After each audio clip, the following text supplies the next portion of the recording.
As a man of ordinary stature, Jiang Feng unexpectedly acquires a quick transmigration system, starting his journey as the falsely accused elder brother within his sect. Jiang Feng, are you suggesting that I, a dignified half-step immortal, must engage in a rational discourse with you, junior sister? Indeed, as a paragon of righteousness, you must provide an explanation to both the sect and the others. An explanation? To my Wanhun fan, I will provide you with an explanation. Jiang Feng retorts with a cold smile. I in a world of martial prowess. I am the true heir of an ancient martial family, lost to the outside world. Jiang Feng, are you implying that I, a near-invincible half-step martial saint, must engage in a drama akin to palace intrigue within my own abode? False heir. Brother, I am aware that I am not your parents' biological child, and I recognize that my bloodline is not as noble as yours, yet I yearn for their affection. So, you resort to slapping yourself in an attempt to frame me? Do you comprehend the power of a half-step martial saint? Jiang Feng concludes, delivering a single strike that obliterates the false heir's form. Traversing through various female-oriented realms, Jiang Feng's mission is to restore the collective intelligence of these worlds to a reasonable level. Jiang Feng, it is well known that I, Jiang Feng, am one who engages in reasoned discourse, yet often, as the embodiment of reason itself, I find little pleasure in such discussions. Do you grasp my meaning? Chapter 1. The Sect's Elder Brother. Are you suggesting that you choose me as your host? Why? Jiang Feng gazes at the luminous white sphere floating before him, voicing his bewilderment. To speak frankly, he had never experienced a stroke of good fortune throughout his life. His attempts at lottery draws yielded only the bare minimum, and even when indulging in dumplings, he found no hidden coins. In conclusion, while he could not claim to be exceptionally unlucky, fortune had never favored him either. Unexpectedly, today, a radiant orb claims to be a system that will transport him into the realm of transmigration. Jiang Feng harbored no illusions of good fortune, instead pondering whether he had consumed any mushrooms recently. This system is capable of reading your thoughts, thus I shall provide you with an answer. The reason this system has chosen you as a host is that you are an utterly ordinary individual, the most mundane of people. You are neither exceptionally fortunate nor endowed with extraordinary talents. You have never experienced good luck, yet you have also avoided misfortune. You are the epitome of normalcy, one among the countless beings in this world. The sole reason you were selected by this system is that your name is Jiang Feng, the most common and prevalent name across the myriad realms. Jiang Feng shrugged. Could this be considered a stroke of good fortune? Regardless, what does it matter? Life and death are but a fleeting affair. If someone intends to use this system as bait, he would rather perish in defiance. Very well, I consent to become your host. Host binding successful. Quick transmigration instance initiated. Current instance, Sect's Elder Brother. Instance overview. You are Jiang Feng, the sole disciple within the sect with the potential to ascend to immortality, yet you are compelled by a junior sister to excavate your spiritual roots and compensate the junior brother of the sect. The reason? During your outing to hunt spiritual beasts and concoct elixirs, you inadvertently killed the floral ferret raised by the junior brother. Instance mission. Reduce the collective intelligence of this world to below 30. Mission reward. Ascendance to the realm of the great completion. In a flash of bright light, Jiang Feng opened his eyes to find himself in a stone chamber. Memories of a life not his own filled his mind. He was Jiang Feng, an orphan who survived by begging. One day, the sect leader of Yunlan Zone discovered that he possessed an exceedingly rare celestial spiritual root and took him back to the sect, accepting him as a direct disciple. A century passed, and he was but a step away from the legendary realm of immortality. People revered him as the immortal of the river. Yunlan Zone flourished due to his presence, transforming from a secondary sect into the foremost power in the eastern domain. Grateful for the leader's past kindness, he was always willing to sacrifice for the sect. However, 6 months prior, his master Lin Qinghan returned from an outing with a male and female disciple, both accepted as true disciples. The male was named Yi Xian, and the female was called Zhong Chuxin. From that moment, everything began to unravel. The elders of the sect punished Yi Xian for contradicting them, forcing him to contemplate his mistakes. Zhong Chuxin lodged complaints with Lin Qinghan, claiming that the elders lacked respect and that punishment for mistakes was unwarranted. To Jiang Feng's astonishment, Lin Qinghan actually concurred with Zhong Chuxin. Such incidents became commonplace, and anyone within the sect who voiced dissent against Yi Xian and Zhong Chuxin faced repercussions. To show a lack of compassion for Zhong Chuxin was tantamount to betraying the sect. The sect's leadership, including Lin Qinghan, showered these two with excessive affection. 3 days ago, Jiang Feng ventured into the Hengduan mountain range to hunt spiritual beasts and procured demon cores for a new disciple's spirit-gathering elixir. For a semi-mortal, this task was trivial. With a single strike, the spiritual beasts of half the Hongduan mountain range were stripped of their demon cores, unable to react in time. What should have been a simple task took a turn when Yi Xian claimed that his floral ferret, his companion since childhood, had been slain by Jiang Feng. Consequently, Yi Xian and Zhong Chuxin reported him to Lin Xinghan. Furious, Lin Xinghan chastised Jiang Feng for his lack of compassion, accusing him of straying down a dark path. He was first punished with a half-month of contemplation before discussions began on how to compensate Yi Xian for his loss. Now, it was the third day of Jiang Feng's punishment. As the memories settled in his mind, Jiang Feng's expression turned to one of bewilderment. Are you suggesting that I, a dignified semi-mortal, a paragon of unparalleled prowess, must apologize to two disciples of merely qi refinement stage? Jiang Feng struggled to maintain his composure, nearly bursting into laughter. Rising to stretch his limbs, he unleashed a torrent of sword energy from the gourd at his waist. In an instant, the stone chamber shattered, and ethereal energy lifted him into the air. The commotion at the contemplation cliff startled the entirety of Yunlan Zone. The strongest individual beneath Jiang Feng, Lin Xinghan, rushed to the scene. Upon seeing the figure suspended in midair, enveloped in an overwhelming sword intent, Lin Xinghan's eyes gleamed with coldness. He admonished, Jiang Feng, what are you doing? Destroying the contemplation cliff. Do you possess no regard for the sect or for me as your master? Jiang Feng regarded Lin Xinghan. At that moment, Lin Xinghan, adorned in regal attire, exuded beauty and grace, yet the disdain in her gaze marred her overall allure, inciting Jiang Feng's discontent. Noting Jiang Feng's slight frown, Lin Xinghan's disgust intensified. She exclaimed, you refuse to acknowledge your wrongdoing, and after being punished with contemplation, you dare to escape. Do you understand your transgressions? Upon hearing this, Jiang Feng's disdain deepened. With merely a glance, Lin Xinghan felt as though her very soul had plunged into an ice abyss. Though Jiang Feng was not a true immortal, his half-step immortal status still commanded respect across the continent. How could Lin Xinghan withstand the intimidation of a half-step immortal? When she attempted to speak again, her throat felt constricted, rendering her speechless. Jiang Feng approached Lin Xinghan, looking down upon her with an icy gaze. Calmly, he stated, the first lesson in being human is to learn to remain silent. You will come to understand this truth. The reason Jiang Feng refrained from slaying the loquacious woman with a single stroke was his desire to observe what sort of mischief she and Yi Xian might concoct together. Moreover, he needed to utilize Lin Xinghan to lure out individuals connected to her. These individuals were utterly devoid of intelligence, their foolishness reaching staggering heights. Not a single one could be spared. All must perish. Contemplating this, Jiang Feng surveyed his surroundings and noted that numerous disciples had already gathered. The foolish glint in their eyes suggested that they were indeed the very embodiment of mindlessness. These individuals were also the ones who had previously insulted Jiang Feng, the esteemed senior brother, aligning themselves with Yi Xian. It appears that the task of purging this world of its foolishness is an arduous endeavor, Jiang Feng thought with a hint of exasperation. A considerable number of them must be eliminated. Chapter 2. The sect's senior brother to you. Lin Xinghan suddenly came to her senses, her anger ignited by Jiang Feng's words. Particularly, the way Jiang Feng had regarded her moments ago instilled a profound sense of impending doom within her. As the proud disciple of the master, she found herself inexplicably furious. Pointing at Jiang Feng, she reprimanded, Jiang Feng, do you still consider me your master? Had I not rescued you back then, where would you be today? I made you reflect on your mistakes at the cliff of reflection to temper your character. Cultivating one's heart is paramount in the pursuit of immortality. How can you, with such blatant disrespect for your teacher, hope to achieve greatness?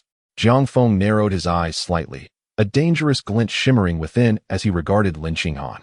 According to his recollections, this so-called master had not fulfilled her responsibilities since bringing his previous incarnation back to the sect.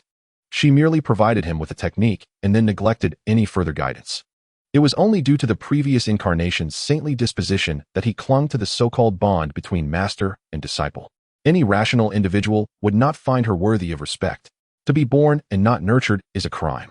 Moreover, the previous incarnation had already elevated Yunlan's sect from a second-rate sect to a dominant force in the eastern domain. Even if Lin Xinghan had fulfilled her duties as a master, this return was more than sufficient. Seeing Lin Xinghan reprimanding him over such matters, Jiang Feng had no intention of indulging her. In a flash, the onlookers caught only a glimpse before the sharp sound of a resounding slap echoed. Slap. Lin Xinghan was sent spinning through the air, crashing into a spiritual peak, her presence vanishing without a trace. Zhang Feng coldly remarked, "Who gave you the audacity to speak to a true immortal in such a manner? Do you not know how to write the character for death?" The commotion at the Cliff of Reflection attracted more onlookers. Upon arrival, they witnessed Zhang Feng striking the sect leader, prompting a chorus of gasps. Zhang Feng's gaze fell upon two figures amidst the crowd, standing out like cranes among chickens. It was none other than Yi Xian and Zhong Chuxing. Yi Xian was strikingly handsome, with sword-like brows and piercing eyes, while Zhong Chuxing, with her alluring figure and breathtaking beauty, complemented him perfectly. Together, they embodied a match made in heaven. However, both were currently directing furious glances at Zhang Feng. "Senior brother, how dare you lay a hand on our master? How could you do such a thing?" Zhong Chuxing pointed at Zhang Feng, rebuking him. Beside her, Yi Xian added coldly, "Senior brother, I understand your dissatisfaction with master due to her punishment, but she truly has your best interests at heart. Remember, bitter medicine is beneficial for illness, and honest advice is hard to bear." Upon hearing these words, the surrounding disciples began to murmur amongst themselves, voicing their condemnation of Zhang Feng, accusing him of disrespecting his teacher and betraying his ancestors, among other things. In the past, Zhang Feng would have willingly accepted all blame for the sake of the sect's reputation. After all, in the eyes of his previous incarnation, the sect's prosperity was far more important than his own life. This was also the reason his previous self sacrificed his spiritual root to enable Yi Xian's ascension to unparalleled greatness. It appeared selfless but was, in reality, a profound folly.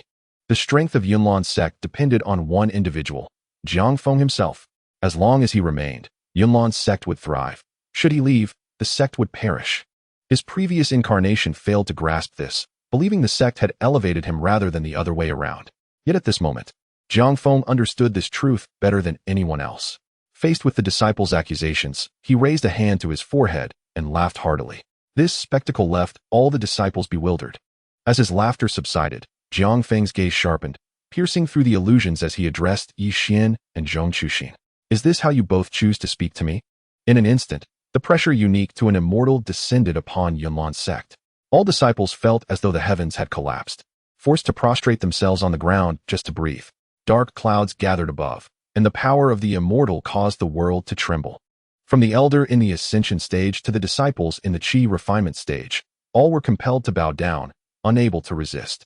However, a jade pendant hanging from Yi Xian's chest emitted a faint glow, protecting both him and Zhong Chuxing. Observing this, Zhang Feng felt a surge of curiosity. "Oh, a treasure that can withstand my pressure? How intriguing." Zhang Feng chuckled, extending his hand with a beckoning gesture. Yi Xian attempted to intervene, but against a half-immortal, he was no match. In an instant, the jade pendant was snatched away, landing in Zhang Feng's palm. Just as he intended to examine the pendant's mysteries and discover how it could resist his half-immortal pressure, the mountain shattered by Lin Xinghan erupted in a thunderous explosion. From the debris emerged Lin Xinghan, disheveled and covered in dust, one side of her face swollen, a clear handprint etched upon it. This was precisely why Zhang Feng deemed her presence somewhat useful. Otherwise, with her strength, a single slap from his immortal realm would have rendered her nothing more than a smear against the mountain. Lin Xinghan glared furiously, her voice a garbled roar.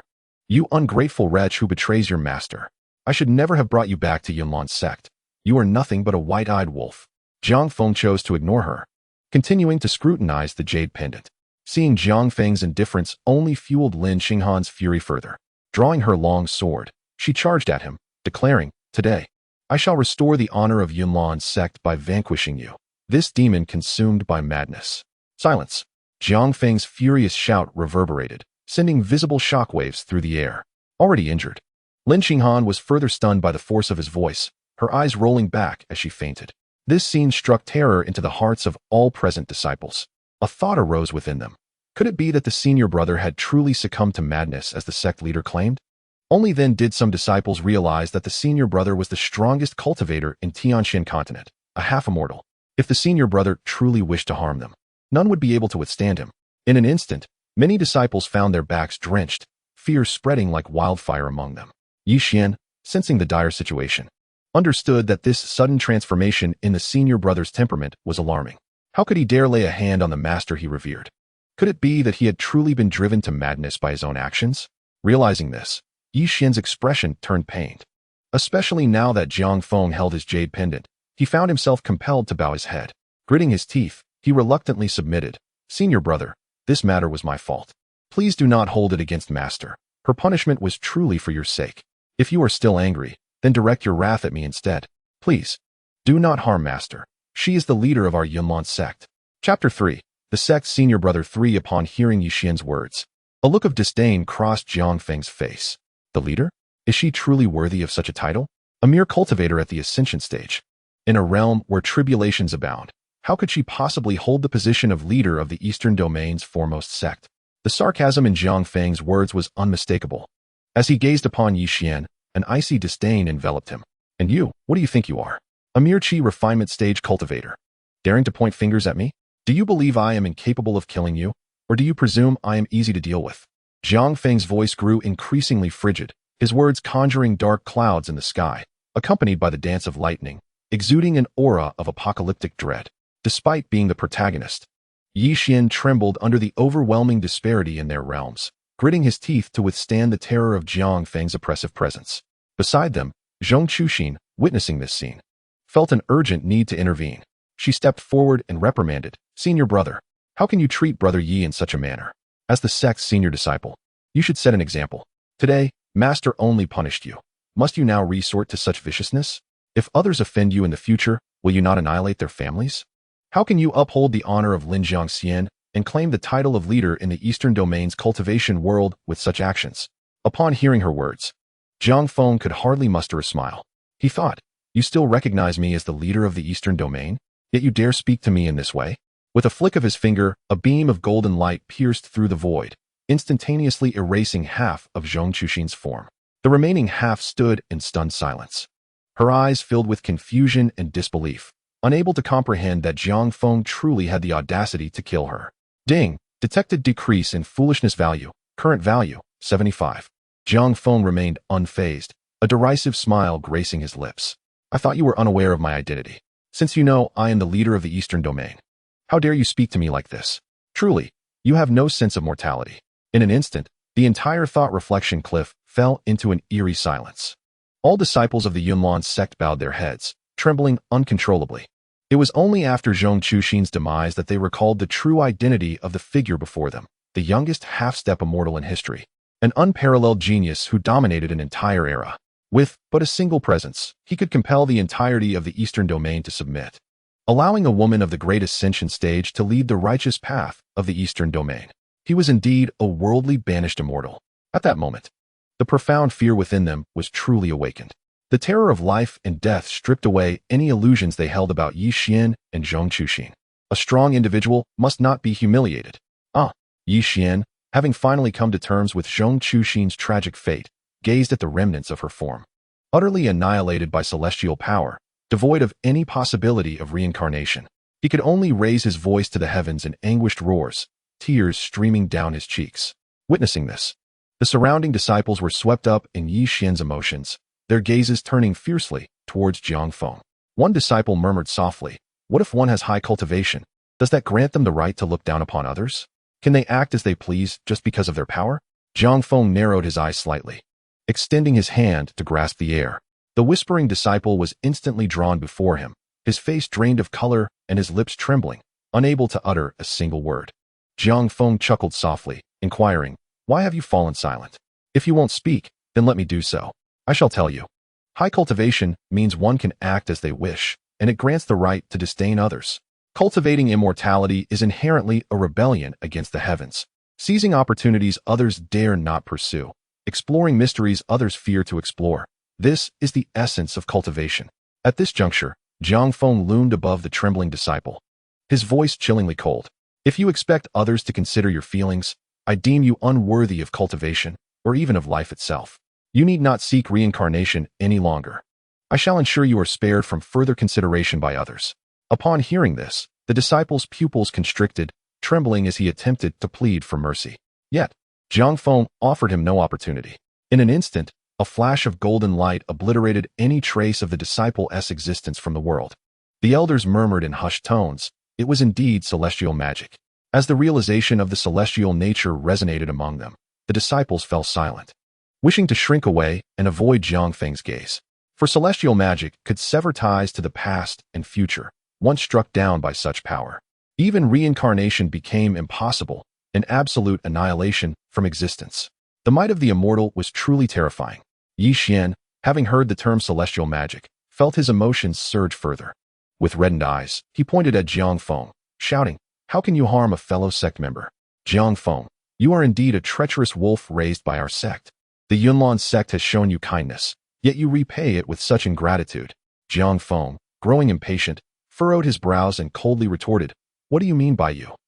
If you cannot articulate your thoughts, then be silent." As soon as the words left his lips, Yi Xian felt his mouth tightly sealed, rendered unable to speak. This was the manifestation of spoken law, the true might of an immortal. Once a word is uttered, the very laws of reality shift. With Yi Xian silenced, Jiang Feng finally enjoyed a moment of peace. By the way, system, display the current foolishness value.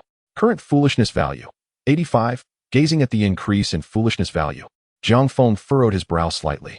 Scanning the crowd of disciples below, he discerned the source of the issue. Although they felt fear in his presence, they did not perceive Yi Xian as in the wrong. "You, Jiang Feng, are formidable enough to compel our submission outwardly, yet within our hearts, we still recognize Yi Xian. Even his recent display of suffering only deepened our sympathy for him." Jiang Feng had no doubt that if given the chance, these disciples would not hesitate to eliminate him. Looking at Yi Xian, whose every feature radiated an air of vulnerability, evoking an instinctive desire to protect, Jiang Feng understood everything. "Oh, I've crossed over into a narrative meant for a female audience, where the protagonist is adored and cherished by everyone. No matter their actions, they are deemed right. Whatever they aspire to achieve, assistance flows their way. Simultaneously, an invincible antagonist is sculpted to create chaos for the protagonist. Yet, as long as the protagonist stands their ground, the great antagonist suffers defeat." At this moment, Jiang Feng was the antagonist, while Yi Xian was the protagonist. The more Jiang Feng exhibited strength and ruthlessness, the more compassion and affection the onlookers would feel for Yi Xian. Chapter 4. The sect's senior disciple having grasped the entirety of the situation, Jiang Feng fell into silence. Truly, this world was rather perverse. Should a side quest be issued? Completing the task according to the guide may reduce the foolishness value of this world and accomplish the main quest. Jiang Feng shook his head. Managing this matter was neither overly difficult nor simple. Gazing at the throng of Yunlan sect disciples below, he smiled. "Since they cannot be enlightened, shall we not simply eliminate them all? If no living soul remains in this world, surely the foolishness value will decrease." Witnessing the system's silence, Jiang Feng chose not to press further. "A high foolishness value? No problem. Since natural selection failed to cull you, allow me to do it instead. If all the foolish perish, only the rational shall remain." Upon contemplating this, Jiang Feng ceased to hesitate, and the sword gourd at his waist exhaled myriad beams of sword light. In an instant, the entire Yunlan sect was enveloped by a multitude of sword radiance. Under the terrifying pressure of celestial might, several long-secluded supreme elders of the Yunlan sect emerged from their seclusion. Upon realizing that it was Jiang Feng who was about to act, each of them revealed a grave expression. The Grand Elder solemnly inquired, "Jiang Feng, what is the matter? If you harbor any grievances, you may express them to us old fellows. There is no need to resort to extremes." The second elder echoed, "Indeed, Jiang Feng. We all live within the same sect. We must understand and tolerate one another." The four supreme elders spoke in unison to dissuade him. Jiang Feng surveyed these four elders, rummaging through his memories and finding that they were relatively reasonable individuals.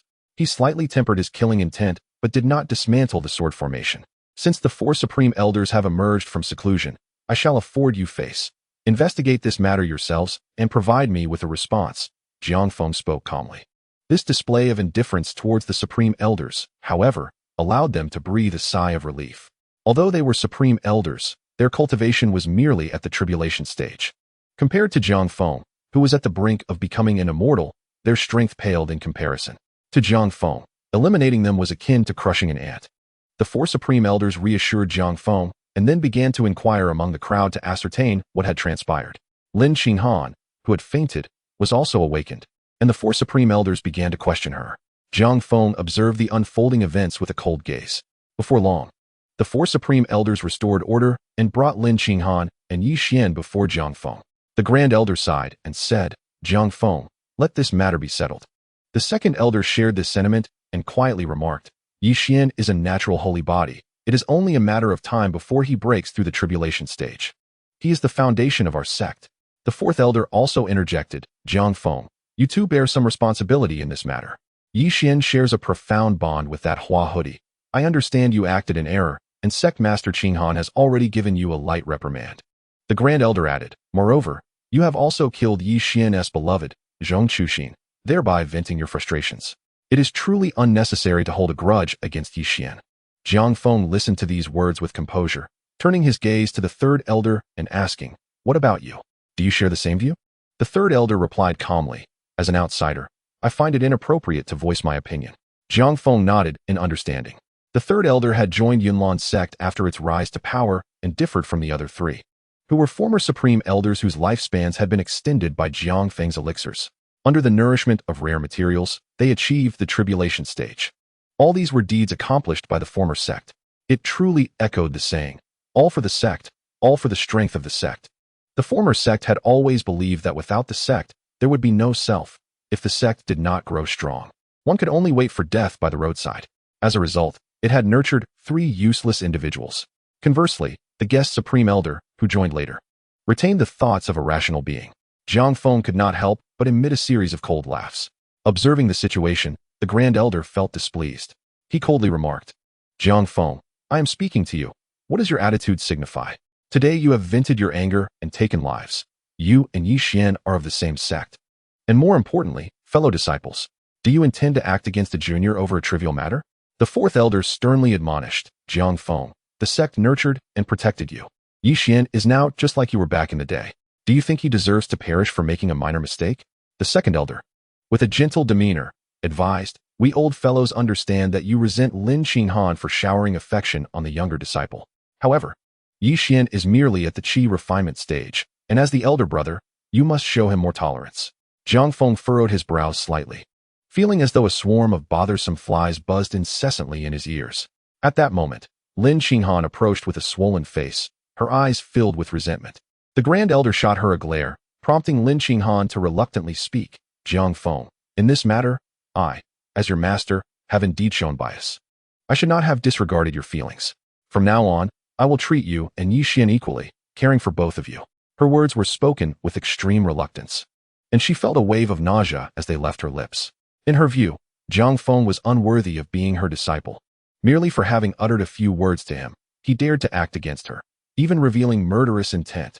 Such a disciple should have been eliminated long ago rather than brought back to the sect. Jiang Feng certainly perceived Lin Qinghan's unwillingness.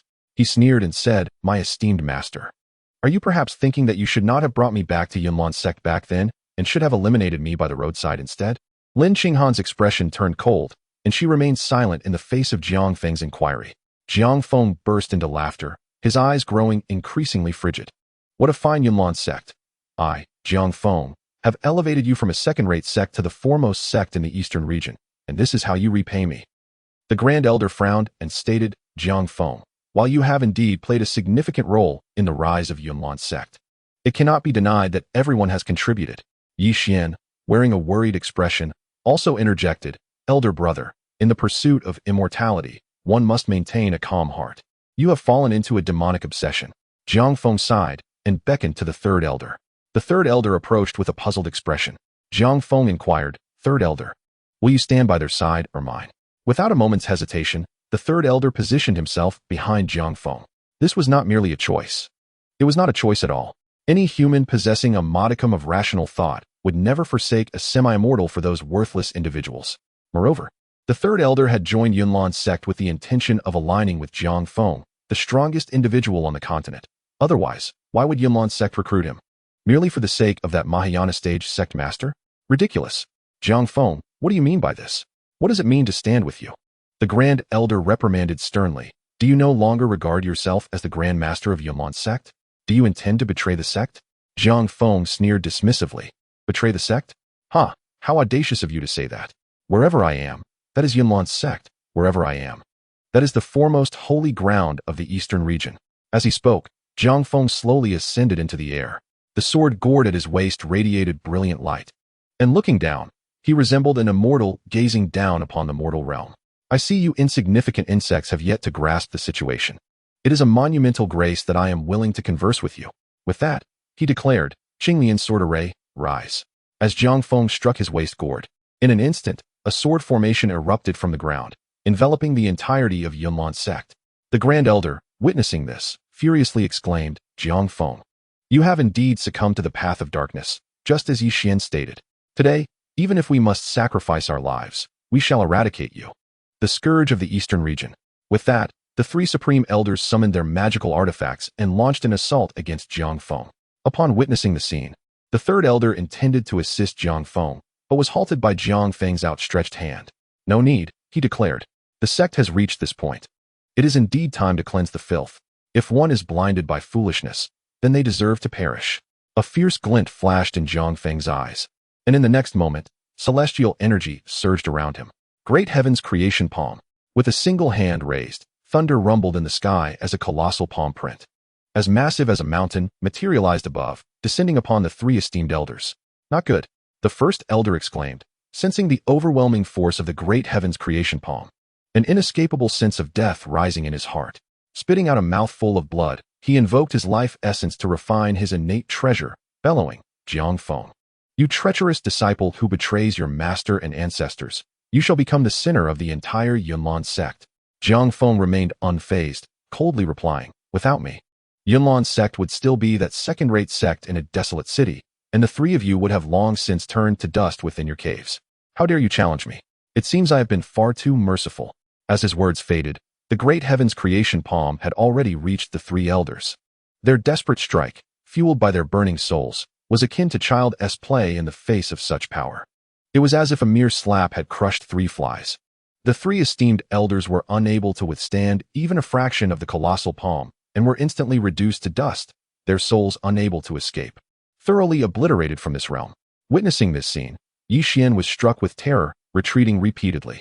At this moment, the destined child, the protagonist of the world, finally tasted the flavor of fear.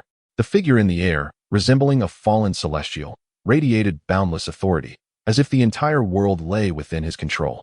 No matter how eloquent or favored he had been, in the presence of this man's invincible might, it was all but fleeting. Like flowers reflected in a mirror or the moon reflected in water. That was a celestial being. At this juncture, Lin Qinghan approached, grasping Yi Xian's hand earnestly. Disciple, I recognize your talent. I shall arrange for your departure through the teleportation array shortly. Remember, avenge me. Eliminate this treacherous disciple and cleanse our ranks. Tears streamed down Yi Xian's face, choked with emotion. Master, I do not wish for your demise. I will surely avenge you. Lin Qinghan smiled indulgently. Dear disciple, I believe in you. Trust in yourself as well. Just then, a chilling voice echoed from behind. Lin Qinghan turned, meeting Jiang Feng's icy gaze, and was startled into retreat. Disciple, flee. I will hold off this madman. Yi Xian, witnessing this, sought to escape, but was intercepted by the sword array unleashed from Jiang Feng's sword gourd. Too fearful to act rashly, Lin Qinghan, witnessing this, shouted angrily, Jiang Feng, if you still cherish our master-disciple bond, let my junior brother go. As his master, I offer my life in exchange. Jiang Feng sneered, such deep bonds of master and disciple, yet when you sent me to the cliff of reflection, I saw no such affection. The more Jiang Feng observed the supposed bond between Lin Qinghan and Yi Xian, the more repulsed he became. According to the original storyline, it was Lin Qinghan who had personally dug out his spiritual roots to gift to Yi Xian, all to pave the way for Yi Xian's supreme path. Compared to Yi Xian, his relationship with Lin Qinghan was hardly that of master and disciple. It barely surpassed a casual acquaintance among cultivators. In this wretched world, Jiang Feng was eager to take action. Since you cherish your bond so deeply, you surely cannot bear to witness Yi Xian's tragic end. Worry not. I shall send you away first. Jiang Feng revealed a sinister smile, sweeping his hand. In the blink of an eye, a surge of celestial energy flashed, and Lin Qinghan's limbs vanished instantly, his mouth and nose sealed by the energy. He was transformed into a grotesque figure. Among all, Jiang Feng despised Yi Xian the most, followed closely by the crooked-minded Lin Qinghan. He needed everyone to witness Lin Qinghan's fate, to instill fear in those dim-witted individuals. Of course, Jiang Feng also harbored a desire for vengeance. Witnessing his master in such a state, Yi Xian was truly terrified, retreating repeatedly, fearfully gazing at Jiang Feng. Elder brother, have you forgotten? We are fellow disciples. Yi Xian attempted to awaken the Jiang Feng who had once been kind to all disciples of the Yunlan sect. Yet, after several attempts, He could not recall any bond of brotherhood between them. He could only resort to such base words in a bid for mercy. Little did he know, the Jiang Feng he once knew was utterly gone, and in a few days, even the remnants of his soul would vanish completely. The figure before him was merely an ordinary man. Jiang Feng snapped his fingers, and several sword energies pierced through Yi Xian's dantian and limbs. Yi Xian emitted a wretched scream, akin to a slaughtered pig. Jiang Feng, you disregard our brotherhood. You dare to strike against your junior brother. You are a fiend. The disciples of the Yunlan sect, though too fearful to confront Jiang Feng, clenched their fists in silence. To them, Jiang Feng was the true sinner. What of being half immortal? What of having established the current Yunlan sect? He dared to attack Yi Xian, disregarding the virtues of respect for one's teacher and the sanctity of the path. Such a person was beneath contempt and loathed by them. Jiang Feng gazed down at the writhing, anguished Yi Xian, his mind calculating. The reason he had yet to kill him was to lure those connected to Yi Xian. Once he eliminated all who sought to save Yi Xian, he could not believe the foolishness would not drop below 30. If it truly did not decrease, he would have no choice but to resort to the most extreme measures, exterminating the entire world. Observing the now incapacitated Yi Xian, Jiang Feng simply took a seat beside him. Shout as loud as you can. Call forth every card you possess. I wish to see who grants you the courage. Jiang Feng's calm words made Yi Xian feel as though his fate lay entirely in the hands of the other. Inundated with humiliation, anger, pain, and unwillingness, he cursed. Jiang Feng, you are a beast. How dare you treat me this way? Do you even know who I am? Jiang Feng replied calmly. You are the young master of the Yi family, a celestial clan from the upper realm, left to wander in the lower realm. Am I correct? Upon hearing this, Yi Xian was momentarily stunned. He had not anticipated that Jiang Feng would dare to act against him, even knowing his identity. If you know, why not let me go? Otherwise, you, a mere half-immortal, shall find it easy for a strong one from the Yi family to crush you. Yi Xian's threats fell on deaf ears for Jiang Feng, who chuckled lightly. The lower realm? You are aware this is the lower realm?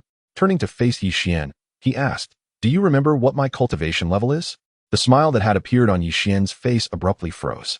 He recalled that this elder brother before him was at the half-immortal level. Yet the rules of the lower realm dictated that one must ascend upon successfully overcoming tribulation. Even celestial beings from the upper realm, be they celestial kings or celestial emperors, could only exert the power of a half-immortal in the lower realm. How could one expect a mere scion of the Yi family, lost and wandering, to summon a being of such formidable caliber from the heavens? Should a weaker entity arrive, it would be utterly incapable of contending with Jiang Feng. In that moment, Yi Xian was engulfed by despair, acutely aware of the scent of fear. Observing Yi Xian's expression, Jiang Feng let out a derisive snort and shook his head. One could only surmise that the identity of his previous incarnation was already unmatched across the world. In the lower realm, possessing the cultivation of a semi-immortal, even an immortal descending from the upper realm would not stand a chance against him. Ironically, such a powerful being had been easily stripped of their spiritual roots and met a tragic demise in the original narrative. It was utterly absurd. All of this stemmed from Yi Xian. Jiang Feng produced the jade pendant he had just taken from Yi Xian and coldly remarked, will you come out willingly? Or shall I force you? As the crowd watched in confusion, an ethereal soul emerged from the pendant. The figure, a strikingly handsome man clad in white, had long, dark hair cascading like a waterfall, and his eyes shimmered with a hint of delicate beauty. Jiang Feng felt a wave of revulsion wash over him. Just moments ago, as he lowered the world's absurdity, more of the plot had been unlocked by the system. It turned out that this world was a romantic fantasy. The protagonist was Yi Xian, while the other was the soul now manifesting from the pendant, Su Xinghe. This was also the reason Jiang Feng faced no hindrance when he killed Zhong Chuxin.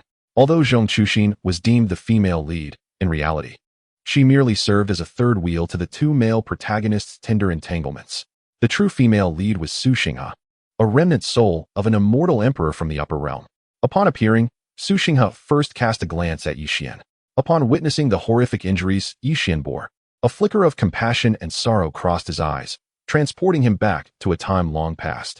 He and Yi Xian had been misunderstood by the world and had chosen to end their lives in a tragic romance. His eternal protection of Yi Xian through countless reincarnations was meant to one day allow them to reunite in the celestial realm. Have you seen enough? Jiang Feng's voice interrupted Su Xinghe's reverie. Su Xinghe turned to Jiang Feng, his gaze icy, and spoke. Your cultivation is commendable. Yet Yi Xian bears some responsibility for today's events. You have crippled his powers. It is time to cease. Jiang Feng could not help but chuckle at this remark. You demand that I stop? On what grounds? You mere remnant soul of an immortal emperor. Do you believe you possess the authority? Jiang Feng's tone was arrogant and domineering, not granting any respect to the former emperor. While others might tremble in fear, he absolutely would not. For in the context of this world, he was established as the most formidable antagonist, invincible in the lower realm. It was precisely this unparalleled strength that, following Yi Xian's counterattack, would ultimately reveal the universe's unique favor upon him. Yet who could have anticipated that the once cunning Jiang Feng was nearing his own demise? He had transformed into an ordinary man, a normal individual endowed with unmatched strength in the lower realm.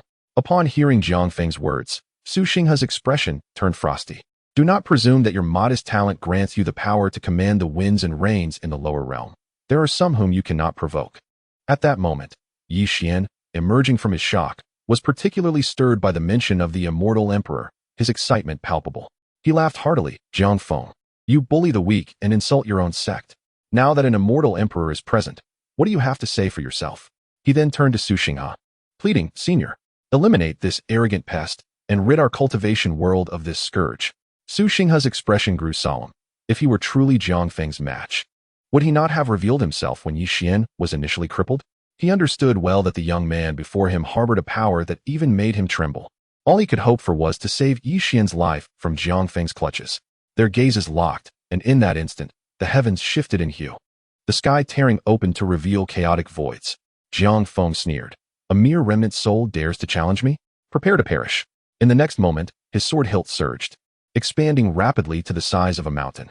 From its mouth erupted an endless stream of sword light, an overwhelming force that sent tremors through the entire eastern region and caused all powerful beings across the continent to shudder in fear. Eyes turned towards Yunlan's sect. Some faces etched with concern, while others bore knowing smiles. Yet at Yunlan's sect, the moment Su Xinghe and Jiang Feng clashed, he realized his grave miscalculation.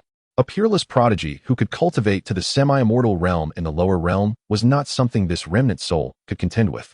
In the celestial realm, perhaps there would be no constraint of worldly rules. But here, in the lower realm, it was Jiang Feng's domain. Jiang Feng appeared nonchalant, while Su Xinghe was forced to retreat, struggling to shield Yi Xian. How foolish! Jiang Feng scoffed. Yi Xian's status as a beloved figure was already irksome, and now he had to contend with the revelation that this was a romantic fantasy world. Jiang Feng found himself contemplating the annihilation of this world. Of course, if he could salvage the absurdity, he preferred not to resort to such extremes. However, if that proved impossible, there would be no further discussion. One thing was certain. All those connected to Yi Xian must perish. Chapter 7. The sect's senior brother Jiang Feng. Do you truly wish for a relentless confrontation with me? Spare Yi Xian, and I shall consider today's events as if they never occurred. And I can impart to you the foundational imperial techniques to assist your ascension to the celestial realm. Su Xinghe, under immense pressure, exhausted every sweet word and threat in an attempt to persuade Jiang Feng to spare Yi Xian. Yet Jiang Feng remained unmoved. Coldly, he replied, You, a dying man, still spout such nonsense. Your survival until now was merely luck. Today, the time has come for me to act, and your end is nigh. No sooner had he spoken than his unsheathed sword leaped forth with blinding speed. In an instant, darkness engulfed the world, and a singular sword light blazed forth, seemingly capable of piercing the very fabric of existence. Even as a remnant soul of an immortal emperor, Su Xinghe found himself utterly defenseless against this strike. When the onlookers opened their eyes again, they beheld a gaping wound in Su Xinghe's chest. His aura dissipated at a visibly rapid pace. One sword, just a single sword. The once mighty remnant soul of the immortal emperor could not withstand Jiang Feng's true power. Gazing at the man before him, Su Xinghe felt his soul fragmenting, a bitter smile escaping his lips. Was this the end of 100 lifetimes of reincarnation? Ultimately, could he not defy fate? Jiang Feng felt a wave of nausea. Had it not been for the fact that this remnant soul possessed some skill, he would not have wished to summon the Qin Yun's sword to slay him. The reason was simple: revulsion. He feared soiling his sword. Observing Su Xinghe's lamentations, Jiang Feng unleashed the great celestial transformation palm, obliterating his remnant soul to prevent any further prattle. Instantly, the world dimmed, and an eerie blood rain began to fall from the sky, mingling with the sounds of anguished wails. This was the celestial phenomenon accompanying an immortal's demise. Su Xinghe, this legendary figure who once fought single-handedly against the entire celestial realm, had perished in the lower realm, slain by Jiang Feng's hand. As he beheld the falling blood rain, Yi Xian felt his heart wrench in agony, as if something profoundly significant had been lost. He longed to clutch his chest, yet his limbs lay shattered and motionless. In a fit of fury, he directed his wrath towards Jiang Feng, exclaiming, "You beast! Why do you target me so mercilessly? Is my existence such an affront to you? Are you consumed by jealousy? You have harmed our master and attacked our seniors, summoning anomalies from heaven and earth. Do you intend to strike against our fellow disciples and obliterate the entire Eastern Domain?" Yi Xian's words were charged with incitement. They echoed Jiang Feng's own thoughts, unbeknownst to Yi Xian. He believed his provocations might instill urgency in Jiang Feng or rouse others to defy him. Yet, having witnessed Jiang Feng's formidable power, the disciples of Yunlan sect, even if they harbored discontent, dared not voice it. The notion of rebellion was contingent upon circumstance. Even the mere thought of defiance in the face of Jiang Feng sent tremors through their hearts. The disciples cherished Yi Xian, with some willing to lay down their lives for him, yet they were not the majority. Most would simply follow the tide, conforming to the prevailing current. When faced with Yi Xian's provocations, they hesitated to step forward. Jiang Feng cast a cold glance at the disciples, fully aware of their lack of resolve. However, it was not yet time for him to extinguish their lives. Rather, he found it tedious to act. His sword pouch alone was sufficient to vanquish them all, and he preferred to enjoy the spectacle with an audience rather than act alone, producing the jade pendant housing Sushing his essence. Jiang Feng crushed it to powder before Yi Xian's eyes. "Now, do you have any other trump cards to reveal? If not, your continued existence holds little value." Yi Xian's eyes burned with fury, gritting his teeth and turning his head away. If his rage could kill, Jiang Feng would have perished 1,000 times over. Observing this, Jiang Feng remained unperturbed, reclining in his chair as he awaited the arrival of those connected to Yi Xian. Occasionally, he would conjure a spectral whip to strike Yi Xian, inflicting soul-wrenching agony that drew forth heart-rending wails from him. "Hurry and reveal your cards. If no one comes to rescue you, I shall extract your soul and refine your essence, subjecting you to eternal torment."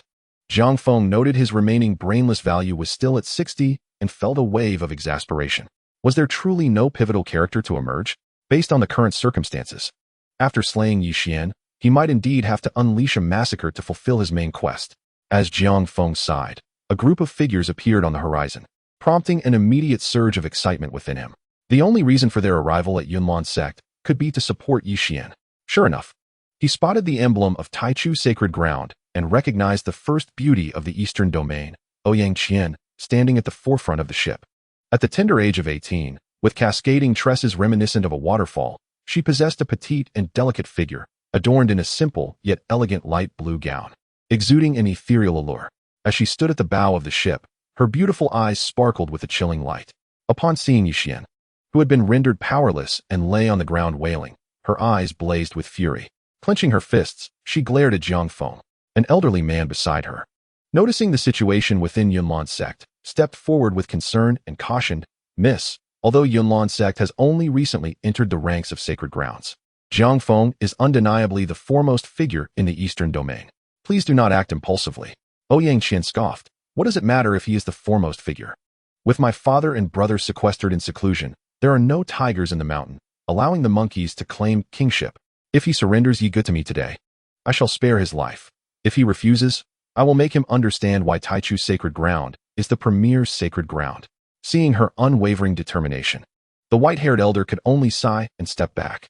Although he was referred to as her teacher, he was, in truth, a protector and a servant of the Ouyang family. Were it not for her favor, he would have no right to be called her teacher.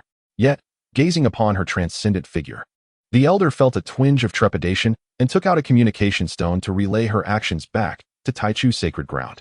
Within Yunlan sect, upon witnessing the grand arrival of Taichu Sacred Ground's ship, hope reignited in Yi Xian's heart, especially upon recognizing Ouyang Qian, a woman he had once rescued. He felt certain she had come to repay his kindness. He turned to Jiang Feng with a cold smile, declaring, "Jiang Feng, your end is nigh. Taichu Sacred Ground is the leader of the righteous path. They will surely eradicate a heretic like you." Jiang Feng responded with a calm "oh," and chose to ignore Yi Xian. His indifference further shattered Yi Xian's defenses. One by one, his trump cards emerged, yet Jiang Feng's overwhelming strength crushed his hopes repeatedly, leaving him in anguish and despair. As the disciples of Yunlan sect recognized the arrival of the saintess from Taichu Sacred Ground, their hopes soared, with many daring to glare at Jiang Feng. With Ouyang Qian stepping forward, she coldly addressed, "Taichu Sacred Ground has come to visit. Where is the sect master of Yunlan's sect? Her words were undoubtedly an affront to Jiang Feng's authority. Yet, Jiang Feng remained unfazed. As the adage goes, the more one lacks something, the more they feel compelled to assert its existence. With his status as the strongest on the continent, an absolute powerhouse at the demigod level, did he truly need anyone to validate his position? A mere girl at the Yuanying realm dared to posture before him? Jiang Feng's gaze fell upon the elder standing beside Ouyang Qian, who, being at the ascension stage, was the most powerful among the newcomers. However, in Jiang Feng's eyes, they were all insignificant. He noticed the elder's clear-sightedness, akin to that of the third elder of Yunlan's sect. Were they here to stir trouble? Jiang Feng's words were not directed at Ouyang Qian, but rather at the elder, who, feeling the oppressive aura emanating from Jiang Feng, broke into a cold sweat. Stepping forward, he clasped his hands in greeting. I am Qin San from Taichu's sacred ground, honored to meet the immortal of Linjiang. This is our saintess, Miss Ouyang Qian, the sole daughter of our sect master. Half a year ago, your disciple Yi Xian inadvertently saved her life. Today we have come to repay this debt. I kindly request you to show leniency. Qin San's words were exceedingly humble, seemingly disregarding the prestige of Taichu's sacred ground. Observing this, Jiang Feng recognized that he had indeed not misjudged him. Qin San was not a character completely subjugated by brainless value. He replied calmly, Yi Xian must die today. If you wish to preserve your life, stand with the third elder. Qin San wore a puzzled expression, yet before he could respond, the third elder pulled him aside, warning, Friend, do not speak. You are a wise individual and should not be blindly loyal. The power of the immortals is not something you can withstand.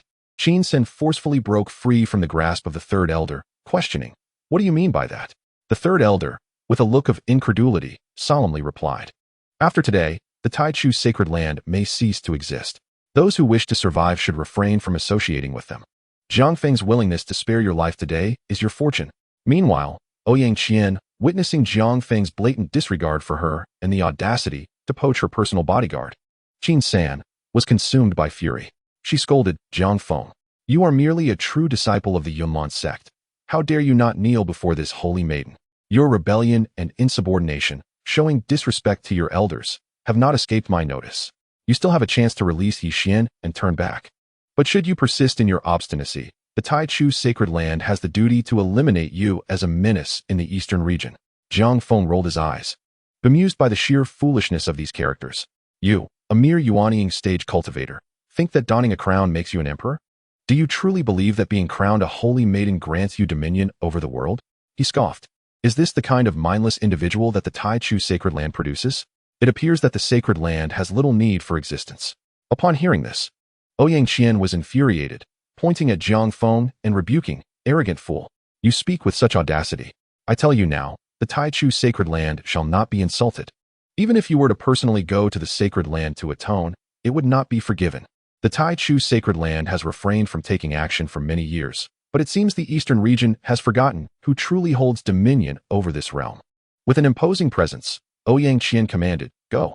Today, I shall show the people of the eastern region the consequences of offending the Taichu sacred land. The Yunlan sect shall be obliterated. Hearing her words, Jiang Feng nearly burst into laughter. In a world so devoid of intelligence, she, a mere Yuanying cultivator, believed she could annihilate him, a living immortal, simply because of a sacred land title.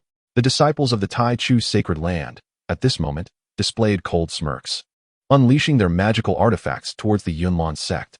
As a nascent sacred land, the Yunlan sect's foundation could not possibly rival that of the Taichu sacred land. The disciples of the Taichu sacred land were at least at the golden core stage, while the Yunlan sect's disciples were primarily at the foundation establishment stage, with only a few at the golden core and Yuanying levels. Even the quality of magical artifacts and the rank of their techniques were inferior. The disciples of the Taichu sacred land effortlessly crushed the Yunlan sect's disciples. Jiang Feng observed the unfolding events with a cold gaze, harboring no intention of intervening. Ultimately, these individuals were destined to perish. The more that died now, the less he would have to act later. However, this attitude was misinterpreted by Ouyang Qian as a display of fear. She smirked, Jiang Feng, release Brother Yi.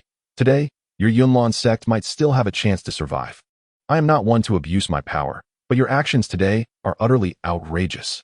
Jiang Feng's calm gaze met Ouyang Qian's, and with a flick of his finger, a surge of spiritual energy sent her flying. In midair, Ouyang Qian felt her bones and meridians overwhelmed by excruciating pain, resulting in a cry of anguish. With another gesture, Zhang Feng summoned the airborne Ouyang Qian back before him, stating evenly, "Call for the old ones of the Tai Chu sacred land to come to your rescue. My patience is limited." Ouyang Qian glared at Zhang Feng, blood trickling from her lips, her eyes filled with unbridled hatred. She retrieved a communication stone from her storage pouch and shattered it, threatening coldly, "Dare to lay a hand on this holy maiden, and your Yunlan sect has sealed its fate." Beside them, Yi Xian sought to assert his presence, affirming, "Do not fear, Miss Ouyang. Zhang Feng, this rebellious scoundrel, is destined for demise. The righteous path will see him perish."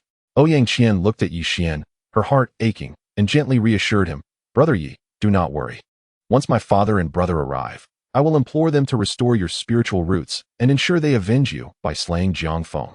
Ouyang Qian's words filled Yi Xian with gratitude, their bond intensifying amidst the turmoil.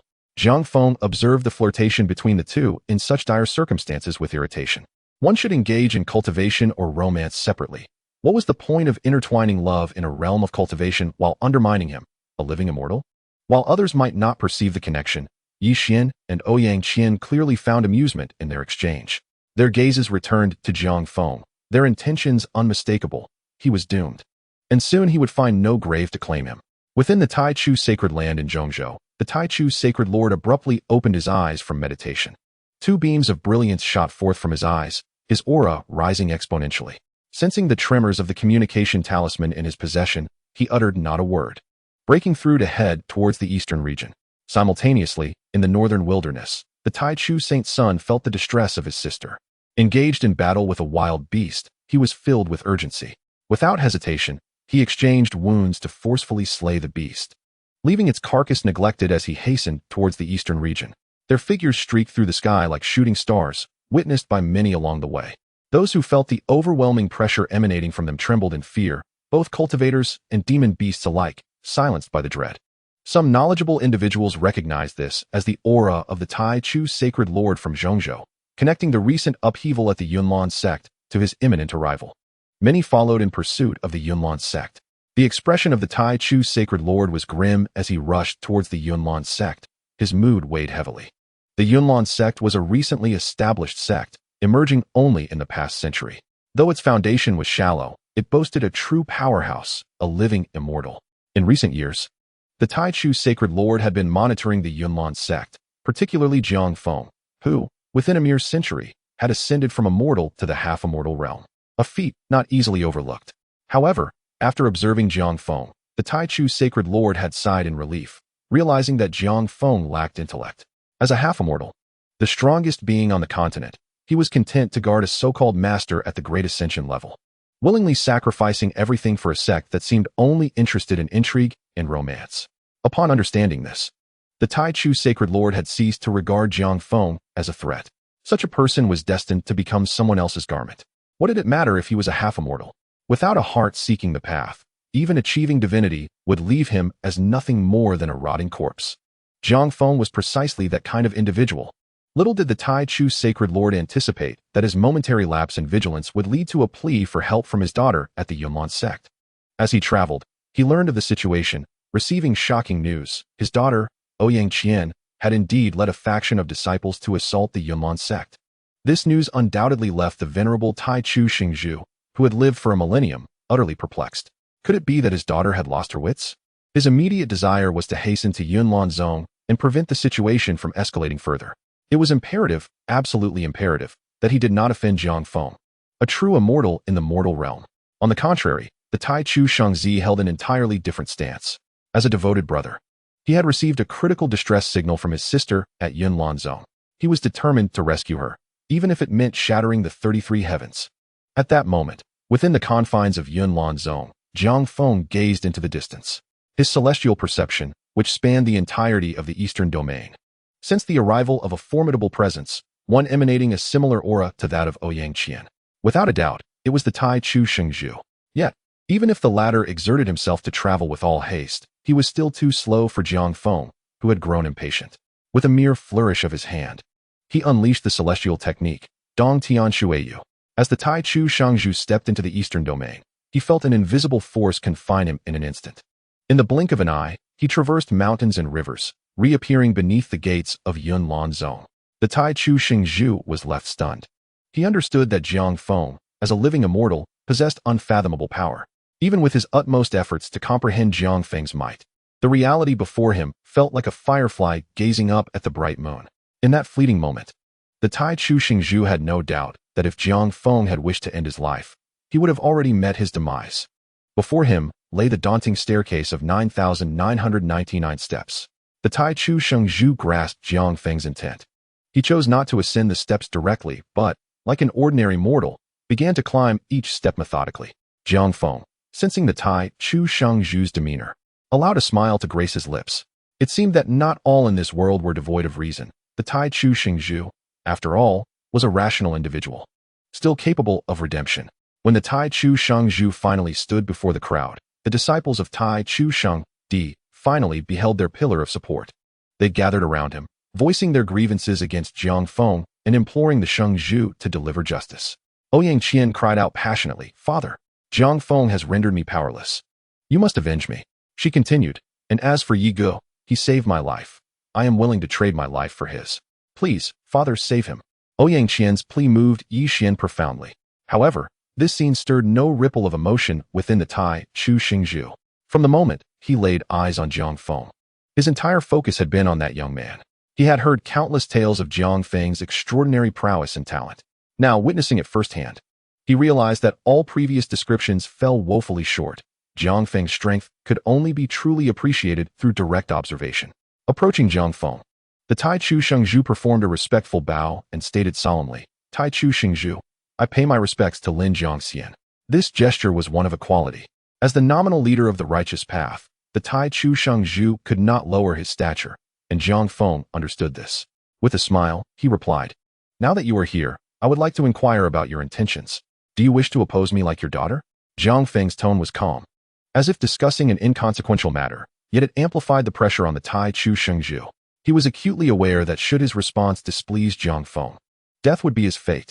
Even without a hint of murderous intent from Jiang Feng, the Tai Chu Xingzhu found himself drenched in cold sweat. Turning to his daughter, who looked at him with hope, he hesitated not a moment. He bellowed, "Rebellious daughter, do you understand the gravity of your actions? For the sake of a worthless individual, you dare show disrespect to Lin Jiangxian. Do you still believe you are deserving of the title of Saintess of Tai Chu Xingdi?" The Tai Chu Xingzhu's reprimand left Ouyang Qian momentarily stunned. She had not anticipated that her father would scold her first instead of expressing concern for her injuries. A sense of betrayal, humiliation, and anger surged within her. Tears streamed down her cheeks as she exclaimed, "I never wished to be the Saintess of Tai Chu. I am who I am. I simply wished to pursue my own happiness, yet you insisted that I take on this role. If you save Yi Ge, I will relinquish the title of Saintess. We will owe each other nothing." The Tai Chu Xingzhu gazed at his daughter in disbelief. As if he were meeting her for the first time, a hint of unfamiliarity flickered in his eyes. Upon hearing Ouyang Qian's words, he was filled with a mix of rage and ironic amusement. "So you do not care about the sect or your position as the Saintess?" he retorted, raising his hand decisively.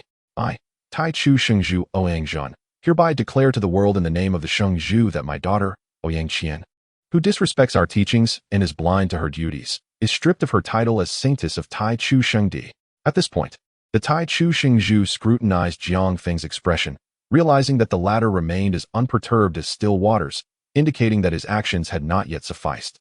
With a chilling gaze, he continued, "Ouyang Qian, from this day forth, you are expelled from the Ouyang clan. I, Ouyang Zhan, have no daughter. Tai Chu Xingdi shall no longer recognize you as its Saintess." These words elicited gasps from the gathered disciples of Tai Chu Xingdi, including those from Yunlanzong. It was well known that Tai Chu Xingdi had always been protective of its own, regardless of fault. They typically maintained a hard stance externally while policing internally. There had never been a precedent for publicly expelling one's own daughter from the family. Even Ouyang Qian was taken aback. She had merely threatened, yet she found herself truly cast out by her father, stripped of her title. The Tai Chu Xingzhu turned to Jiang Feng, speaking with utmost deference. "Ouyang Qian is no longer associated with Tai Chu Xingdi or the Ouyang family. I have not come to provoke conflict with Yunlanzong. Our sects are both exemplars of the righteous path, and Dao Yu Jiang, you are a rising star destined for leadership in the future. I hope today's events will not tarnish the friendship between our sections." Jiang Feng regarded the Tai Chu Xingzhu, although he held little fondness for the elder, amidst a world filled with folly. The presence of even one rational individual was worthy of celebration. Jiang Feng replied calmly, "Since we are not enemies, I have no desire to forge a friendship with you. Simply stand aside and do not disturb me." The Taichu Shengzhu breathed a sigh of relief. Before arriving, he had hesitated, contemplating saving his daughter. However, upon witnessing Jiang Feng's might, he decisively abandoned that notion.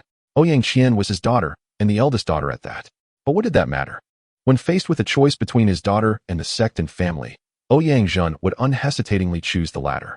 As for Ouyang Qian, the Taichu Shengzhu himself was in the tribulation stage of cultivation, nearing 3,000 years of life, while she was merely over 1,000 years old.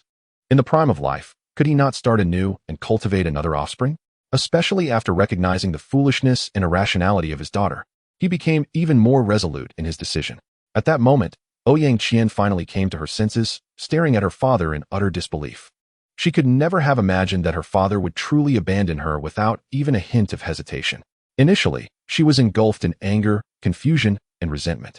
However, as the Taichu Shengzhu positioned himself behind Jiang Feng, his icy gaze devoid of any compassion, Ouyang Qian felt a wave of fear wash over her. She had believed she could threaten her father, only to find herself ruthlessly forsaken.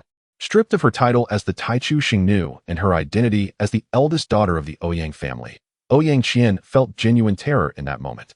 At that juncture, Yi Xian spoke up with a wry smile, saying, "Miss Ouyang, I apologize. It is I who have harmed you. Please, end my life. As long as I am dead, Jiang Feng will not trouble you." Upon hearing Yi Xian's words, Ouyang Qian, who had just regained a semblance of clarity, was suddenly overtaken by foolishness once again. She shot a cold glare at Ouyang Zhen, rebuking him. "Ouyang Zhen, you coward. You are weak and easily bullied. You are unworthy to be my father, let alone the Shengzhu of Taichu." Ouyang Zhen let out a cold laugh, too disdainful to respond, for such words were exceedingly foolish.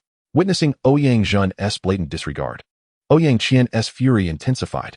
Before she could utter another word, Jiang Feng sensed an aura approaching that was strikingly similar to that of the Ouyang father-daughter duo. With the same celestial technique, the dazzling illusion of flowers and moons was conjured, and in the next moment, Taichu Xingzi Ouyang Hua appeared before everyone. In stark contrast to Ouyang Zhen's caution, Ouyang Hua's attention was immediately drawn to his sister's dire condition, inciting his rage. "Sister, tell me, who has done this to you? I will avenge you." Ouyang Hua bellowed, his peak cultivation level on full display. Had it not been for Jiang Feng's presence, Ouyang Hua would have undoubtedly claimed the title of the foremost youth of his generation. Such prowess naturally warranted his arrogance and dominance, and he stepped forward, ready to heal his sister. However, Ouyang Zhen acted swiftly, restraining Ouyang Hua with a cold voice. "What sister? Just moments ago, Ouyang Qian has been stripped of her status as a member of the Ouyang clan, and she is no longer the Xingnu of Taichu. She is no longer your sister. Mind your words." Ouyang Zhen's reprimand echoed in Ouyang Hua's mind. Sister gone? She is no longer a member of the Ouyang family? She is no longer the Xingnu? In an instant, Ouyang Hua found himself teetering on the edge of confusion. Once he regained his wits and glanced at the agonized Ouyang Qian, he gritted his teeth and exclaimed in anger, "I don't care. I only have one sister. Ouyang Hua will recognize no other. Father, if you believe my sister has erred, please do not punish her. Let me, as her brother, bear the consequences in her stead." Ouyang Hua's heartfelt declaration was sincere. Even Jiang Feng could not help but admire such a devoted brother. However, it was evident that Ouyang Hua was a fool, and he must meet his demise. Casting a cold gaze at his most promising eldest son, Ouyang Zhen's expression darkened as he replied coldly, "Did you not hear the words of this Shengzhu? Ouyang Qian is no longer a member of the Ouyang family. She is not your sister." Ouyang Hua cradled his head in despair, crying out in anguish, "No, father. Although my sister can be headstrong and thoughtless, I, as her brother, will certainly guide her well. Please grant me one chance, just once." Ouyang Zhen gritted his teeth, torn between the desire to protect his children and the harsh reality of his inability to do so. Moreover, Jiang Feng would not spare either of them. Predictably, after observing the unfolding drama, Jiang Feng stepped forward, his eyes filled with disdain as he coldly remarked, "You fool. I cannot be bothered to send you to your next life. You would only taint my hands." Upon hearing these words, the Taichu Xingzhu understood they were directed at him. For the sake of Taichu, for the Ouyang family, he steeled himself. "Unfilial son, the Ouyang family has truly raised a wretched wolf. Your current cultivation, your bloodline, your fortune, and opportunities, none of these were granted by the family or the sect. You are no different from that ungrateful daughter. The Taichu Xingzhu's stern reprimand filled the air. Since you care not for your family and sect, then the sect shall care not for you. If you wish to follow this ungrateful daughter, then do so to the end. From this day forth, the position of Taichu Xingzi is no longer yours, and I, Ouyang Zhen, will no longer acknowledge you as my son. Upon hearing such declarations, the Taichu Xingzi stood frozen, disbelief etched across his face as he questioned Ouyang Zhen. Father, how can you do this to me? What about my mother? You are not my father. Who are you? Return my father to me. Ouyang Zhen, furious at his son invoking his mother, pointed an accusatory finger at him. You dare mention your mother?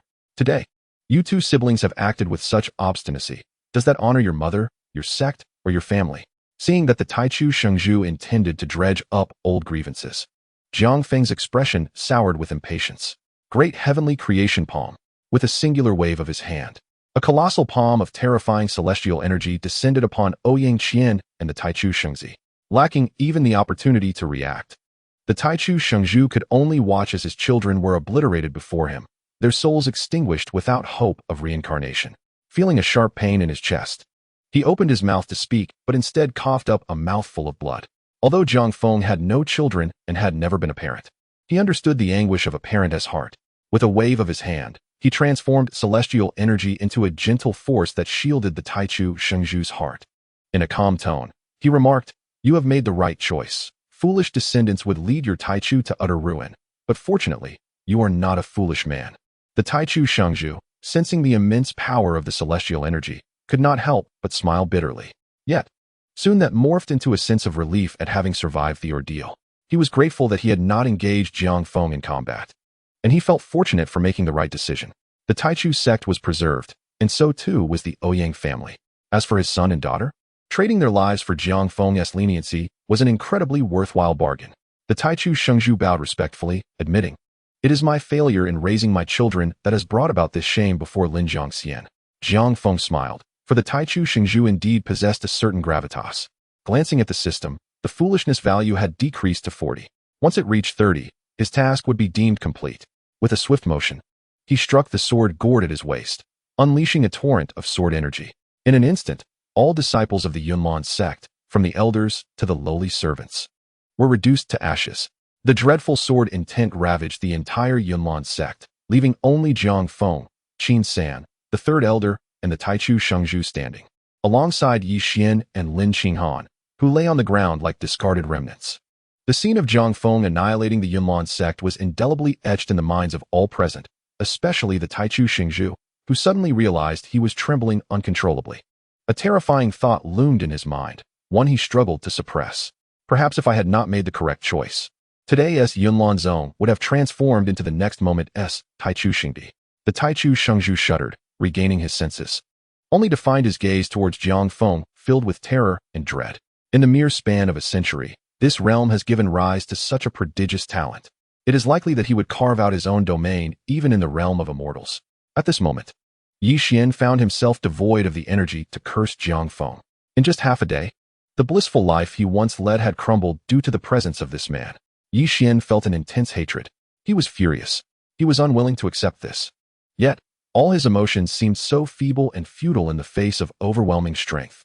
He could not resist a being that was a true immortal in the world. Jiang Feng observed Yi Xian and Lin Qinghan. Lin Qinghan was still oblivious to whether someone as foolish as her was coming to confront her. Thus he refrained from killing her for the time being.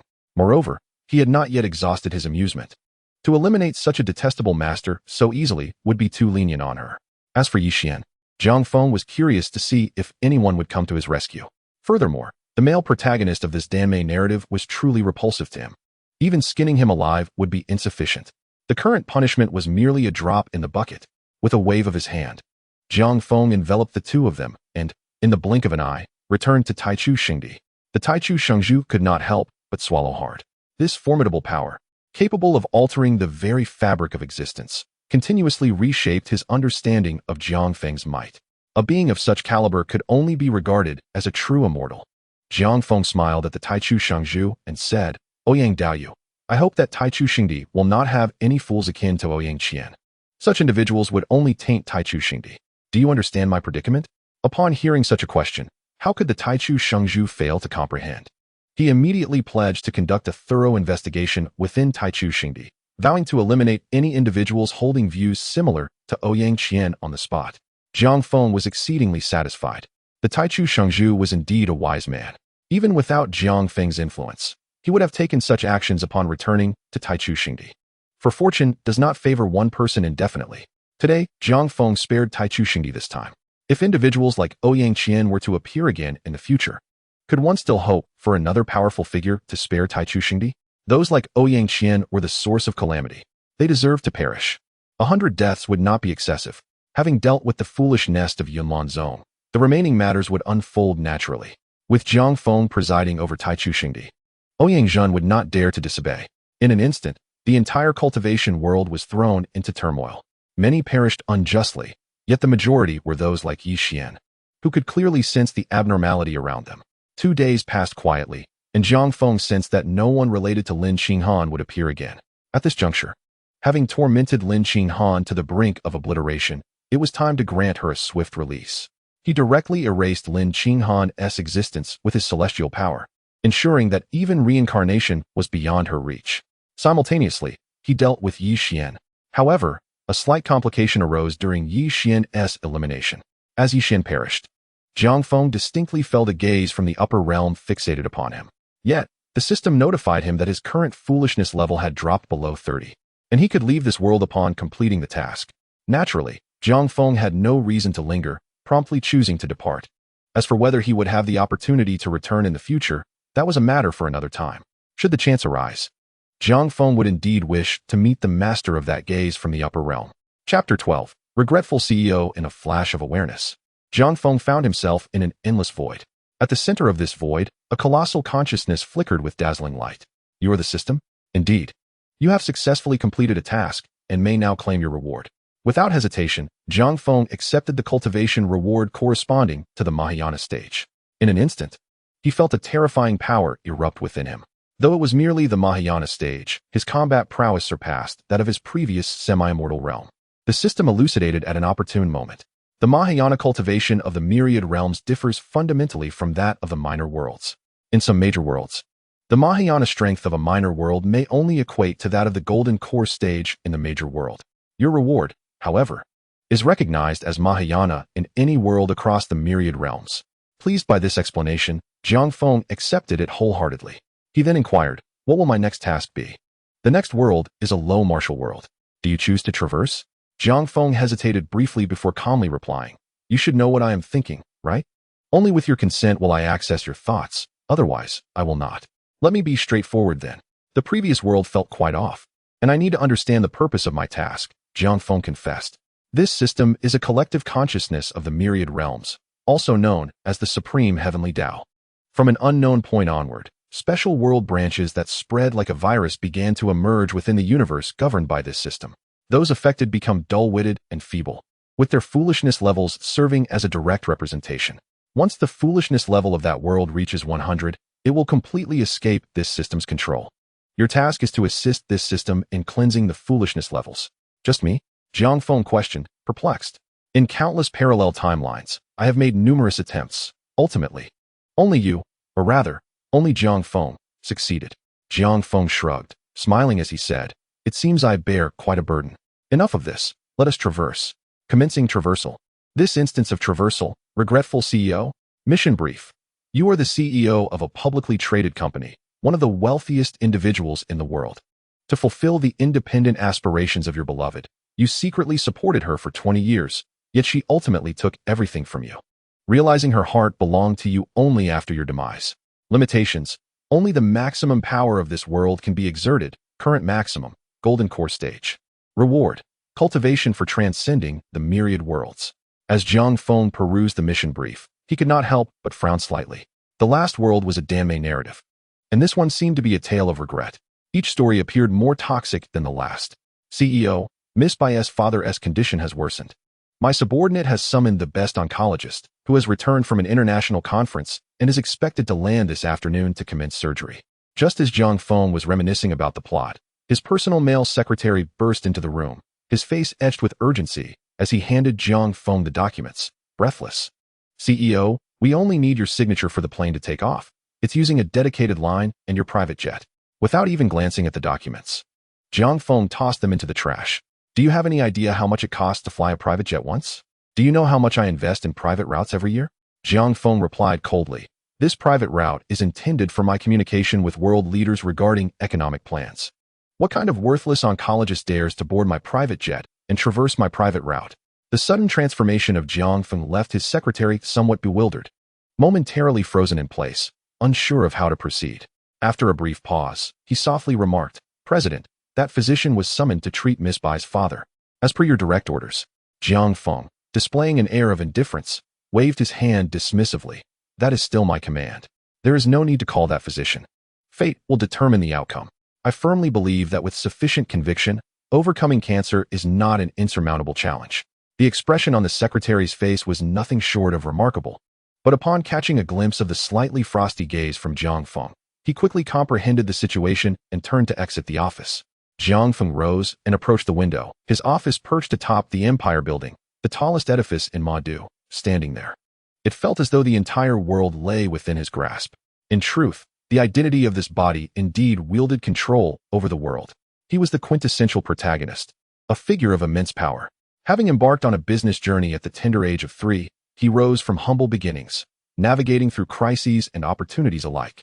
Ultimately amassing a fortune beyond imagination by the age of 27, becoming the wealthiest individual on the globe. Not only did he dominate the economic landscape of the Dragon Kingdom, but the very fate of the world's economy rested in the hands of his former self. Barring unforeseen circumstances, the commercial empire of his predecessor was poised to endure, destined to evolve into a colossal entity ruling an entire planet. However, such a future was far from guaranteed. The emergence of a white moonlight in his predecessor's life, namely Bai Qingning, posed a significant threat. When his former self was in dire straits, Bai Qingning had once shown kindness by sharing a steamed bun, an act of generosity that left an indelible mark on him. After achieving success, he dedicated himself to assisting Bai Qingning, who then began her familiar routine. While she did not oppose his investments, she insisted on asserting her independence, perceiving those investments as mere charity that insulted her dignity. Each time she received support, she would humiliate his former self with remarks such as I could succeed without your filthy money. As the narrative unfolded, it was inevitable that she would covertly support him, only to eventually devour the commercial empire Jiang Feng had built, subjecting him to relentless emotional and physical torment as revenge for his past charity. Ultimately, Jiang Feng would meet a sorrowful demise, leading Bai Qingning to a poignant realization of her deep love for him, culminating in a tragic separation. A tale of regret that would haunt her for eternity. Glancing at the system's absurdity value prompt, he noted, current world absurdity value, 95.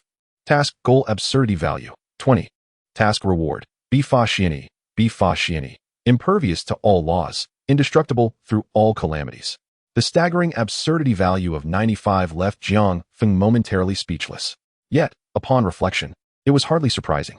To embark on a business venture at 3 and amass unimaginable wealth by 27 was a feat that could only exist in a world of elevated absurdity. Chapter 13. Regretful President Tu Jiang Feng pondered deeply, concluding that the absurdity value in this world was largely concentrated around Bai Qingning and his present body.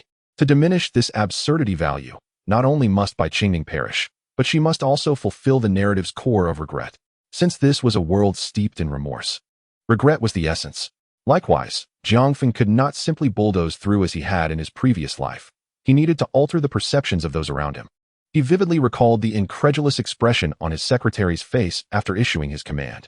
The entire world seemingly regarded his benevolence toward Bai Qingning as an obligation, an inevitable aspect of existence, akin to the natural necessity of eating when hungry or drinking when thirsty.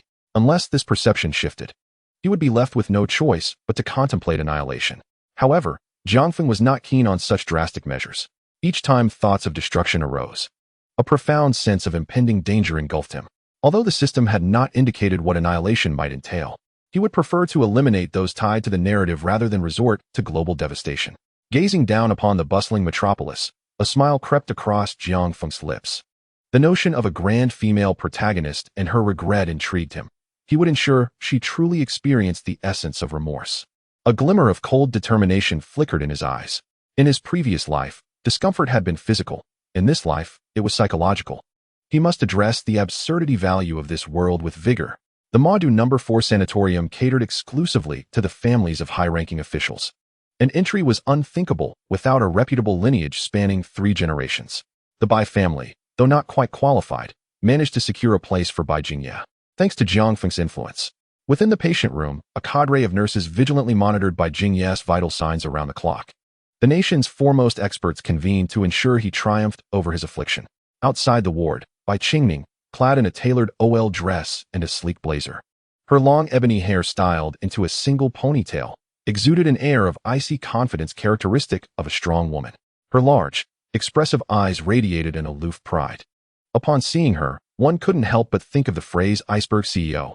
Miss Bai, Dr. Chun is an undisputed authority in oncology. Once he arrives, your father's condition will undoubtedly improve, Director Zhou of the sanatorium assured her with a smile.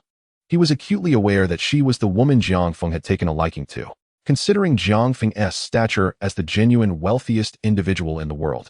Surpassing the combined fortunes of all others, his association lent significant weight to the director's words. However, it was not merely Jiang Feng's wealth that compelled the director's sycophancy.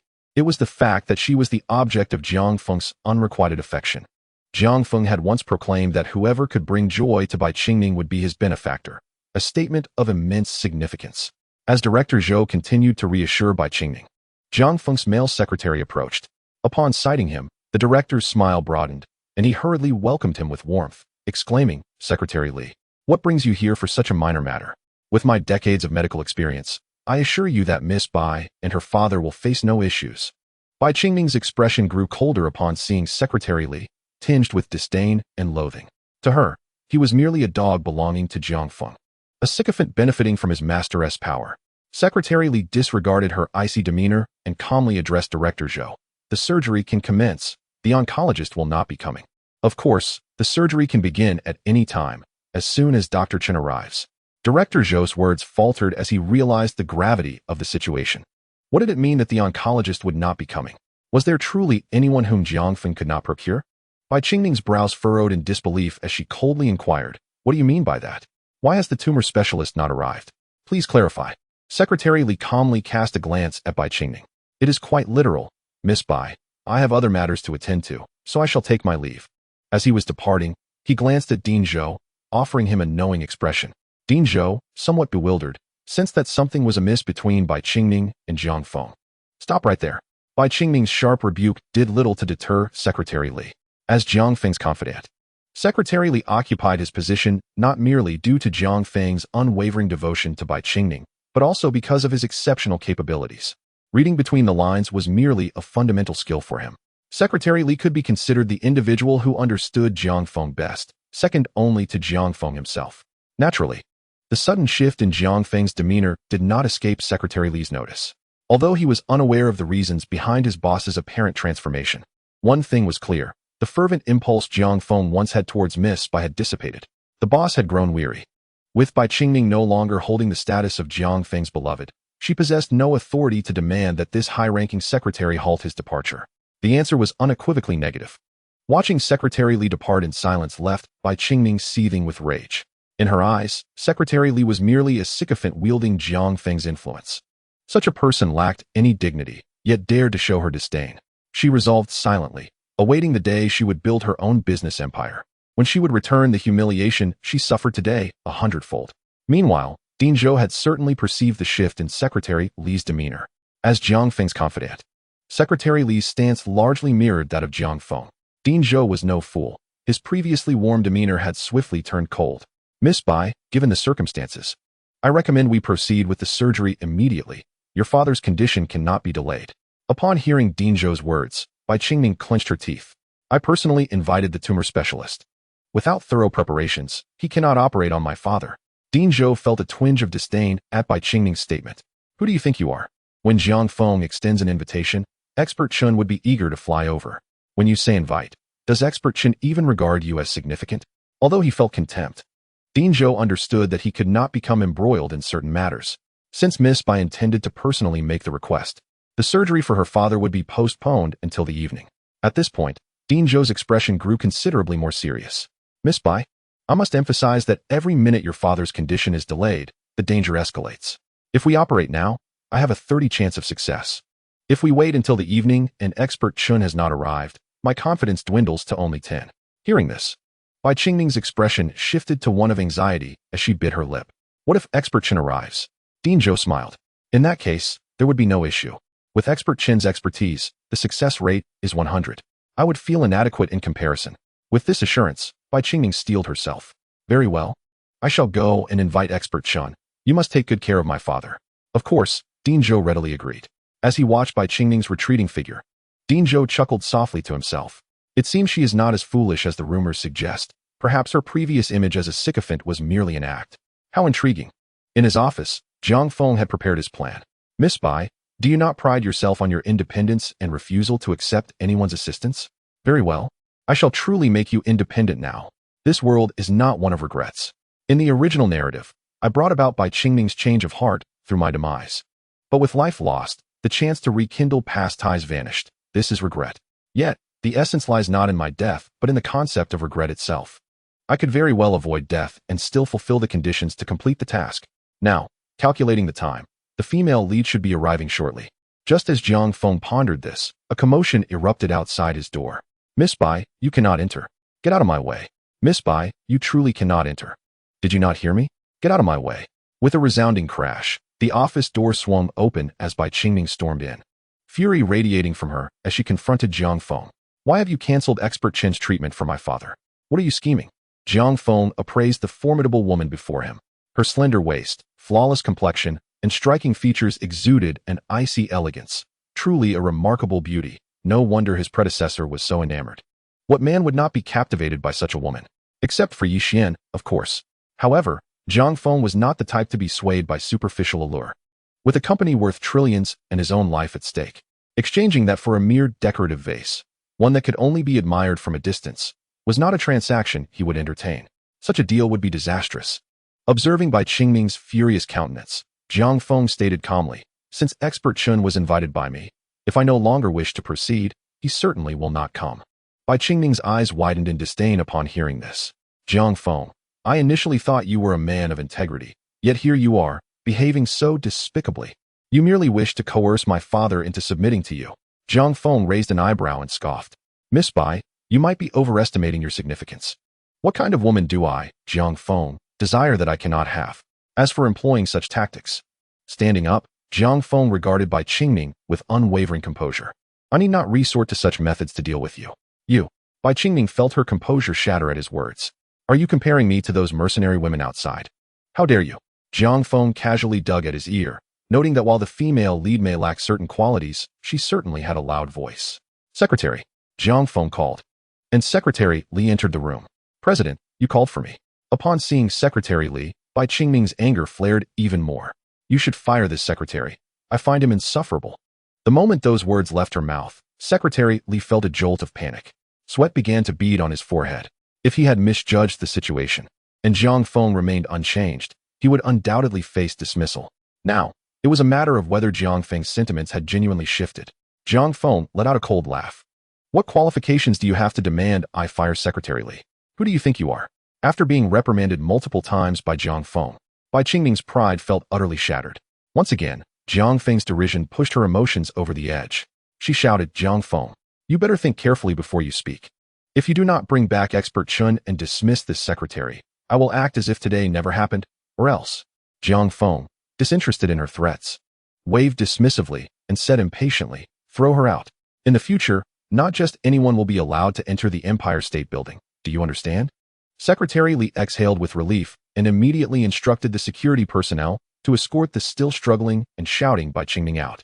As they were leaving, Zhang Feng did not forget to remind them. By the way, spread the word that Bai Qingming and I have severed all ties. I have never been threatened by anyone in my life. Inform the 4th Sanatorium to let Miss Bai pay for her stay in the special care ward herself. After all, she has always disdained my ill-gotten gains. Also, remember to create a list of gifts I have given her in the name of our romantic relationship. I am confident that Miss Bai will return them all in kind. Secretary Li's lips twitched slightly. The president was truly intent on pushing Bai Qingming to her limits. However, this was also favorable, as he had long found Bai Qingming displeasing, and now he finally had the opportunity to deal with her. Upon hearing Zhang Feng's words, Bai Qingming felt a surge of indignation. She shouted loudly, Zhang Feng, do you think this will make me submit? Dream on. I, Bai Qingming, can succeed without you. Everything you have given me was never something I asked for. It was all forced upon me. Now that you want it back, fine. I will leave nothing behind. Bai Qingming threw her bag to the ground and ripped off her watch and necklace, shattering them into pieces. Furious, she exclaimed, "Are you satisfied now? Today, I have seen through you. You are nothing but a petty and incapable coward." Jiang Feng pointed to the shattered gemstones on the ground and calmly stated, "This necklace was made from the finest imperial green jade, worth over 10 million. Let us say it's a discount. Consider it 10 million, and remember to transfer it to my account." After speaking, he waved his hand, and the security continued to drag Bai Qingming away. Soon, Bai Qingming, having been expelled from the Empire State Building, stood dazed by the roadside. At that moment, her phone rang, and the voice of Dean Zhou echoed through. "Miss Bai, your father's condition is deteriorating. If surgery is not performed soon, the outcome will be uncertain. Has expert Chen not arrived yet?" Bai Qingming gazed up at the top of the Empire State Building, faintly sensing that Jiang Feng was looking down at her from above. She felt a wave of humiliation and resentment. "Let us proceed with the surgery," Bai Qingming said in a low voice, then hung up the phone, gripping it tightly. Her eyes were filled with the flames of vengeance, and she was determined to repay Jiang Feng for the humiliation she endured today 100-fold. Chapter 15. Regrets of the President for President. When Miss Bai was downstairs, her gaze was incredibly cold. "She must hate you deeply." Upon hearing Secretary Li's report, Jiang Feng clicked his tongue. It seemed he had not done enough. A mere display of power would not instill a sense of fear in Bai Qingming. Instead, it would only provoke her rebellious spirit. Then let it not be said that he did not demonstrate true authority. "Go. Find 2 trustworthy individuals and have them break her legs, leaving no trace behind," Jiang Feng said calmly. Upon hearing this, Secretary Li's eyes widened in disbelief. "Is that really necessary, President?" Jiang Feng waved his hand impatiently. "Enough with the hesitation. She just told me she wanted to dismiss you. Are you too afraid to retaliate? Or should I truly consider dismissing you?" Secretary Li was drenched in cold sweat and quickly complied, leaving the room. Meanwhile, Jiang Feng summoned the company accountant and handed over all the transfers and luxury expenses he had incurred for Bai Qingming. He instructed the accountant to ensure that Bai Qingming returned everything. The accountant assured him that this was his forte. Moreover, since this matter involved Jiang Feng, the court could complete the procedures in as little as 2 days, at which point Bai Qingming would have no choice but to repay, whether she wanted to or not. After the accountant departed, Jiang Feng wore a cold smile. Isn't she fond of regretting? Doesn't she believe that under the various protections of her previous self, life was unbearably painful?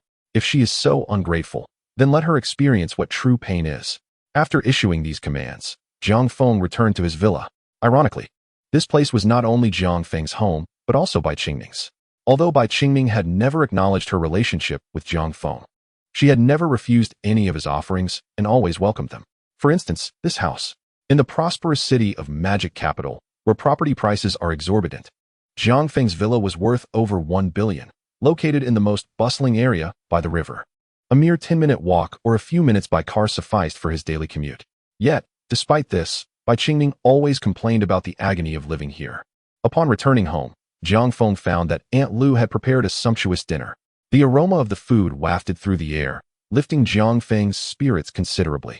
Aunt Lu had been the caretaker for 4 years, and since Jiang Feng was an orphan, he treated her as family rather than a servant. When Aunt Lu saw Jiang Feng return, she greeted him with a smile, taking his clothes to wash.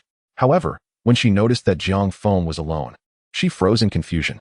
"Young master, why didn't Miss Bai come back with you?" Jiang Feng, irritated by any mention of Bai Qingming, replied coldly, "From today onward, Bai Qingming will no longer reside in my home. Please clear out her room tonight and dispose of all her belongings to buy new ones." Aunt Lu's expression turned serious upon hearing this. She stepped up to Jiang Feng and spoke in a tone of reprimand typically reserved for an elder addressing a younger relative. "Jiang Feng, we need to have a serious talk about today's events. Miss Bai is such a wonderful person. As a man, you should be more accommodating and protective of her. You are a big CEO, yet Miss Bai is just a small employee. She must feel immense pressure being with you. You ought to treat her better." Jiang Feng calmly regarded Aunt Lu, remaining silent. Mistaking his silence for agreement, Aunt Lu continued, "You see, in matters of the heart, there are always ups and downs. If you apologize to Miss Bai and invite her back, I will speak on your behalf, and this matter will be resolved. As long as you are sincere, you will eventually be together." Upon hearing this, Jiang Feng could hardly suppress a cold laugh. He could not even be bothered to refute such outrageous remarks. He coldly asked, "Aunt Lu, It seems you have quite a good relationship with Bai Qingning. Aunt Lu, still unaware of the true implications, nodded in agreement. Miss Bai is such a good person, without an ounce of arrogance, warm and generous. She is a wonderful girl. Jiang Feng recalled the memories of his predecessor and realized that Aunt Lu was indeed a hidden nuisance. She incessantly brainwashed the original owner, insisting that men should defer to women and unconditionally cater to them, taking advantage of the original owner's lack of familial love. Aunt Lu had instilled a thoroughly subservient worldview in Jiang Feng. It could be said that even without Aunt Lu, the original owner would have walked the path of regret. After all, this was a world of regret. However, if it were not for Aunt Lu's meddling, the original owner would not have suffered so much in the process. Understanding this, Jiang Feng's gaze turned icy. He had been so preoccupied with dealing with Bai Qingning that he had forgotten to address this meddlesome old woman. Aunt Lu felt the icy gaze of Jiang Feng upon her, and a sense of fear washed over her. Jiang Feng, I have regarded you as my own child. You must not abandon Bai Qingning. She is truly a wonderful girl, and as someone who has been through life's trials, I can assure you of her worth. Aunt Lu attempted to sway Jiang Feng, but he merely chuckled in response. If my memory serves me correctly, Bai Qingning has always taken you shopping, using the card I left with you, hasn't she? Upon hearing Jiang Feng's words, Aunt Lu's face turned ashen. Yes, it was Bai Qingning who, Jiang Feng, noticing her expression, smiled knowingly and interrupted, let me take a wild guess. No wonder you always speak so highly of Bai Qingning. She must have told you to claim it was her card if I ever checked, correct? Seeing Jiang Feng unveil the truth, cold sweat began to trickle down Aunt Lu's temples. That's not how it is. It was Bai Qingning. Jiang Feng waved his hand dismissively. Enough. I hadn't intended to take action against you, but you have forced my hand. I am informing you that I have already filed a lawsuit against Bai Qingning, and within the next few days, she must return everything I gifted her. If she fails to do so, she will have to compensate me accordingly. Since you are so fond of Bai Qingning, go ahead and work for her as your employer. Jiang Feng stepped aside from the doorway, pointing coldly outside. Now, you are fired. Go seek out your precious Bai Qingning and have her pay you 50,000 a month to be her maid. At this point, Jiang Feng feigned a sudden realization and added, oh, I almost forgot something important. The money you charged to my card must be repaid in full. If you refuse to return it, I wouldn't mind adding another person to my lawsuit, as it is on my way. Aunt Lu was truly panicking at this moment. She had been receiving a salary akin to the highest paid maids, with little to no responsibilities beyond tidying up and cooking. Jiang Feng had treated her exceptionally well, even providing 7 days of paid vacation each month, with travel expenses reimbursed. Such a position was impossible to find elsewhere. Now, not only would she lose her job, but she would also be held accountable for credit card fraud. Regret consumed her, yet just as she prepared to plead with Jiang Feng not to dismiss her, she heard his resolute and callous voice. Since you enjoy defending Bai Qingning so much, you might as well go find her now. If you don't leave, I will call security. Jiang Feng pointed toward the door, his gaze betraying no hesitation. Aunt Lu trembled, hesitating in hopes that Jiang Feng might change his mind. Observing his unwavering demeanor, she finally broke down in tears, pleading with him not to fire her. As for the credit card issue, she acknowledged her wrongdoing and promised to repay. Jiang Feng remained unmoved. You do not regret your actions. You only regret that once you leave, you will never find another fool like me. Now go. Jiang Feng seized Aunt Lu's luggage with one hand and, with a swift motion, hurled it out the door. The situation had already caught the attention of security. Being a premier luxury residence in the bustling metropolis, the security measures were stringent. Instantly, several robust security personnel rushed over. Understanding Jiang Feng's intentions, they disregarded Aunt Lu's struggles and forcibly escorted her out of the villa area. The room was left quiet, with Jiang Feng finally enjoying a moment of solitude. Glancing at the table laden with food, Jiang Feng frowned slightly. The thought of it being prepared by Aunt Lu dampened his appetite. He pulled out his phone and called Secretary Li, requesting a new maid to be sent over. In the household of a wealthy magnate, even if the salary was unfavorable, numerous individuals would eagerly accept the position. Within half an hour of hanging up, there was a knock at the door. Upon opening it, he was greeted by a striking woman, approximately 5 feet 7 inches tall, with an alluring figure and captivating features. Mr. Jiang, I am Tao Qing, a graduate of the French Court Butler Academy, and I am your new personal maid. Jiang Feng regarded the beautiful woman with a hint of skepticism. Can you cook well? Well, never mind, come in. He had intended to question her further, but reconsidered, realizing he wouldn't remain in this world for long. Tao Qing was indeed an attractive sight. Having her around would be pleasing to the eye. Her demeanor was markedly more pleasant than Aunt Lu's. She had been trained in the art of serving elite individuals like Jiang Feng. Before long, the meal was prepared, and after tasting a bite, Jiang Feng was left in awe. The food was infinitely superior to Aunt Lu's culinary efforts. She had a refined sense of balance, was beautiful, and could cook exquisitely.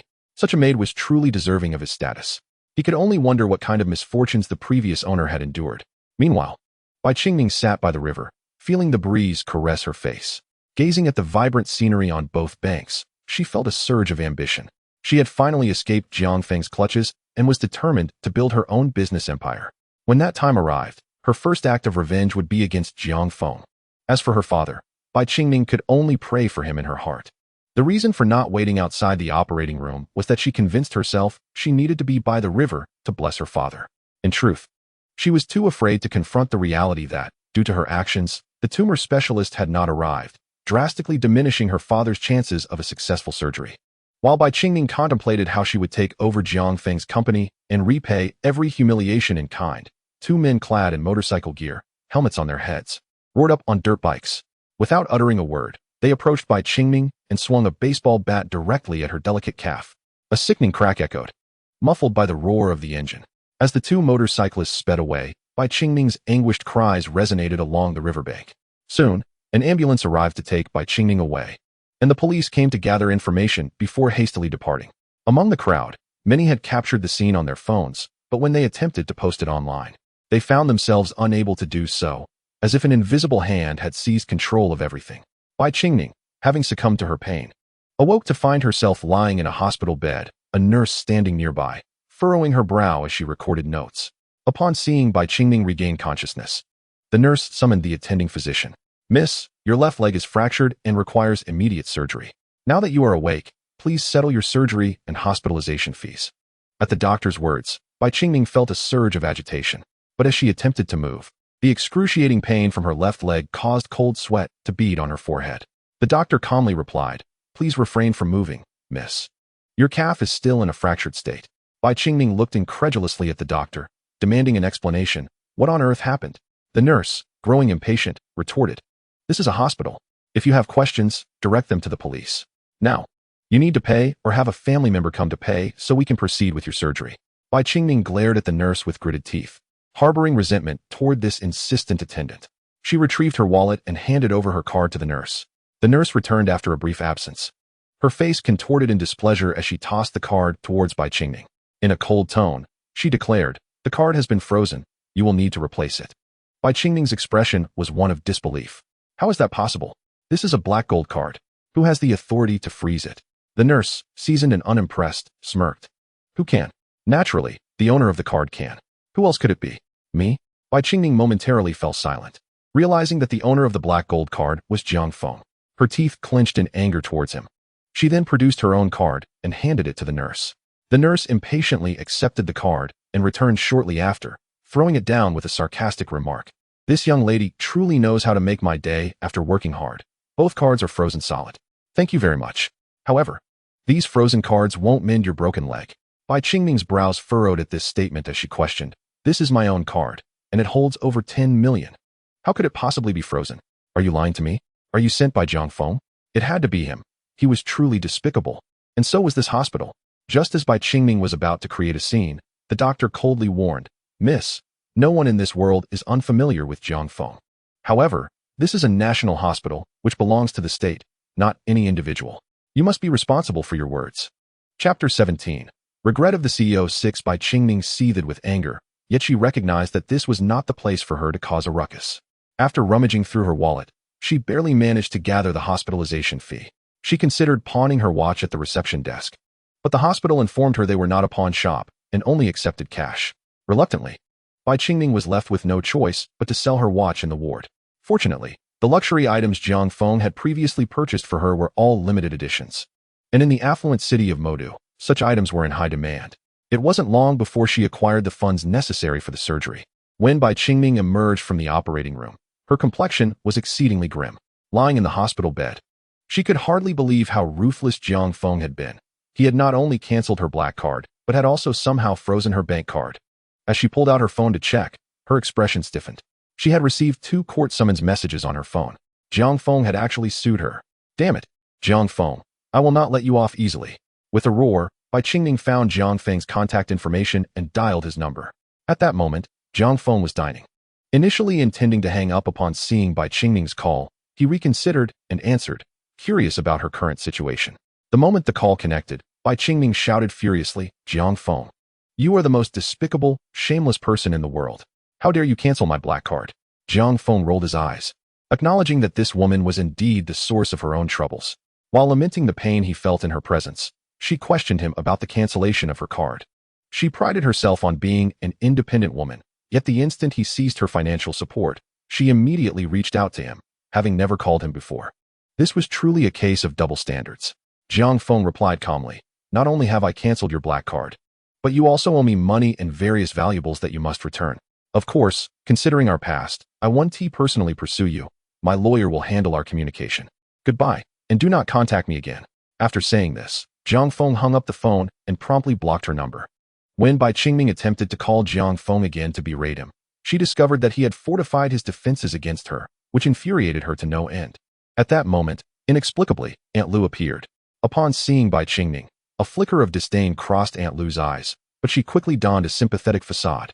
Approaching her with a concerned expression, what happened? How did you sustain such a severe injury? Does it hurt? Bai Qingning's demeanor brightened upon seeing Aunt Lu. She surmised that Jiang Feng must have sent her. How typical of a man. Was he trying to play games of feigned indifference? Did he think Bai Qingning would fall for such tricks?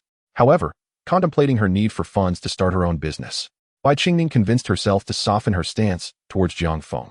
After all, she had over 10 million in startup capital that she needed to reclaim. Forcing a smile towards Aunt Lu, she replied, it's nothing, Aunt Lu. The surgery was quite successful. How did you know I was here? Aunt Lu's expression turned somewhat awkward as she realized that Bai Qingning had likely seen the video of her ruckus in the hospital shared in the nanny group. However, to say such a thing would certainly offend someone as proud as Bai Qingning. With a forced smile, Aunt Lu explained, a friend informed me. Mr. John cares about you very much. Bai Qingning snorted coldly, naturally assuming that Aunt Lu's friend referred to Jiang Feng. In a frosty tone, she responded, care about me? I have no relationship with Jiang Feng now, and no, we have never had any relationship at all. Aunt Lu sensed the situation was going awry, as she had intended to reconcile Bai Qingning and Jiang Feng to return to the villa as a nanny. If both parties maintained such attitudes, her plans would be thwarted. Hastily, she began to speak words of flattery. Miss Bai, in truth, Mr. Jiang still cares for you. Why not return to the villa with me? I can personally help you both clarify things. There is nothing that cannot be resolved. Mr. Jiang has been devoted to you. He has had no other women by his side over the years, which you must have noticed. Had this been the past Bai Qingning, she would have dismissed Jiang Feng as utterly worthless upon hearing such words. Back then, she had yet to grasp the meaning of loss. Yet, after experiencing all that she had, although she still looked down on Jiang Feng, his actions today had indeed unsettled her. After a moment of silence, she nodded, very well. But this matter is entirely Jiang Feng's fault. He must apologize to me. Aunt Lu eagerly agreed. Of course. I know Mr. Jiang well. He has a sharp tongue, but a soft heart. He still cares for you deeply. Thus, Aunt Lu remained by Bai Qingning's side, secretly dreaming of returning to the Jiang family villa. Meanwhile, in the Jiang family villa, Jiang Feng had finished his dinner and was now resting soundly under the attentive care of Tao Qing. Do not misunderstand. Tao Qing, as a professional personal steward, possessed considerable skill in massage. After the session, Jiang Feng felt a significant relief from the tension that had plagued him in recent days. The following morning, upon awakening, he found that Tao Qing had prepared breakfast. After a brief wash-up, he was enjoying his meal when the doorbell rang. Tao Qing proactively answered the phone and respectfully inquired, Boss, your former nanny and a lady with the surname Bai wish to see you. Jiang Feng let out a cold laugh. These two seemed to have found each other, united by their shared desperation. Unfortunately for them, he was no longer the pathetic man he once was. Their decision to come back indicated that they still harbored unrealistic fantasies. Perfect. He would take this opportunity to enlighten them on the harshness of reality. Let them in, and have security accompany them, Jiang Feng calmly instructed. After a moment of contemplation, she added, call Secretary Li and have him send a reporter over. Tao Qing diligently executed Jiang Feng's orders. Before long, Aunt Lu and Bai Qingning arrived at the villa's front garden, surrounded by security, and met Jiang Feng. Both women immediately noticed Tao Qing standing beside him. Young and beautiful, Tao Qing exuded a noble elegance, enhanced by her training as a systematic steward. In an instant, both Aunt Lu and Bai Qingning sensed a threat. Aunt Lu worried about what would happen if Bai Qingming could not return to the Jiang family. Bai Qingming, on the other hand, felt an inexplicable threat emanating from Tao Qing, as if she intended to take Jiang Feng away. Yet, anger soon followed. Anger at the fact that she felt threatened by someone who might take Jiang Feng from her. She still could not accept the reality that her survival in the bustling metropolis depended on Jiang Feng. Observing the two women's varied expressions, Jiang Feng regarded them with the amused gaze of a spectator at a zoo, particularly entertained by Bai Qingming's recently operated on leg, which affirmed Secretary Li's decisive actions in his mind. "Ah, Mr. Jiang, as per your request, I have brought Miss Bai back," Aunt Lu said cheerfully, assisting Bai Qingming while beckoning Jiang Feng to help as well. However, after taking just a couple of steps, she was halted by Tao Qing. "Regardless of who you are, without my boss's command, you are not permitted to advance any closer," Tao Qing stated coldly. Aunt Lu's expression instantly soured. "Who do you think you are? I have been Mr. Jiang's housekeeper for 4 years. Seeing that Tao Qing remained unmoved, she pointed at Bai Qingming, adding, "This young lady is Mr. Jiang's girlfriend. What gives you the right to block her?" Bai Qingming instinctively wanted to refute Aunt Lu's words, her disdain for Jiang Feng still fresh. But the mention of girlfriend made her feel physically ill. Remembering last night's embarrassment and that Jiang Feng had frozen her black card, she bit her lip and said nothing, as if acquiescing to the title of girlfriend. In her mind, she felt that her small favors to Jiang Feng were more than sufficient. "I have already acknowledged being your girlfriend. What more do you want? Don't overreach." Jiang Feng found amusement in Bai Qingming's expression, although he could not read minds. Anyone with eyes could see her face contorted as if she had eaten a half-dead fly. Aunt Lu attempted to shove Tao Qing aside, but was swiftly seized by the wrist, causing her to cry out in pain. "Hey, why are you resorting to violence? Do you know who I am? Do you know where this is?" Aunt Lu shouted, pointing at the security personnel behind her. "You security guards, are you just standing around? Can't you see someone is being assaulted? Throw her out." The guards rolled their eyes at her. Jiang Feng generously bestowed red envelopes upon them during the holidays. Who would heed the word of a mere woman? Jiang Feng stood nearby, smiling as he watched the comedic scene unfold. There was nothing else to do but find it utterly hilarious. One was feigning authority, while the other pretended to be dignified. Truly, when it came to acting, only the inept could become the leading man. The skilled ones were busy courting someone. After a brief observation, Jiang Feng had seen enough of this farce. "Enough," he commanded, instructing the security to separate Aunt Lu and Bai Qingming. His gaze swept over the two. At that moment, the reporters sent by Secretary Li also arrived. Understanding that today's event was not a serious press conference, only tabloid and online reporters were in attendance. These individuals thrived on celebrity gossip and scandalous news.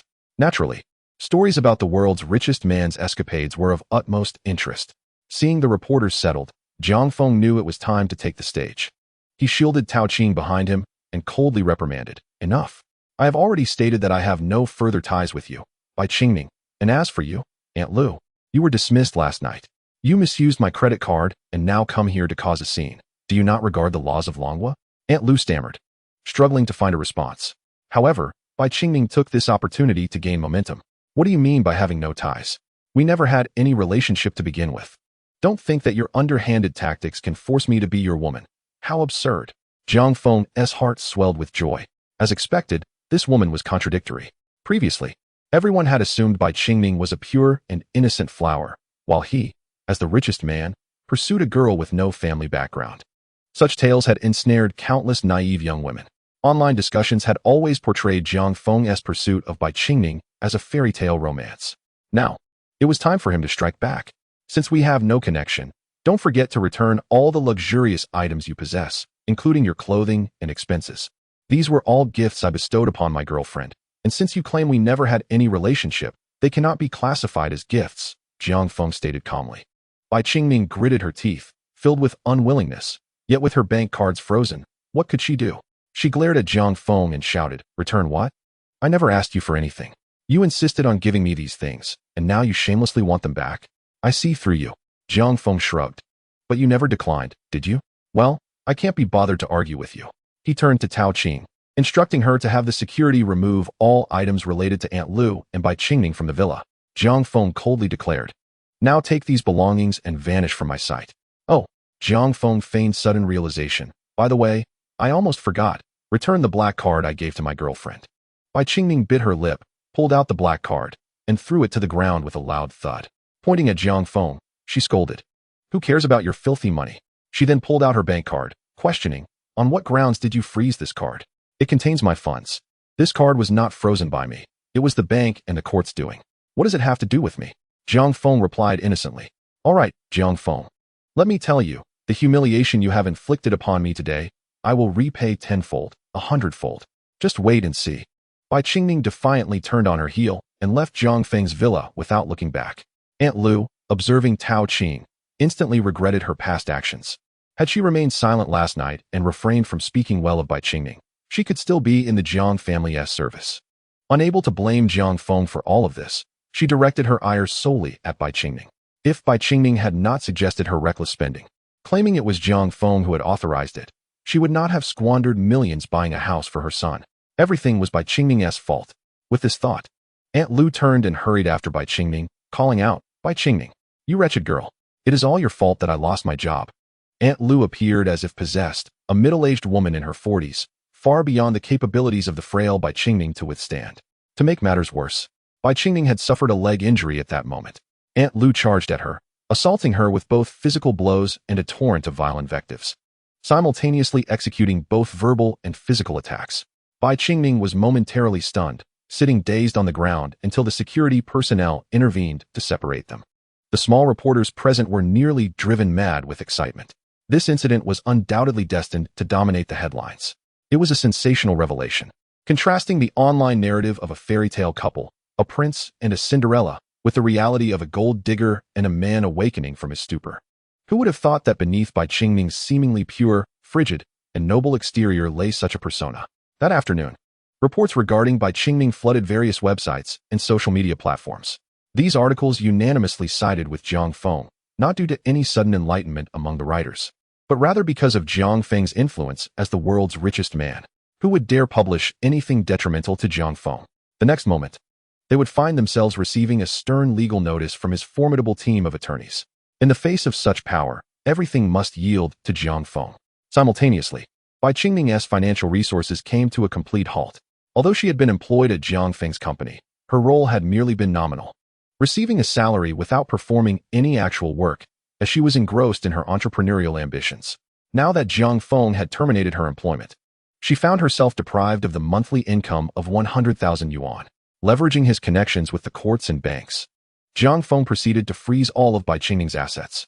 By the time she emerged from her stupor, she found herself seated on a park bench, having lost everything. Upon reflection, it was not entirely accurate to say she had lost everything. After all, Jiang Feng had graciously bestowed upon her nearly 200 million in debt. This included the exquisite imperial green necklace, bracelet, and earrings she had shattered, along with other damaged luxury items, and the expenses incurred during their outings to high-end venues. Some of these expenses had been mutual, leaving Jiang Feng with little justification to reclaim them. Yet, regrettably, the capriciousness of power was vividly illustrated here. Since it was deemed optional, it was, of course, taken.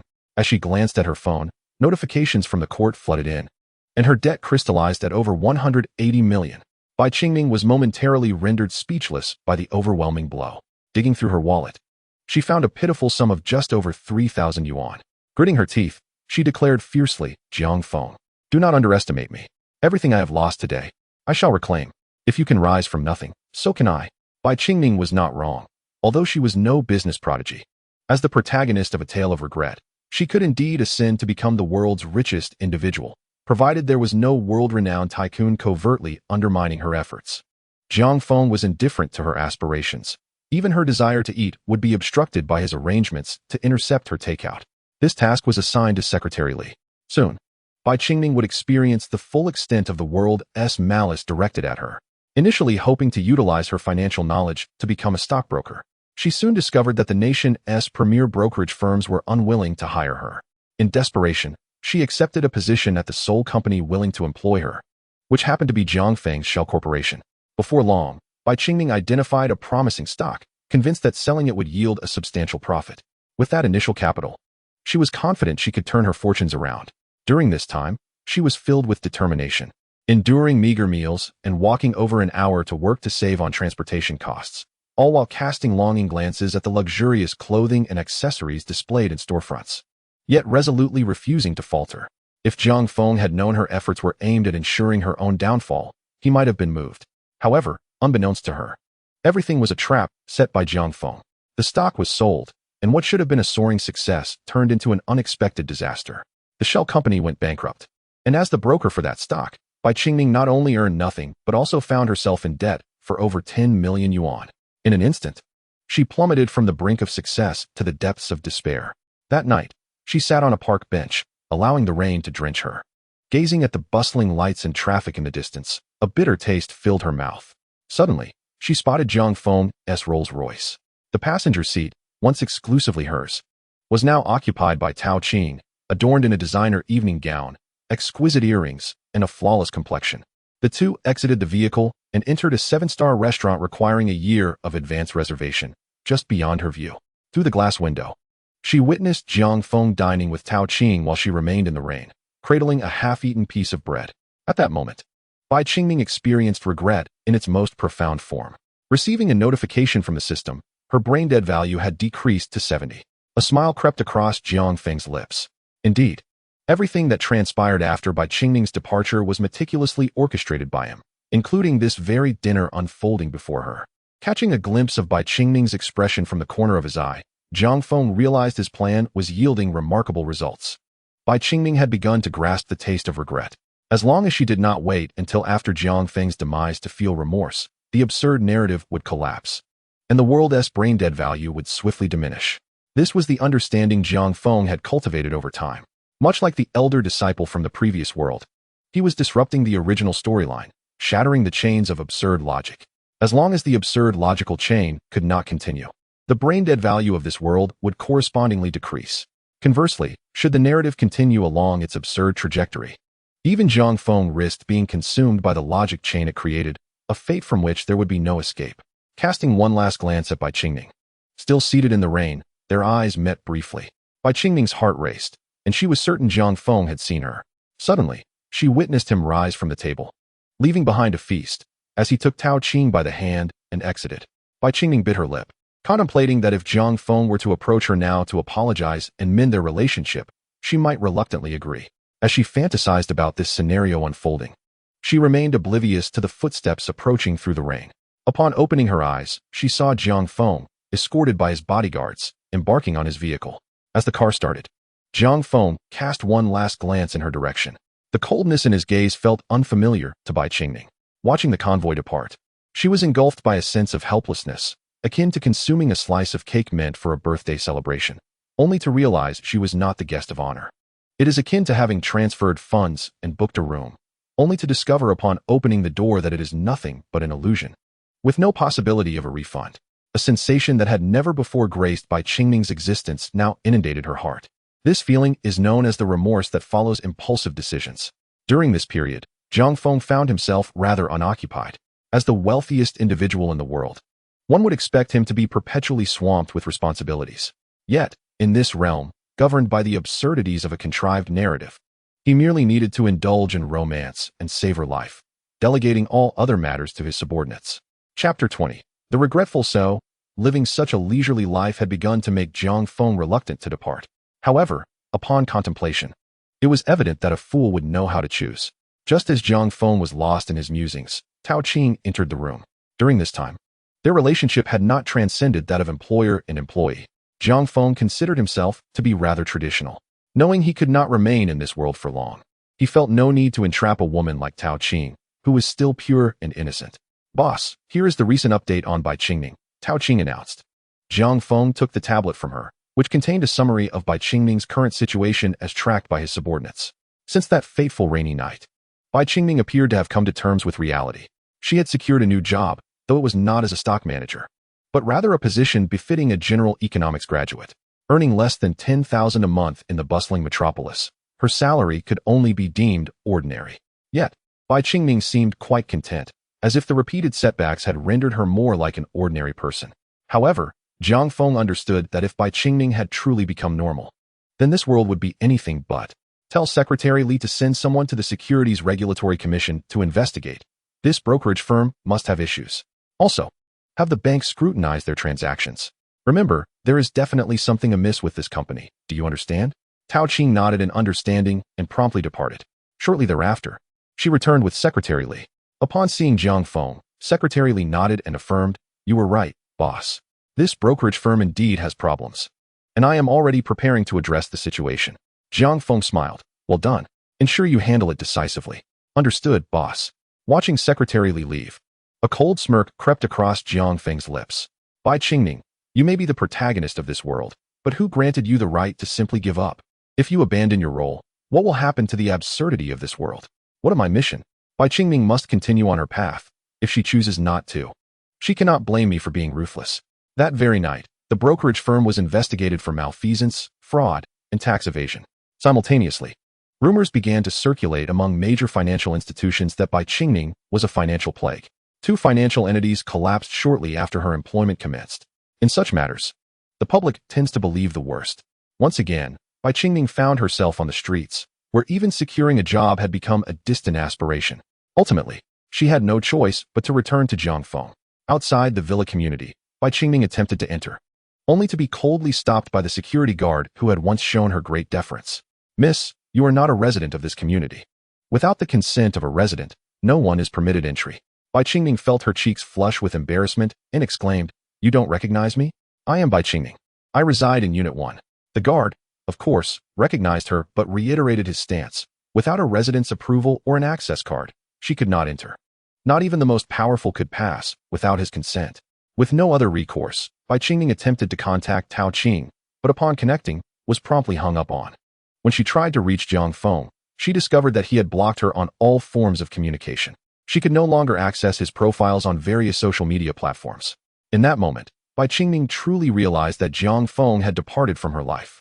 Yet, she was unwilling to accept this reality, or perhaps she simply had no other options left.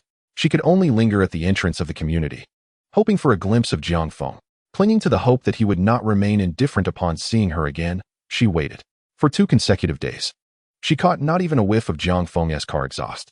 On the 3rd day, she finally spotted him and, disregarding the danger, stepped into his path.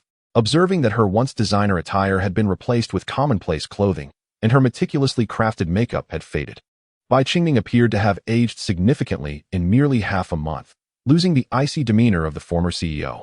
Jiang Feng remained unmoved as he stepped out of the car and coldly inquired, What is it? Upon seeing Jiang Feng again, tears welled in Bai Qingning's eyes, and she felt an overwhelming urge to cry. She quickly composed herself, adjusting her hair and clothing, and forced what she believed to be her most enchanting smile. Jiang Feng, I realize my mistakes. Can you forgive me this once? Jiang Feng, hearing her words, could not help but chuckle derisively. His demeanor was both forward and submissive. A truly ludicrous situation. He looked at Bai Qingning and coldly remarked, Do you truly require my forgiveness? Or rather, what exactly did you do wrong? Jiang Feng shook his head. You are not in the wrong. It is I who erred.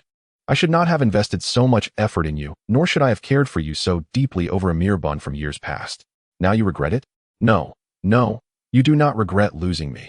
You merely lament the loss of your lavish lifestyle, the days when you had someone at your beck and call. Bai Qingning's face paled upon hearing this. She hastily attempted to clarify, It is not as you perceive. My worth pales in comparison to yours. You are so successful. And I merely lack security. I only wished for you to display a better attitude towards me. With tears in her eyes, Bai Qingning choked out. I see now that you are the one who truly loves me. I recognize your genuine affection. Let us reconcile, shall we? I am willing to be your girlfriend and your woman. In that moment, her expression resembled that of a drowning person grasping for a branch. Jiang Feng felt a wave of nausea at the sight of her. Until now, Bai Qingning still regarded herself merely as a ticket to a better life. She had not truly repented. Rather, she sought a wealthy benefactor to elevate her quality of life. Indeed, what she had done was still insufficient. Jiang Feng cast a disdainful glance at Bai Qingning and scoffed. On what grounds? He then signaled for Tao Qing to exit the vehicle. Compared to Bai Qingning, Tao Qing radiated the elegance of a refined lady, her grace palpable. Not to mention that even when Bai Qingning had been adored by Jiang Feng, she had only been a rival in beauty and poise to Tao Qing. The disparity was glaringly evident now. Upon seeing Tao Qing, Bai Qingning stood in shock, quickly followed by an indescribable fury. Jiang Feng, how could you do this? You abandoned me for her, didn't you? You did it for her. Bai Qingning screamed. I see through you now. You are a shameless scoundrel, a despicable beast. Jiang Feng allowed Bai Qingning to bark like a dog beside him, showing no signs of anger. After casting a cold glance at her, he got into the car with Tao Qing and drove away, leaving behind the exhaust fumes and Bai Qingning's regretful whimpers. In Chapter 21, Regretful CEO 10, Tao Qing inquired, CEO, do you really let that person insult you without getting angry? Hearing her question, Jiang Feng smiled faintly. Of course I am enraged, but if a stray dog barks at you from the roadside, would you stoop to barking back? With a twinkle in her eye, Tao Qing replied, not only would I bark back, but if the dog dared to bite me, I would bite back. Jiang Feng was momentarily taken aback by her response, and then erupted into hearty laughter. Ha! You are absolutely right. Perhaps I have been somewhat constrained by my own identity. Let us go. With a decisive turn of the steering wheel, Jiang Feng returned to Bai Qingning. Upon seeing him drive back, Bai Qingning's despondent mood instantly brightened. With tears welling in her eyes, she gazed at Jiang Feng, who, at that moment, resembled a Prince Charming coming to rescue her. However, she quickly realized her mistake. He was no prince, but rather a fully armed knight charging at her with a lance. Though Jiang Feng could only exhibit golden core strength in this world, he remained virtually invincible. Teaching Bai Qingning a lesson was child's play. In a swift motion, before she could evade, he struck her hard, sending her flying. She lost consciousness mid-air, only to be jolted awake by the pain. After several cycles of fainting and awakening, she finally collapsed onto the ground with a thud, spitting out several broken teeth. Clutching her swollen face, Bai Qingning was engulfed in a buzzing sound in her ears, and Jiang Feng appeared to her in double vision. Jiang Feng had secretly used his spiritual energy to protect her mind. Otherwise, that slap could have left her smeared against the wall. Standing before her, he spoke with the calmness of a deity gazing down upon mere ants. There has never been a relationship between us, as you have previously stated. Bai Qingning, should you disturb me again, I will ensure your demise. You know I am capable of that. At that moment, Bai Qingning dared not harbor any resentment towards Jiang Feng. All that remained was fear. There is a saying that one does not know pain until it befalls them, and Bai Qingning was just such a person. She had never perceived entrepreneurship as difficult until she embarked on it herself. She never believed Jiang Feng's kindness was anything but her due until he departed from her life. Now, she tasted the bitter flavor of fear. As Jiang Feng observed Bai Qingning, who was nearly paralyzed with fright, a wave of disgust washed over him. She was cowardly and devoid of moral integrity, and more importantly, she was the root of his previous life's demise. Such a person, were it not for the mission at hand, would he waste time with her? In a previous life, he would have obliterated her with a single strike.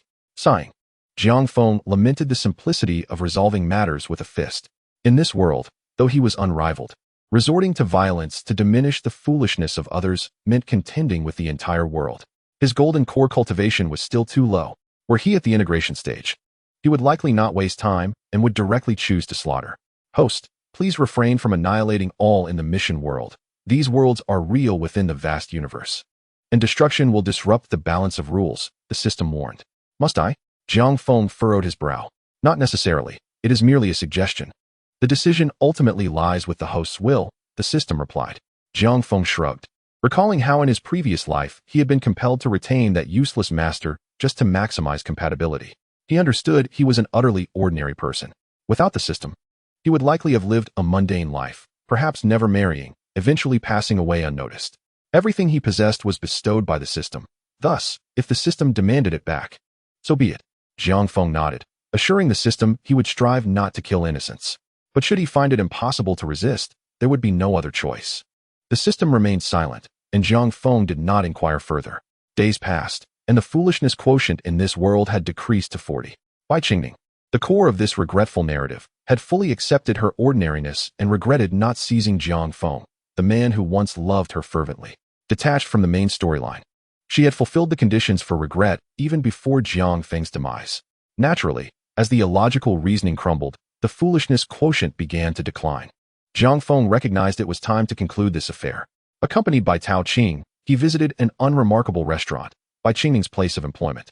Since Jiang Feng had struck her, Bai Qingning had left the bustling metropolis and returned to her hometown, taking a menial job and blending into the crowd. Initially, life was bearable, but most of her earnings were forcibly deducted to repay debts. Yet, after accepting her ordinary life, she found such existence tolerable until she laid eyes on Jiang Feng. Bai Qingning felt a dull ache in her cheeks and instinctively recoiled in terror. In a daze, memories of her past life flooded her mind. Tears streamed down her face as she gazed at Jiang Feng, filled with longing. I had a dream in which you loved me so completely, but I took you for granted, causing your suffering until your death awakened me to the truth that you were my one true love. Bai Qingning sobbed, her sincerity evident in her gaze. Jiang Feng understood this marked the culmination of the crumbling logic. She had gained memories of the future narrative. If the real Jiang Feng stood before her, he would undoubtedly choose to forgive. However, the man before Bai Qingming was not that world's devoted admirer, but an utterly ordinary individual. Jiang Feng's calm gaze swept over Bai Qingming. You do not wish to return to the past. You only understand that without me, you are nothing. Now, I do not wish to grant you another chance. It is time for you to depart. Bai Qingming offered a bitter smile, tears cascading down her cheeks. In that moment, she appeared breathtakingly beautiful. Yet beneath that lovely facade lay a heart that was cold and forever self-absorbed. The notion that Jiang Feng was her greatest love was a fallacy, from beginning to end. Bai Qingming had only loved one person, herself. With a casual wave of his hand, Jiang Feng extinguished the light in her eyes, rendering her silent. Ding. Mission accomplished. Current world foolishness quotient, 20. Rewards have been distributed. As a radiant light passed, Jiang Feng was adorned in an exquisitely luxurious celestial garment, the Bifa Xiani.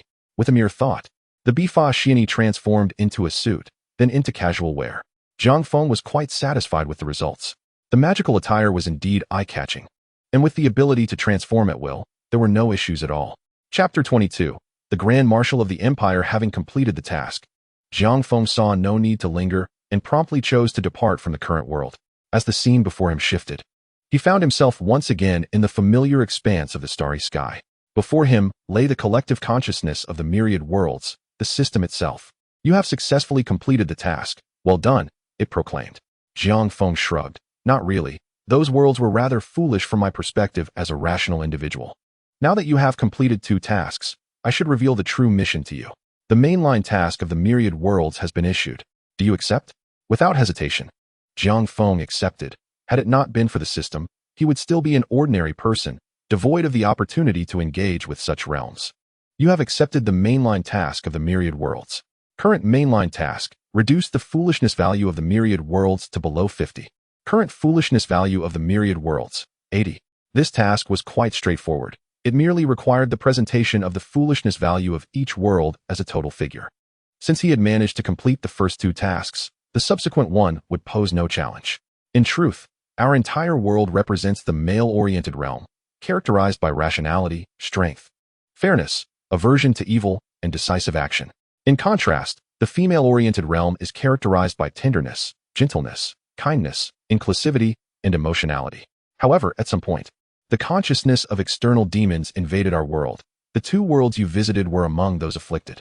These external demons have already overrun the neighboring female-oriented world, and now the male-oriented realm is perilously close to the same fate.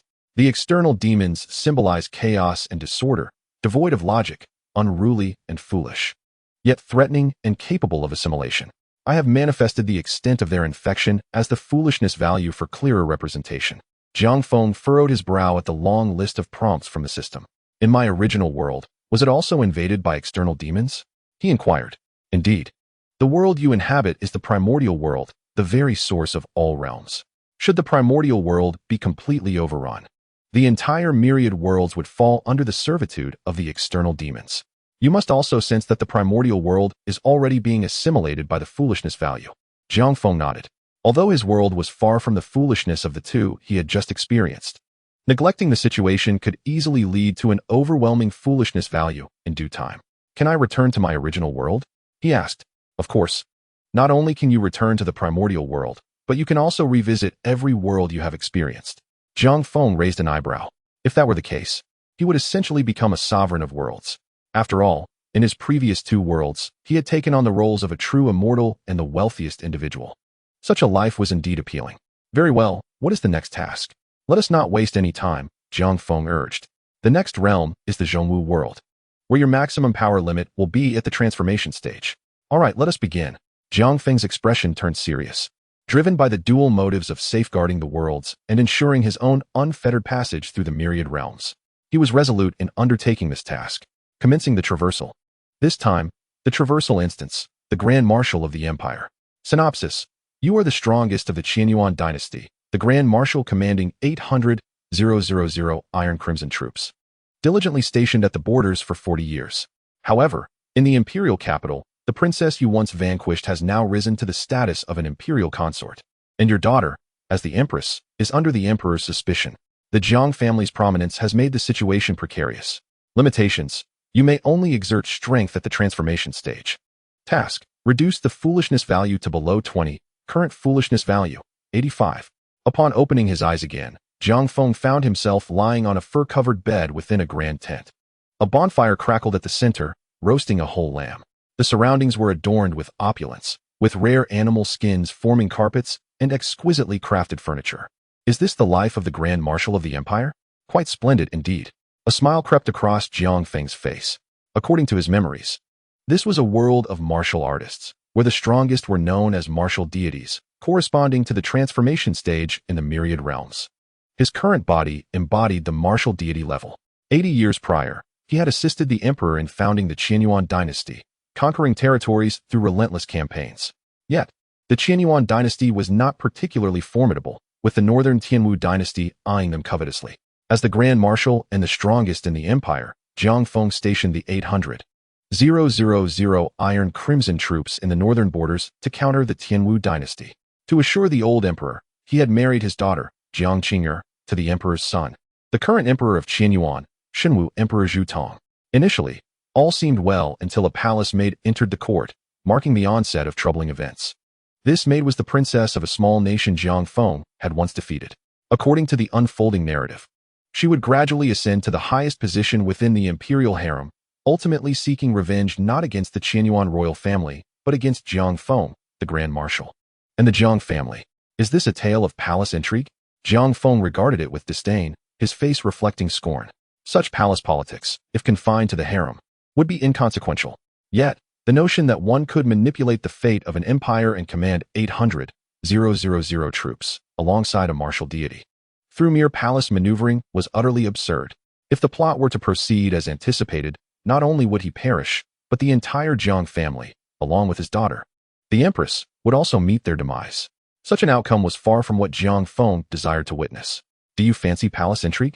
Let me offer you a taste of true power. A smile danced on Jiang Feng's lips. At that moment, his deputy, Bai Yi, entered the tent.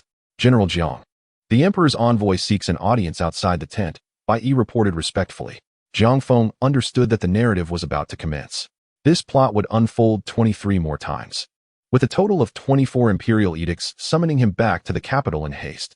Following that, poison would be administered at a banquet, and he would be slain in collusion with the martial deity of the Tianwu dynasty. The thought alone made Jiang Feng chuckle. With his presence, the Tianwu dynasty would not dare overstep its boundaries. The two great dynasties, Tianwu and Qianyuan, stood in a delicate balance. Once he was gone, Qianyuan would become a mere vassal of Tianwu, and the one orchestrating all this, the Shenwu emperor, believed himself to be in the right, claiming it was all for love. How utterly ridiculous. Chapter 23. The Grand Marshal of the Empire. Too soon, the emperor's messenger was escorted into the tent by two armored guards. Upon seeing the figure seated in the commanding position, the messenger felt an overwhelming pressure that momentarily stole his breath away. The incessant bloodshed of the army has forged a terrifying killing intent within Jiang Feng. Even without actively unleashing it, he can instill fear in the hearts of the wicked. As the commander of 800,000 troops, Jiang Feng commands an absolute authority that demands compliance. At this moment, the envoy feels less like a celestial messenger delivering orders to the marshal and more like a representative of a foreign emperor. The notion that Jiang Feng should kneel to receive the imperial decree evaporates in an instant. Instead, it is the envoy who kneels, respectfully presenting the imperial edict and a golden command token with both hands. Great Marshal, in 3 days, the nation will celebrate the birthday of the Empress. Your long service in defending the borders has prompted His Majesty to invite you back to the capital to share in the joy of family, the envoy humbly states. Upon hearing this, Jiang Feng's expression remains unchanged, yet a cold smile forms within his heart. The idea of familial joy is absurd. Since the fallen princess entered the Qianyuan dynasty's harem, his daughter Jiang Qing'er has effectively lost her authority as empress. Were it not for Jiang Feng's command over 800,000 troops, his daughter would have long been stripped of her position. As for this so-called familial joy and the empress's birthday, it merely serves to lower his guard, leading him into a carefully laid trap. Jiang Feng's icy gaze fixes on the envoy, who feels the weight of his presence intensify, causing him to tremble involuntarily. Casting a glance at Bai beside him, the latter comprehends the silent command and swiftly exits the tent, soon returning with a group of generals. More than a dozen martial generals, exuding a palpable aura of bloodlust, flank the kneeling envoy. A tacit understanding prevails among them. Within this tent, as long as Zhang Feng remains silent, no one dares to speak first. Unbeknownst to them, the envoy has already begun to lose his composure, overwhelmed by the terrifying aura and bloodthirst radiating from Zhang Feng. In his perception, it feels as though a century has passed, though in reality, it has only been a brief moment. Zhang Feng senses the opportune moment has arrived, and, with a voice imbued with authority, queries, "Tell me, envoy, why has His Majesty summoned me back to the capital?" The envoy, trembling, raises his head, locking eyes with Zhang Feng's formidable gaze, and is instantly struck with fear. The surrounding generals shout in unison, "Speak quickly. The marshal is addressing you. Do you refuse to answer? Look at you, delicate and soft. My men have not seen a woman in years." Laughter erupts, but the envoy, terrified, loses control and wets himself. "I must report to the marshal that it is indeed the Empress's birthday celebration, Your Excellency. I wouldn't dare conceal the truth from you." Zhang Feng's expression hardens. One does not weep until they behold the coffin. Bai Yi kneels, respectfully responding, "At your service." Zhang Feng turns his gaze back to the envoy, a cold smile gracing his lips. "You should be aware of the methods employed by the Empire's God of Death. Bai Yi, now I present you with two choices. Either tell the truth, or you shall face Bai Yi's judgment." In an instant, the envoy collapses to the ground. Bai Yi, one of Zhang Feng's most loyal subordinates, is a cold-blooded warrior who earned the title of God of Death during the founding battles of the Qianyuan dynasty, having mercilessly slaughtered 8 million soldiers of the Zhao kingdom who refused to surrender. Finally, succumbing to the immense pressure, the envoy stammers, "Yes, yes. His Majesty has summoned you back to the capital to strip you of your military command." The atmosphere within the tent freezes instantly, as all the generals cast icy glares at the envoy. A slight smile appears on Zhang Feng's lips as he continues, "I have guarded the borders for 40 years, and my only daughter is the current empress. Why would His Majesty seek to strip me of my command?" Having begun to speak, the envoy finds it easier to divulge more. Sensing that he has little to lose, he boldly states, "It is Zhao Guifei, Zhao Rian. She is the de facto ruler of the harem now. The empress has been confined to her chambers and cannot leave.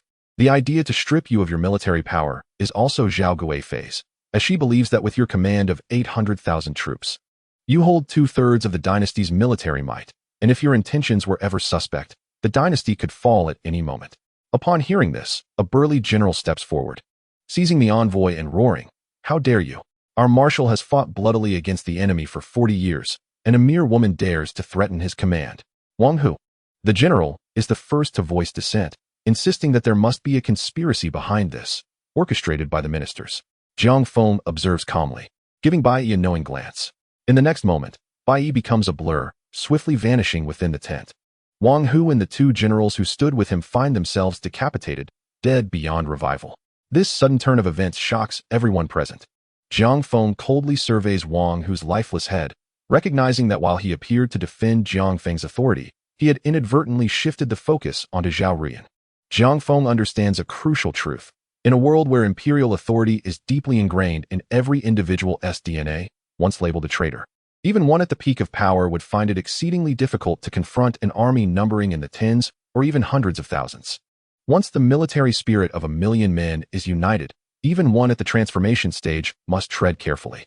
Moreover, he is not foolish enough to squander the advantage of commanding 800,000 troops. Gazing at the envoy, still coughing violently, Zhang Feng calmly states, "You have worked hard. Envoy, I have followed the late emperor in battles without harboring treasonous thoughts.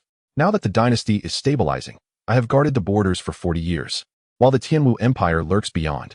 I had not anticipated that a sorceress would infiltrate the harem and deceive His Majesty." Zhang Feng's cold gaze sweeps the room as he declares, "I understand one principle. To repel external threats, one must first secure internal stability." With a serious demeanor, he proclaims, "His Majesty has been bewitched by a sorceress. I intend to raise an army today to march to the capital and restore order." Turning to the assembled generals, he asks, "Do any of you have objections?" Naturally, none dare oppose him. Those who might have disagreed have long been eliminated, leaving only Wang Hu and a few others. It is often those who profess loyalty the loudest who are the least faithful. Zhang Feng's voice resonates. "His Majesty has been swayed by a sorceress. Today, I shall raise an army to restore order. You generals are the pillars of the Qianyuan dynasty. Prepare at once. The sooner, the better." Upon receiving Jiang Feng's orders, the generals hastily exit the tent, leaving only Bai Yi behind. Great Marshal, this matter requires careful deliberation. Jiang Feng smiled faintly, fully aware that merely uttering a few words would not realistically incite an army of 800,000 to rebel at the peril of their lives. However, he possessed two cards that could lead to success. He beckoned Bai Yi, who leaned in closer. In a cold voice, Jiang Feng stated, "The families of the generals are in the imperial capital. I now dispatch you with my 500 loyal guards to proceed to the capital and take action." Jiang Feng gazed into Bai Yi's emotionless eyes and asked with a smile, "Do you understand?" Bai Yi calmly replied, "I understand, my lord." Jiang Feng waved his hand with a smile. "Go, I await your good news." After Bai Yi departed, Jiang Feng summoned the grain officer. The officer, named Jiang Hong, was Jiang Feng's half-brother, and the two shared a strong bond. "How long can the military provisions sustain us?" Upon hearing Jiang Feng's inquiry, Jiang Hong responded, "Reporting to the great commander, if it is during wartime, we have enough supplies for another half-month." Jiang Feng nodded in understanding and subsequently assigned Jiang Hong 500 loyal guards, stating that only he could access the grain stores. With these arrangements complete, the path for the military generals had been effectively blocked and the grain supplies firmly secured. Now, all that remained was the righteous cause to rise, which the young emperor had conveniently delivered into his hands. At this moment, the strategist Jia Yi entered. The two exchanged knowing glances, both smiling in understanding. Since the commander intended to rally forces to restore the emperor and purge the corrupt, it was imperative to maintain momentum and not falter, as repeated hesitations would be detrimental to morale. Jiang Feng agreed wholeheartedly with this sentiment. He led Jia Yi to a sand table, pointing at the largest northern stronghold, Jinxiong Pass. Jinxiong Pass is the foremost fortress in the north, home to millions of citizens and vast supplies. Once we seize Jinxiong Pass, the ironclad forces of my 800,000 troops shall advance unimpeded. Jia Yi nodded in deep agreement. Does the commander have a brilliant strategy to breach the city? Observing Jia Yi's inscrutable demeanor, Jiang Feng chuckled. "I recognize that you possess profound wisdom, but this time I intend to personally march to the capital. There is no need for elaborate schemes. It is time for the world to remember my presence." Upon hearing this, Jia Yi was momentarily taken aback, then regained his composure. Laughing, "I had indeed forgotten about the commander's other identity. I shall take my leave to prepare. There are matters that do not require the commander's direct involvement, where I am quite capable." Jiang Feng and Jia Yi exchanged knowing smiles. Meanwhile, several generals of the ironclad army convened to discuss Jiang Feng's intentions to rally forces against the corrupt. Their thoughts were surprisingly unanimous. No, this cannot succeed. Despite their belief in Jiang Feng's strength and recognition of his prestige as the Grand Marshal of the Empire, the circumstances had changed. When the empire was newly established, had Jiang Feng sought to rise, many might have followed. However, the Qin Yuan dynasty had enjoyed over 80 years of stability. The national strength, though not at its zenith, had become firmly established internally. While 800,000 soldiers could indeed wreak havoc, those who had attained the rank of general were no fools. The military's combat effectiveness depended significantly on logistical support. Faced with the Tianwu people, with their families behind them, they would naturally not retreat a single step. However, turning their weapons against their own was a different matter. Moreover, once a rebellion began, the military provisions for 800,000 troops posed a monumental issue. More critically, the divine martial emperor had ensured that the families of the ironclad army's leaders resided in the capital. If a rebellion were to occur, would not these wives and children be left with no chance of escape? What purpose did they serve in risking their lives if their families faced annihilation? While silence reigned within the military tent, once outside, the consensus was glaringly clear. They were not optimistic about Jiang Feng. Many had already begun to entertain treacherous thoughts, contemplating how to turn against Jiang Feng. At that moment, Jia Yi approached. Upon seeing this perpetually enigmatic strategist, the generals straightened their expressions and respectfully addressed him as military advisor. Jia Yi smiled and nodded. "Gentlemen, I presume you are discussing the great commander's recent decision to rally forces for the emperor?" A glance exchanged among the generals revealed their unspoken acknowledgement of the topic. Jia Yi, maintaining his calm demeanor, remarked, "You must believe the commander has lost his mind." Hearing this, the generals immediately objected. "What are you saying, military advisor? We follow the great commander without question. We are all loyal to him." Jia Yi continued with his serene smile. "Have you considered who would succeed the great commander if he were to depart from the ironclad army?" The generals exchanged apprehensive looks. This was a thought none had entertained. Since the formation of the ironclad army, there had only been one grand marshal, Jiang Feng. After 80 years, if not for his unwavering dedication to the nation, it would have been easy to transform the ironclad army into a private force loyal solely to himself. No one had contemplated what would happen if Zhang Feng were no longer Grand Marshal. The generals turned their gaze toward Jia Yi, who stroked his chin thoughtfully. Might that person be the emperor's son? Perhaps a member of the royal family? Or one of you present here? The generals exchanged glances, for while they were warriors, they were not naive. They understood that none of these individuals could assume the mantle of Grand Marshal. Zhang Feng had fought valiantly for the previous emperor, securing half of the Qian Yuan dynasty. After establishing the nation, he had diligently guarded the borders for 8 decades. Such loyalty would inevitably breed suspicion from the emperor. The thought of anyone else taking his place was unthinkable. In that moment, a chilling realization gripped the hearts of the generals, leaving them incredulous as they looked at Jia Yi. One even asked directly, "Surely, military advisor, the Tian Wu are poised to strike. Without the ironclad army, who could withstand their advance?" Jia Yi calmly replied, "Why must we resist? After 80 years of conflict, both nations are exhausted. Is not peace the most prudent choice?" Chapter 25, The Grand Marshal of the Empire 4.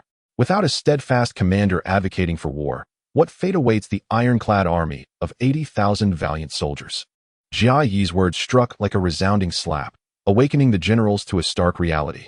They exchanged solemn glances, the gravity of the situation evident. The answer was clear. Should Zhang Feng cease to be the Grand Marshal, given the current state of the empire, there would be no one else possessing the strength, status, and authority to lead the ironclad army. The imminent disintegration of the ironclad army was not far off, with their military power diminished. How could these generals contend with those in the rear who would conspire against Zhang Feng? Lips and teeth rely on each other. If the lips are gone, the teeth are cold, Jia Yi mused, departing the tent without further words, leaving the generals in a state of bewilderment. Finally, one individual clenched his fists, rising from his seat. "Damn it.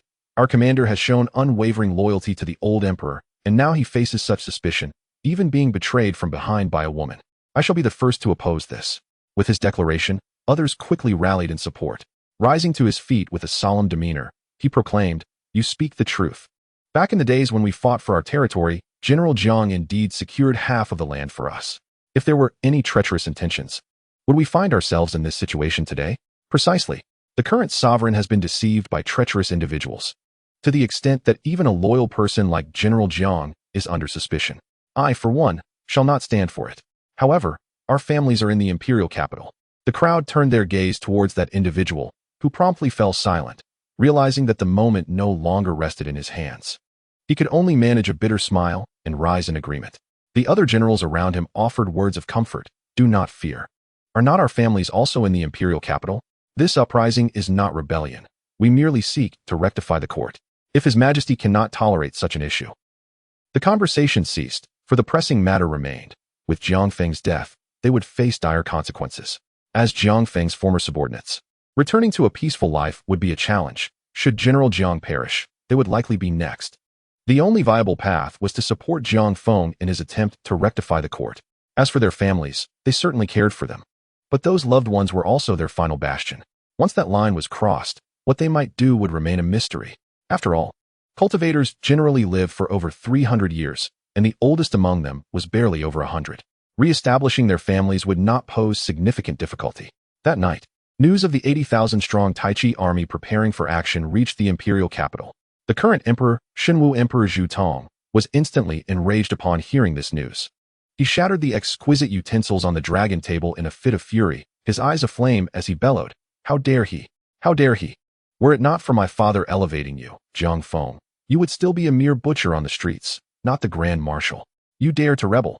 Below the dragon table, the two prime ministers remained silent, taken aback that the ever-loyal Grand Marshal Zhang Feng had chosen to rise in rebellion. Though the banner raised was one of rectifying the court, everyone understood the true implications behind it. At that moment, a stunningly beautiful woman, her figure graceful and adorned in a sheer gown, approached, accompanied by 2 maidservants. The 2 elderly prime ministers, upon seeing her, felt their vitality drain, not daring to glance more than a few times for fear of a heart attack. They could only curse inwardly at the enchanting apparition. This woman was none other than Zhao Guifei Zhao Ruyan.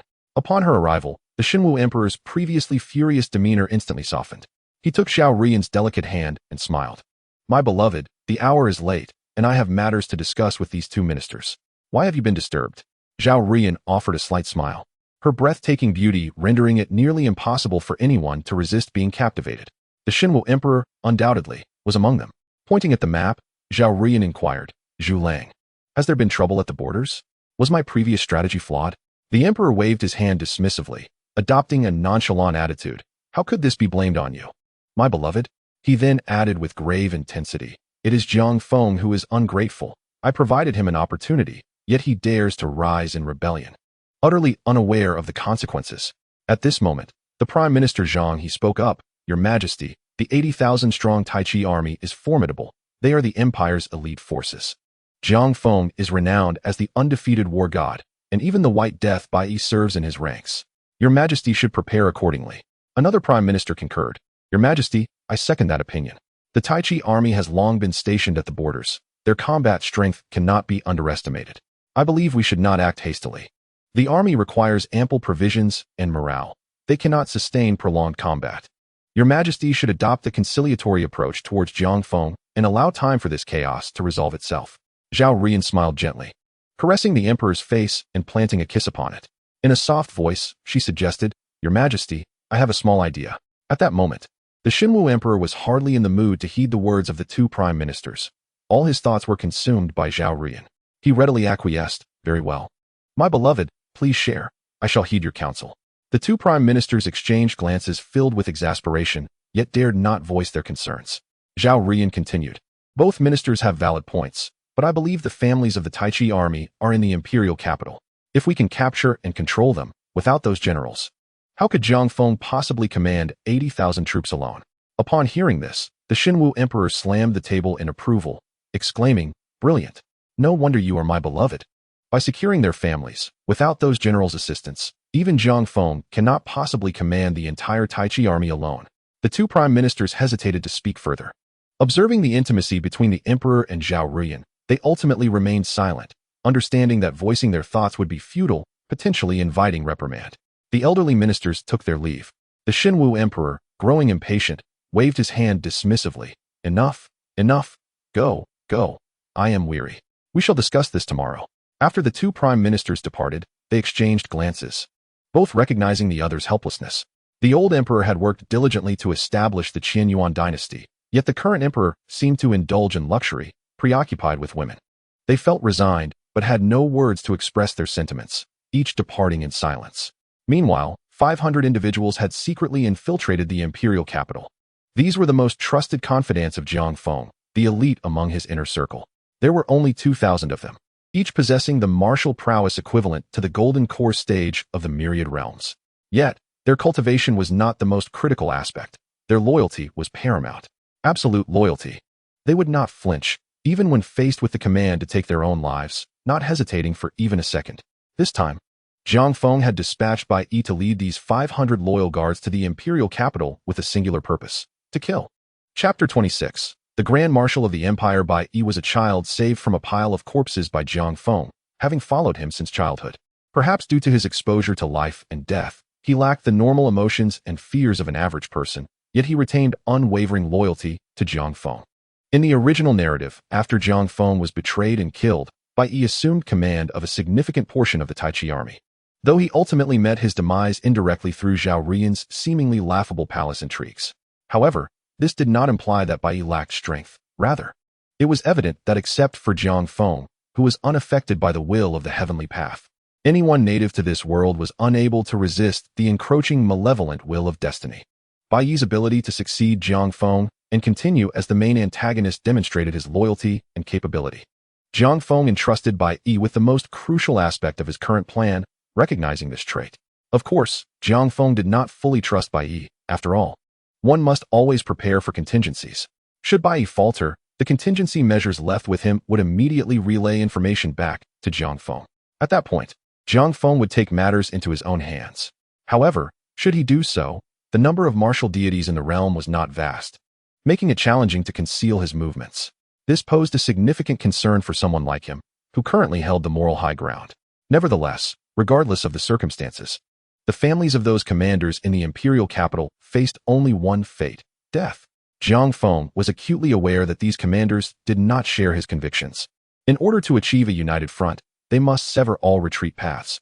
At this moment, Bai Yi within the imperial capital has made his preparations. After years of peace, the capital has even postponed the curfew until the midnight hour, granting Bai Yi and his companions more favorable conditions to act. 500 elite guards were divided into 10 groups of 30, while the remaining 200 were personally led by Bai Yi. This arrangement corresponded perfectly to the residences of the 11 generals. Bai Yi's cold eyes glimmered ominously in the darkness as he declared, "The fate of the commander rests on this battle. Not a single survivor shall remain. Should any trace be left, let it be known that I, the general, will be merciless. You are all trusted confidants of the commander. There is no need for further words. Execute the plan." The following morning, the royal guards of the capital surrounded the residences of these generals with great fanfare. They shouted to the gathered crowd, "Fear not. Jiang Feng has revolted, and the owners of these estates are generals under his command, guilty as one." Upon hearing this, the citizens of the capital became alarmed, whispering among themselves about the unfolding events. The leading guard, indifferent to their chatter, violently broke down the doors. However, upon entering the estate, they were left dumbfounded. The courtyard was littered with the bodies of those who had been slain, their throats cut. The general's household had been exterminated. Realizing the gravity of the situation, the guard hastily signaled his men to disperse the onlookers and quickly rushed to another general's residence. Upon opening the door and encountering the familiar stench of blood, the guard's heart sank. After visiting all 11 generals' homes, the grim conclusion was reached: total annihilation. In a single night, the wives, children, and elders of the 11 generals had perished, not a soul left behind. The brutal method employed left the guard's face pale. When the news reached the Emperor Shenwu, Zhu Tong erupted in fury. "What transpired? Why have their families perished overnight? I demand an explanation." The two chief ministers bowed their heads in resignation as they exchanged solemn glances. It was clear that such cold-blooded actions could only be attributed to Bai Yi, the White Death, who was close to Jiang Feng. However, capturing thieves and evidence, as well as catching a cheat in the act, had been executed without a trace. How could they convince anyone of their claims? More importantly, these deaths signified Jiang Feng's unwavering determination. The undefeated military god was indeed preparing to march the Iron Red Army into the imperial capital. Realizing this, the two chief ministers were overwhelmed with a sense of helplessness. They deeply regretted not stopping the Empress Zhao Gui when she urged the emperor to act against the Jiang family. Yet, this was merely hindsight. With Jiang Feng, the Grand Marshal of the Empire at the helm, the Jiang family was destined to be the most powerful faction in the entire Qianyuan Empire. For those seeking power, it was impossible to rise without dismantling the Jiang family. It could only be said that the choices made by all had led to the current scenario. However, the true instigator of all this was the Empress Zhao Gui, Zhao Ruyan. "I demand answers, and you remain silent." Emperor Shenwu roared, pointing towards the door. "Jiang Feng is about to strike. Do you believe you can merely stand here in silence and fend off 800,000 troops?" The two chief ministers exchanged glances, recognizing the futility in their situation. Just then, Empress Zhao Ruyan entered the chamber. Upon seeing her, the emperor's expression softened considerably. "My beloved, what brings you here?" Zhao Ruyan feigned a pitiful expression and replied, "It is all my fault. If not for my suggestion, you would not be so enraged." The emperor, unable to resist her charm, quickly reassured her, "My dear, you have done nothing wrong. It is merely the incompetence of these subordinates that has caused this situation. How could I ever blame you?" Observing this exchange, the two chief ministers could only close their eyes in despair. The emperor, who had once been diligent and exemplary as a prince, had now transformed into this. For the first time, the two old ministers felt the bitter taste of hopelessness. The enemy was too formidable, and their leader was in such a state, making it exceedingly difficult to muster confidence. At that moment, Zhao Ruyan spoke, "Your Majesty, I believe that while we cannot capture others, there is one person we can certainly seize." "Who?" Emperor Shenwu asked, intrigued. "Why, it is the Empress sister." Zhao Ruyan replied with a smile. "Jiang Feng has only one daughter. If we take the Empress sister captive, what reason would he have to refuse our demands?" Upon hearing this, the two chief ministers simultaneously exclaimed, "Your Majesty, do not." Emperor Shenwu furrowed his brow and scolded, "I have not spoken. When is it your turn to interject?" The two were rendered speechless. The emperor then smiled at Zhao Ruyan. "How did I not think of this? You are indeed wise, my beloved." He turned to the two chief ministers and commanded, "My decision is made. Jiang Feng has revolted, and Jiang Qing'er has caused turmoil in the harem. From this day forth, she is to be deposed. Jiang Qing'er shall be sent to the front lines. Should Jiang Feng disregard familial ties, he must not blame me for extinguishing his bloodline." At that moment, The two old ministers felt utterly desolate. One of them attempted to protest, saying, "Your Majesty, the Empress is the mother of the nation. This concerns the stability of the state and the dignity of the court. Please reconsider the matter of her deposition." Emperor Shenwu waved his hand dismissively. "My decision is final. There is no need for further discussion. You may leave." Upon exiting the grand hall, the two chief ministers were ashen-faced, exchanging glances that conveyed their despair. The emperor's decision to depose the empress appeared to be a means to control Zhang Feng, as Jiang Qing'er was his only bloodline. However, if this course of action were taken, it would only provide Zhang Feng with a clearer justification to eliminate the corrupt court. Moreover, targeting Zhang Feng, an illustrious veteran of the empire, had already drawn significant criticism. Now, if they were to depose the esteemed Jiang Qing'er, the entire empire might be thrown into chaos, with everyone feeling threatened. After all, if a ruler could so callously abandon the woman he shared his bed with, who would dare to invest their trust in such a monarch? Even if they were to proceed with the deposition, it should be done in secrecy, rather than with such ostentation as to make it common knowledge. The two chief ministers had come to terms with their fate. Aligning themselves with Jiang Feng was out of the question, for the Jiang family had long been devoured by their ambitions, and Jiang Feng would not spare them. All they could do now was arrange for the continuation of their families. Meanwhile, in the harem, Empress Zhao Ruyan, filled with satisfaction, arrived at the empress's palace to confront Jiang Qing. At that moment, Jiang Qing'er was adorned in resplendent garments, her crown accentuating her regal presence. Although her beauty paled in comparison to Zhao Ruyan's allure, the aura of motherhood surrounding her was something Zhao Ruyan could never rival.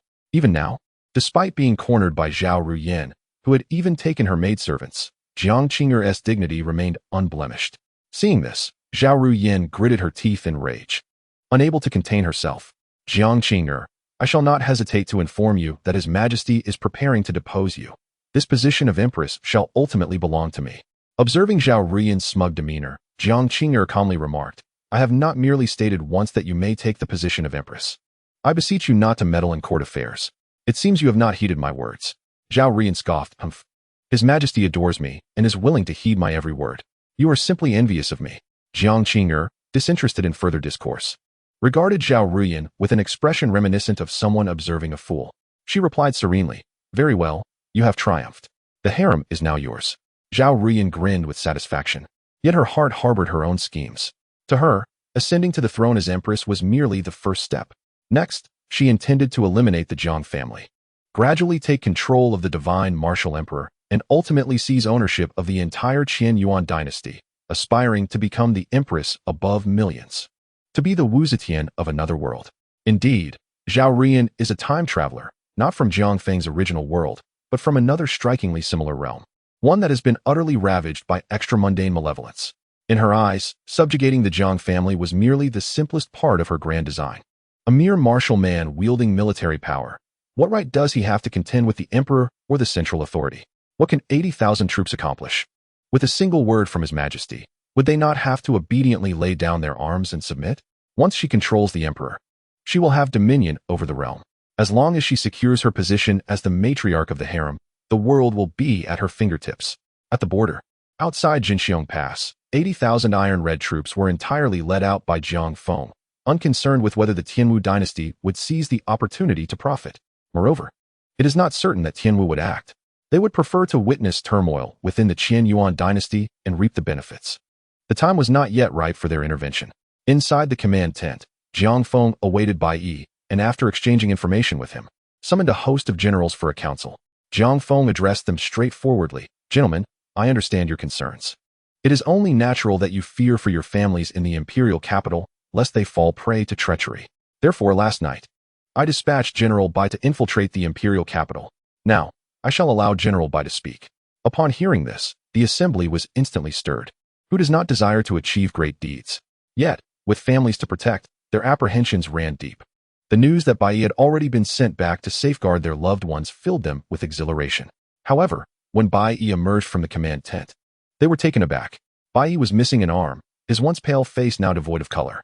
Bai Yi spoke with calmness. "During yesterday's morning court, His Majesty, under the influence of consort Zhao Ruyan, deemed us all traitors. Consequently, Zhao Ruyan persuaded His Majesty to order the extermination of our entire family. I led 500 elite guards into battle, but we were overwhelmed. All 500 perished, and I narrowly escaped with my life. Upon hearing the words, entire family perished. The temperature in the command tent plummeted. Each general, seasoned in the crucible of battle, was a true-hearted warrior.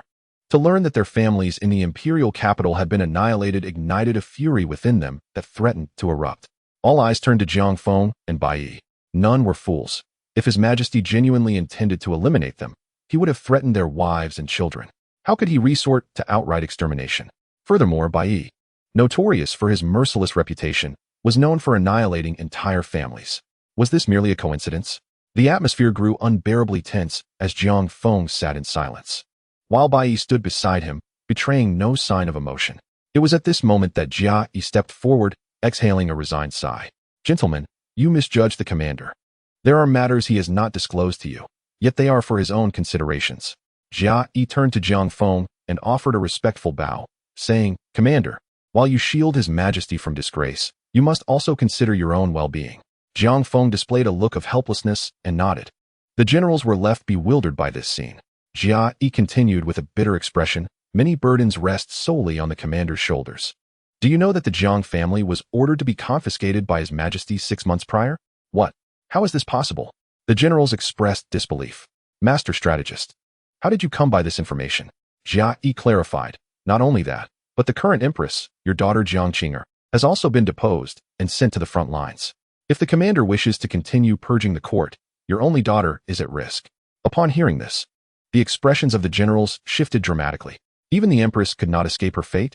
Initially, they suspected Bai Yi's involvement, but it now appeared that His Majesty had truly fallen under the spell of that scheming woman from the harem. Their anger ignited. They shouted to storm the palace and execute that sorceress to avenge their families. Now, bereft of their families, they had nothing left to lose. Jiang Feng provided further clarification, noting that the Jiang family had also faced extermination. It is not the few that matter, but the inequality. The Jiang family shared their fate, and thus, there was nothing left to discuss. Their interests were now aligned, and they felt no further attachments. Coupled with the army's overwhelming morale and ample provisions, the prospects were promising. The opportunity for glory was at hand. As the saying goes, a soldier who does not aspire to become a general is not a good soldier. Who among them did not desire wealth and power? The opportunity lay before them, and they had even found an excuse. Should they fail to recognize their fortune, they could not blame their brethren for their ruthlessness. After all, while one may not seek wealth, one must not obstruct their brethren's path to fortune.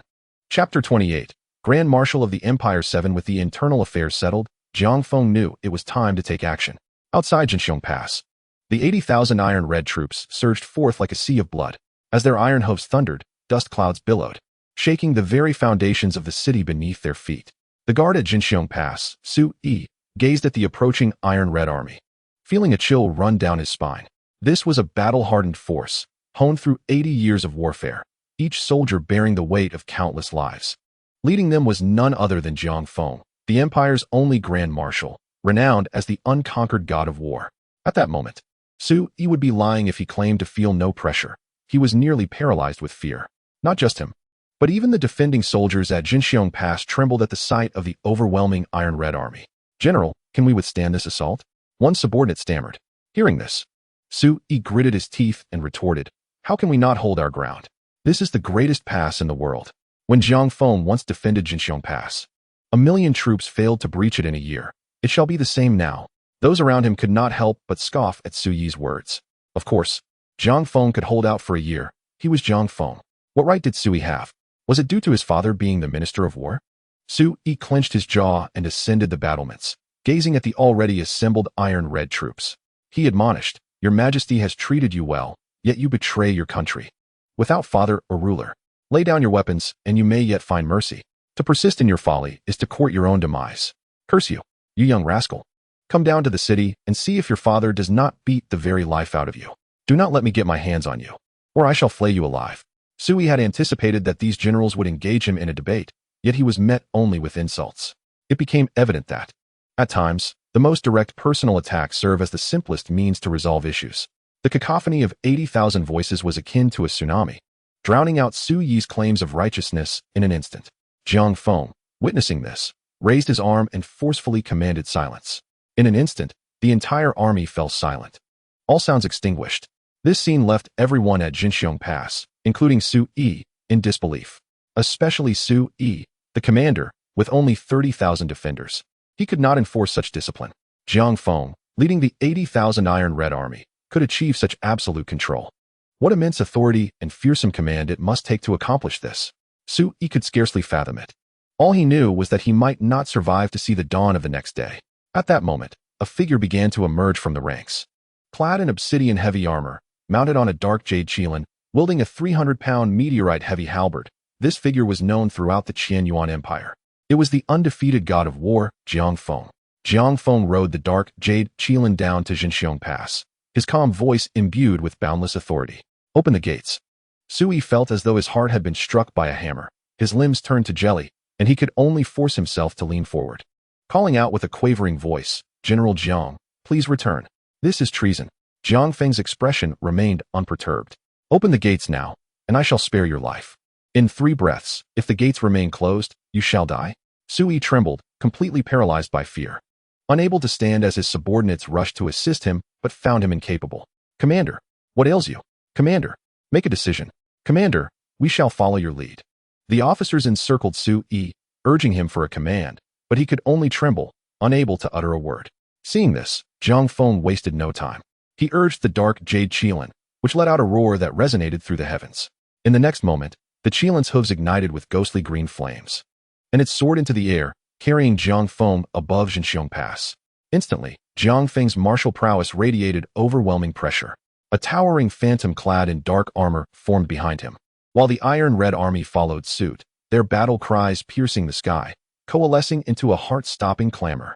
The terrifying spirit of the army coalesced. Those with weaker resolve among the defenders immediately retched, paralyzed by fear. Jiang Feng raised his meteorite halberd high, an aura of dread converging upon it.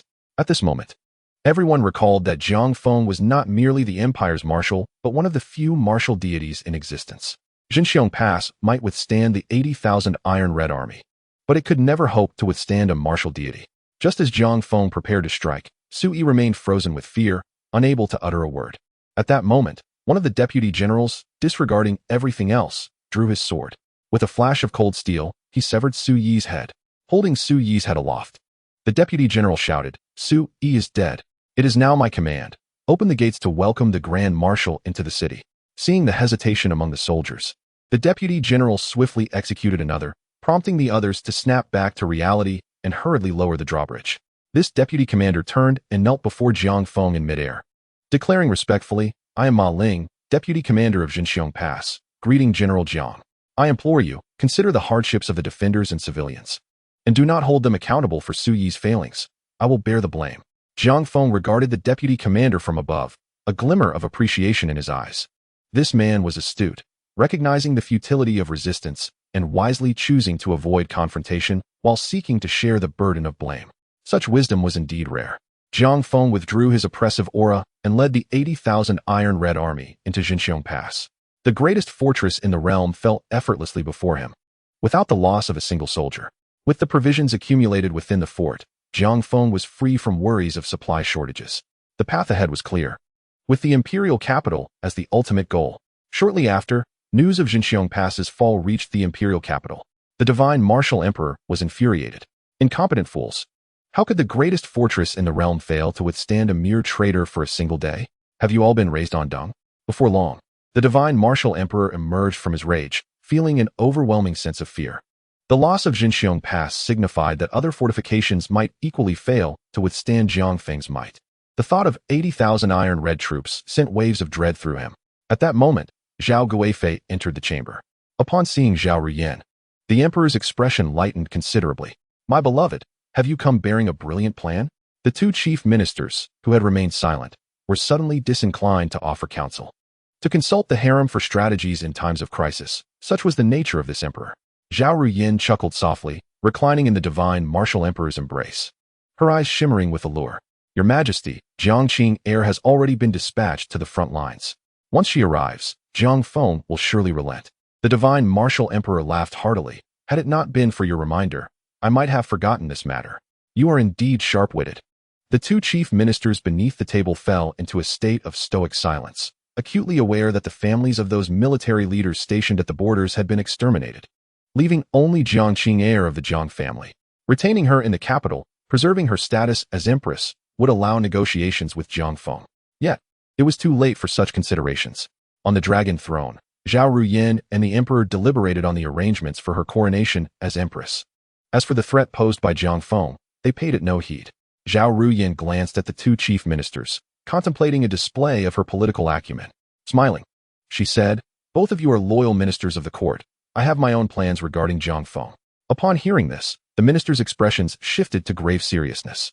A mere harem concubine, yet to be crowned empress, had no right to meddle in state affairs. While they could tolerate her flattery towards the emperor, they would not accept her issuing commands to the kingdom's esteemed officials. In an instant, both were ready to voice their objections. However, the cold and distinctly warning demeanor of the divine martial emperor standing behind Zhao Ruyin caused them to swallow their words. Zhao Ruyin, sensing their discomfort, laughed heartily. "Do you two think I am jesting? I have already dispatched my personal lady-in-waiting, Shangwan Qingyi, to the Iron Red Army. With her presence, the Iron Red Army will undoubtedly disband within 3 days." Observing the confident demeanor of Zhao Ruyin, the two chief ministers could no longer contain themselves. They respectfully excused themselves and promptly departed, without pausing for even a moment. Witnessing this scene, the divine martial emperor's eyes flickered with murderous intent as he coldly declared, "Humph. These two old fools are just like Jiang Feng, the butcher, showing such disrespect towards me. They believe their accomplishments can overshadow their sovereign. Do they truly think this realm belongs to them?" Zhao Ruyin, seeing the emperor's reaction, hurried to placate him. "Your Majesty, both venerable ministers are pillars of the court. Please do not let your anger rise." The emperor, obstinate and self-willed, was well understood by Zhao Ruyin. Her words, though seemingly soothing, were in fact a provocation. The emperor scoffed. What pillars of the court? Without them, does the Qianyuan Empire truly risk collapsing in an instant? Ridiculous. Feigning fear, Zhao Ruyin softly remarked, "It was my misstep. I beg your Majesty to punish me." Upon witnessing her demeanor, the emperor's ire dissipated. With tenderness, he replied, "My beloved, wherefore such words? How could I ever punish my most cherished consort?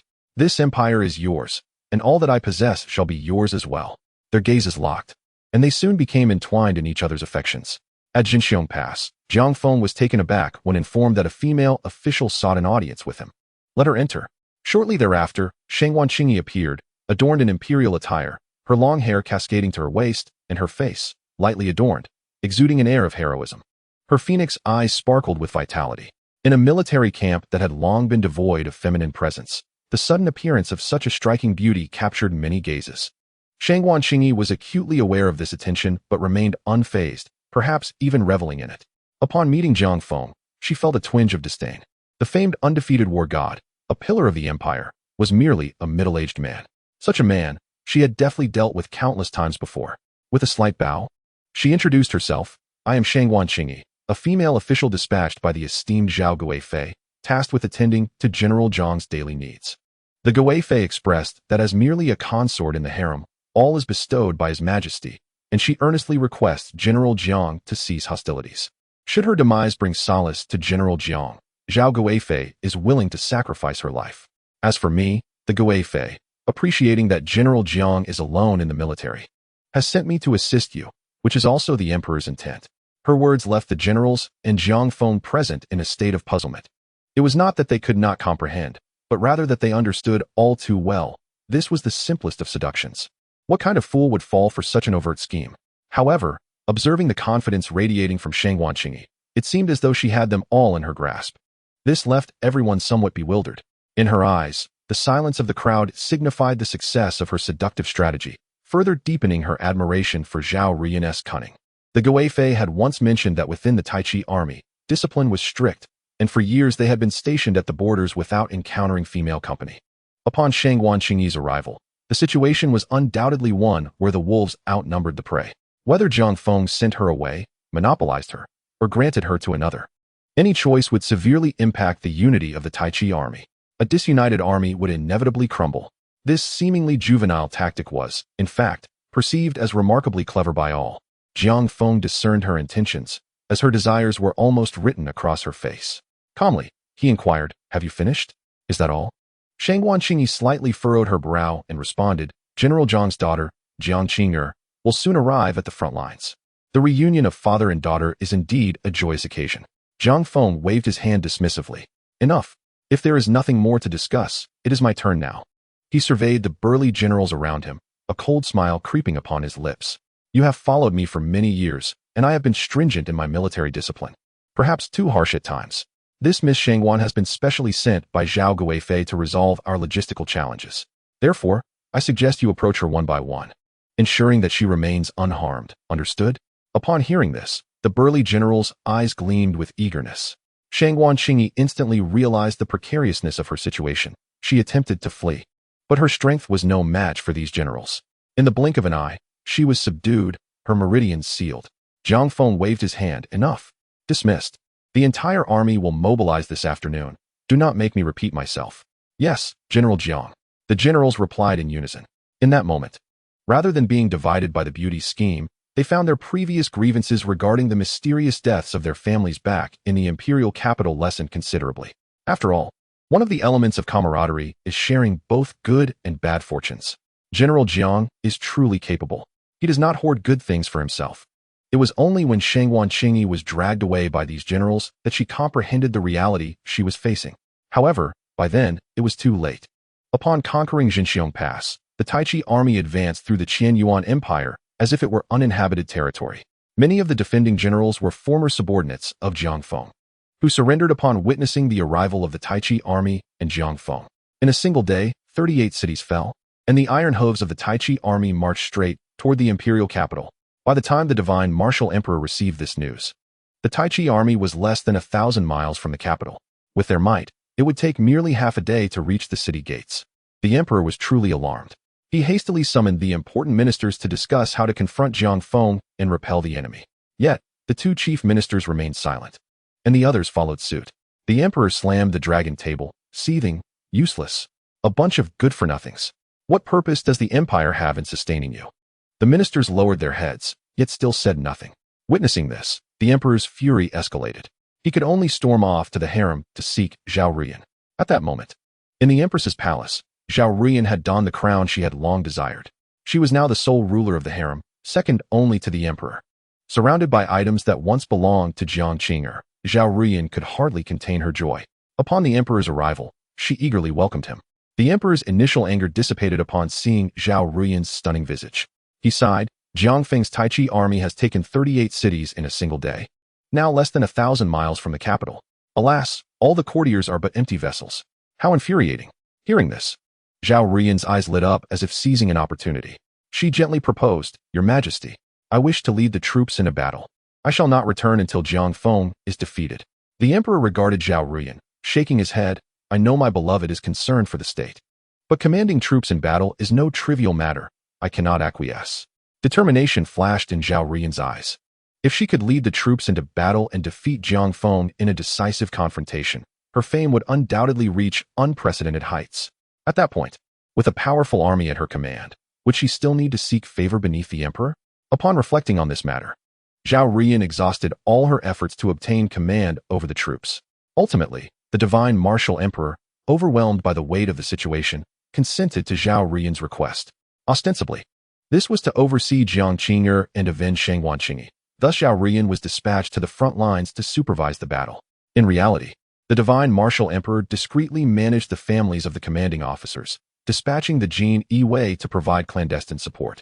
The general leading the troops was, in fact, merely a mouthpiece for Zhao Rian, as the final contingent of 100,000 imperial guards from the capital was entrusted to her command. The following morning, when Jiang Feng beheld his daughter Jiang Qing'er alongside the enchanting Zhao Rian atop the city walls of Rongqing, he was taken aback. While female generals were not entirely unheard of, a consort of the emperor commanding troops was indeed a rarity. Jiang Feng felt a surge of vigilance. Did the adversary possess formidable strength unknown to him, perhaps in the form of unparalleled martial prowess or exquisite tactical acumen? As these thoughts occupied his mind, Zhao Rian spoke. Jiang Feng, your daughter is here. If you wish to spare her life, surrender immediately. Those who accompany you shall be pardoned on behalf of His Majesty. Such blatant provocation was met with skepticism, yet concerns lingered that Jiang Feng might waver due to Jiang Qing'er's predicament. It was crucial not to falter in the current circumstances. Hesitation could lead to a cascade of demoralization within the ranks. Should the armies dispatched from across the empire arrive, the opportunity for victory would be irrevocably lost.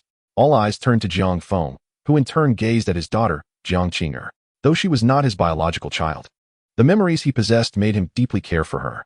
Jiang Qing'er, sensing her father's gaze, offered a sorrowful smile. Father, I have failed to fulfill your wishes by assisting His Majesty in governing the nation. I am ashamed to face your expectations. With those words, Jiang Qing'er broke free from her captors and leaped towards the ground below. The walls towered over 10 meters high, making her fall certain death for an ordinary person. Jiang Feng hesitated, then sighed. Alas, I remain soft-hearted. After all, she is of my blood. Your life is not meant to end here. In that moment, Jiang Feng unleashed his true might. His power, at the level of one Jie Huashan, far surpassed that of the martial deities of this world. Even when facing 800,000 Iron Crimson troops alone, he would only feel the strain. However, if given sufficient time, he could single-handedly annihilate the entire Iron Crimson army. Indeed, no one else in the world possessed such capability, save for Jiang Feng, who had awakened the power of one Jie Huashan. In an instant, a streak of light flickered, and Jiang Feng had returned Jiang Qing'er to his side, his speed too swift for anyone to comprehend. The onlookers were awestruck by Jiang Feng's strength. With control over 800,000 Iron Crimson troops and unparalleled personal prowess, he instilled a sense of futility within the hearts of his adversaries. Upon regaining her senses, Zhao Rian found Jiang Qing'er already escorted to safety by Jiang Feng's personal guards. This development incited her fury. Her plans to leverage the hostage situation had crumbled. Nevertheless, Zhao Rian had a contingency plan. Turning to the general beside her, she unveiled her scheme to open the city gates and allow Jiang Feng and his men entry, only to subsequently shut the gates, thereby ensnaring them. In her view, holding the high ground on the city walls would render it exceedingly simple to defeat Jiang Feng's cavalry. Once the arrows rained down, would the Iron Crimson troops not be turned into pincushions? Upon hearing this plan, the general felt a wave of despair wash over him. Yet, with his family under the protection of the Jin Wei, he could only grit his teeth and obey the order. When Jiang Feng saw the city gates swing open, confusion filled his heart. A question mark arose in his mind. Could this be a trap? However, he quickly dismissed the thought. What did it matter if it was? Would he cower before her? With 800,000 Iron Crimson troops charging forth, the gates might divert some of their momentum, but the foremost ranks comprised the valiant warriors. These elite fighters, unparalleled in the army, immediately demonstrated their prowess upon breaching the city, facing the soldiers who sought to encircle them. The seasoned vanguards cut through their adversaries as effortlessly as mowing grass. Any notions of ambush or raining arrows became futile against such overwhelming might. The Iron Crimson troops had never feared a head-on confrontation. Witnessing her soldiers fall around her, Zhao Rian finally succumbed to fear. With a pale face, she cried out, "I am the Empress. Quickly, take me away." The Jin Wei tasked with safeguarding her were no mere amateurs. They were the elite of the elite, fiercely fighting their way through the encirclement. Yet, as they broke free, they encountered a familiar figure riding a dark jade Qilin. Gazing upon the legendary figure of the imperial military deity, the undefeated myth, even the Jin Wei, loyal to the emperor, felt a chill run down their spines. Their grips on their embroidered spring blades faltering. Zhao Rian shouted, "I am the Empress. You cannot kill me. This is treason. You will be condemned by future generations." At that moment, Jiang Feng seemed genuinely threatened, parting the way for the Jin Wei to escort Zhao Rian to safety. The vigilant guards circled around Jiang Feng, only daring to speed away with Zhao Rian once they confirmed he did not pursue. The pursuing generals looked on in confusion as Zhao Rian escaped, casting questioning glances at Jiang Feng. The implication was clear. If the aim was to remove the corrupt influence from the emperor's side, why not seize this golden opportunity? Just then, Jia Yi emerged, fanning himself with a feathered fan. Ah, what a pity. The general must have overexerted himself, allowing the enchantress to escape. Jia Yi lamented, adding, "But fear not. The enchantress has fled back to the imperial capital. We shall mobilize our forces immediately to ensure she faces justice." Reminded by Jia Yi, the somewhat single-minded martial generals began to grasp the situation. Indeed, had the enchantress perished prematurely, their entry into the capital would have branded them as rebels. They hastily retracted their earlier doubts, joining Jia Yi in fervently calling for the removal of the corrupt influence. Jiang Feng smiled faintly, casting a disdainful glance in the direction of Zhao Rian's retreat. It was only the previous incarnation, a fool truly loyal to the empire, who would command 800,000 troops yet find himself besieged in the capital by an order. Had he been in charge? With 800,000 troops and unparalleled martial strength, no intricate maneuvers would have been necessary. A simple charge would have sufficed to resolve the matter. If I were left with only 800 men, I would still be the emperor's most loyal subject. I possess merely 8,000 men. Thus I stand as the sovereign ruler guarding the frontier.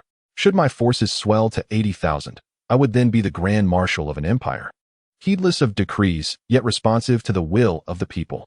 What if I commanded 800,000 Iron Crimson troops? That usurper occupying the dragon throne would find himself hastily ejected from his seat. With a smile gracing his lips, Jiang Feng gestured grandly. Let us embark. The mighty march of 800,000 Iron Crimson troops commenced, heading directly towards the imperial capital. Within the capital, Zhao Ruyan, under the protection of the Genie Wei, safely encountered the divine martial emperor. However, upon witnessing his beloved consort's disheveled state, the emperor's fury erupted uncontrollably.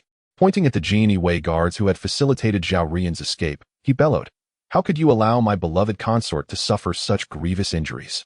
You shall pay with your lives. Report to the military court for your punishment." The bloody Genie Wei guards stared in disbelief. They had fought valiantly to rescue Zhao Ruyan and escort her safely to the capital, yet instead of receiving accolades, they faced punishment?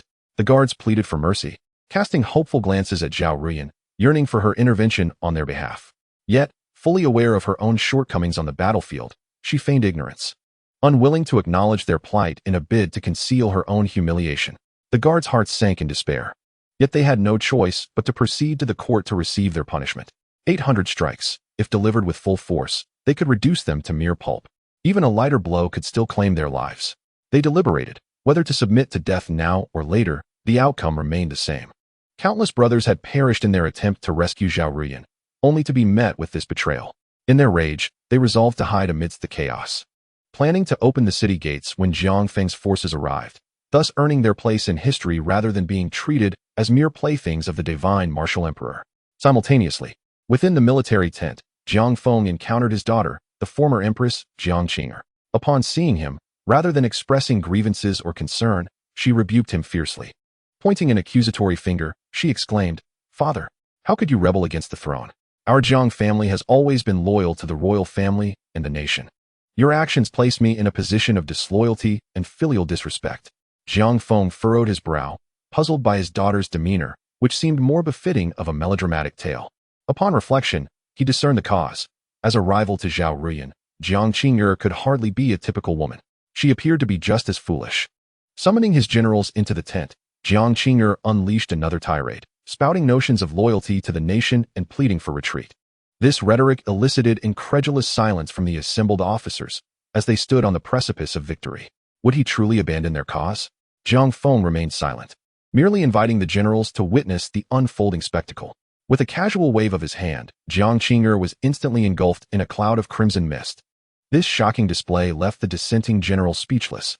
Jiang Feng calmly declared, "My daughter has been bewitched by that enchantress, obstructing my righteous cause.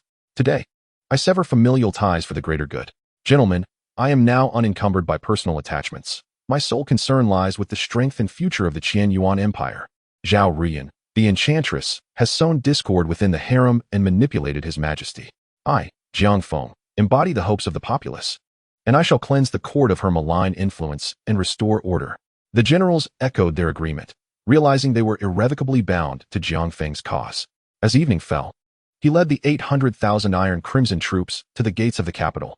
Standing atop the towering city walls, the divine martial emperor gazed upon the endless sea of crimson armor, swallowing hard. So, this is the Iron Crimson army? He felt a twinge of apprehension. When he ascended to the throne, Jiang Feng was embroiled in a bloody conflict at the border with the Tianwu dynasty.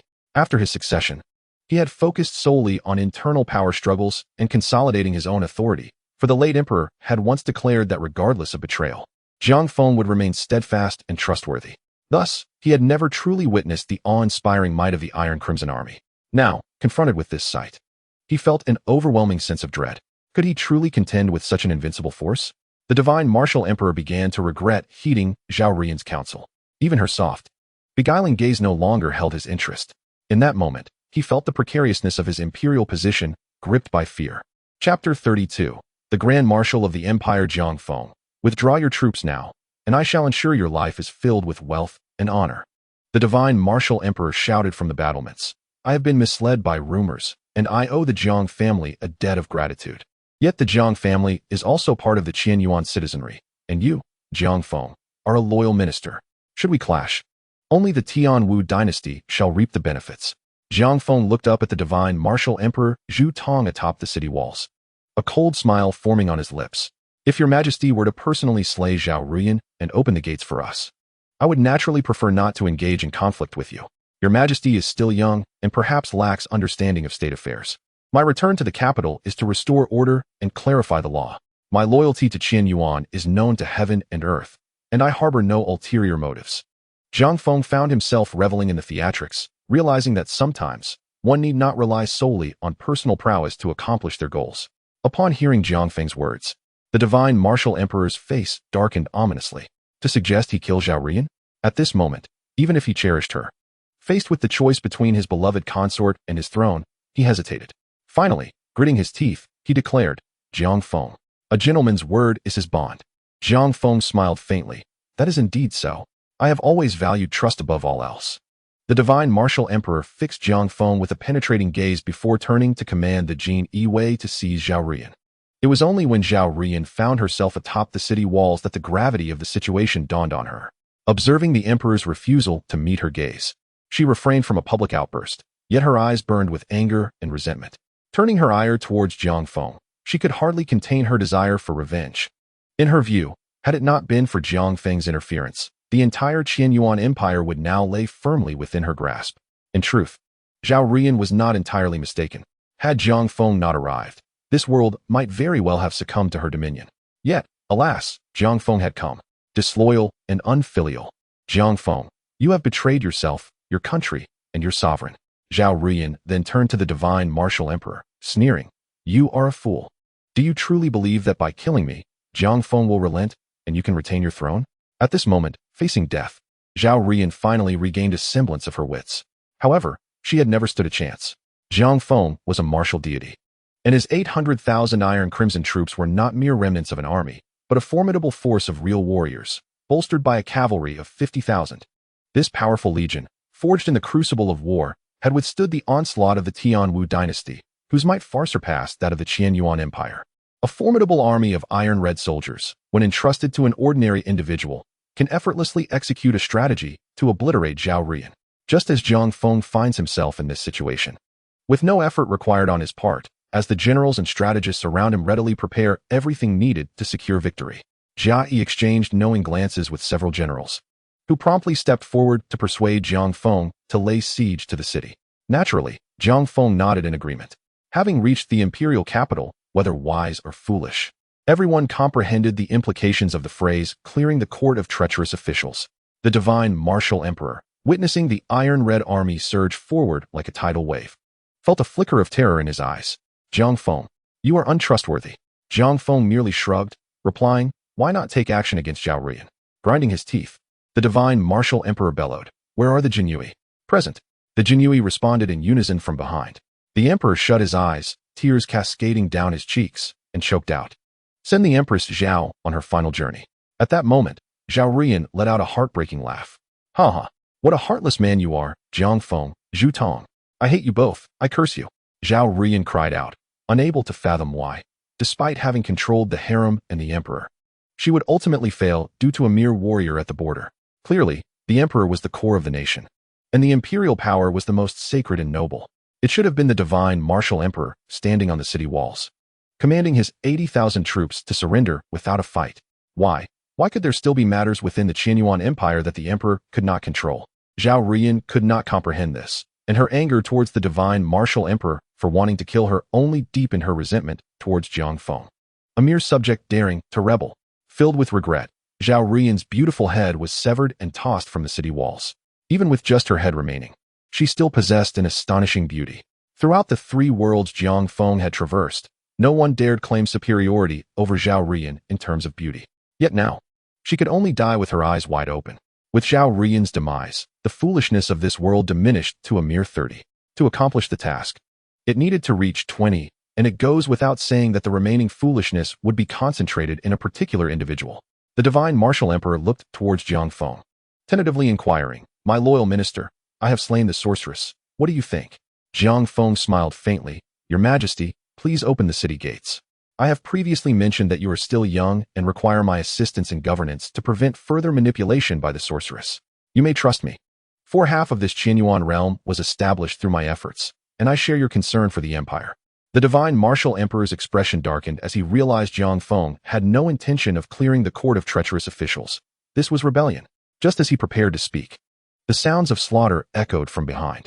The drawbridge of the city gates slowly descended, and the gates swung open. Previously, those Jinui who had been rewarded with 800 military clubs had gathered a group of dissatisfied inner court officials to open the gates together. They shouted to Jiang Feng, "Grand Marshal, the city gates are now open. The evildoers are within the palace. If we do not enter now, then when shall we?" Without needing Jiang Feng to speak, the generals surged forward, their spirits ignited, rushing into the capital. Jiang Feng was even swept along into the city. Within the palace, the divine martial emperor was desperately protected by his guards, yet ultimately found himself cornered. As he gazed upon the towering figure approaching, a look of pure rage filled his eyes. "Jiang Feng, were it not for the late emperor, you would still be a mere butcher on the streets. How could you have come to this? You treacherous rebel, history will remember you. The annals will not forget your treachery." As the divine martial emperor continued to roar, one of the Jinui, who had been rewarded with 800 military clubs, stepped forward, unsheathing his sword and swiftly decapitating him. The act was neither rushed nor hesitant. All present had the ability to intervene, yet none did.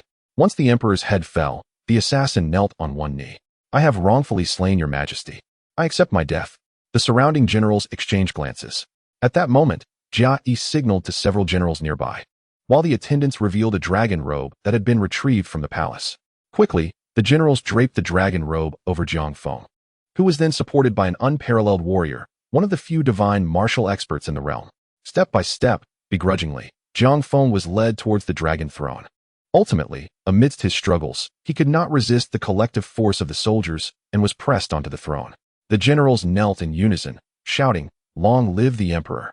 Jiang Feng smiled yet lamented, "You have truly caused me great distress. I was a close friend of the late emperor and a senior to Zhu Tong. Here only to clear the court of treachery and restore propriety. What is the meaning of this?" Upon hearing this, the Jinui who had slain Zhu Tong did not hesitate. Kneeling, he proclaimed, "Your Majesty, Zhu Tong was tyrannical and licentious, hearkening to slander. The realm has suffered under Zhu Tong for too long. Today, I, Jinui Qinhu Zhangqian, have wrongfully slain Zhu Tong. I accept my death to repay your grace. However, please do not refuse, for Qianyuan cannot be without a ruler for even a day. And the people's hearts are set upon you. You are the sovereign of the myriad subjects of Qianyuan." With those words, even Jia Yi could not help but glance at Zhang Qian. The surrounding generals also knelt and pleaded earnestly. Feigning reluctance, Jiang Feng accepted the throne, becoming the new emperor of the Qianyuan Empire. From the moment Jiang Feng traversed into this world to the day he conquered the imperial capital and ascended the throne, less than half a month had passed. The 80,000 iron-red soldiers were unstoppable wherever they went. As long as one was not foolish, this was undeniably a certain victory. Chapter 33. The true heir in exile. Having completed all tasks, Jiang Feng no longer lingered and chose to return. A familiar sensation enveloped him as his figure reappeared amidst the vast starry sky. Task completed excellently. Rewards have been issued. Jiang Feng felt a wave of relief wash over him, for the reward of the innate Tao body had been granted. In that moment, he felt as if shackles had been removed, allowing him to embrace the world anew. All things seemed to draw near to him, and he could sense the presence of the heavenly Tao more clearly than ever. This novel feeling brought him immense joy. So this is the innate Tao body. Indeed, it is a wondrous sensation. Jiang Feng, like a child with a new toy, examined his body from all angles. "Continue to complete tasks, and you shall gain unimaginable power." Jiang Feng nodded. Even if he did not acquire greater strength, he felt compelled to continue his journeys across various worlds. Thus far, the 3 worlds he had experienced were nothing short of extraordinary, showcasing sights he had never before imagined. However, this time, he did not intend to immediately venture into the next world. Rather, he wished to return to the original world for a period of rest. "You may return to the original world, but I shall seal your powers. In the original world, you shall be but an ordinary person." Jiang Feng understood the concerns of the world's will and nodded. "Of course, I merely wish to return to my former world to clear my mind." After sealing his strength, Jiang Feng returned to the place where he had initially been chosen by the system, that is, the will of the world. Upon returning to the original world, only a second had passed. However, Jiang Feng has truly experienced 3 wondrous worlds. As he walks once more upon familiar paths, his state of mind has undergone significant transformation. He found a fast food establishment, indulging in some unhealthy fare, and strolled through this world he knows intimately, yet now appears somewhat foreign. A sense of peace and tranquility enveloped his heart. Perhaps this is what one calls homesickness. All right, I can commence the next world now, Jiang Feng spoke calmly. Commencement of traversal, current quest. The true heir lost to the world. Quest synopsis. You are the true heir of the ancient martial arts Jiang family, who was lost due to a mix-up at birth. Over the years, you have navigated the underworld with fierce determination, becoming a king of the shadows. On your 18th birthday, the ancient martial arts Jiang family finds you. Restrictions, none. Rewards. Realm of the immortal among all worlds, in a flash of white light. Jiang Feng found himself inside a luxurious automobile in motion. Closing his eyes, he perused his memories and grasped the forthcoming narrative. Upon returning to the Jiang family, the original heir, Jiang Chuan, although the child who was mistakenly taken, was nevertheless raised by Jiang father Jiang Longyuan and Jiang mother Su Yuha as their own. After all, it is only natural to be unable to let go of a child raised for 18 years. However, with Jiang Feng's return, Jiang Chuan commenced his familiar charade of the Green Tea Prince. Through various forms of suppression, manipulation, and even framing Jiang Feng, he gradually forced Jiang Feng into a passive position. Thus, Jiang Feng found himself misunderstood by his biological parents, despised by his elder sister and younger sister, and scorned by the entire family. Ultimately, the once mighty emperor of the underworld, a formidable martial artist, was driven to take his own life. Yet, this is not a world of regret. The Jiang family remains oblivious to Jiang Feng's wrongful persecution. Under Jiang Chuan's relentless manipulation, even Jiang family's eldest and youngest daughters, as well as Jiang mother Su Yuha, fell under his sway. Gradually, Jiang Chuan, under the guise of an ordinary person, became the most powerful figure in this world. Indeed, this is also a tale of palace intrigue. In a realm inhabited by martial artists, where Jiang Feng's cultivation is unrestricted, Jiang Chuan, an ordinary man, ultimately ascended to power. Meanwhile, Jiang Feng, the emperor of the underworld, was driven to suicide by Jiang Chuan's incessant bullying and clumsy tactics. How utterly absurd. Jiang Feng couldn't help but feel that this narrative was mocking him. Glancing at the brain-dead value, he found it alarmingly high at 90. To complete the task, this value must be reduced to below 5. This implies that all characters central to the plot must either have their storylines disrupted by Jiang Feng or face death. The good news is that Jiang Feng's cultivation level corresponds to that of a martial saint in this world. As for the bad news, well, there is no bad news. The last appearance of a martial saint in this world dates back 3 centuries. Presently, Jiang Feng stands as the strongest. Upon reopening his eyes, he found himself before an exceedingly opulent manor. As the door of the luxury vehicle opened, a stoic man resembling a butler bowed and said, "Welcome home, young master. Please disembark." Jiang Feng exited the car and surveyed his surroundings. The entrance to the Jiang family manor felt eerily desolate. Logically, upon the return of the true heir, his parents should have been there to greet him. Even if they were otherwise occupied, such a cold reception seemed unthinkable. Did the servants of the Jiang family hold themselves in higher esteem than their true heir? Familiar with the narrative, Jiang Feng understood that all of this was orchestrated by Jiang Chuan. He had subtly disparaged Jiang Feng in front of Jiang Longyuan and Su Yuha, leading them to disregard Jiang Feng's return to the family. Similarly, his elder sister Jiang Qingzhao and younger sister Jiang Qingxiu displayed disdain towards him. It could be said that no one in the Jiang family welcomed their true heir. Even the servants regarded him with contempt. The previous owner of this body, having grown up devoid of parental affection, had endured such treatment to maintain the facade of family. Ultimately, he was driven to suicide without uttering a single word. Such a sight would infuriate anyone. A cold smile graced Jiang Feng's lips. "Let me alter the course of your wretched life." Since Jiang Feng's first successful fusion, the original soul of every subsequent world was completely obliterated upon his arrival. At this moment, Jiang Feng spoke more for his own sake. Adjusting the wrinkles in his attire, he strode towards the Jiang family manor. Arriving at the entrance, 2 security personnel cast cold glances at Jiang Feng. "Present your identification." Jiang Feng feigned a weary expression akin to Master Yi and chuckled. "Damn, I thought your skills were remarkable, yet this is all you can muster?" The 2 security personnel immediately frowned and retorted, "Without identification, no one is permitted entry." "To hell with you." Jiang Feng, as the emperor of the underworld, was well acquainted with the darker facets of society. After merging with the memories, he had also absorbed some underworld influences. The previous narrative had sought to suppress him, yet now, Jiang Feng felt he wasn't violent enough. Chapter 34.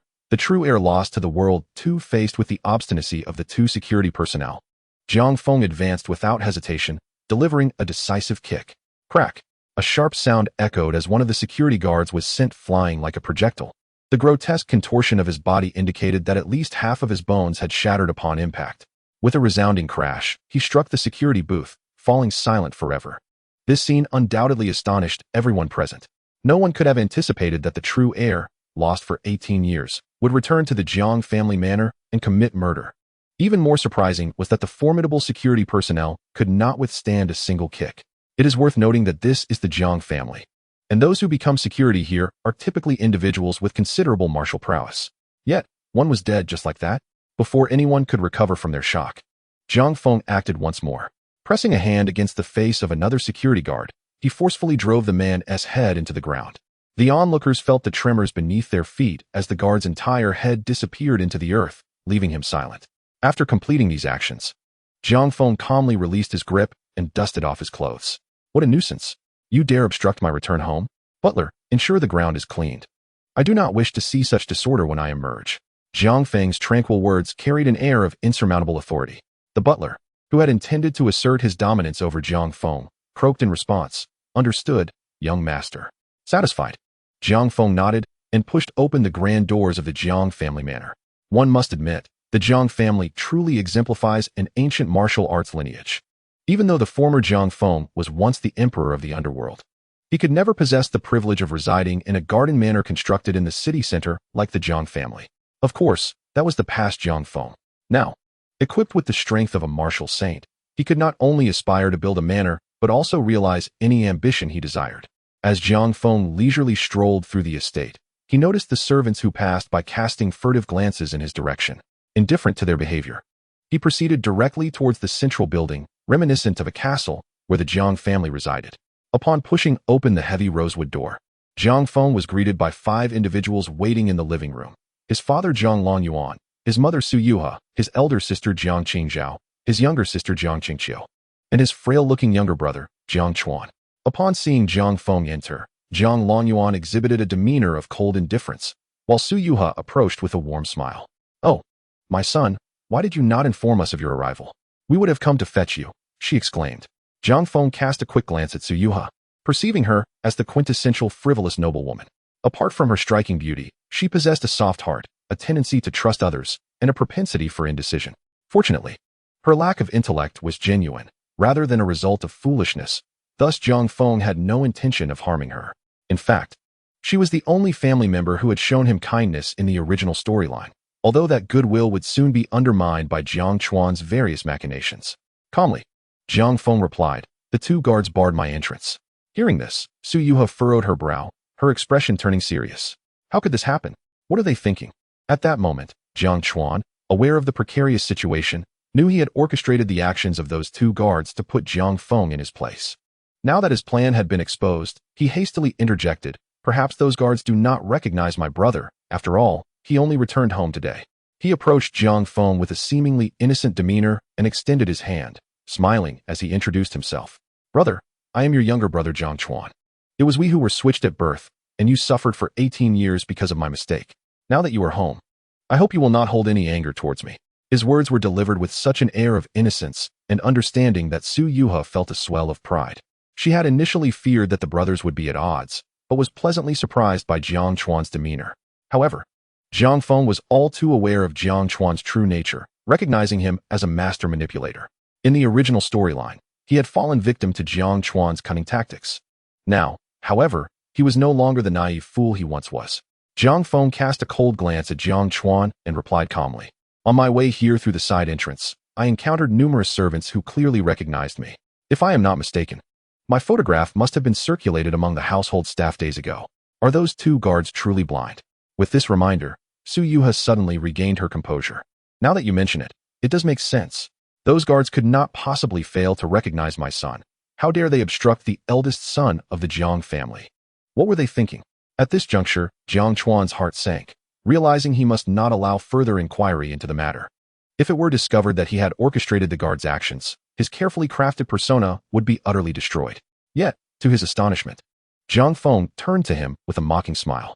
"There is no need to be distressed. Those 2 guards have already been dealt with. In their next life, they shall learn the importance of keeping their eyes open." The statement sent a chill through the 5 individuals present. Particularly, Jiang Longyuan, the head of the family, slammed his hand on the table and rose in fury. You dare to kill? What gives you the audacity? Do not think that your blood ties to the Jiang family grant you the right to take lives at will. One must first cultivate moral integrity before martial prowess. To commit such an act in broad daylight at the Jiang family estate is an affront. Meanwhile, Jiang Chuan felt a wave of relief wash over him. The situation had turned in his favor. Not only had Jiang Feng silenced the guards, but he had also incited his father's ire, effectively sealing his own fate. Just as Jiang Chuan reveled in his triumph, a sharp crack echoed through the room. With a mere swipe, Jiang Feng sent Jiang Longyuan flying, crashing into a stone mural with a resounding thud before landing heavily on the ground.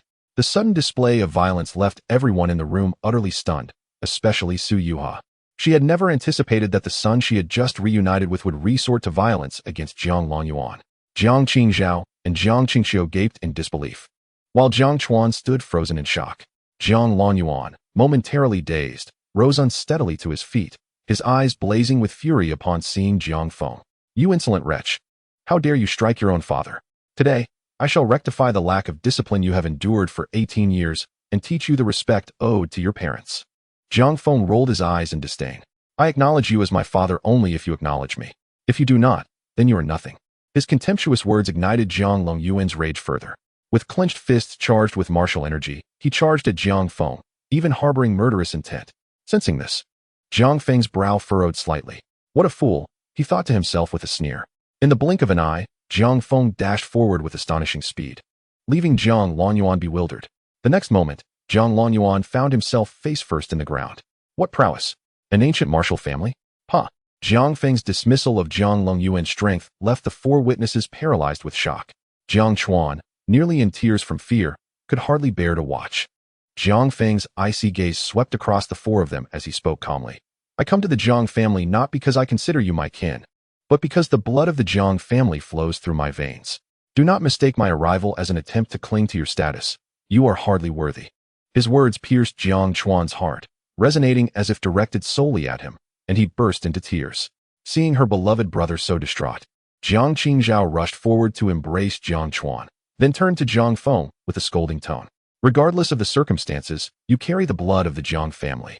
A fact you cannot deny. As a member of the Jiang family, you should embody the essence of family. If you do not see us as family, why should we regard you as one? Jiang Feng chuckled at her words, finding them utterly ludicrous. Your notion of treating me as family was to leave me to navigate this grand house alone on my first day, allowing 2 ignorant guards to block my entry, claiming I was not a Jiang family member. Or was it after I restored the dignity of the Jiang family's eldest son by eliminating those guards that you chose to harbor murderous intent towards me? With a single motion, Jiang Feng yanked Jiang Longyuan from the ground. Though Jiang Longyuan possessed strength comparable to that of a formidable warrior, he was no match for Jiang Feng, whose power surpassed even that of a tribulation stage cultivator. Jiang Feng had no intention of truly killing him, otherwise, Jiang Longyuan would not have survived. Now, it was time to confront Jiang Longyuan with the truth. Casually tossing Jiang Longyuan aside, he coldly inquired, Answer me. Is your way of treating me as family to harbor murderous intent after I restored the dignity of the eldest son? Jiang Longyuan wore a gloomy expression on his face. He had never anticipated that the bloodline he lost for 18 years would possess such formidable martial prowess, to the extent that he was no match for it himself. Faced with Jiang Feng's inquiries, Jiang Longyuan, under pressure, let out a cold snort and retorted, That does not justify killing indiscriminately.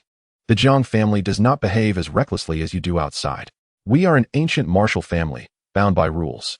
Jiang Feng narrowed his eyes slightly, a cold smile gracing his lips as he replied, Are the rules merely a means for subordinates to command their superiors? With all due respect, this ancient martial family is less orderly than a dog kennel. You. Jiang Longyuan nearly choked on his anger at Jiang Feng's words. Fortunately, Su Yuha rushed in to mediate. Smiling as she said, Feng I never imagined that you could cultivate such strength while being away, even surpassing your father. Mother hopes you will not hold it against your father. He is simply a man of a stubborn temperament, yet he still cares for you. Jiang Feng disdainfully huffed and replied calmly, I stand by my words. The Jiang family is merely a blood relation to me. For 18 years, you have neither nurtured me nor guided me in any way. Expecting gratitude from me, you have truly mistaken your man. This Jiang Chuan, who shares no blood ties with you, is the son you desire, not I, Jiang Feng. Jiang Longyuan glanced at Jiang Chuan, who was weeping in Jiang Qingzhao's arms, and his brow furrowed. Those who practice martial arts, especially in a prestigious family like the Jiang, are not accustomed to shedding tears. The absence of comparison had obscured this truth until now, but with Zhang Feng as a contrast, the disparity became starkly apparent. Although Zhang Lonyuan had been struck by his son, he felt more awe than anger at the display of strength. After his fury subsided, he even felt a sense of pride in his son's power, particularly upon witnessing Jiang Chuan's weakness, who lacked the Jiang bloodline. This pride in blood ties stirred a complex array of emotions within Zhang Lonyuan. For years, Jiang Chuan had trained while crying, and to this day, he had not even achieved the basics. In contrast, Jiang Feng, having been cast away and deprived of the Jiang family's resources, had surpassed his own realm by the age of 18. In a moment of introspection, Zhang Lonyuan lowered his head. Just as Zhang Lonyuan fell silent, Jiang Qingzhao spoke up, pointing at Jiang Feng and rebuking him. Does strength grant you the right to act as you please? Xiao Chuan has been my brother for 18 years and is a member of the Jiang family. Even if he cannot cultivate, he is still my brother, and you, in your arrogance, have disregarded the hierarchies. I will never acknowledge you as my brother. Jiang Feng looked at his brawny and foolish sister, unable to suppress his amusement. When you eventually take Jiang Chuan into your harem, you will indeed have to call him brother every day. As for Jiang Feng himself, did he require her acknowledgement? Before he could respond, Su Yuha interjected, Enough. Qingzhao, what kind of attitude is this? Xiao Chuan is my child and has enjoyed our familial bond for 18 years. But Fenger is also my child, deprived of our love for those 18 years. How dare you utter such words about not recognizing Fenger? Had it not been for your mischief, he would not have been wrongly exchanged. How do you have the right to speak like this? Upon hearing this, Zhang Feng was momentarily taken aback. He had no recollection of this part of the narrative. Had his overexertion caused his logical connections to unravel? Regardless, everything remained under his control, and he was content to observe the unfolding drama. Upon hearing Su Yuha's words, Jiang Qingzhao's face turned pale, trembling her lips. She feigned strength and declared, That was not my fault. It was fate that led to the mix-up, fate that made Xiao Chuan a part of the Jiang family. You. Su Yuha was about to retort when Jiang Chuan stepped forward, his voice tinged with tears. Mom, it is all Xiao Chuan's fault. I should never have been a part of the Jiang family. I should not have enjoyed the love of our parents, sister, and younger sister for 18 years. I should not occupy the position that rightfully belongs to my brother. I am the one who is superfluous in this family. I will leave now. Do not be angry because of me. Observing Jiang Chuan's pitiful demeanor, the Jiang family members displayed expressions of sympathy. After all, they had spent 18 years together, treating him as their own son, brother, and sibling. Now that Jiang Chuan truly wished to leave, they were reluctant to let him go. Only Jiang Feng scoffed coldly. What? There was never any blood relation. If you were truly a man, you would leave now instead of pretending to be sincere. At that moment, the youngest sister, Jiang Qingxiu, stamped her foot and stepped forward, pointing at Jiang Feng and reprimanding him. Be quiet. I will not allow you to speak to brother Xiao Chuan like that. Although brother Xiao Chuan has been unable to cultivate over the years, he has always protected me. What about you? What have you done? When you were away, the family was peaceful, and we were all well. The moment you return, chaos ensues. You are the one who does not belong in this family. Su Yuha was taken aback by these words and hurriedly approached Jiang Qingxiu, saying, Qingxiu, Fenger is also your brother. How can you speak to him like that? Quickly apologize to your brother. Jiang Qingxiu mirrored Jiang Qingzhao's attitude. They acknowledged only Jiang Chuan, while Jiang Feng, he was a stranger. In response, Jiang Feng felt no anger. According to the narrative, it was evident that Jiang Qingzhao and Jiang Qingxiu had already developed feelings for Jiang Chuan. Even before Jiang Chuan's true identity was revealed, they had harbored secret affections. Such an unsettling narrative would be unacceptable to any rational person. Yet, these three individuals seemed to enjoy it, even reveling in it. Such people were not ones Jiang Feng would wish to keep around. His gaze toward them was akin to that of a funeral attendee. At this moment, it was Zhang Lonyuan, the head of the family, who spoke. Enough. His commanding presence silenced the three sisters. Zhang Lonyuan stated coldly, This farce ends here. Those two security guards who sought their own demise. Jiang Feng's actions in eliminating them rid the Jiang family of a menace. This matter shall not be mentioned again. Turning to Jiang Feng, he spoke solemnly. I understand your resentment for the lack of care over these 18 years. But your mother and I have been searching for you since learning of the mix-up. I recognize my shortcomings as a father and can only hope that in the days to come, we can mend our relationship through mutual respect and understanding. This is the essence of our Jiang family. With that, Zhang Lonyuan glanced at Jiang Chuan, pausing for a moment before saying, Xiao Chuan, you need not worry. Although you are not of the Jiang bloodline, you have been raised as a part of our family for 18 years. I, Jiang Lonyuan, still acknowledge you as my own."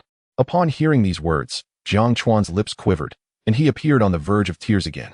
Jiang Lonyuan felt a surge of annoyance at this sight. Previously, he felt only compassion when seeing Jiang Chuan cry, but now, inexplicably, Jiang Chuan's display of weakness stirred an unnameable anger within him. He growled, "Stop crying. Today's events end here."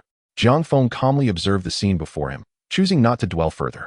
After all, it was utterly impossible for Jiang Chuan to truly conclude matters here. He would undoubtedly create opportunities for himself. With this thought in mind, Jiang Feng inquired, "Where's my room?" Su Yuha approached with a smile, leading Jiang Feng upstairs to his designated chamber. Once Jiang Feng departed, Jiang Qingzhao and Jiang Qingxiu, the two sisters, finally exhaled in relief. They always felt suffocated in his presence, only to feel at ease once he was gone. Observing Jiang Chuan's woeful expression, both sisters simultaneously declared, "Xiao Chuan, regardless of anything, we shall only acknowledge you as the young master of the Jiang family." Jiang Chuan expressed his gratitude, embracing the sisters and shedding tears. Meanwhile, Jiang Lonyuan, witnessing this scene, furrowed his brow slightly. At 18, Jiang Chuan was no longer a child, and neither were Jiang Qingzhao at 22 nor Jiang Qingxiu at 17. The three were not youngsters anymore, yet they clung to one another. Jiang Lonyuan shook his head, recalling that it had been the same in the past. He attributed their behavior to the overwhelming events of the day, which had left them feeling disoriented. "All right, I must step out for a while to attend to some matters at the Long family. Do not cause any conflicts while I am gone." With that, Jiang Lonyuan exited the household. Upon reaching the side entrance and spotting the familiar, head-sized pit on the ground, his expression darkened. He murmured, "Truly, the bloodline of the Jiang family is remarkable. Alas, without our lineage." Su Yuha, exuding warmth, guided Jiang Feng to the prepared room. It was evident that the arrangements were not meticulously crafted. It appeared merely to be a clean guest room. One could surmise that prior to today, this household had not genuinely regarded Jiang Feng, the true heir lost to the world, as one of their own. However, Su Yuha sensed something amiss and called for a servant, demanding, "What is the meaning of this? Where are the furnishings, daily necessities, and custom clothing prepared for the young master?" Upon hearing this, Jiang Feng immediately understood, a smile gracing his lips. His younger brother was indeed rather naive. Unsurprisingly, the previous incarnation had been equally dim-witted. Such tactics, capable of driving one to despair, were utterly absurd. The servant, having been reprimanded by Su Yuha, promptly divulged that the items meant for Jiang Feng had been preemptively seized by Jiang Chuan. Jiang Chuan claimed he needed to utilize them in his own room first, intending to purchase new furnishings for Jiang Feng only if he found them satisfactory. It appeared to be a considerate gesture towards his younger brother. Had the earlier incident not occurred, no one would have suspected anything amiss. Yet now, Su Yuha distinctly perceived Jiang Chuan's hostility towards Jiang Feng. As a mother, she found herself torn between her biological child and the adopted son she had raised for 18 years.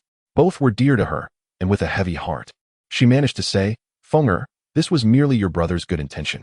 Before long, we will procure a new set of furnishings tonight." Jiang Feng waved his hand dismissively. "There is no need. I do not care for such things." Indeed, Jiang Feng was genuinely indifferent. Such matters could not advance the narrative. Moreover, having resided in heavenly abodes and celestial palaces before, he was not concerned about these possessions. However, in Su Yuha's eyes, this was a display of Jiang Feng's discontent regarding the situation. The blame for this incident rested squarely on Jiang Chuan, and naturally, Su Yuha directed her frustration towards him. Conversely, she felt that Jiang Feng's dismissal of the matter was an attempt to spare her from discomfort, which warmed her heart. "Good child, you have truly suffered these past years," Su Yuha choked out. Jiang Feng shrugged. As the true heir with a flawed logic chain, he had indeed endured his share of hardships, yet he had also enjoyed many pleasures. Nonetheless, as the underground emperor of Tianhai, his status remained intact. "I am weary now and wish to rest for a while," Jiang Feng stated nonchalantly. Sensing his emotional detachment, Su Yuha let out a resigned sigh, softly saying, "I will call you for dinner later." Jiang Feng offered no response, and shortly after, Su Yuha left the room. At the Long family estate, Jiang Longyuan's vehicle halted at the entrance of the Long family manor. The security personnel, recognizing the Jiang family's vehicle, immediately chose to grant passage with respect. Observing this, Jiang Longyuan empathized with the situation Jiang Feng had faced, his expression darkening. If he had been in Jiang Feng's position, he too might have succumbed to violence. This shared experience led Zhang Longyuan to hold a greater appreciation for Zhang Feng. The vehicle slowly entered the Long family manor, where Long Zhentian greeted them with a hearty laugh. "Zhang brother, what brings you to my humble abode today? It is indeed a rare visit." The Long and Zhang families were both prominent figures in the martial arts realm of Tianhai, both ancient martial clans. Over 20 years ago, the two families had arranged a betrothal. The eldest daughter of the Long family was to marry the eldest son of the Zhang family, and their firstborn son would bear the surname Long, raised jointly by both families. This betrothal had fostered a close relationship between the two clans, strengthening them through mutual support. Who could have anticipated that the original betrothal was intended for Jiang Chuan? Now, with Jiang Feng's return, the true heir of the Jiang lineage was Jiang Feng. Should the union still involve Jiang Chuan, any offspring born would lack half of the Jiang bloodline. The continued nurturing of such a child would pose no issue for the Long family. However, for the Jiang family, it would mean raising an outsider. In the past, Jiang Longyuan may not have cared, but having witnessed Jiang Feng's prowess, he became increasingly concerned. Thus, he had come today to discuss a potential amendment to the marriage agreement between the Long and Jiang families. Upon entering the Long family villa, they shared lighthearted banter. Once seated, Jiang Longyuan took a deep breath and stated, "I have come today to discuss a matter with you, Long brother." Long Zhentian, perceptive, noticed Jiang Longyuan's unusual demeanor. His humility was not characteristic of him. A sense of foreboding settled within him. After a moment's consideration, he replied, "The Long and Jiang families are intertwined, Jiang brother. Feel free to speak your mind." Jiang Longyuan sighed, wrestling with his thoughts. Ultimately, he reluctantly said, "It concerns the betrothal to your esteemed daughter. We may need to reconsider the candidate." Upon hearing this, Long Zhentian's expression darkened. "Are you jesting, Jiang brother?" He retorted coldly. "The Long and Jiang families have relied on this union to weather trials together. My family has contributed significantly to assist you. Now that the storm has passed, are you intending to cast aside your ally?" Jiang Longyuan hastily clarified, "Long brother, that was not my intention. Alas, this matter is rather delicate." He proceeded to recount the events that had transpired within his family. After hearing the account, Long Zhentian's expression softened somewhat. Upon reflection, the situation was not insurmountable. If his daughter were to marry Jiang Chuan, who lacked the Jiang lineage, he would be concerned about whether the Jiang family would fully invest in nurturing the next generation. Now, with the genuine heir of the Jiang family in the picture, this could indeed be a fortuitous turn of events. Long Zhentian cast a cold glance at Jiang Longyuan and replied calmly, "This matter may not be difficult to accommodate. But Jiang brother should understand that the Long family also values its reputation. The union between our two families has been brewing for 2 decades. Now, to suggest a change of partners is to disregard the dignity of the Long family. Outsiders might perceive it as the Jiang family looking down upon us, believing they can simply replace the suitor for my daughter at will." Jiang Longyuan hastily gestured to dismiss such claims, apologizing, "Brother Long, that is not the case at all. Our families are intertwined like branches of the same tree. I acknowledge that I have erred in this matter. It is indeed a misfortune for our households. Tomorrow, I will personally host a banquet at the Tianxia First Tower, inviting the distinguished figures of Tianhai, and I will extend my sincerest apologies to you, Brother Long." Observing Jiang Longyuan's humble demeanor, Long Zhentian felt it was inappropriate to press further and merely nodded in agreement. At that moment, a clear and melodious voice rang out.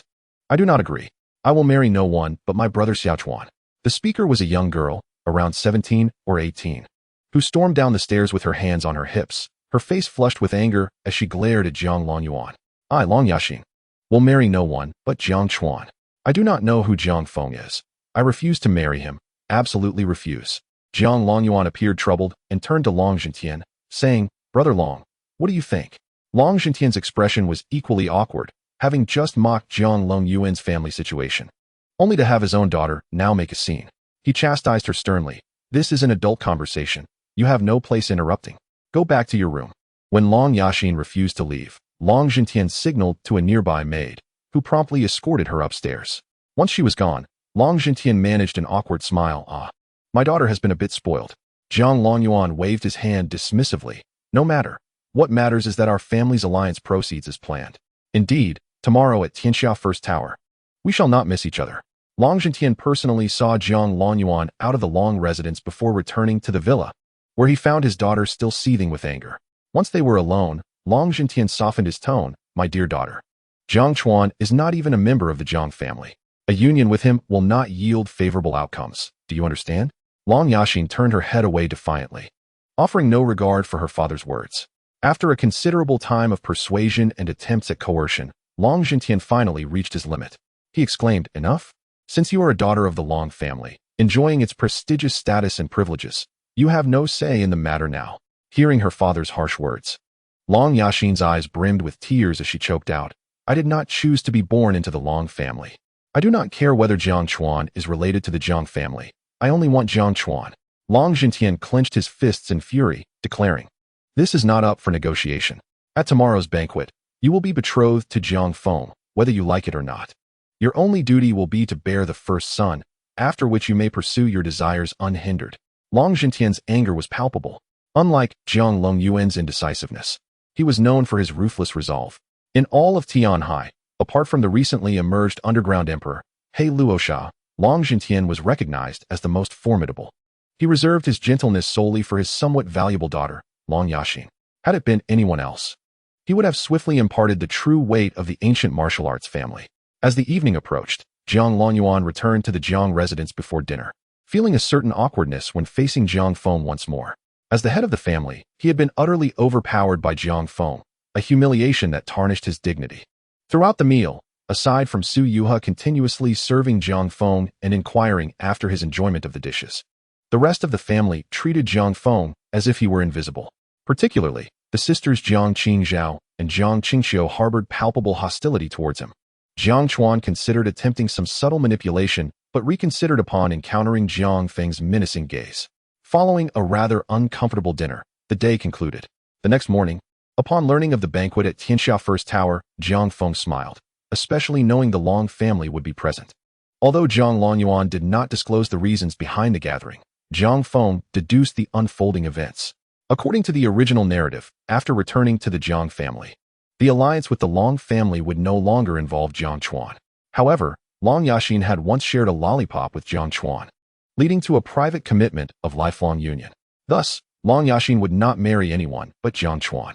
In the original storyline, the two would create a scene at the venue, playing out a heartfelt drama that garnered sympathy while casting Jiang Feng as the villain who tore apart childhood sweethearts, further isolating him.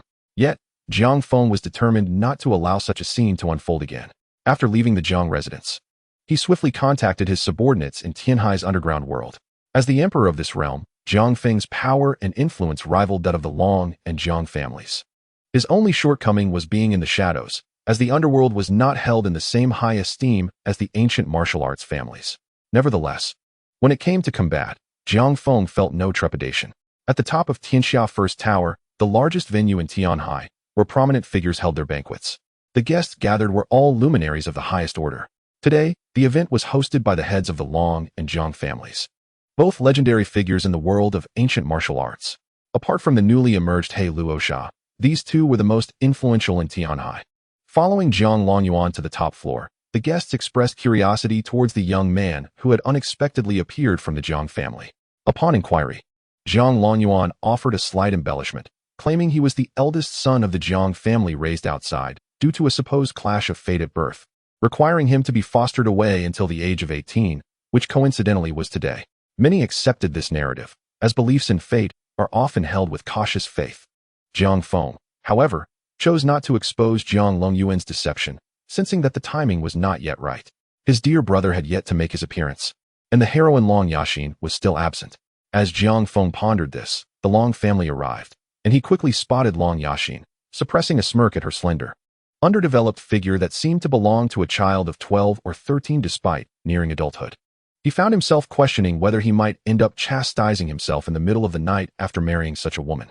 Of course, Jiang Feng would ensure that such a scenario never materialized, as this heroine was a crucial component of the flawed logic that needed to be eliminated.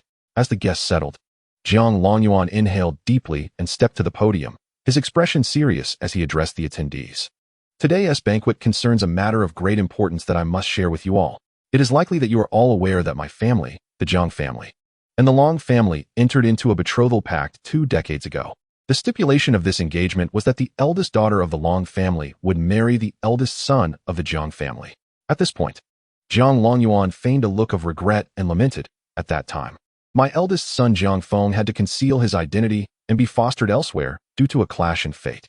Thus, It was publicly stated that my youngest son Jiang Chuan was to be wed to the Long family's eldest daughter, Long Yaxin. Now, as the 18-year period has elapsed, my eldest son Jiang Feng has returned to the Jiang family, and this marriage contract must be inherited by him as originally agreed. At this moment, Long Jintian approached the podium and calmly stated, "On behalf of the Long family, I concur with Brother Zhang's approach.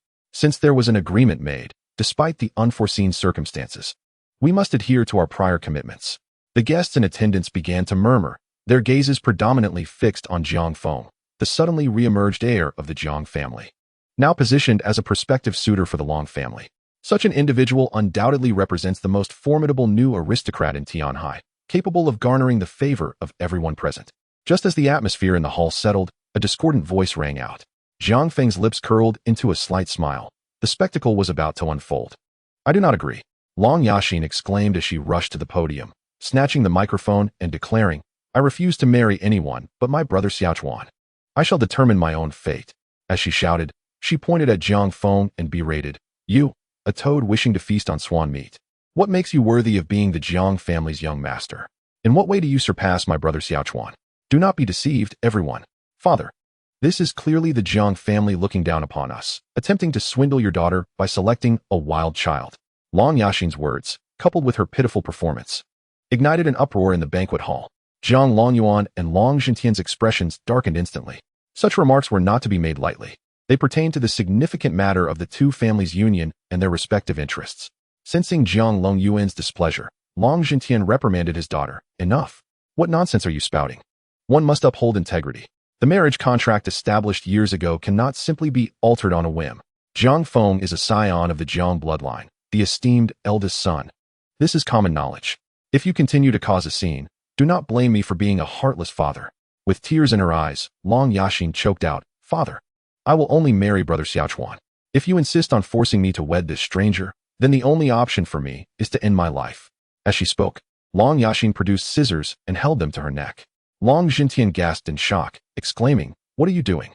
Long Yaxin resolutely replied, "If I cannot be with Brother Xiaochuan, I would rather die." At this moment, the guests were deeply moved by this display of love. Many stood, proclaiming that whether it be the eldest or the second son, they were all the same. They accused the Jiang family of favoritism. Only Jiang Longyuan and Long Jintian, who understood the truth, were filled with bitterness. Jiang Chuan was not even of the Jiang bloodline. How could such a union be possible? Meanwhile, Jiang Chuan sensed an opportunity. He had felt threatened by Jiang Feng's previous behavior. If he were to lose Long Yaxin as a potential bride, he would indeed find himself at a disadvantage. With Long Yaxin boldly advancing, Jiang Chuan quickly followed suit. Grasping her hand, he knelt and implored, "Father, Yaxin and I share a deep bond. We have been childhood friends. Please grant us your blessing."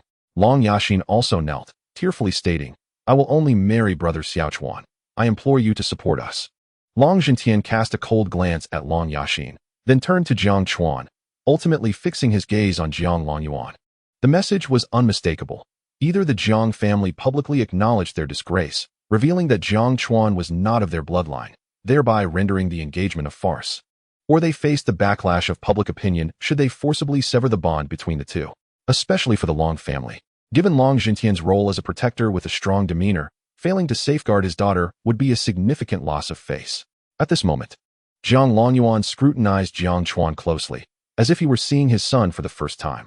Jiang Chuan felt the weight of his gaze, but remained steadfast, gritting his teeth and refusing to rise. He was unwilling to relinquish Long Yaxin. He could not abandon her. Just as the chaos escalated, Jiang Feng made his appearance. "Ha ha." A raucous laugh drew all attention to Jiang Feng. Observing the scene, Jiang Longyuan sensed impending trouble. As expected, Jiang Feng's next words exposed Jiang Chuan's true identity. "I wish to have a word with my dear brother," Jiang Feng said with a smile, coldly addressing Jiang Chuan. "You are clearly not a member of the Jiang family. The blood that courses through your veins does not belong to us. By what right do you claim this engagement?" The declaration reverberated through the hall like a thunderclap, inciting a flurry of whispers among the guests.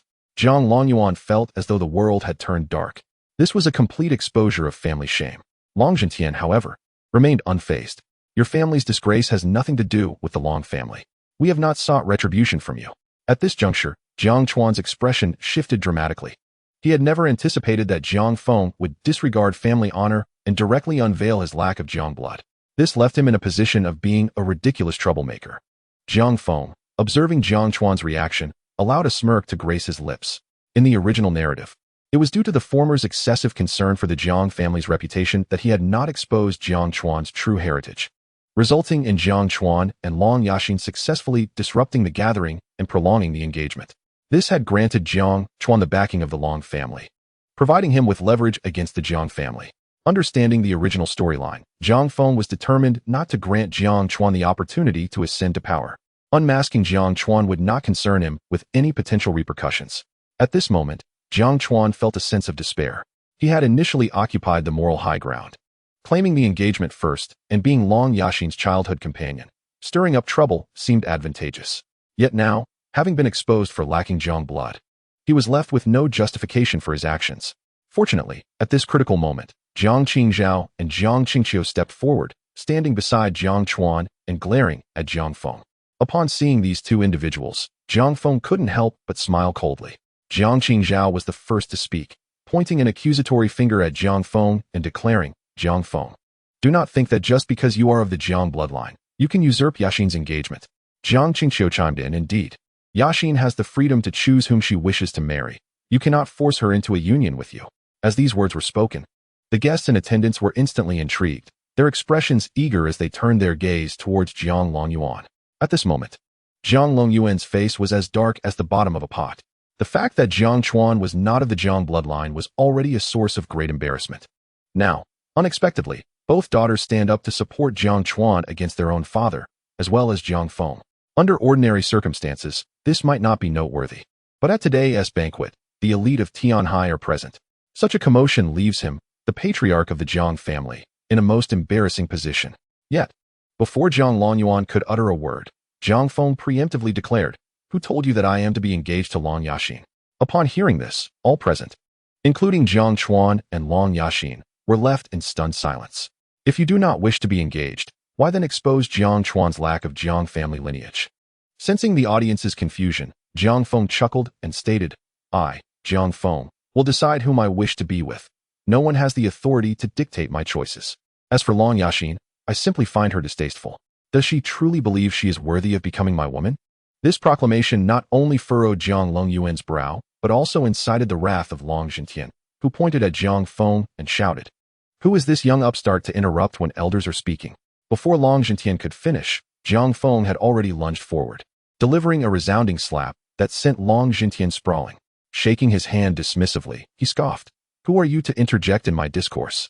Gasps of disbelief echoed through the hall. All attendees had varying degrees of connection to the ancient martial arts world and were well aware of Long Zhentian's formidable prowess. The fact that he was so easily vanquished by Jiang Feng was utterly astonishing. Jiang Feng then turned to the kneeling Jiang Chuan and Long Yaxin, grinning as he remarked, "If you wish to spend your life with this dragon, I have no objection."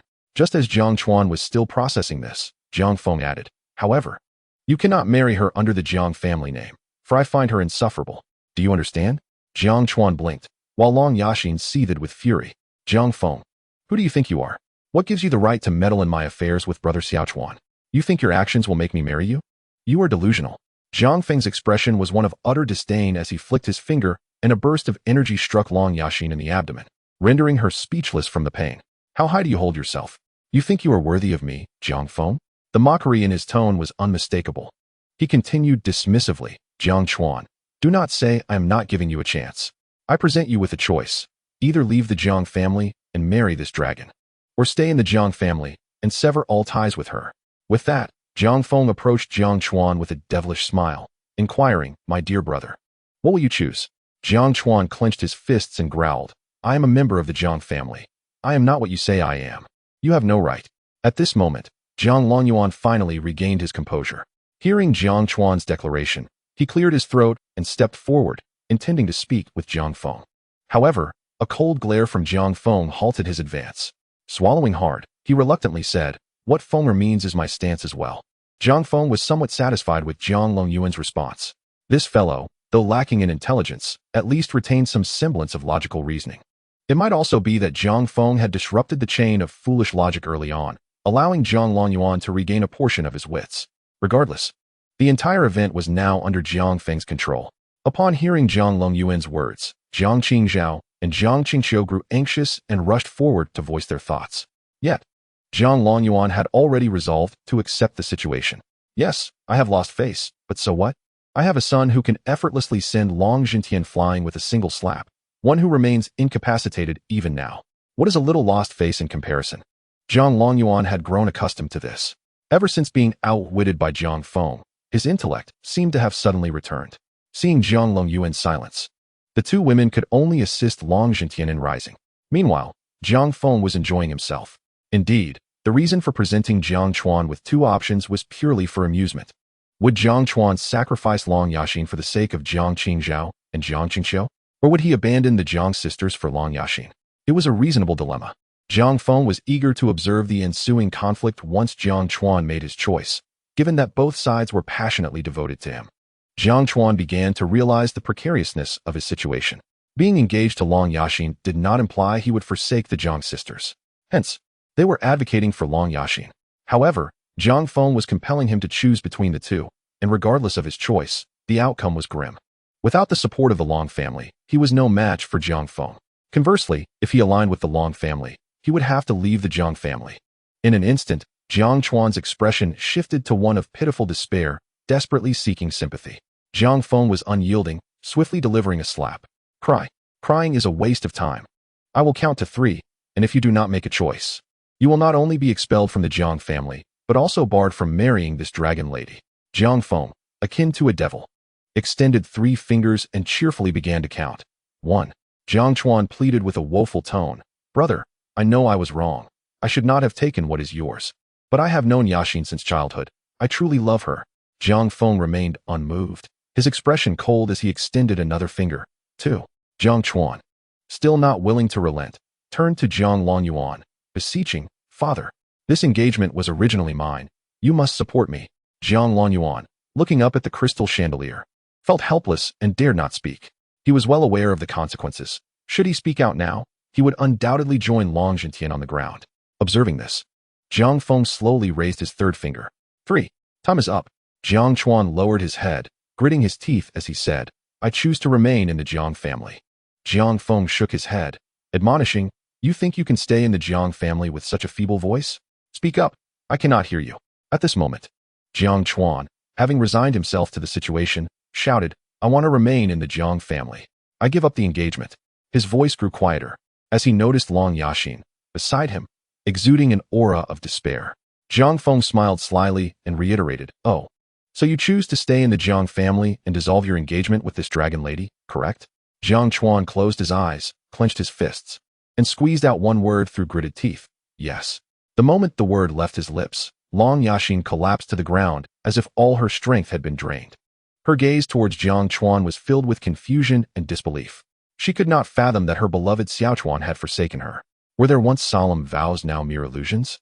Did they mean less than his desire to remain in the Jiang family? Jiang Chuan, seeing Long Yaxin in such a state, wished to explain, but just then, a furious roar pierced the air. You brat, prepare to die. Long Jintian suddenly lunged from the rubble, half of his face swollen and bruised.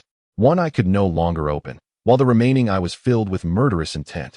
A fist, carrying the strongest blow of his life, charged straight towards Jiang Feng. Of course, Jiang Feng had long sensed Long Jintian's presence. The reason he had not eradicated the threat was simply due to his laziness in walking over to deliver the final blow. Just as Long Jintian presented himself, Jiang Feng casually reached out and effortlessly seized Long Jintian's fist. That overwhelmingly powerful punch landed in Jiang Feng's hand, without even stirring a ripple. How tiresome. I was inclined to spare your life, yet you are so eager for death. Jiang Feng applied force, and a crisp crack echoed as Long Jintian's entire fist was crushed to smithereens. The excruciating pain elicited a scream from Long Jintian, a sound far from human. In the next moment, Jiang Feng shook his hand, and the force surged through his arm, shattering half of Long Jintian's body. The suddenness of death rendered the banquet hall momentarily silent, followed by the terrified screams of the guests, who scrambled to escape. Jiang Feng, however, had everything prepared. He clapped his hands, and a large group of black-clad bodyguards entered the banquet hall. At the forefront was a man whose face bore scars from burns. He was known in the underworld as Lao Ba. His identity was that of the foremost general under He Luosha. Upon seeing Lao Ba's arrival, Jiang Longyuan instantly became alert, his gaze fixed upon the man.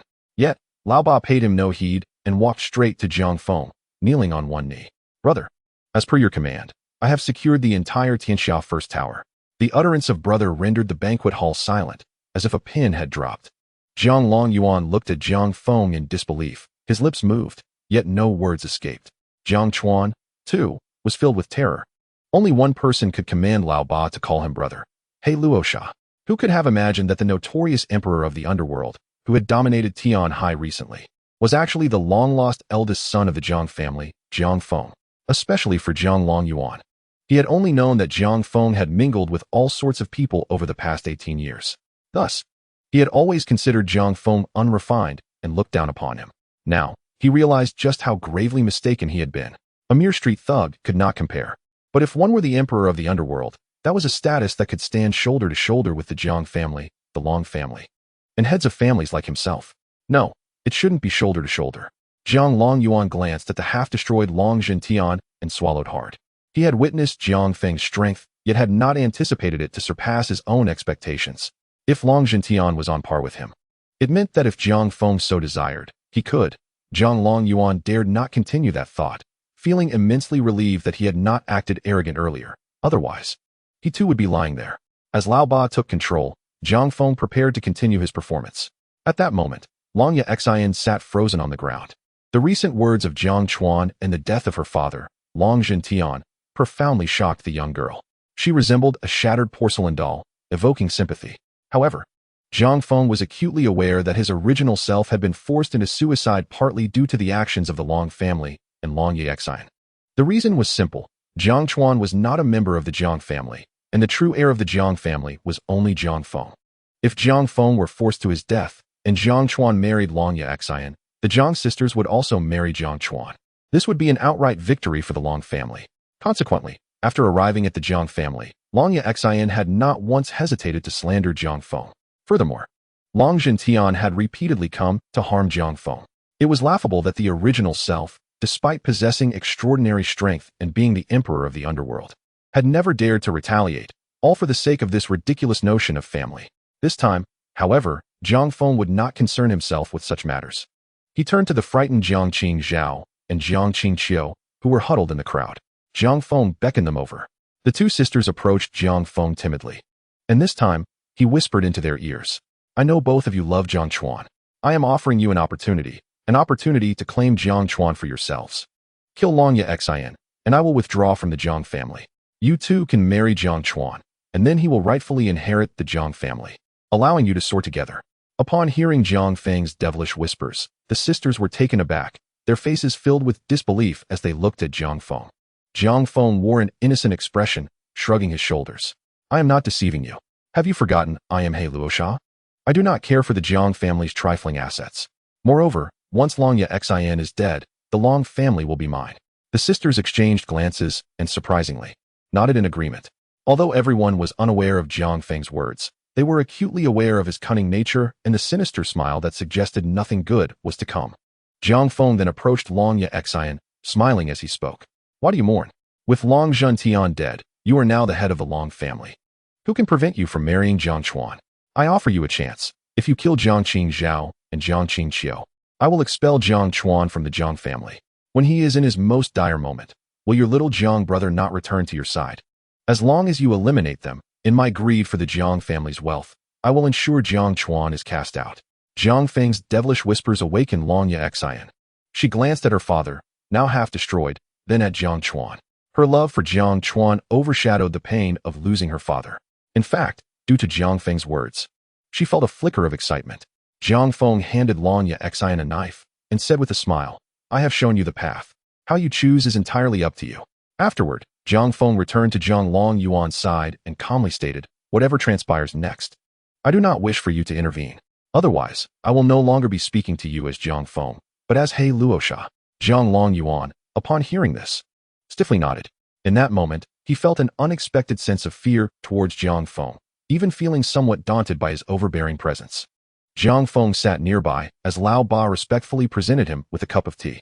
At the center of the onlookers stood Jiang Chuan, Long Yexian, Jiang Qing Zhao, and Jiang Qing Qiu, caught in a tense standoff. Jiang Chuan was unaware of Jiang Feng's conversation with the three women.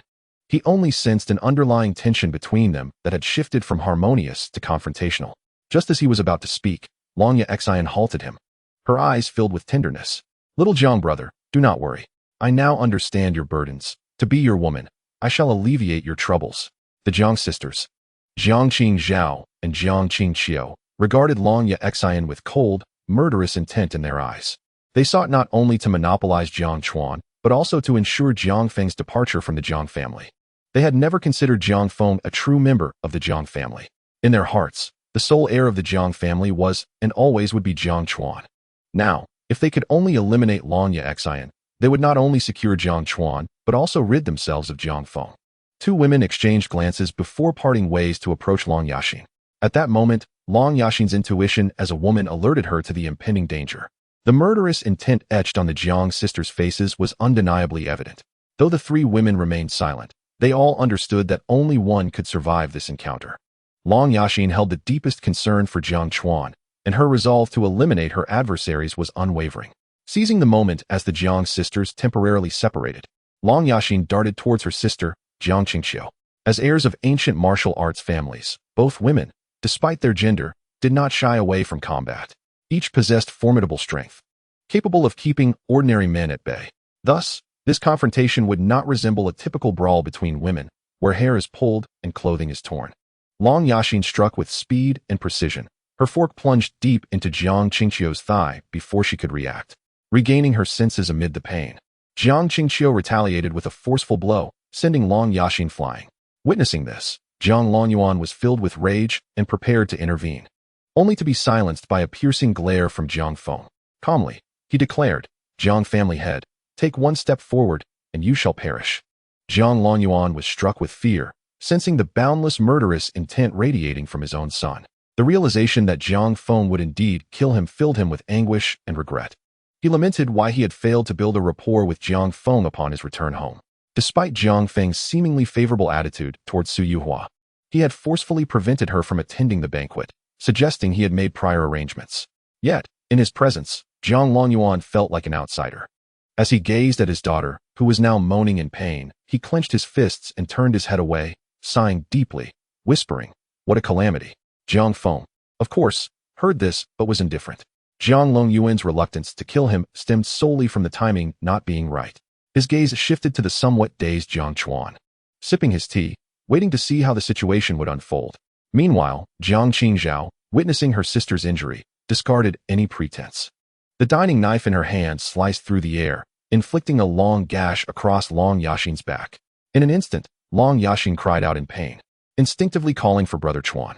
Jiang Chuan, regaining his senses, was horrified to see the three women he cherished attacking one another. He urgently interjected, Sister, Yaxin, what are you doing? We can resolve this peacefully. We can talk things through. All three women shook their heads in unison, fully aware that Jiang Feng desired only one of them to survive. Jiang Qingzhao coldly replied, Chuan, come to your sister. If we eliminate Long Yaxin, everything will improve. Jiang Qingqiu echoed, Brother Chuan, listen to your sister. I will always stand by you. We are family. Although Jiang Chuan was oblivious to the underlying reasons for their conflict, he instinctively moved toward Jiang Qingzhao at her call. Upon witnessing this, Long Yaxin grew frantic, shouting, Brother Chuan, come to me. With my father deceased, I am the rightful heir of the Long family. If you marry me, you will become the master of the Long family, and everything will belong to you. Her declaration sent shockwaves through the room. The Long family was of equal standing to the Jiang family in the realm of ancient martial arts. None present could compare to them. Yet, for Jiang Chuan's sake, Long Yaxin disregarded her father's death and offered the Long family as a dowry. In that moment, the attendees realized that while Long Jintian was a legendary figure, it did not imply that Long Yaxin shared the same caliber. This young woman was evidently blinded by love, and such a person wielding the unclaimed Long family was a precarious notion. Jiang Feng, observing the expressions of greed flickering in the eyes of the onlookers, could not suppress a cold smile. Indeed, compared to matters of the heart, these aged individuals were far more concerned with familial or personal gain. To awaken their dulled minds and liberate them from their flawed logic, the most effective method would be to sever their heads. However, employing their own interests to stir them was also a viable approach. Sparing Jiang Feng the burden of direct involvement, for it was undeniably exhausting to behead so many. Noticing that some had already begun making phone calls, Zhang Feng understood that the main event was about to begin. Calmly, he announced, "Let us not linger in this stalemate. I grant you 3 minutes to determine a victor. Should you fail to do so, you shall all meet your demise." With that, a playful smile graced his lips as he set down his teacup, stating, "Should you fail to reach a conclusion, death awaits you all." As his words fell, Long Yaxin charged forward, brandishing her knife, engaging in a fierce struggle with the Jiang sisters. Jiang Chuan, cast as the fragile and pitiable protagonist, found himself unable to intervene amidst the chaos. He approached Jiang Feng, seeking assistance, yet Jiang Feng remained indifferent. Jiang Longyuan had chosen to close his eyes, feigning sleep to escape the reality around him. Jiang Chuan, overwhelmed with tears, believed that his weeping could resolve any issue. The only unfortunate aspect was his entanglement with Jiang Feng. The battle soon reached a decisive conclusion. Long Yaxin, as the sole heir of the Long family, demonstrated her resilience. Although Long Jintian had discouraged her from training, her physical prowess remained formidable. Only through the combined efforts of Jiang Qingzhao and Jiang Qingqiu were they able to subdue Long Yaxin. With her throat slashed, blood gushed from the wound. And no matter how she pressed down, it could not be stemmed. In her final moments, Long Yaxin mustered her last ounce of strength to gaze at Jiang Chuan. Her eyes filled with reluctance, unwilling to lose her brother Chuan. Yet, no miracle was destined to occur. Her once bright eyes dimmed, extinguishing their last glimmer of light. The cost of slaying Long Yaxin was that Jiang Qingzhao was left disfigured, her face marred and bloodied by the dining knife. Jiang Qingqiu, too, had suffered grievous wounds. A knife embedded in her abdomen, lying nearby with only shallow breaths remaining. Chapter 42. The true heir lost in the world. Clap, clap, clap. Jiang Feng applauded as he approached the group, calmly stating, "What a deeply affectionate celestial couple." Upon hearing the term celestial couple, Jiang Longyuan's expression darkened. He sternly rebuked, "Jiang Feng, mind your words." Jiang Feng, uninterested in his admonition, turned his attention to his younger brother, Jiang Chuan, asking, "How do you feel now?" Jiang Chuan clenched his fists, yet he lacked the capacity for aggression, only able to shed tears. Choking back sobs, he lamented, "I know I have taken away your life for 18 years, but it was never my intention. How could you treat me this way? My sister, my brother, and my betrothal. Do you wish to take everything from me to find peace?" Seeing Jiang Chuan in such a pitiful state, those around him began to murmur disapprovingly about Jiang Feng. Jiang Feng had long instructed Lao Ba that anyone who dared to point fingers would be swiftly dealt with, dragged from the crowd and executed without a moment's hesitation. After severing several heads in quick succession, everyone was left in a state of silence, wishing they could stitch their mouths shut. It became abundantly clear to them that Jiang Feng was nothing short of a madman. Unfazed by their fear, Jiang Feng coldly fixed his gaze on Jiang Chuan and contemptuously remarked, "Humph, do you think I care about the trivial title of the young master of the Jiang family? To me, your esteemed identity is no more valuable than refuse." With arms outstretched, he laughed heartily, "Ah ha ha ha. I do all of this merely to witness the despair etched upon your face." With a swift motion, he gestured, and the old scarred man beside him crushed Jiang Qingzhao's skull with a single palm. In an instant, Jiang Longyuan's eyes turned crimson with rage, and he unleashed a furious strike at Jiang Feng's back, cursing, "You dare to slay your own kin, you beast." Jiang Feng did not even glance back. A surge of martial energy erupted around him, revealing the might of a martial saint. Jiang Longyuan had no time to react, spitting a mouthful of blood as his body was sent flying back several meters, crashing heavily against the wall before coming to a halt. "Kin by blood," Jiang Feng scoffed. "Were it not for my unparalleled martial prowess and my other identity as He Luosha, you, along with Jiang Qingzhao and Jiang Qingqiu, would never have regarded me as family." At that moment, Jiang Feng delved into the memories of his original self. After being mistakenly taken, the original had suffered for 18 long years, and what he yearned for most, a family, was never to be found. Instead, he was met with despair and ultimately suicide, with no recognition from these people even in death. While Jiang Chuan was indeed detestable, Jiang Longyuan, Jiang Qingzhao, and Jiang Qingqiu were equally unforgivable. As Jiang Feng's fury erupted, the entire Tianxia First Building, along with the surrounding streets, felt the oppressive aura of the martial saint, forcing passers-by to bow low in submission, gasping for breath on the ground. Jiang Longyuan struggled to lift his head, seething, "You are unworthy of being my son, unworthy of the Jiang bloodline." With a casual snap of his fingers, Jiang Longyuan was instantly reduced to a mist of blood. "I have no need for your acknowledgement. I spared you simply out of laziness, Jiang Feng replied calmly. Meanwhile, Jiang Chuan was so petrified that he began to plead for mercy. Brother, young master, I know I was wrong, but I was afraid that upon your return, father and mother would cease to love me. I don't know where my parents are, and I fear losing this family. Jiang Feng shook his head mockingly. I too fear losing this family. As he spoke, he crushed the teacup in his hand, sending countless shards piercing into Jiang Chuan's body. Jiang Chuan opened his mouth in horror, yet no sound escaped, as if his throat were constricted. Only when adrenaline surged did the most anguished wail of his life escape him. Oh, you know pain. You bleed too? Jiang Feng's previously playful demeanor turned icy as he coldly asserted, yet you imposed all of this upon me. You wish for a family, and thus seek to take mine? How laughable. At this juncture, Jiang Chuan found himself utterly speechless. Jiang Feng turned his gaze to his younger sister, Jiang Qingqiu, who still clung to life, albeit barely. Seeing her condition, Jiang Feng benevolently enveloped her heart's pulse in martial energy. After a moment of nurturing, Jiang Qingqiu coughed up a mouthful of congealed blood and regained consciousness. However, before she could fully comprehend her surroundings, Jiang Feng pulled her before Jiang Chuan. You haven't died completely, so let us rectify that. With those words, Jiang Feng exerted force, shattering Jiang Qingqiu's neck. Witnessing the demise of the three beloved women before him, Jiang Chuan succumbed to madness. His mouth opened and closed. His eyes filled with unquenchable hatred, yet his vocal cords had long been torn, rendering his cries incomprehensible. Jiang Feng pursed his lips. What are you babbling about? Enough of your nonsense. No need for thanks. I shall send your family down to reunite.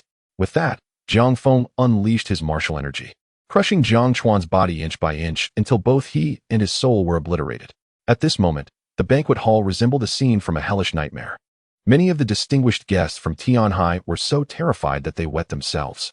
They had never witnessed such carnage and could scarcely fathom the existence of someone as ruthless and deranged as Jiang Feng.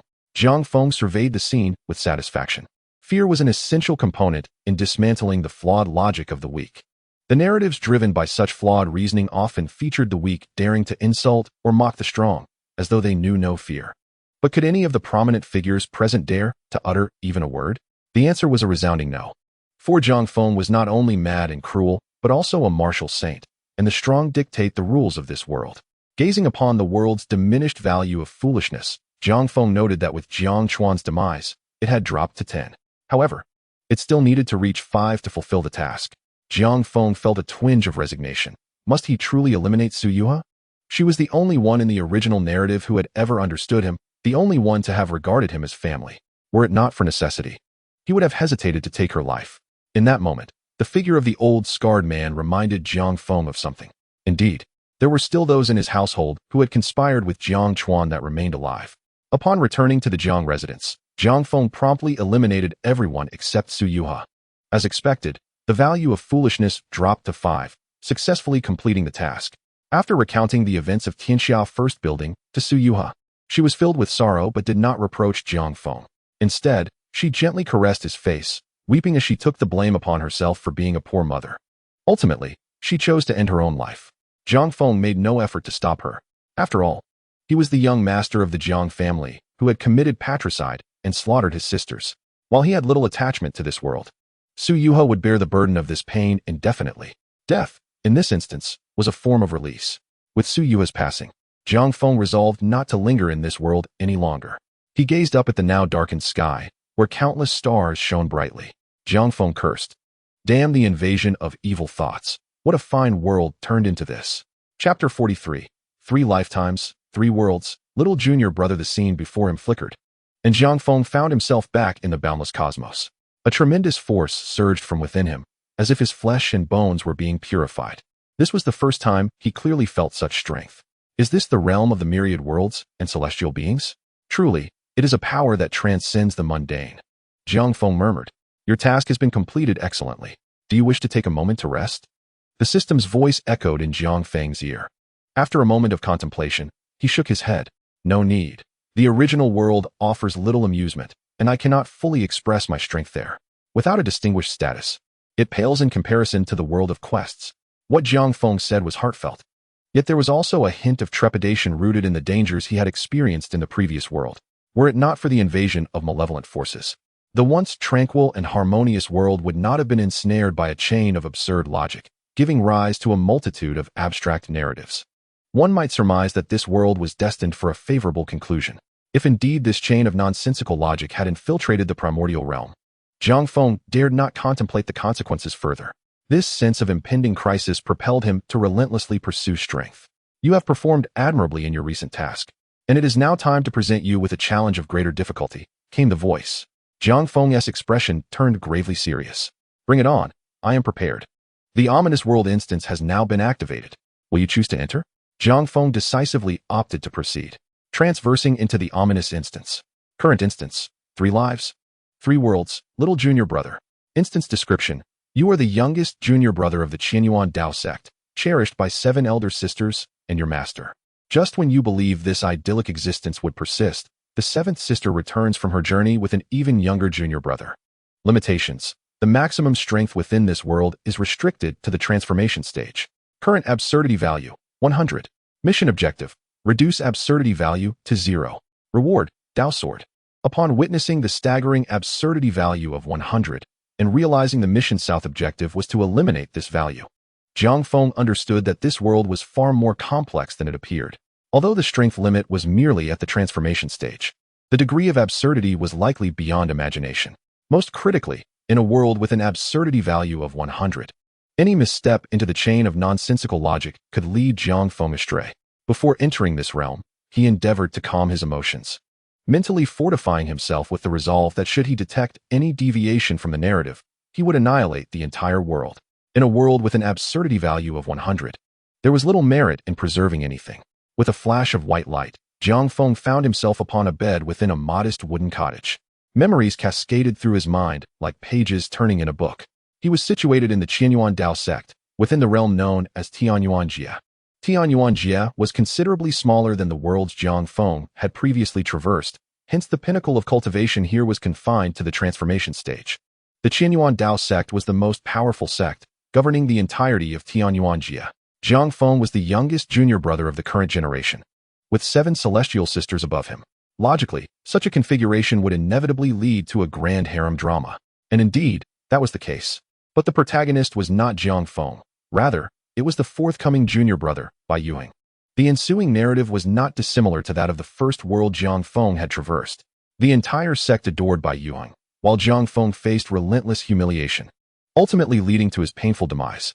Subsequently, Bai Yuheng would seize control of the Qianyuan Dao sect, indulging in a series of untold escapades. The final outcome would see Bai Yuheng transform the entire world into a precious elixir for ascension to the celestial realm. However, this alone did not suffice to elevate the absurdity value to 100. The fundamental reason for the soaring absurdity value was that this world had already undergone a reset, currently existing in its 2nd iteration.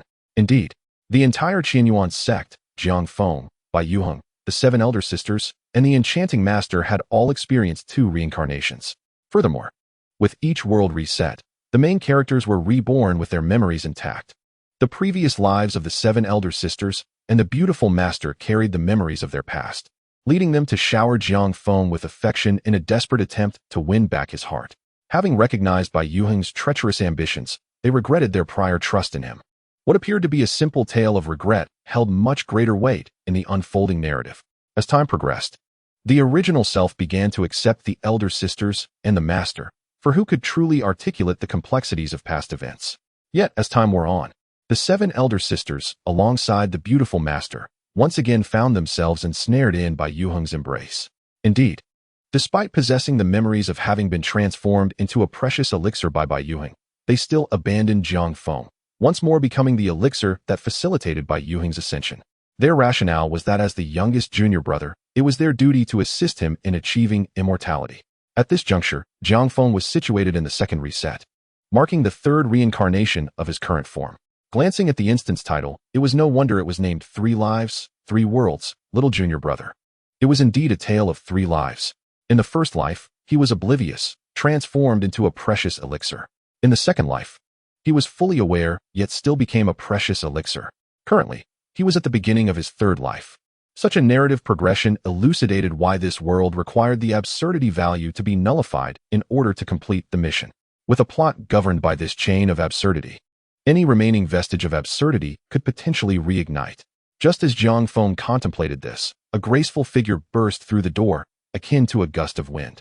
Upon observing the visitor, clad in a light azure celestial gown, with cascading silken tresses and an ethereal demeanor, he recognized the seventh sister, Mu Yuanqing. At the sight of Jiang Feng, she was instantly overwhelmed with emotion, her eyes brimming with tears. She approached, grasping Jiang Feng's hand, her voice trembling with joy as she implored, "Junior brother, I have finally found you again. You have been reborn, haven't you? I was wrong. I truly was. Please, forgive me." Jiang Feng regarded the enchanting sister with a calm demeanor.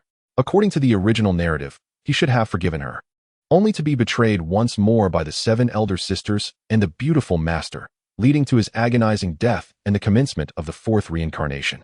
In the 4th life, these sisters and the master would finally awaken, ceasing their infatuation with Bai Yuan. After all, it was 3 lives, 3 worlds, little junior brother. His original self had undergone 3 reincarnations, ultimately rescuing the sisters and master from their tragic fates in the 4th life. Such an experience, forged through trials and tribulations, seemed profoundly moving.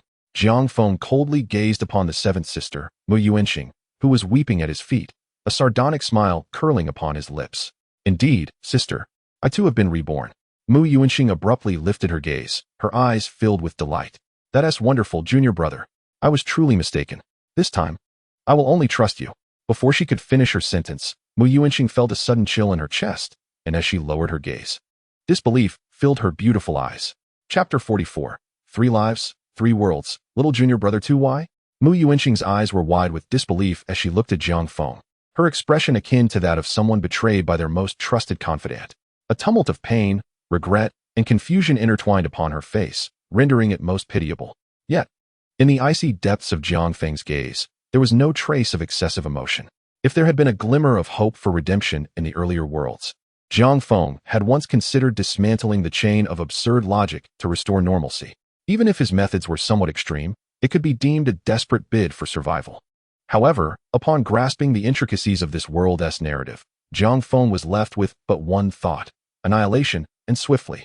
With a swift draw of his short blade, Mu Yuanqing coughed up a mouthful of fresh blood, yet the radiance emanating from Jiang Feng's by Facne effortlessly shielded him from harm.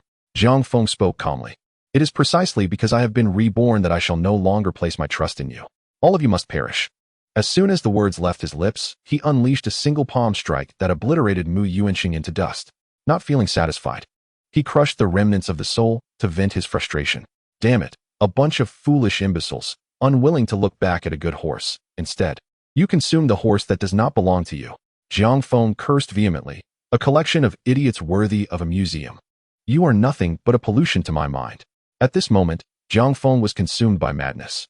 The sheer stupidity of this world was enough to trigger his disdain for ignorance.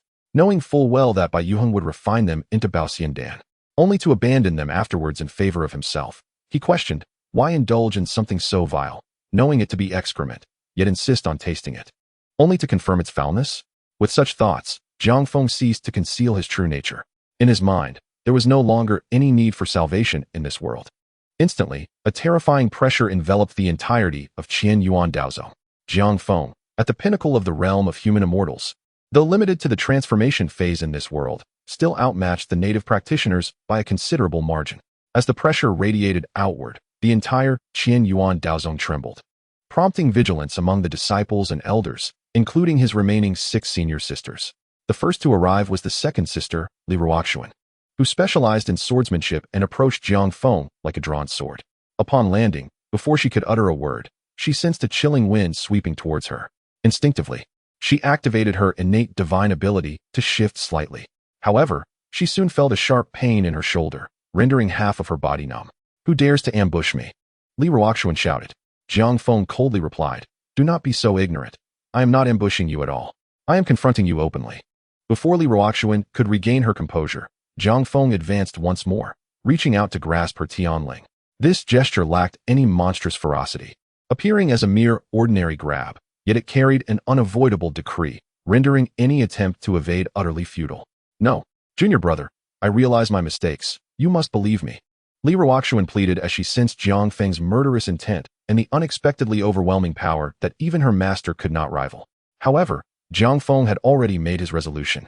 This world was unworthy of salvation. With one hand gripping Li Ruoxuan's forehead, he effortlessly peeled away her beauty. Gazing at her smooth and delicate visage, Jiang Feng felt a sense of satisfaction. Observing her in agony, he pondered whether he had been excessively cruel. Let me send you on your way. After all, I am merciful. Jiang Feng sighed, then curled his fingers into a claw, seizing her neck and extracting her dragon bone, which he swiftly refined into a flagpole. At this moment, drenched in blood, Jiang Feng's by Facn shimmered and resumed its ethereal, transcendent appearance. In his hand, he now wielded the Wanhun fan, a creation gifted by Li Ruoxuan. Intriguingly, this was the sole present bestowed upon him by his 7 senior sisters and master during the cycles of their lives. Welcome our first resident. Jiang Feng waved the Wanhun fan, causing a portal radiating a sinister chill to materialize in the void. Li Ruoxuan's Tianhun was on the brink of entering, ready for reincarnation, yet it was irresistibly drawn to the Wanhun fan. Unable to advance even an inch towards the gate of the underworld, instead being pulled into the fan amidst her anguished cries. Jiang Feng's actions seemed to provoke the gate of the underworld, as a terrifying pressure descended upon him. Yet tragically, the very force that would instill fear in a transcendent being could not stir even the slightest ripple in Jiang Feng, a veritable celestial being. He cast a disdainful glance at the gate and scoffed, "Begone. This world now bears the name Jiang." The gate, connected to an unknown realm, obediently closed in response to Jiang Feng's rebuke. This scene was witnessed by his master, Hu Wuling, who was immediately taken aback. With a swift motion, she drew her sword, pointing it at Jiang Feng. Her enchanting fox-like visage was marred with frost as she admonished, "Rebellious disciple, how dare you harm a fellow sect member? And to forge such a sinister artifact as the Wanhun fan. You are utterly treasonous." Jiang Feng rolled his eyes, too weary to engage in verbal sparring with such individuals. Only those worthy of salvation would he consider conversing with, in a world like this, where redemption was unattainable. Annihilation was indeed the righteous path. Jiang Feng pressed forward with one hand, unleashing a surge of celestial energy that flowed through him. Although he could only manifest the transformation phase's might in this realm, the metamorphosed celestial energy allowed him to wield power far beyond that of the transformation realm. Great celestial creation palm. A colossal hand of celestial energy descended from the heavens. Hu Wuling, recognizing the threat, hastily drew her sword to intercept. Should this palm strike, a significant portion of Qianyuan Daozong would surely be obliterated. Yet Jiang Feng denied her that opportunity. As Hu Wuling focused intently on her impending strike, Jiang Feng had already vanished from her sight, appearing behind his most revered master. With unreserved power, he struck her back with a single blow. Caught off guard, Hu Wuling immediately spewed forth a mouthful of blood. 9 fox tails manifested behind her, one of which dimmed and gradually dissipated into ethereal light. As a member of the 9-tailed fox clan, Hu Wuling possessed 9 lives. Jiang Feng found her presence in this world particularly repugnant. While others had but a single chance, she had 9. In 2 worlds, that amounted to a staggering 18 opportunities to make a choice. Yet what was the outcome? She had, in fact, chosen the singular wrong answer every single time, precisely identifying the option marked as erroneous among a plethora of correct choices. Gazing at her now diminished 8 tails, Jiang Feng swiftly executed his plan. In the next moment, 8 white fox tails were added as adornments to the Wanhun fan, a testament to his handiwork. Delighted by the increasingly ornate fan, Jiang Feng felt a swell of pride in his creation. Indeed, quite impressive and rather aesthetically pleasing. Meanwhile, the severed tails had severely diminished Hu Wuling's strength, leaving her to gaze at Jiang Feng with eyes full of regret. Weakly, she uttered, "As your master, it is my failing. If you desire my life, take it." Jiang Feng rolled his eyes. Were it not for the forthcoming events where these individuals would betray him once more and flock to Bai Yuhing, he might have believed he had misjudged her. As the saying goes, once is a mistake, twice is carelessness, but thrice is unforgivable. In Jiang Feng's case, there was not even a second chance. Once disloyal, forever discarded. As the soul departed from her body, Jiang Feng wasted no time, waving the Wanhun fan, and Hu Wuling's soul was instantaneously drawn within. At this moment, the disciples and elders of Qianyuan Daozong gathered around. Surrounding them, spiritual lights flickered as the elders and disciples brandished their magical artifacts, directing them towards Jiang Feng. The leading elder, a figure of the transformation stage, wielded a divine gold whip and pointed it at Jiang Feng, reprimanding him. "I have long seen through your treacherous ambitions, and today they come to fruition. Where are the disciples of Qianyuan?" With a thunderous roar from the elder, The disciples of Qian Yuan echoed his call in unison. In an instant, the sound reverberated through the heavens, and an overwhelming pressure descended upon Jiang Feng, causing his shoulders to feel heavy. Qian Yuan Daozong truly deserved its reputation as the most formidable sect in this small world. The upper limit of cultivation in this realm was the transformation stage. And yet, Qian Yuan Daozong had no fewer than 100 practitioners at this level. The lowest among the disciples were foundation-building cultivators, with an abundance of golden core and nascent soul practitioners. It was no wonder that after witnessing him instantly slay Hu Wuling, they did not flee but instead sought to surround and annihilate him.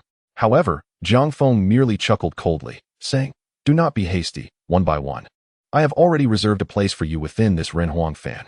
Once I ascend to the higher realm, wouldn't it be delightful for you all to rise alongside me?"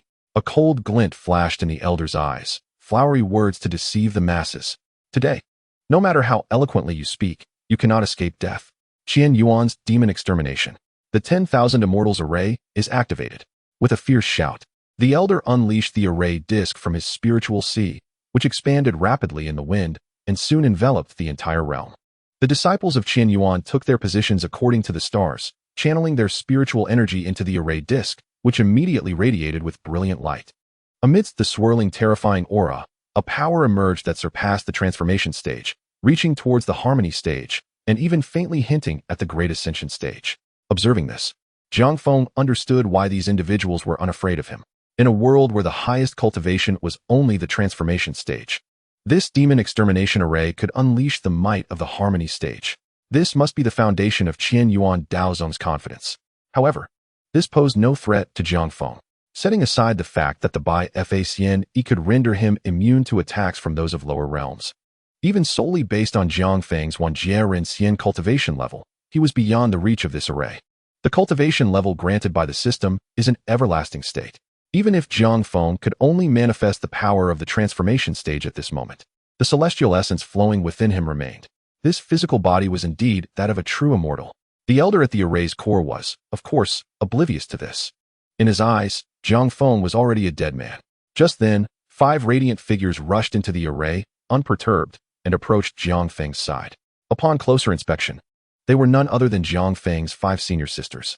The 5 sisters, each possessing unique yet captivating beauty, immediately captivated the attention of the disciples of Qian Yuan Daozong.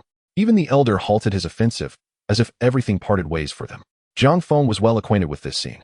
Whenever these individuals prepared to discuss matters of love and affection, the entire world would yield to them. Absurd. As Jiang Feng had anticipated, the 5 senior sisters gazed at him with tears in their eyes. "Junior brother, you have been reborn, haven't you?" spoke the eldest sister. Qin Mingran, the ice-cold fairy of Qian Yuan Daozong, who was now weeping like a sorrowful soul. The icy blue of her eyes reflected Jiang Feng's figure, filled with remorse that surged like a tide. The 3rd, 4th, 5th, and 6th sisters mirrored the eldest's sentiments, their expressions radiating an almost tangible affection. This scene left all the disciples of Qian Yuan Daozong bewildered. The elder scolded, "Jiang Feng has slain his fellow disciples and even attacked his superiors. If you 5 did not come to apprehend him, then step back and do not obstruct me."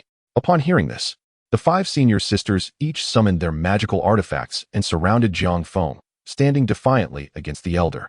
Witnessing this, the elder became furious. "Very well. It seems one lineage cannot birth 2 types of individuals." The elder laughed in anger. "No wonder you have nurtured a wayward junior brother. It is clear you have been influenced by one another. Today, I will cleanse the sect on behalf of the sect master. After your deaths, your souls will suffer torment, never to reincarnate. Let the world remember, my Qian Yuan Daozong shall not be humiliated."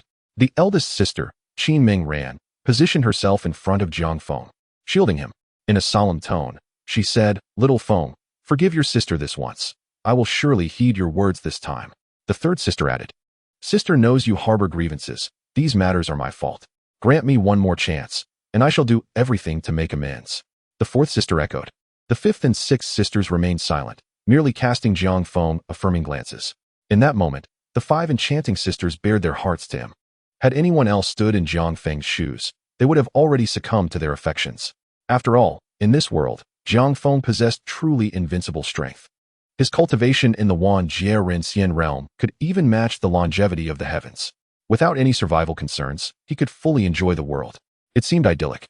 However, if he truly chose this path, Jiang Feng would become ensnared in a foolish loop, ultimately shattering in this inconspicuous world. For today, a scene had transpired before. What has occurred will occur again. What has been done will be done again.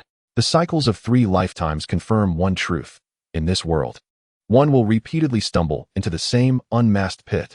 As for Jiang Feng's intent, it was to flatten the whole world. You seem to have misunderstood something. Jiang Feng's calm tone drew the attention of the 5 senior sisters, each wearing a look of confusion. Upon seeing the foxtail on the Wanhun fan in Jiang Feng's hand, Qin Ming Ran felt an even deeper pang in her heart. Little Feng, these matters are what your sister and the master owe you.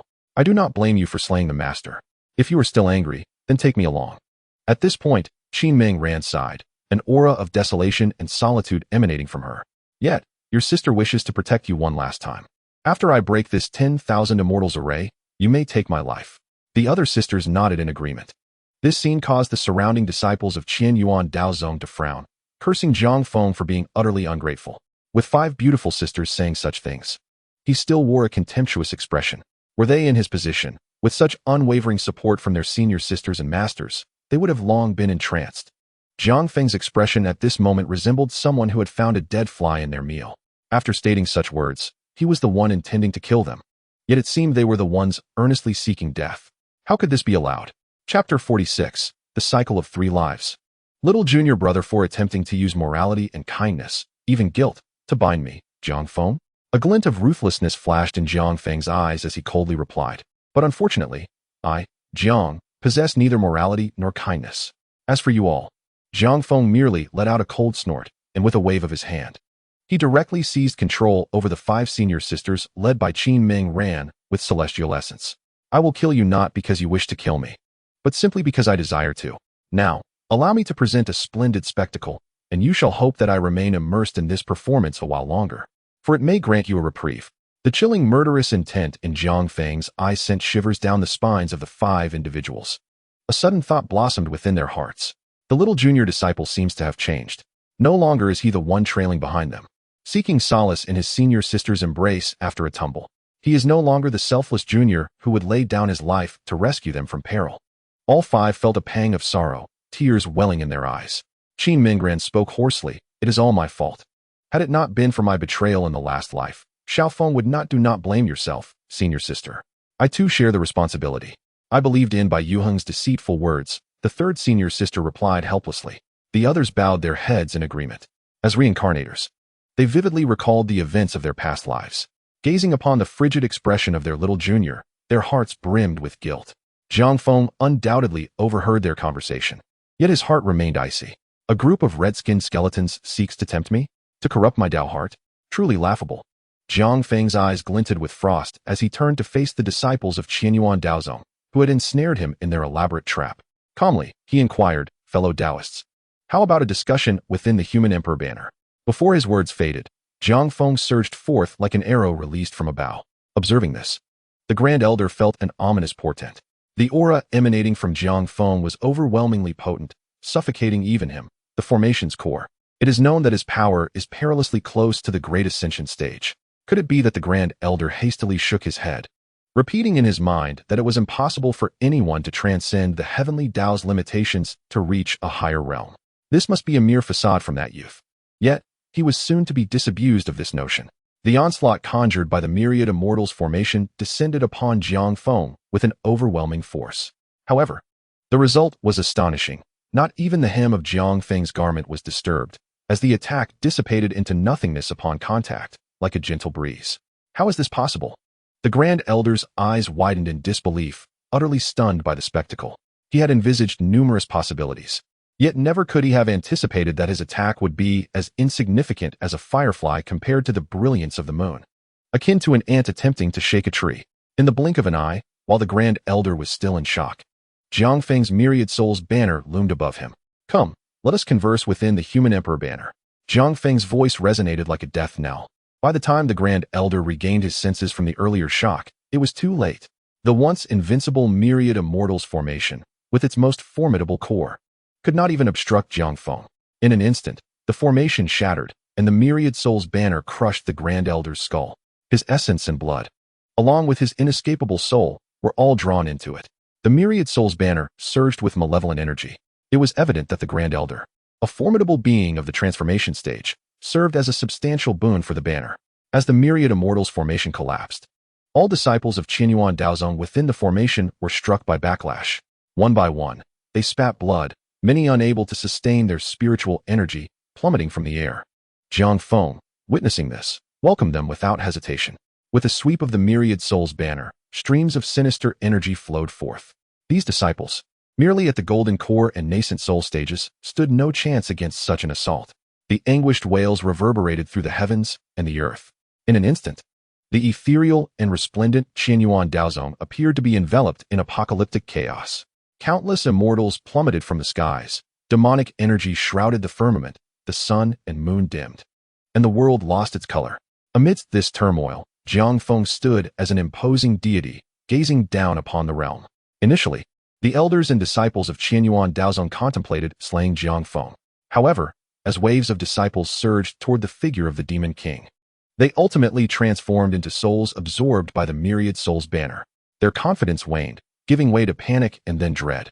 Finally, when several transformation stage elders banded together, attempting to obliterate Jiang Feng through self-detonation, they found it to be in vain. They were filled with trepidation. Faced with Jiang Feng's onslaught, they no longer dared to resist. Turning only to flee, Jiang Feng did not rush to pursue. Instead, he remained and reaped the lives of the disciples who had yet to escape. In the brief span of just 1 hour since Jiang Feng traversed into this world, the mightiest sect of the continent, Qianyuan Daozong, was annihilated. With disciples numbering in the tens of thousands and over 100 transformation stage masters, only a scant few managed to escape. The foundational and golden core disciples fled in greater numbers. Yet, all understood that even if someone succeeded in slaying Jiang Feng, Qianyuan Daozong could never return to its former pinnacle. At this moment, the architect of all this chaos had retracted his malevolent aura and approached the 5 senior sisters. They were now profoundly shaken by the events that had just transpired, especially Qin Mingran. No matter how she tried, she could not fathom, nor dare to believe, that Jiang Feng could single-handedly obliterate Qianyuan Daozong. She could not accept that the junior disciple who had once mourned the death of an aunt would now ruthlessly turn against his innocent comrades. With reddened eyes, she lifted her gaze to meet Jiang Feng's cold and merciless eyes. Through that frigid stare, Qin Mingran felt as though her very soul had been encased in ice. Her heart pierced with anguish. A terrifying thought emerged in her mind. The little junior disciple has perished completely. The one they failed to cherish is gone forever, irretrievable. Overwhelmed by this realization, Qin Mingran could not help but shed tears. Jiang Feng spoke calmly. Your lives are mine to take at any moment. Do not speak of allowing me to take them freely. It is merely compensation, as if you were benevolently bestowing upon me your pity. The human emperor banner in Jiang Feng's hand exuded an astonishing malevolence, laden with overwhelming grievances. Merely standing there, without even needing to exert it, the sinister force was sufficient to alter the heavens, causing the sky to thunder and flash. Dark clouds swirled with lightning, as if a heavenly tribulation were poised to descend and annihilate all that was deemed unacceptable in this world. Jiang Feng, brandishing the human emperor banner towards the women, smiled and declared, Now, it is your turn to sit within. Fear not, for I have prepared for you a cycle of eternal suffering, so you may experience what rebirth and anguish truly entail. Jiang Feng did not even obliterate their physical forms. Instead, he employed the most excruciating methods to extract their souls and thrust them into the human emperor banner. As he caressed the delicate texture of the second senior sister, Jiang Feng resolved to name this human emperor banner after her. As for why the human emperor banner exuded dark energy, Jiang Feng mused that since you have seen it, it indicates your heart is unsettled. An unsettled heart deserves to enter the human emperor banner and find tranquility. Chapter 47. 3 lives, 3 worlds, little junior disciple. Boom. The sky rumbled with thunder, and Jiang Feng gazed upward with an unperturbed expression. Must there be divine retribution for the multitude of lives taken? How intriguing. Jiang Feng now comprehended the meaning of the ominous foreboding in the system's mission. In these worlds with a value of 100 brain-dead points, the heavenly Tao is no longer under the system's control. In such realms, it is often necessary to annihilate an entire world to eliminate the brain-dead points. However, should one pursue such actions, the heavenly Tao of this world would undoubtedly not permit the taking of innocent lives. Having already claimed only a few souls, barely a fraction of 1% of this realm, the heavenly Tao has issued a warning. Continuing down this path, one can only surmise that retribution is imminent. Nevertheless, Jiang Feng harbored no thoughts of surrender. In a diminutive world where the highest realm achievable is the transformation god stage, even the mightiest heavenly Tao possesses limitations. At this moment, Jiang Feng began to understand the reason the system had brought him to this small world. Here, he was truly invincible. Even the heavenly Tao would have to bow in submission. Surveying the remnants of Qianyuan Dao sect, he beheld a scene of devastation. Ruined walls and countless corpses littered the area, the once elegant pavilions reduced to mere rubble, and the ethereal peaks of spirit energy lay shattered. The Qianyuan Dao sect was no more. Jiang Feng, witnessing the lifeless shells devoid of souls, made no waste of their remains. From the Emperor's banner, he summoned the enlightened souls to animate these corpses, transforming them into puppets. After all, he was but one man, and the task of extinguishing worlds would take far too long without assistance. Furthermore, with these puppets at his command, he could divert some of the heavenly Dao's scrutiny. He positioned his second senior sister atop the mountain of Qianyuan Dao sect. The Emperor's banner had grown powerful enough to attract wandering souls, creating an endless stream of puppets to manifest calamities. Jiang Feng then ambled away from the Qianyuan Dao sect, intent on searching for Bai Yu Heng across this land. Behind him, an ominous darkness began to spread from the ruins of the Qianyuan Dao sect. Although the puppets of Yuanying and even those of the transformation god realm could not compare to their former strengths, they were fearless in death, and their numbers were ample. After all, the Qianyuan Dao sect had been the strongest sect in this world. Simultaneously, the remaining two major sects, Wang Xiangu and Bai Himin. Since the disturbance, the aura of divine retribution that Jiang Feng had summoned was unmistakable. To those well-versed in the ways of the heavens, it shone as brightly as a fire in the night. Even those less attuned to such celestial matters felt an unusual resonance with the heavenly Tao. Upon investigation, they unearthed a terrifying revelation. The Qianyuan Dao sect was no more. What once stood as the Qianyuan Dao sect had become a dominion ruled by puppets. The leaders of Wang Xiangu and Bai Himin convened, expected to deliberate on how to address this matter. Yet, silence reigned in the assembly, an eerie stillness enveloping the room. The reason for this hush was the familiar figure among them, Bai Yu Heng. It must be said, Bai Yu Heng possessed striking good looks, exuding an indescribable air of nobility. In a crowd, he would undoubtedly be the first to draw attention. The principles of cultivation emphasize fate and connection. The leader of Bai Himin had passed through the village where Bai Yu Heng resided and was captivated by his aura, leading him to accompany Bai Yu Heng to the gathering of the two sections. Most of the experts present were female cultivators, with only a handful of elderly male practitioners. Upon seeing Bai Yu Heng, a sudden and inexplicable urge to claim him arose within them, casting glances at the leader of Bai Himin that were decidedly unfriendly. Unfazed, the leader of Bai Himin spoke in a deep voice, "Esteemed guests, have you come to this Yuchuan mountain merely to gaze upon my newly accepted disciple? You are all aware of the fate of Qianyuan Dao sect. How shall we address the ensuing calamity? Does anyone possess a clever plan?" With a smile, the leader of Wang Xiangu chimed in. Should our two sects join forces, even the Qianyuan Dao sect in its prime would have to yield to us. Now that it has been vanquished, do we still fear a sect that has already perished? As for the one responsible for the Qianyuan Dao sect's downfall, the leader of Wang Xiangu sneered, saying, "The heavenly Tao cannot abide such wickedness." It seems the leader of Bai Himin is unaware of this, correct? The leader of Bai Himin's expression darkened immediately. Coldly, she retorted, "Do you wish to challenge me?" The leader of Wang Xiangu met her gaze with equal ferocity, saying, "I find this disciple of yours rather appealing. You know, cultivation is governed by fate. Should you relinquish him to me, I promise to assist Bai Himin in eradicating the Qianyuan Dao sect. At that point, dividing the world would be a splendid outcome, would it not?" The leader of Bai Himin displayed a knowing smile, as if she had anticipated such a proposition. With a scoff, she replied, "Yu Heng is my prized disciple. If I cannot protect him, would that not invite ridicule from the world of cultivation?" With a swift motion, she drew her sword, pointing it directly at the leader of Wang Xiangu. "If you wish to take him, come and try. I have not fought in a century. It seems some have forgotten my renown." At that moment, a figure appeared like a flash of lightning, positioning itself between the two sect leaders.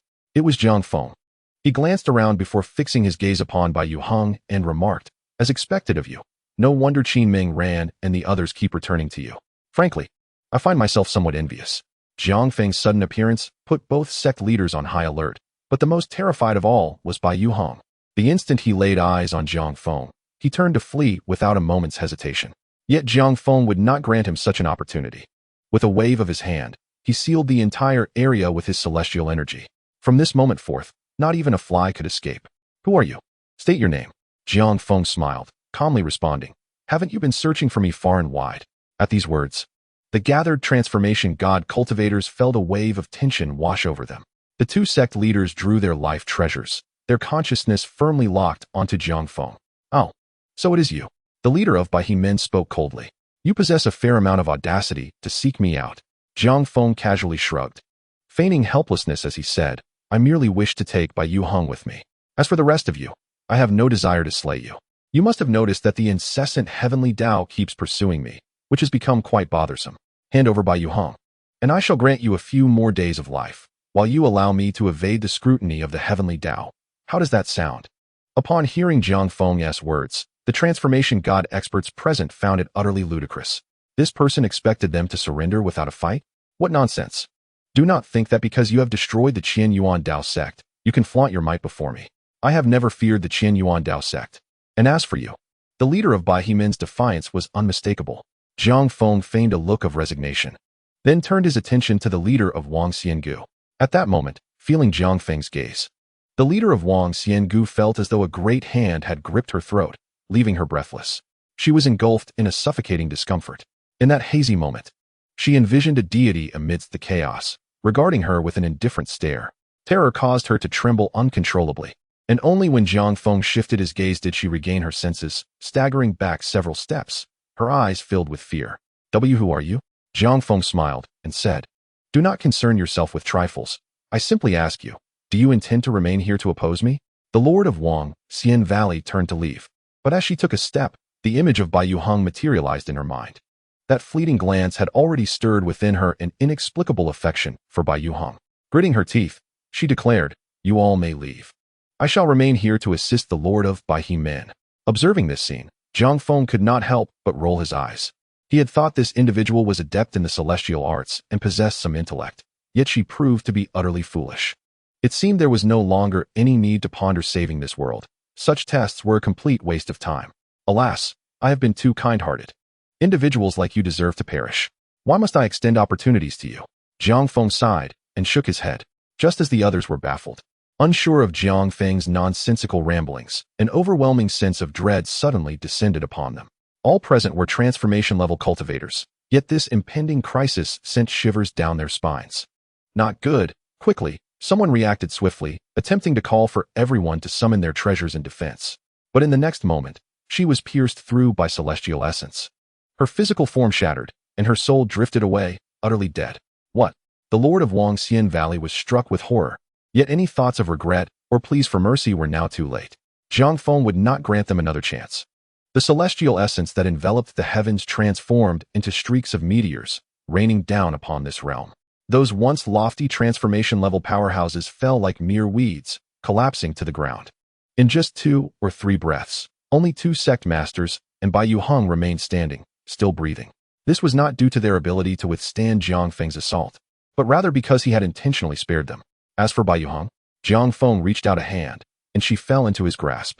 The terror reflected in Bai Yu Hong's eyes was unmistakable. No, you cannot kill me. I am the child of destiny. You cannot kill me. Jiang Feng shook his head and chuckled softly. What nonsense is this child of destiny? Asked the heavenly Tao. If I wish to kill you, can it stop me? Bai Yu Hong's heart sank, yet she gritted her teeth and threatened, Do not kill me. I swear I will keep my distance. If you kill me, your senior sister and master will hate you. Jiang Feng nodded. Indeed, they must loathe me by now. As he spoke, celestial essence around him formed an illusory reflection, revealing the summit of Qian Yuan Dao Zone. There, a banner made of human skin, with a dragon bone as a pole and adorned with a fox tail, emanated waves of sinister energy. At the top, 7 familiar figures writhed in agony, tormented by countless souls. Bai Yu Hong was utterly dumbfounded at the sight. Among the countless souls, aside from the 7th sister Mu Yuan Xing, the other 6 sisters, and Hu Wu Ling were also trapped within. Bai Yu Hong stared at Jiang Feng, trembling as she asked, You actually killed them? Jiang Feng shook a finger. No. Their souls have not been extinguished, which means they are not truly dead. They have found their new lives within my Run Huang banner. At this, Bai Yu Hong was completely stunned, repeatedly muttering, How is this possible? How can this be? You actually. On the other side, the 2 sect masters were also taken aback by the scene within the illusion. However, upon seeing Bai Yu Hong, Their resolve hardened, dispelling their fear. The two exchanged glances, and each performed a blood sacrifice of their life treasures, launching an attack at Jiang Feng. They shouted to Bai Yuheng, "Quickly flee. We will hold him off. You must escape." Escape? Jiang Feng waved his hand, and in an instant, celestial essence surged forth. In the next moment, the exquisite forms of the two sect masters vanished entirely, leaving only their disembodied souls standing bewildered. "Who gave you the confidence to think you could contend with me?" Jiang Feng did not even bother to glance at them. With another wave of his hand, their souls were locked by the Ren Huang banner, uncontrollably flying towards the realm of bliss. Meanwhile, only a few breaths had passed since Jiang Feng's arrival. In the conference room, only Jiang Feng and Bai Yuheng remained. "No, I was wrong. I truly erred. I should not have slandered you or ostracized you. It was all my fault. But those events occurred in the previous life. Did they not?" Bai Yuheng forced a smile and continued, "In this life, I will not act this way, truly. I swear to you. As long as you spare me, I will do anything you ask, anything." Jiang Feng replied with a smile, "Oh, anything?" Bai Yuheng was overjoyed, nodding vigorously. "Yes, yes. Anything. I will do anything you ask." "Very well, I shall spare you this time. However, as a reward, I shall grant you death." Jiang Feng's words left Bai Yuheng momentarily stunned, before a wave of fury surged within her. She shouted, "Jiang Feng, you are toying with me." Jiang Feng, uninterested in her outburst, exerted a slight pressure, and Bai Yuheng fell silent. At that moment, the ominous clouds that had lingered in the sky swelled dramatically. Rolling bolts of lightning danced in the air, brewing an aura of annihilation. Jiang Feng, holding Bai Yuheng's lifeless body, slowly walked out, gazing up at the heavens with disdain in his eyes. "Come, let me witness the extent of the heavenly Tao's power." His calm words seemed to provoke the heavenly Tao, as those bolts of lightning morphed into divine beasts, appearing amidst the ominous clouds. The terrifying might of heaven would render even transformation-level cultivators immobile at this moment. Jiang Feng tossed Bai Yuheng's corpse into the sky. Great heavenly creation palm. In the next instant, celestial essence transformed into a colossal hand, obliterating Bai Yuheng's body into a cloud of flesh. Even her soul was thoroughly extinguished. This was a provocation, a complete and utter provocation. Now the heavenly Tao was truly enraged. In an instant, the divine beasts born from the annihilating thunder surged toward Jiang Feng. Thousands of thunderous beasts rushed forth, while Jiang Feng appeared so insignificant in the face of this heavenly might. Yet, the smile at the corner of Jiang Feng's mouth remained unwavering, his eyes filled with disdain. What are the heavens? Chapter 49, 3 Lifetimes and 3 Worlds, Little Junior Brother 7. Buzz. At this moment, Jiang Feng felt a resonating hum throughout the universe, as if responding to his recent arrogant declarations. Following that, the endless thunderous beasts surged toward Jiang Feng. In the vicinity where Jiang Feng stood, a small sect was present. Upon witnessing the heavenly wrath descend, the people there lost even the courage to flee. They knelt upon the ground, their gazes vacant as they stared at the sky. The infinite divine punishment stripped away any thought of resistance. Amidst the sea of thunder, Jiang Feng's figure appeared as a solitary boat, yet stood tall like a lighthouse. The clawing thunderous beasts could not inflict even the slightest harm upon Jiang Feng. Beneath the terrifying might, his visage remained calm. "Is this all?" Jiang Feng scoffed, dismissively, even too disinterested to regard this so-called divine punishment, instead directing his attention downward. This divine punishment could not even tarnish his face. But for the indigenous inhabitants of this world, it was a terrifying assault that would spell instant death. The diminutive sect below has been utterly obliterated, with not a single soul spared.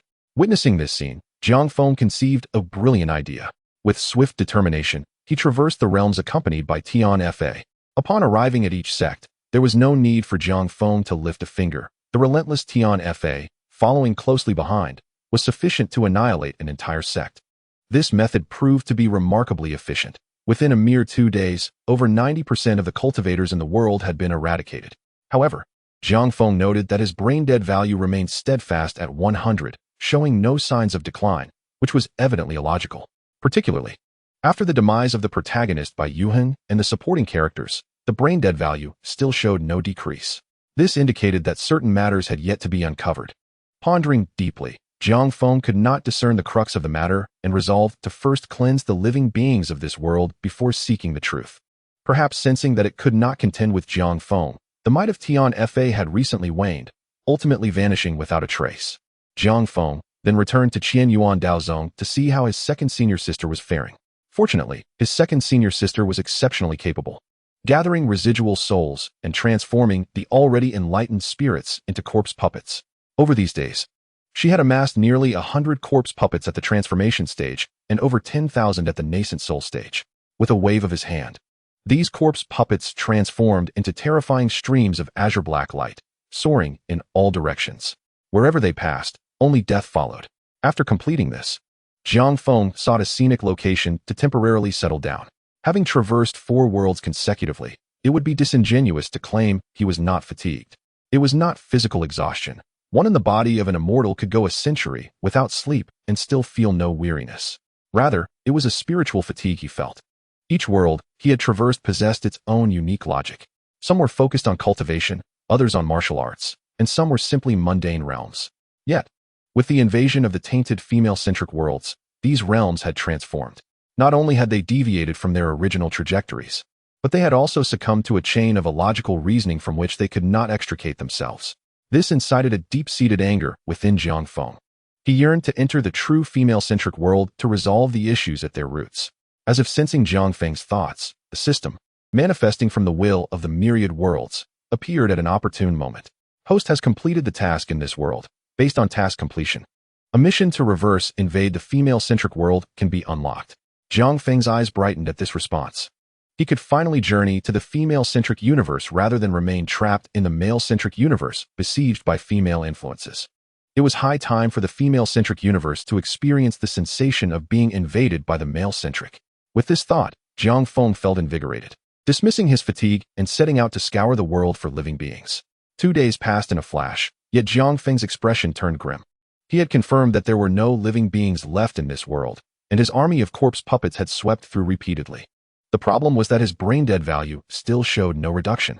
Could it be that after much contemplation, Jiang Feng's gaze fell upon the 100 fan? There were scarcely any souls left within it. He had previously tested it and found that even eliminating these souls did not decrease the brain-dead value.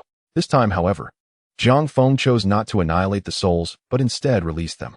Soon after, a nebulous gate to the underworld appeared in the air, drawing souls towards reincarnation. Jiang Feng's eyes narrowed, glinting with a dangerous light. If there was any place in this world he had yet to explore, it could only be the realm behind this gate to the underworld. Racing against the moment the underworld gate opened, Jiang Feng transformed into a streak of light, hurtling towards the entrance. The gate seemed to sense his approach, yet it was too late to close.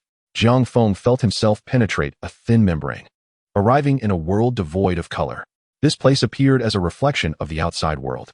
At a glance, Jiang Feng spotted a familiar figure, none other than Bai Yuheng. Indeed, you were hiding here. Bai Yuheng opened her eyes and sighed in resignation. Jiang Feng, in the next reincarnation, you will obtain your senior sister, as well as your master and the entire world. Why must you resist? Hearing this, Jiang Feng spat dismissively. You think I want your cast off? Spare me. Bai Yuheng, somewhat helpless, replied. In the cycle of 3 lifetimes, each incarnation is a new entity. Don't speak so harshly. Harshly? Jiang Feng let out a series of cold laughs. Do you think I am mocking you? I am merely stating facts. Enough. I have matters to attend to. Will you die by your own hand? Or shall I assist you on your journey? Upon hearing this, Bai Yuheng sighed again, then laughed coldly. Jiang Feng, have you not yet realized? This world is no longer constrained. My power exceeds that of the transformation stage. With disdainful eyes, she regarded Jiang Feng, her mocking expression unmistakable. Do you believe you are my equal? I am merely here out of laziness, not because I cannot contend with you. Bai Yuheng wore a playful expression, akin to a cat toying with a mouse. To her, although Jiang Feng had inexplicably grown stronger, he remained insignificant in comparison. Let me tell you, those women should be utilized by me. The cultivation you have gained is indeed cultivation, but what I obtain from women is not. As for you, Bai Yuheng stated coolly, you deserve it. You genuinely harbor affection for those green tea types and cast-offs. Who can you blame? Jiang Feng shrugged. Her words bore a kernel of truth. Compared to his previous identities in the worlds he traversed, in this realm, he truly despised his current form. Despite having been reborn, he still clung to those who resembled Bai Yuheng's senior sisters, treating them like treasures. Such individuals were indeed deserving of their fate. This world represented Jiang Feng's first encounter with a realm where all were villains, devoid of any normal individuals. Even his predecessor was a prime example of a despicable man. This was one of the reasons he had resolved to annihilate the world. However, Jiang Feng could express such sentiments because he was not from this realm. Bai Yuheng, on the other hand, was different. Ultimately, the root cause of all this chaos lay with Bai Yuheng herself. Her utterance of such words was, to say the least, shameless. Jiang Feng grew weary of the debate. Enough, enough. I did not come here to argue about right and wrong. Jiang Feng said impatiently. Since you do not intend to take your own life, I shall assist you. Bai Yuheng furrowed her brows, huffing coldly, unaware of your own peril. You will serve as the final stepping stone for my ascension to the celestial realm. Jiang Feng felt the absence of any suppression on his celestial strength. A smirk creeping onto his lips. Oh, I forgot to mention before he could finish, celestial energy surged forth, instantly reaching Bai Yuheng. In her astonished gaze, the celestial energy shattered her body and soul into countless fragments. How is this possible?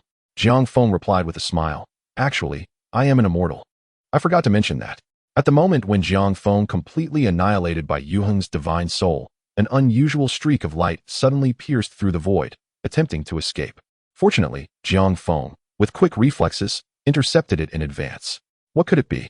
Upon careful observation, Jiang Feng deduced that it was a fragment of a divine soul.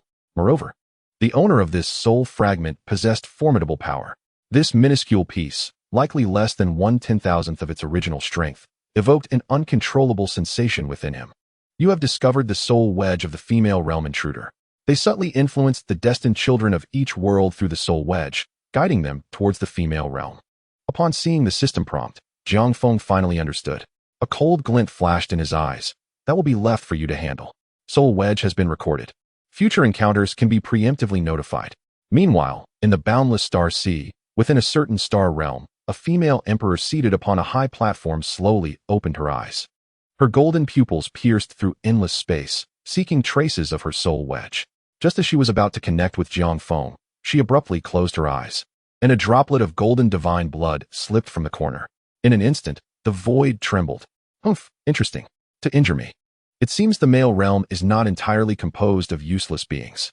On the other side, Jiang Feng, too, sensed this gaze in the depths of his being. I have already blocked it for you. The opponent's strength is at the realm master level, which you cannot contend with at present. Jiang Feng nodded. He was no fool. When one is weak, it is wise to be cautious. When his strength grows, he would relish the opportunity to deal with them. Without further hesitation, after cleansing this small world of all its specters, his brain-dead value finally dropped to 0. Just as he had surmised, with all the inhabitants deceased, the brain-dead value naturally returned to nil. After all, with no brains left, how could one exhibit foolishness? Mission accomplished. Do you wish to return? Yes. The scene before him flickered, returning him to the familiar starry sky. Reward granted. Dao Sword. Jiang Feng watched in awe as the laws of space around him were forcibly stripped away, transforming into a long sword that fell into his hands. This Dao Sword, shaped from the laws, wielded power equivalent to that of the laws themselves. Even at Jiang Feng's current celestial being cultivation, he sensed the threat of death emanating from its blade. He couldn't help but exclaim, a remarkable treasure. With a casual wave, the terrifying power of the laws surged forth like a torrent. Jiang Feng was unclear about what this attack represented, yet he felt a strong intuition. Had he possessed this Dao Sword in the previous world, he would have likely been able to defy the celestial punishment. Would you like to initiate the reverse invasion instance? The system's prompt drew Jiang Feng's consciousness back. He was quite eager about the idea of a reverse invasion into the female realm. His prior experiences had all been male realms disguised as female realms. Though they shared similar foolishness and discomfort, they adhered to the fundamental core rule of the male realm. All was for the purpose of becoming stronger. This ironclad principle was upheld, regardless of gender. The core objective remained the pursuit of strength.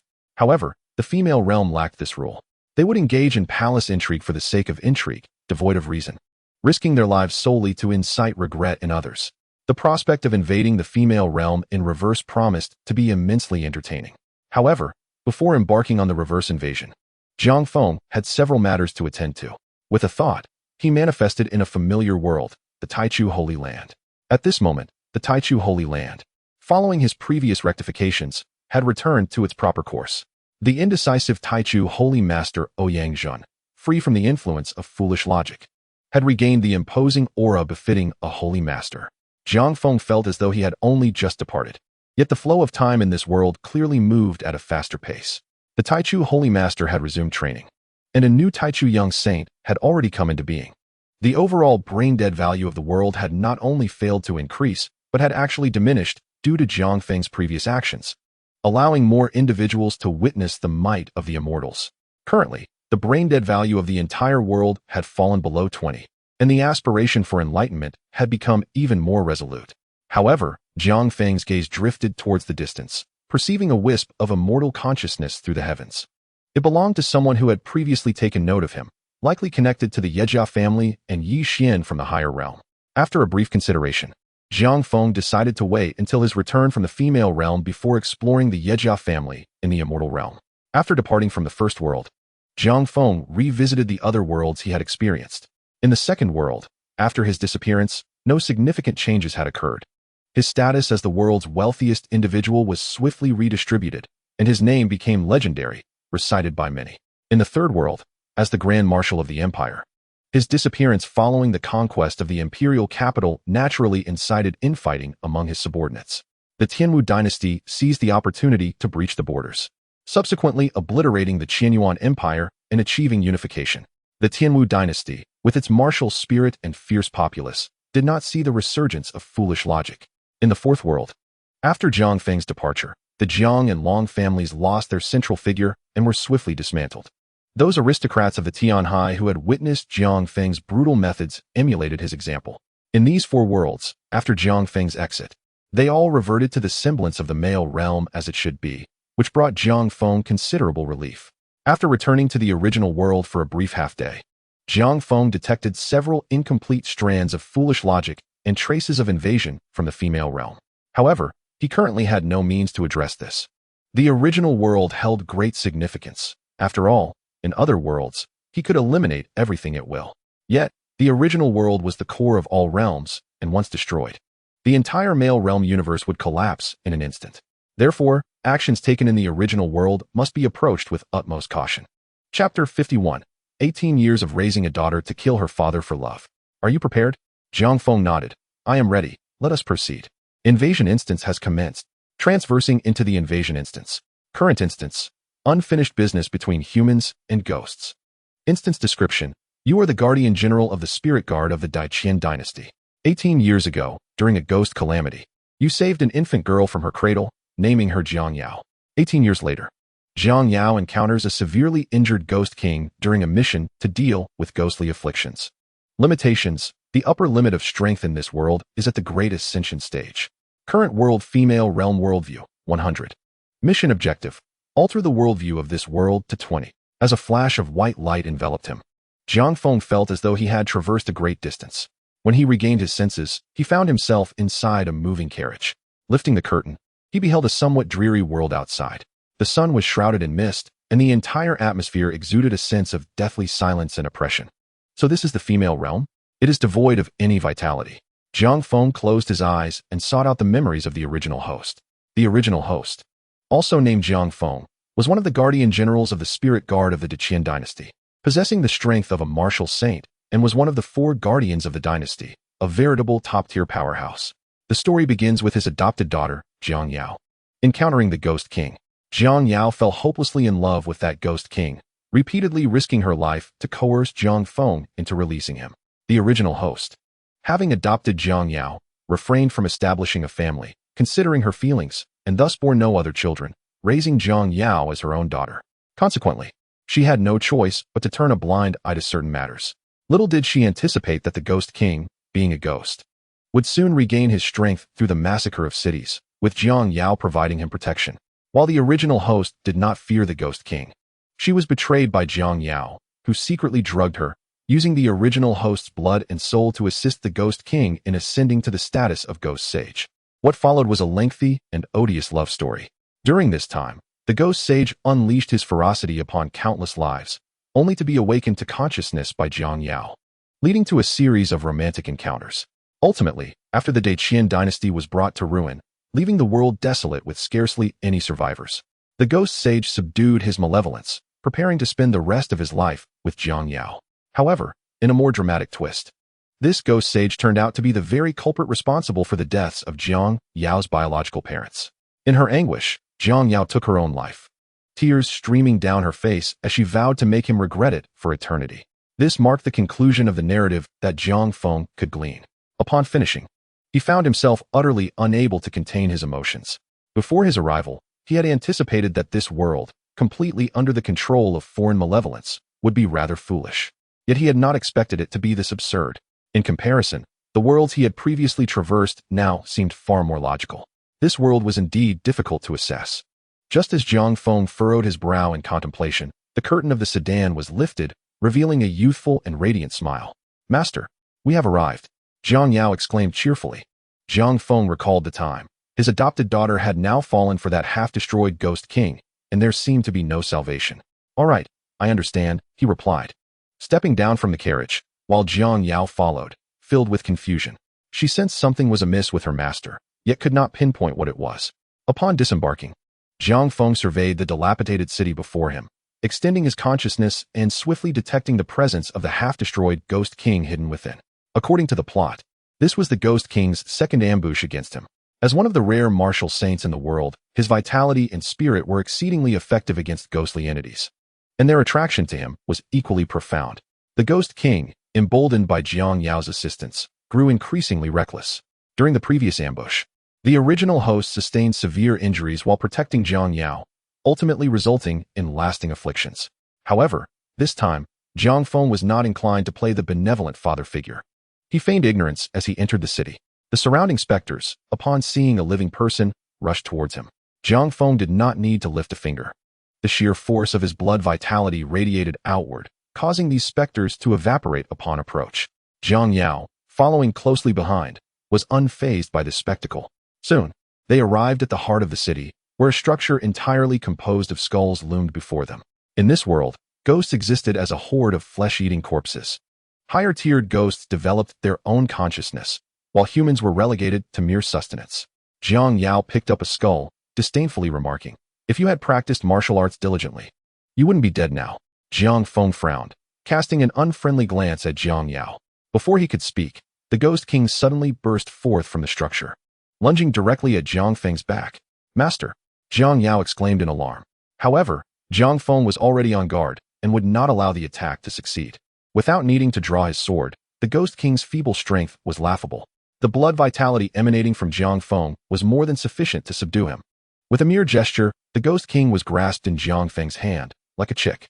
Upon witnessing this, Jiang Yao's expression shifted from surprise to terror, fully aware of her master's stance toward ghosts. Without hesitation, she positioned herself in front of Jiang Feng. "Master."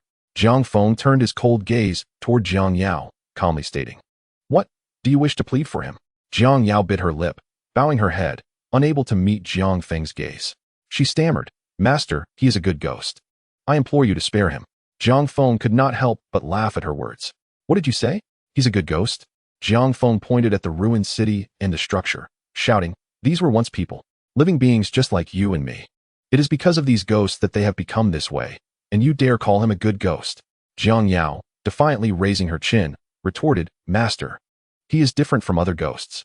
Realizing that her argument lacked strength, she stamped her foot and clenched her fists, declaring, "Regardless, I won't care anymore.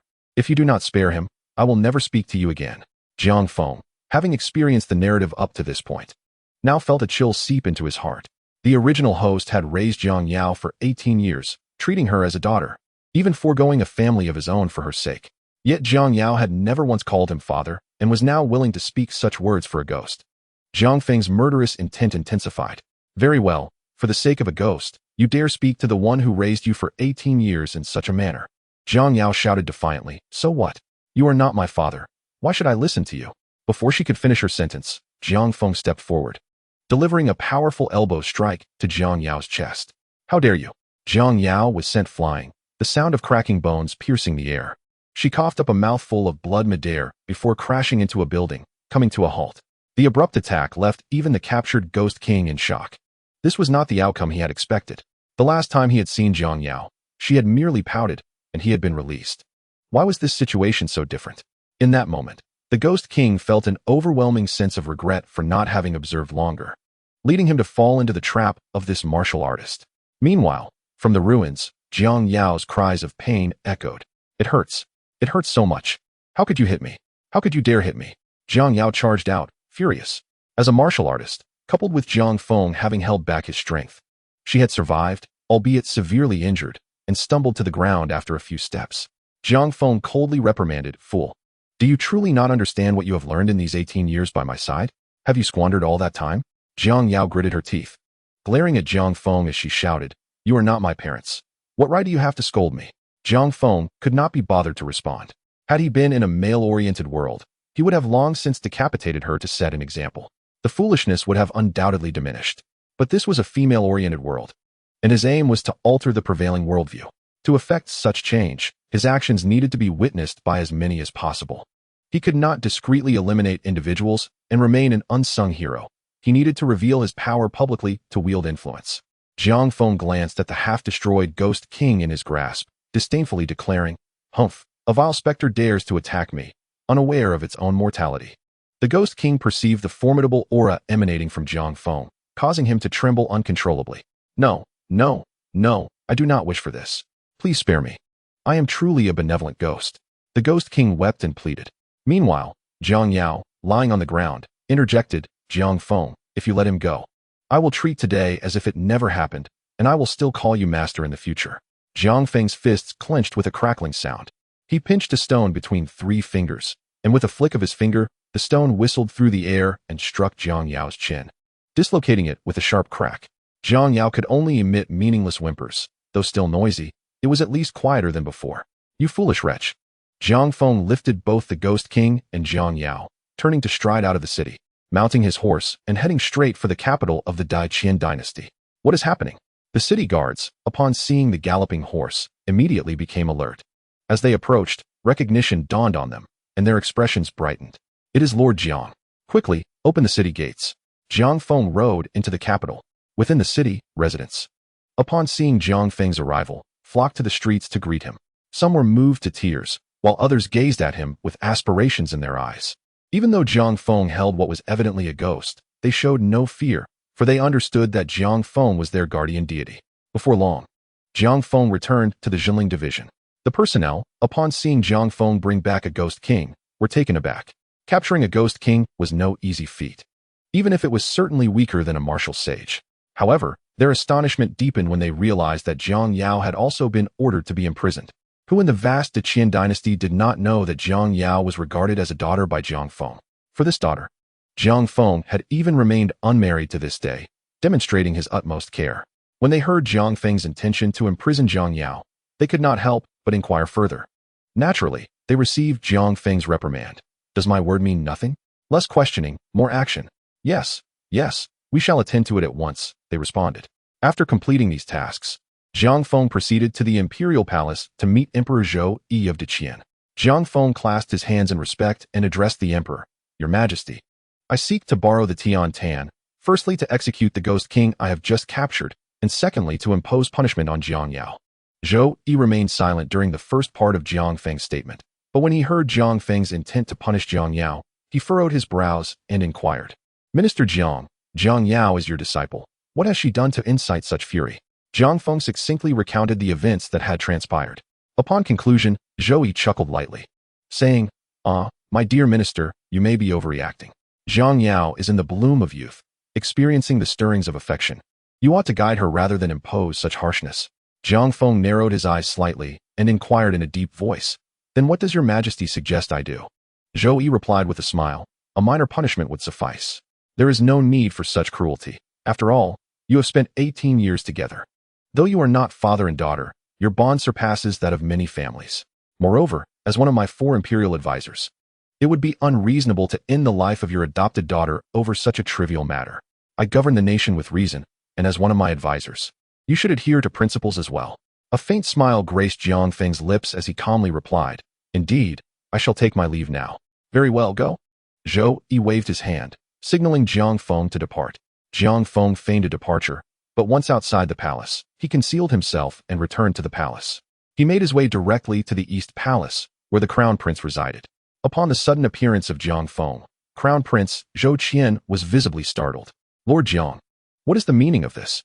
With a smile playing on his lips, Jiang Feng cut to the chase. "Your Highness, the Emperor has been possessed by a malevolent spirit. I have come to persuade you to ascend to the throne, lest our Daiqian dynasty fall into the hands of these demons." Hearing this, Zhou Qian's pupils contracted, rendering him momentarily speechless. Observing this, Jiang Feng continued, Your Highness, I have heard that the second prince has recently garnered favorable public opinion. What? The crown prince's eyes widened in anger. What kind of demon has managed to control even my father? Zhou Zhuguo is indeed the pillar of our nation. Had it not been for his keen insight, our Deqian dynasty might face ruin.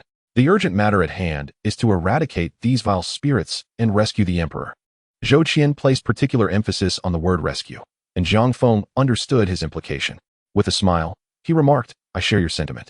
The mention of the second prince was precisely because he too is under the control of these demons. The state of affairs is dire. I implore you, Your Highness, to ascend to the throne swiftly. Zhou Qian hesitated slightly and inquired, What are the other 3 advisors? Jiang Feng replied calmly, I have recently had some insights. The other 3 advisors will be dealt with by me. The crown prince's eyes brightened, and he coughed lightly, stating, As expected of the pillar of our nation, I hereby appoint you, Minister Jiang, as the senior pillar of Deqian. I honor the senior pillar as a father and welcome you into our Deqian ancestral hall. Jiang Feng regarded Zhou Qian's respectful bow with satisfaction. What to do if the emperor is disobedient? Argue with him, or perhaps take drastic measures to instill regret for a lifetime. Jiang Feng's suggestion was to avoid such complications. A prince who does not aspire to become an emperor is not a worthy prince. If the emperor is obstinate and disobedient, then it is simply a matter of replacing him with one who is compliant. Chapter 53. 18 years of raising a daughter to slay her father for love.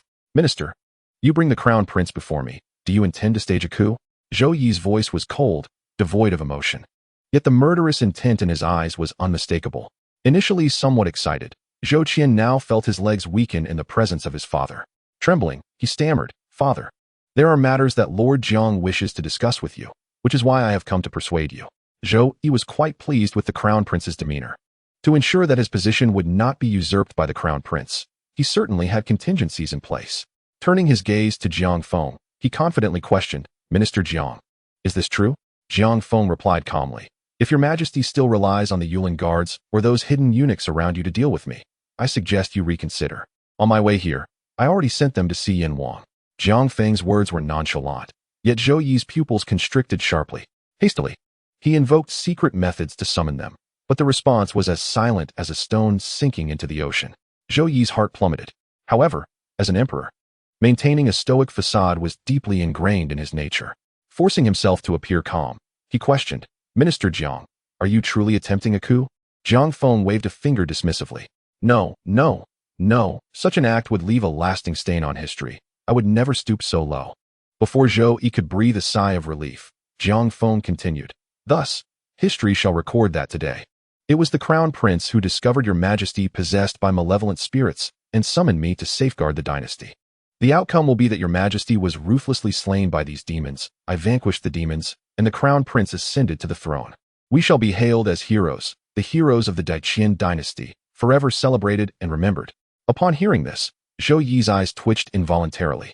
He had not anticipated Jiang Feng's audacity, nor his shamelessness. Zhou Qian's heart raced with an uncontainable yearning for the future that Jiang Feng spoke of.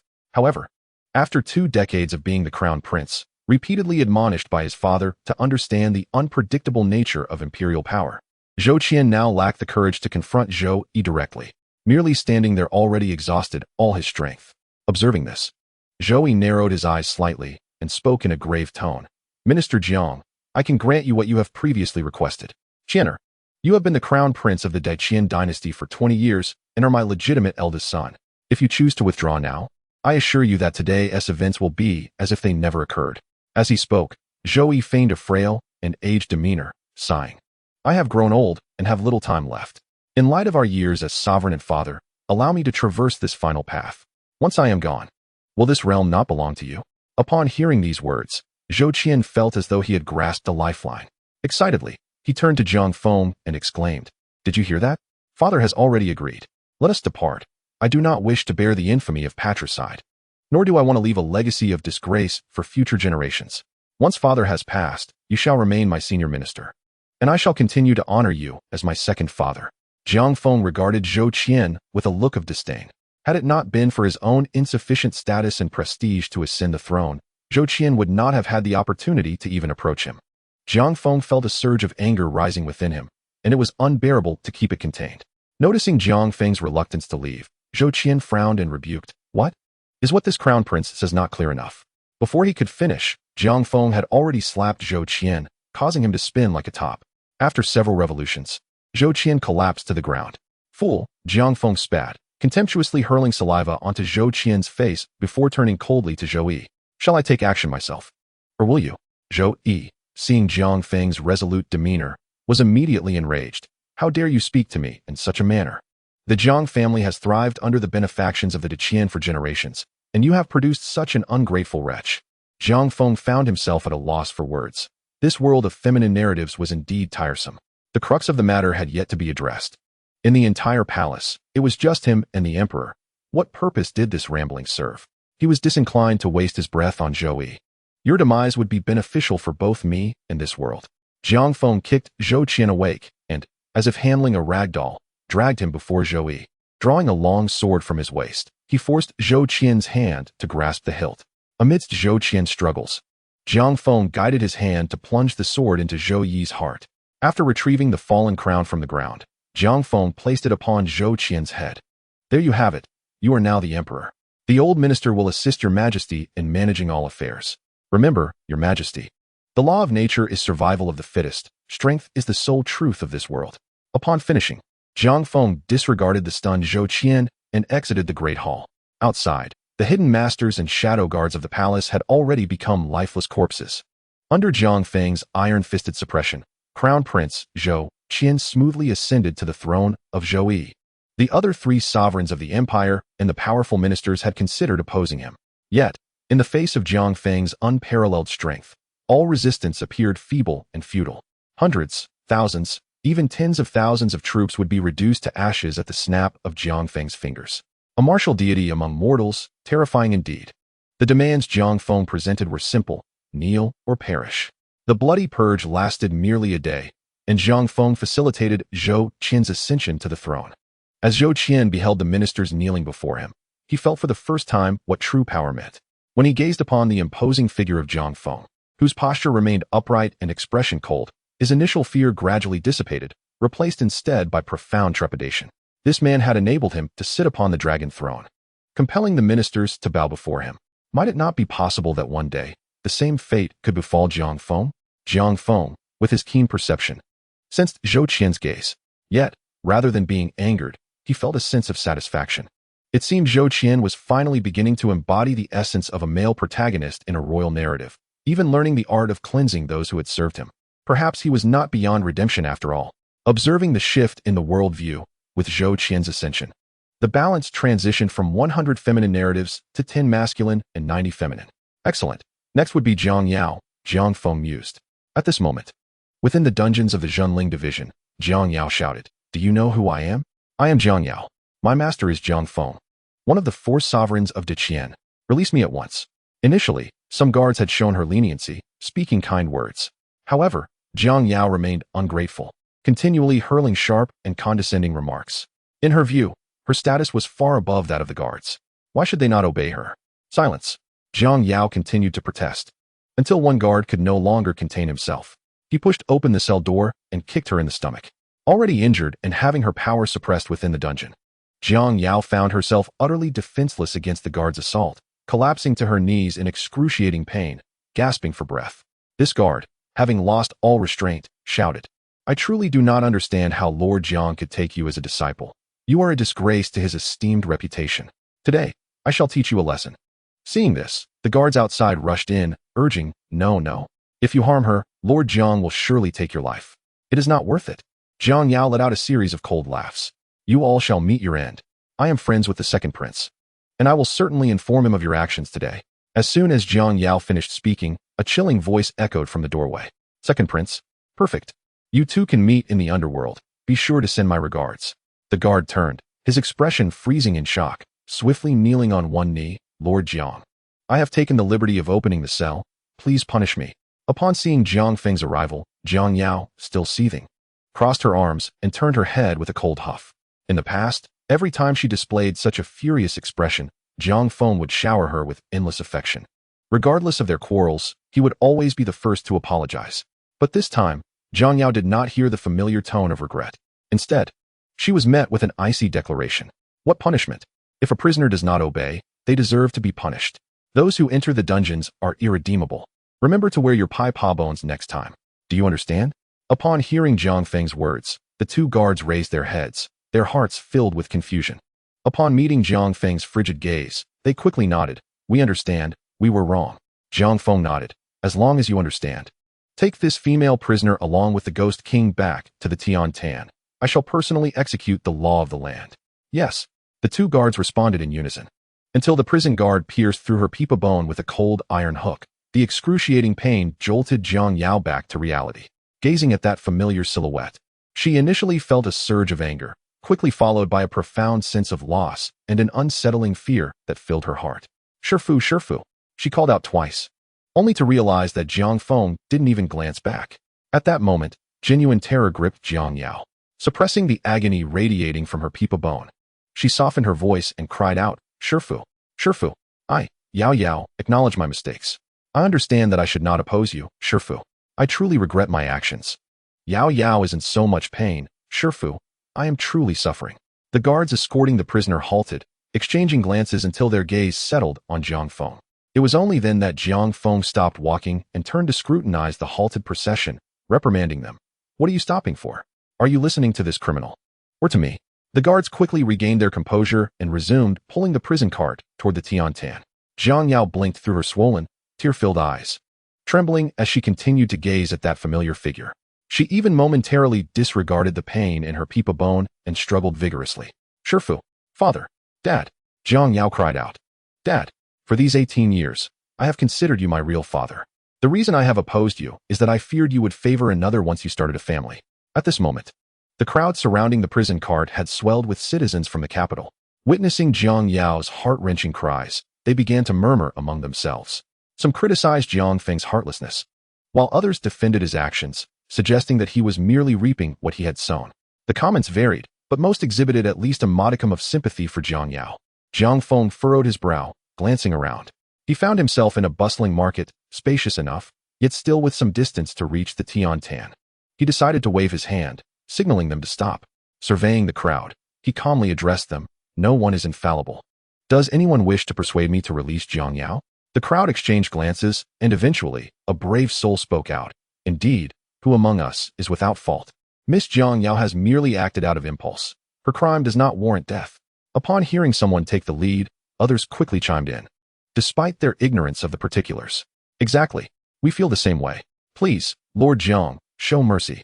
Zhang Feng looked around, feeling a wave of exasperation wash over him. This was the realm of female narratives, where actions lacked rationale and logic. They were likely moved by the sight of Zhang Yao's punishment, their compassion overflowing. Or perhaps they were simply overzealous. Such scenes were unseen in male narratives, where self-interest prevailed, and no one would act as a savior in such circumstances. With a swift motion, Zhang Feng unveiled a black shroud that concealed the Ghost King. Upon seeing the ghostly, dark-skinned figure, the crowd recoiled several steps, erupting into chaos. Zhang Yao, I now offer you a choice. I know you harbor affection for this ghostly creature. If you confess, I shall release him. What say you? His words sent shockwaves through the assembly. Those with a savior complex and the thrill-seekers among them sensed an opportunity and surged forward. A tragic romance between a human and a ghost? Or perhaps the bond between Zhang Feng's disciple and a ghost king? Such a tale was irresistibly captivating. Zhang Yao's eyes widened in disbelief as she stared at Zhang Feng. She attempted to retort defiantly. How could that be?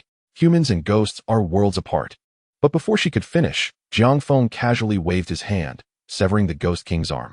The anguished wail of the Ghost King pierced the air, causing the surrounding citizens to clutch their heads in agony, overwhelmed by the sound. Seeing her beloved ghost wounded, Zhang Yao panicked. Yes, I love him. Please, do not harm him any further. Her desperate declaration stunned everyone present, excluding Zhang Feng and Zhang Yao herself. The crowd's attitude shifted dramatically. They glared at Zhang Yao, demanding her execution. Zhang Feng coldly questioned, what is this? Why are you not urging me to release this demoness? The crowd fell silent, unable to respond. Zhang Feng surveyed the assembly with a chilling gaze. In a world plagued by malevolent spirits that devoured humans, it was astonishing that so many saviors still existed. With a decisive wave of his hand, the prison cart containing the Ghost King shattered into pieces. The Ghost King hesitated, aware of Jiang Feng's formidable strength. However, Jiang Feng's next words left him in shock. Go on, indulge yourself. They are all so soft-hearted, unwilling to witness Jiang Yao's suffering. They surely won't mind if you sate your hunger. His calm tone belied the sinister implications of his words, sending shivers down the spines of those present. The crowd instantly scattered in a panic, but in the face of a Ghost King, what could they possibly do? The Ghost King, meanwhile, perceived Zhang Feng as a fool. Free, easy prey was an opportunity not to be missed. The prison guards stood frozen, aghast at the carnage unfolding before them. Their eyes reflected shock and fear as they turned toward Zhang Feng. Their instincts told them to intervene against the ghostly slaughter. Yet their reason reminded them that Zhang Feng must have his own motives for such actions. The situation was clear when confronted by a pack of wolves. The flock of sheep would leave the weak and ailing behind to be dealt with, ensuring their own escape. Jiang Feng's composed words sent chills through everyone present. Today, I shall impart a lesson. To achieve one's goals, one must be unyielding. Even if it means sacrificing humanity, forsaking everything, and bearing eternal infamy, I, Jiang Feng, shall not waver for the strength of humankind. In extraordinary times, extraordinary measures must be taken. Jiang Feng pointed at the Ghost King, his voice cold. Enough, come here. The Ghost King felt an impending crisis loom behind him, instinctively wanting to flee.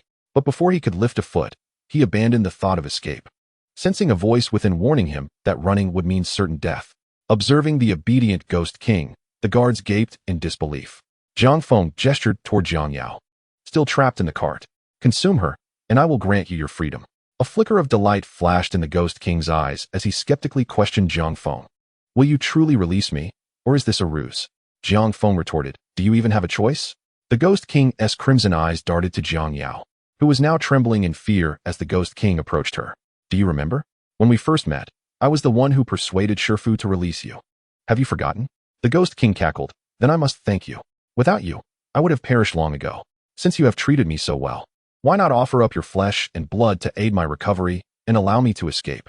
With that, he lunged at Jiang Yao, his gaping maw ready to sink into her arm. Jiang Yao let out a piercing scream of anguish. No. Do you have any idea how much I adore you? I've loved you all along. You cannot devour me. The Demon King, however, remained indifferent. In his eyes, humans were merely sustenance. One must ask, can one truly harbor affection for food? Moreover, these demonic beings lack the emotional depth of normal humans. The Demon King extended his tongue to taste the blood at the corner of his mouth, his gaze searing as it fixed upon Jiang Yao. The flesh of a martial artist is delectable. Another chunk of flesh was brutally torn away, and at that moment, Jiang Yao recognized the gravity of her misjudgment. She realized, with a profound sense of regret, the absurdity of her error. With tears in her eyes, she turned to Jiang Feng and cried out, Master, I understand my mistake now. I truly comprehend my error. There is no possibility for humans and demons to coexist. I was so wrong. Seeing Jiang Feng unmoved, Jiang Yao gritted her teeth and pleaded once more. Father, grant me one last chance, just once more. This time, I will certainly amend my ways. For these 18 years, I have regarded you as my father. You cannot be so heartless. Listening to Jiang Yao's lamentations, Jiang Feng remained entirely unresponsive. To encapsulate Jiang Yao's state, one might employ a classic adage. She was not genuinely aware of her wrongdoing. Rather, she recognized that failure to acknowledge her fault would lead to her demise. Furthermore, even if she did truly grasp her mistake, Jiang Feng would never let her off the hook. Finally, within Jiang Yao's desperate gaze, the Demon King opened his maw and sank his fangs into her pristine neck. As blood gushed forth, the brilliance in Jiang Yao's beautiful eyes gradually faded.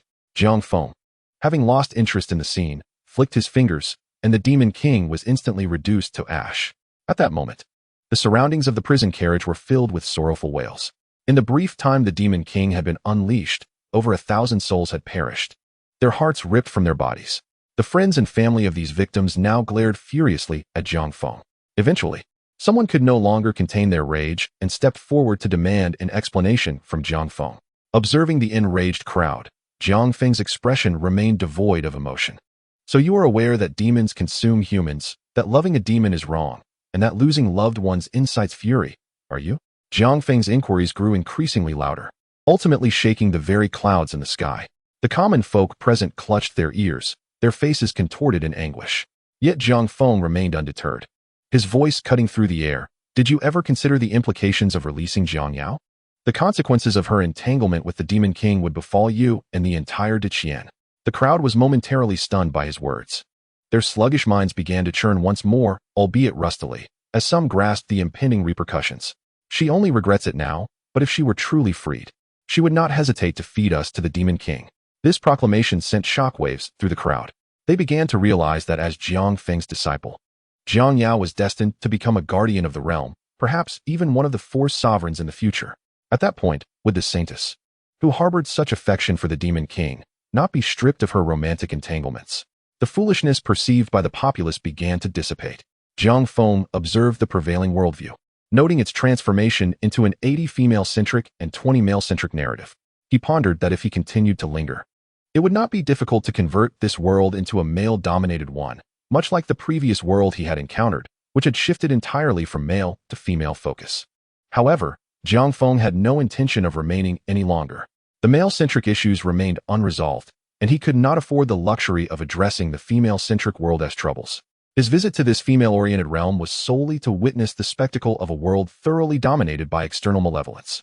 As anticipated, the state of affairs was exceedingly foolish. With the task accomplished, it was time to cleanse this world entirely. Just as Jiang Feng contemplated this, Zhou Qian, accompanied by civil and military officials, approached with great fanfare. Without uttering a word, he presented a cup of wine to Jiang Feng, and the officials behind him knelt in unison. "Your Excellency, I raise this cup in your honor, and my officials join me in this toast." Gazing into Zhou Qian's icy demeanor, Jiang Feng's lips curled into a smile. "Indeed, I did not expect your growth to be so rapid. However, your methods remain somewhat naive. Do you truly believe this poisoned wine would affect me?" Upon hearing Jiang Feng's words, Zhou Qian shook his head.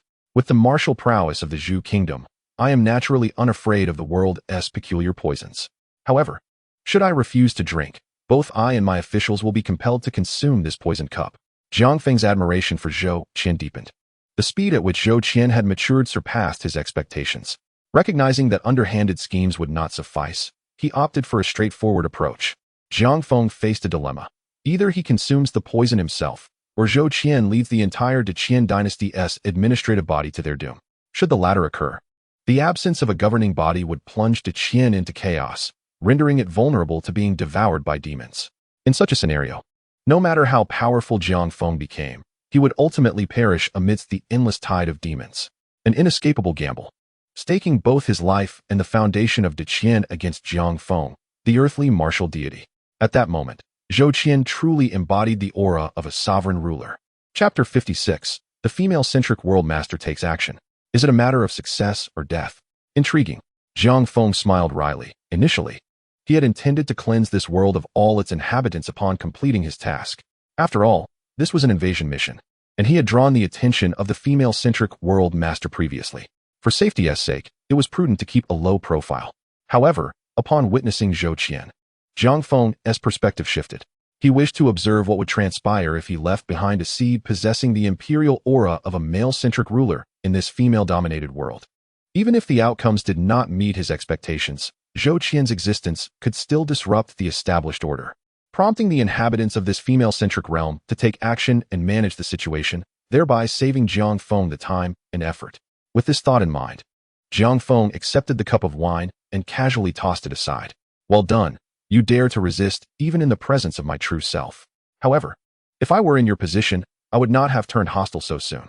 Jiang Feng fixed his gaze on Zhou Qian and continued to impart wisdom. Patience, at times, is more challenging than outright confrontation. When it is time to endure, endure without hesitation. When it is time to act, do not falter. This was the final lesson he wished to impart, hoping Zhou Qian would glean insights and not let him down. Jiang Feng patted Zhou Qian's shoulder, who appeared momentarily taken aback, and said with a smile, "I must take my leave now, but before I go, I shall bestow upon you a grand gift." With a flourish of his hand, a sword materialized in Jiang Feng's grasp. He laughed heartily. "Ha ha, little emperor, do you truly believe you can bear the weight of destiny?" Jiang Feng's laughter echoed through the heavens, resonating throughout the entire capital. In the next instant, a figure soared into the sky. In a flash, the sword in Jiang Feng's hand pierced the clouds, the fierce sword radiance sweeping forth like a tempest, cleaving everything in its path. "I possess a sword. Today, I shall open the gates of heaven." With a resounding declaration, the sword light illuminated the world, and the heavy clouds that had lingered in the sky were rent apart by the brilliance of the blade. Beyond the 9 heavens, amidst the boundless cosmos, countless worlds floated within. Above these worlds, tendrils coiled, as if siphoning the very essence of the universe. The entire female-centric realm emanated an aura of the extraordinary. Jiang Feng furrowed his brow slightly, etching this scene into his memory, before forcefully swinging his sword down. On that day, the entire world felt the earth tremble and the sky mourn. In the royal capital of the De Qian dynasty, under the force of that sword, half of the buildings and countless citizens were reduced to ashes. Having wrought such devastation, Jiang Feng left behind a chilling proclamation. I have slain your parents, your children, your brothers and sisters. Do you desire vengeance? Seek me in the male realm.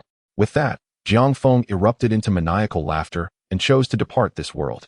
Zhou Qian merely caught a glimpse of Jiang Feng's figure flickering and vanishing from this realm. He calmly surveyed his surroundings, and the faces of the people were a tapestry of fear and rage. Remarkably, all gazes converged upon him. Zhou Qian recognized that gaze. It was the same look his subjects had cast upon him before he embarked on his expedition. However, the one standing here was no longer Zhou Yi, but Zhou Qian. In that moment, Zhou Qian comprehended the true meaning of Jiang Feng's words. Suppressing the urge to smile, he pondered, the male realm, is it? Just wait for me. At the precise moment Jiang Feng completed his task and exited the female realm, a figure materialized within the boundless universe of the female realm. An indignant shout echoed. Where do you think you're going? This was a woman of striking beauty, yet her entire demeanor radiated a sharp and acerbic essence. Her keen gaze locked onto a certain point in the void, and she reached out with great force. The void was instantly torn asunder, revealing the swirling laws of the world within. Amidst those endless rules, a fleeting presence was hastily retreating. The woman scoffed, You think you can escape under my watch? As she extended her hand to seize the elusive rule, a sudden azure glow appeared at the universe's edge. A voice, seemingly emanating from the depths of primordial chaos, resounded. The chill autumn wind scatters across the courtyard, the flowers wither, and the butterflies cannot arrive. If I were to become the Azure Emperor in another year, I would bloom alongside the peach blossoms. An overwhelming force of law abruptly interrupted the woman's actions, causing the fleeing rule to vanish in that instant. The woman fixed her cold gaze upon the newcomer and disdainfully chuckled. Azure Emperor, I thought you would only hide away from sight. The Azure Emperor sighed with a hint of resignation. What else can I do? You know I'm not adept at fighting. I only have a knack for fleeing. The woman's eyes remained locked onto the Azure Emperor. Humph. Today, regardless of your talents, you shall not escape. With that, she pointed a finger at the Azure Emperor and murmured, Origin Emperor's art. I sense you were spying on me. In an instant, a cage of converging laws materialized around the Azure Emperor. The oppressive force of these laws made even the Azure Emperor's scalp tingle. He could only muster his own principles to resist, knowing that should he be touched by this cage, escape would be nearly impossible. He swiftly transformed into a blue light, darting towards the convergence of the two realms, seeking refuge in his home ground within the male realm. However, the woman, unperturbed, laughed. In the male realm, I cannot touch you, but in the female realm, even as the Azure Emperor, you must kneel before me. Origin Emperor's art. Let us marry. A red thread shot forth from the woman's fingertip. The Azure Emperor felt no threat from this thread, but rather an inexplicable warmth. Yet he dared not slacken his pace. This was not the male realm, and he could not unleash his full power. With the task completed, escaping was his only victory. Yet, that red thread inexplicably transformed into nothingness, and by the time the Azure Emperor regained his senses, it had already ensnared his finger. Cursed. The Azure Emperor rarely uttered such words, feeling this seemingly harmless red thread entwining itself around his imperial soul. Even the cosmic Tao fruit could not hinder its encroachment. The woman followed closely behind him. With her strength, should they confront each other directly, even in the female realm, she would surely be unable to catch him, let alone match him.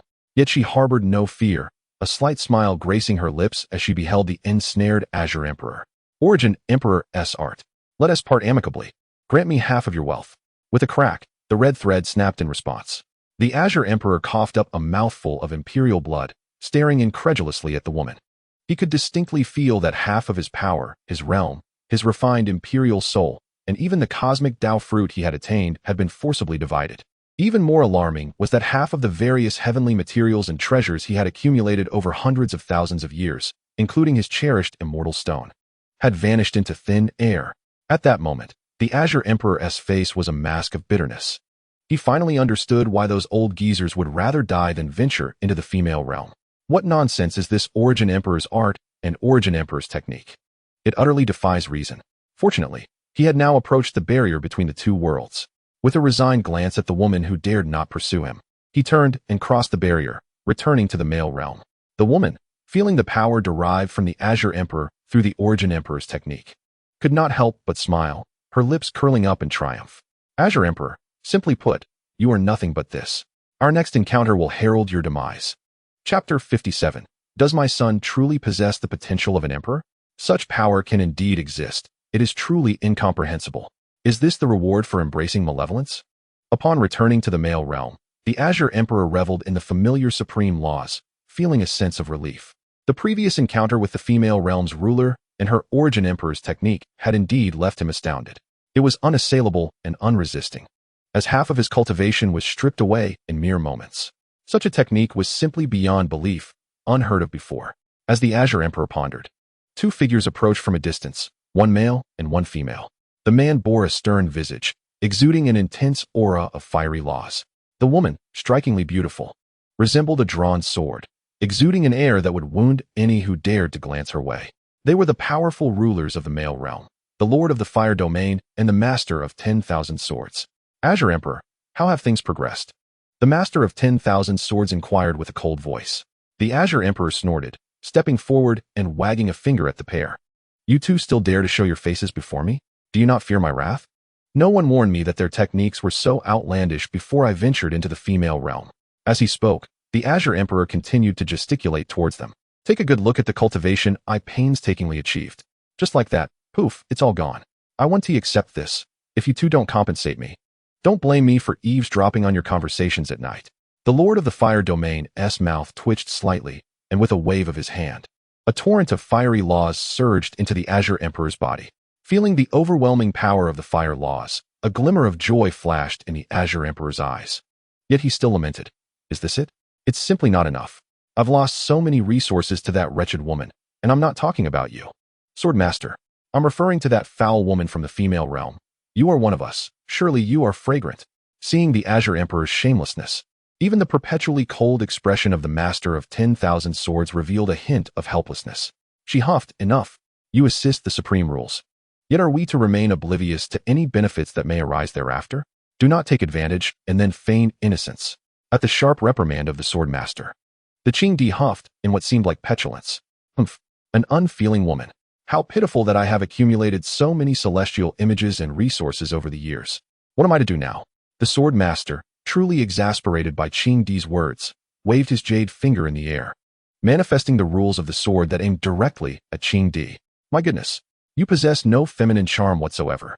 Fire Lord, you are indeed fortunate. Before the words could fully escape, Qing transformed into a streak of azure light, vanishing without a trace in the blink of an eye, leaving the Fire Lord momentarily stunned. He questioned, is he unscathed? The Swordmaster retracted the sword's principles, explaining with a resigned expression. Qing has been a realm lord longer than any of us. He belongs to the earliest cohort of rule masters. His principles are renowned as the most unfathomable of the longevity path. What you witnessed was merely a projection of himself, given Qing's cowardly nature. He would never take the risk to personally enter a world governed by the supreme rules of the female realm. The Fire Lord rolled his eyes. And what of the rules I bestowed upon him? The answer was simple. It was a matter of skillful deceit, the Swordmaster replied nonchalantly. Returning to the familiar starry expanse, Jiang Feng furrowed his brow.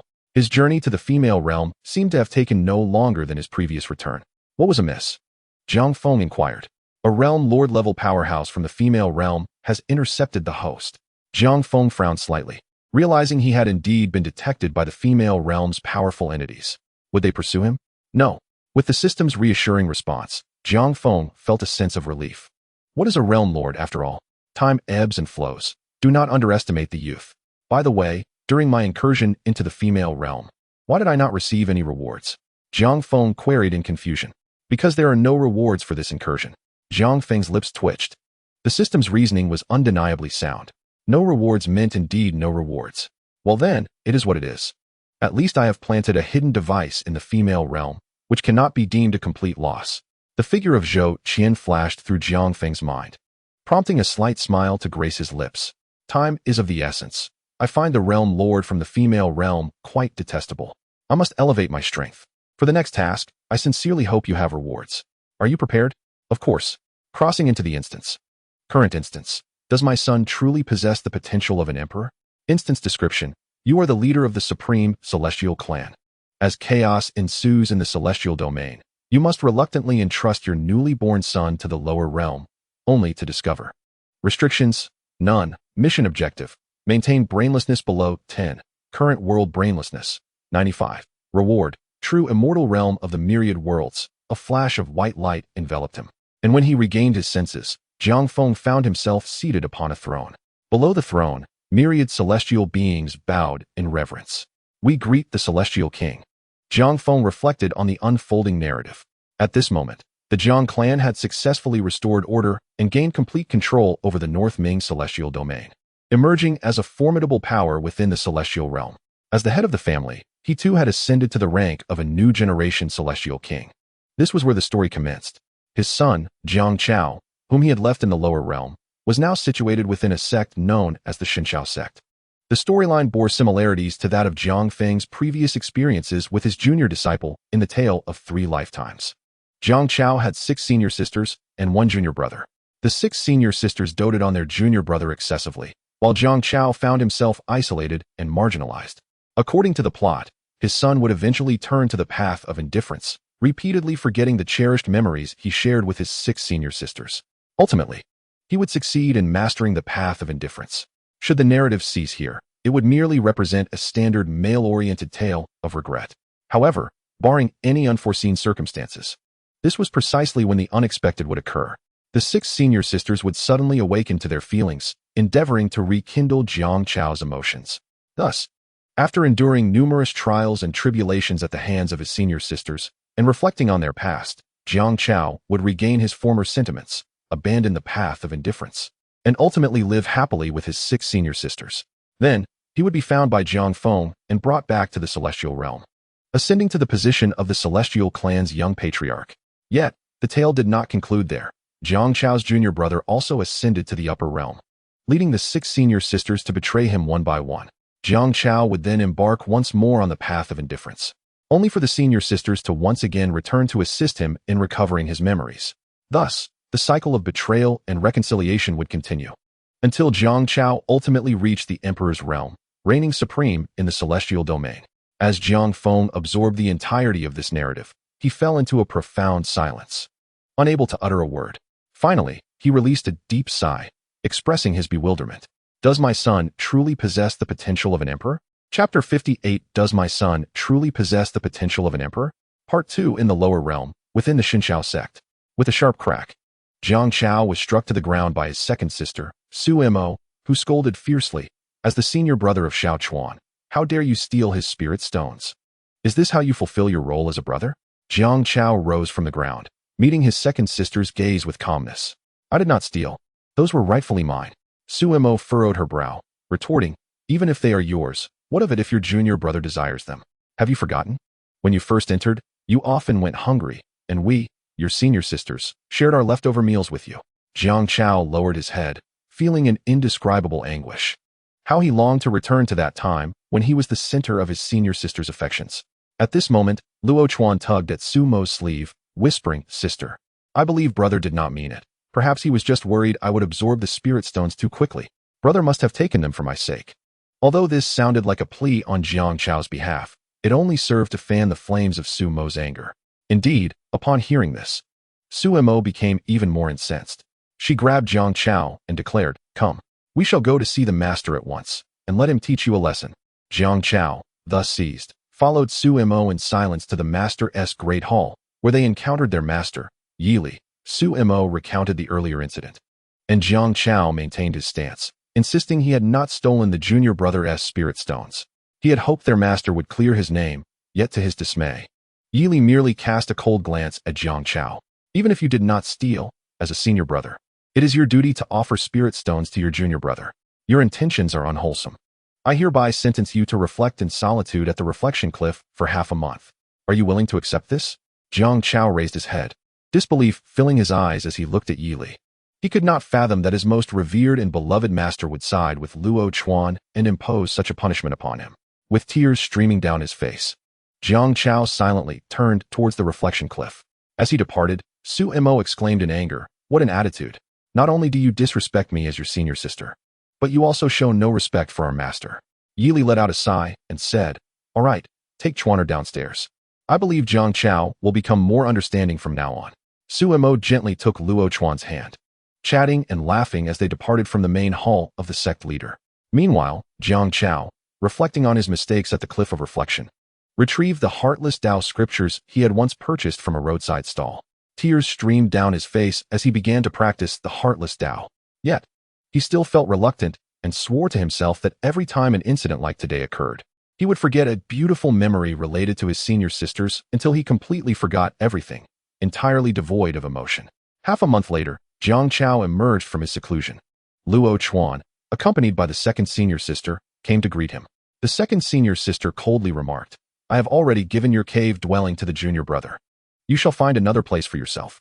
Jiang Chao furrowed his brows, about to question her when he was drawn to an unusual phenomenon in the distant sky.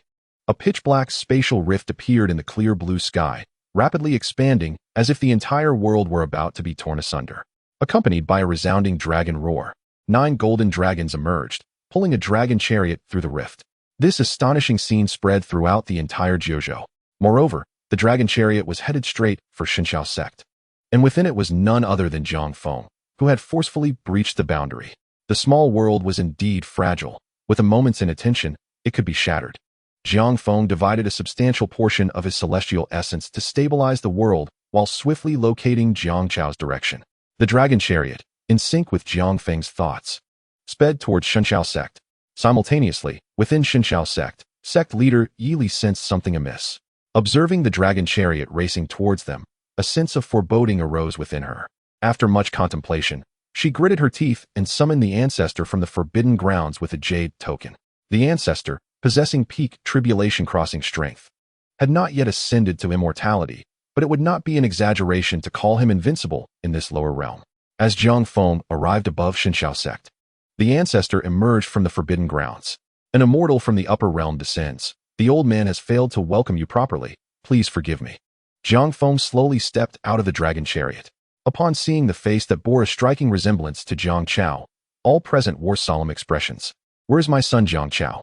Jiang Feng's voice echoed throughout Xinxiao sect. At this proclamation, the entire sect fell into silence, followed by a surge of cheers. Sect leader Yili let out a long sigh of relief and respectfully stated, "Predecessor, Jiang Chao is within the sect. I shall summon him at once."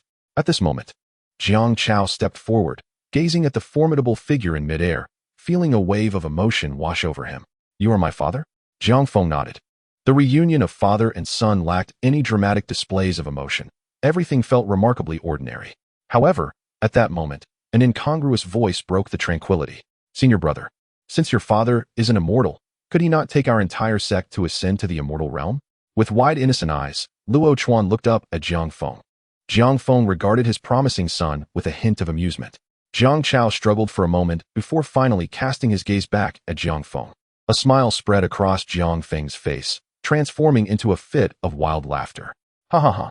Did you truly believe that I would be unaware of everything you have done in the past? How dare you treat my bloodline in such a manner and then propose conditions to me?" Under Jiang Feng's overwhelming immortal pressure, many disciples of Xinxiao sect exploded into a mist of blood. Jiang Feng's sudden display of power left the ancestor of Xinxiao sect utterly horrified. He angrily questioned, "Friend, this is excessive. If you believe that our sect has wronged your son, you could simply express your grievances. Let justice take its course." Before he could finish speaking, Jiang Feng shot him a glance, and this peak tribulation-crossing powerhouse, renowned in the lower realm, was instantly reduced to a cloud of blood mist. "What is making that noise?" "I thought it was a fly," Jiang Feng snorted coldly. Though he had to expend a significant portion of his strength to maintain the stability of this small world, ensuring it would not burst due to his arrival, even a fraction of his power was beyond the capabilities of a mere tribulation-crossing cultivator. Witnessing their ancestor being obliterated by a mere glance, the disciples of Xinxiao sect, including Yi Li, were left in shock. Luo Chuan immediately hid behind the second senior sister, trembling with fear. At that moment, Jiang Feng heard an untimely voice. Jiang Chao, holding his hand with a reluctant expression, implored, "Father, Xinxiao sect has treated me with immense kindness. I do not wish to see the sect suffer. Please, have mercy. Although Jiang Feng was already aware that Jiang Chao was an excessively timid individual and an unparalleled saintly figure, he still found it difficult to suppress the urge to strike him down upon hearing those words. His junior disciple, Luo Chuan, had been in the sect for 10 years, indeed, a full decade. Since Luo Chuan's entry into the sect, Jiang Chao had faced various forms of exclusion, isolation, and oppression. 10 years had passed, and though a pile of excrement would lose its foul odor over such a duration, Jiang Chao remained unchanged, his character still exceedingly timid. Furthermore, Jiang Chao had now practiced the heartless Tao and was pleading for the very sect that had wronged him. Jiang Feng began to doubt whether Jiang Chao was truly cultivating the heartless Tao or the path of a saintly figure. Extending his hand, Jiang Feng gently patted Jiang Chao's head. He flicked his finger, and a flash of brilliance darted past Jiang Chao's ear. The second senior sister, Su Mo, felt a chill in her chest, and as she lowered her head, horror filled her eyes. The onlookers gasped in shock as they beheld a gaping wound in Su Mo's chest, fatal for a cultivator, though not immediately lethal. What have you done? Jiang Chao shouted in anger, breaking free from Jiang Feng's grasp and rushing to Su Mo's side. In a flurry, he rummaged through his storage ring for healing medicine to treat his senior sister's injury. However, the celestial essence affixed to Su Mo's wound was beyond remedy. Even in the upper realm, few could remove it, except for Jiang Feng. Su Mo could only feel her life ebbing away from the gaping hole in her chest. Tears streamed down Jiang Chao's face as he grasped Su Mo's hand tightly, choking back his sobs. Second senior sister. No, I cannot bear to lose you. Turning to Jiang Feng, he rushed forward and knelt on the ground with a thud. Father, the second senior sister has treated me with immense kindness. I beseech you to spare her life. Jiang Feng smiled and asked, what kindness has she shown you? Jiang Chao hurriedly replied, in the past. When I was brought to the mountain, the second senior sister often shared her spiritual food with me. Each meal was a significant kindness. Jiang Feng nodded. Well said. It seems my son truly possesses the potential of an emperor. Jiang Feng clapped his hands, and one of the golden dragons from the dragon chariot transformed into a human. Kneeling before him, tell them who I am, Jiang Feng calmly commanded. Long Jiu's voice resonated throughout the entire Xinshao sect. Before you stands the master of the Jiang family from the immortal realm, the ruler of the North Ming immortal domain, Jiang Xianwang. Upon hearing the title of Xianwang, the surrounding crowd's pupils dilated in shock. Each family had its own legacy, and many ancestors had ascended to the upper realm. They were not entirely ignorant of the immortal realm and had hoped that connections with their ancestors could persuade the celestial being from the lower realm to spare them. Yet, who could have imagined that the figure before them was, in fact, an immortal king? Many gazes turned towards Jiang Feng, and an overwhelming sense of dread filled their hearts. Particularly, Luo Chuan acutely sensed the impending danger, his eyes momentarily resting on his second senior sister before shifting to their master, Yili. Jiang Feng smiled at Jiang Chao. To know gratitude and repay kindness, indeed, quite commendable. With a sharp crack, Jiang Chao was sent flying, crashing through several immortal palaces before finally coming to a halt. I was so preoccupied with dealing with them that I forgot about you, Jiang Feng coldly remarked. Do you truly understand the difference between gratitude and seeking to exploit it? Such ignorance is utterly foolish. Jiang Feng had deliberately held back his strength, sparing Jiang Chao from immediate death, for he recognized her potential as a treasure not to be squandered. Stumbling from the wreckage, Jiang Chao collapsed to the ground, her frail voice emerging. I have never seen my parents since childhood. My survival is entirely due to my senior sister and the sect. Even if they treat me poorly, I am willing. Jiang Feng nodded, acknowledging Jiang Chao's words. However, the reality was that her unreciprocated devotion did not signify loyalty. It merely indicated her eagerness to be a sycophant. Thus, a slight smile graced Jiang Feng's lips. I present you with two choices. The first, return with me to the immortal realm. To sever your earthly ties, I shall annihilate this small world, and all shall perish. Upon hearing Jiang Feng's decree of destruction, the disciples of Xinshao sect fell to their knees, pleading for mercy. Yi Li and Luo Chuan also turned their gazes towards Jiang Chao. Jiang Chao clenched her teeth, her voice steady. What is the second option? Jiang Feng was well aware of what Jiang Chao would choose. The second option is to strip you of your Jiang family bloodline. As my bloodline, I shall not allow you to tarnish the Jiang family name. Jiang Feng's expression turned icy. In the realm of the immortal king, words became law. Jiang Chao felt a powerful force dissipate within her. The legacy of the Jiang family, once a source of strength, was now extinguished. As the bloodline power coalesced in Jiang Feng's grasp, he regarded the weakened Jiang Chao with a cold gaze. Since you cling so dearly to this lower realm, I have nothing further to say. You are unworthy of the Jiang surname. Jiang Chao gritted her teeth defiantly. I do not care. Jiang Feng chuckled lightly, casting a meaningful glance at Luo Chuan before vanishing with Long Jiao into the rift of space. Only after the oppressive aura of the immortal king dissipated did the crowd release a collective sigh of relief. At that moment, Luo Chuan rushed forth from behind Yili, kneeling before Jiang Chao and grasping her hand, weeping uncontrollably. Senior brother, what has happened to you? Speak to me. Jiang Chao, deprived of her Jiang family bloodline, was rendered nearly incapable of speech. Yet Luo Chuan, seemingly oblivious, continued to shake her. Senior brother, I understand now. Your self-sacrifice has allowed your father to return to the upper realm and save us all.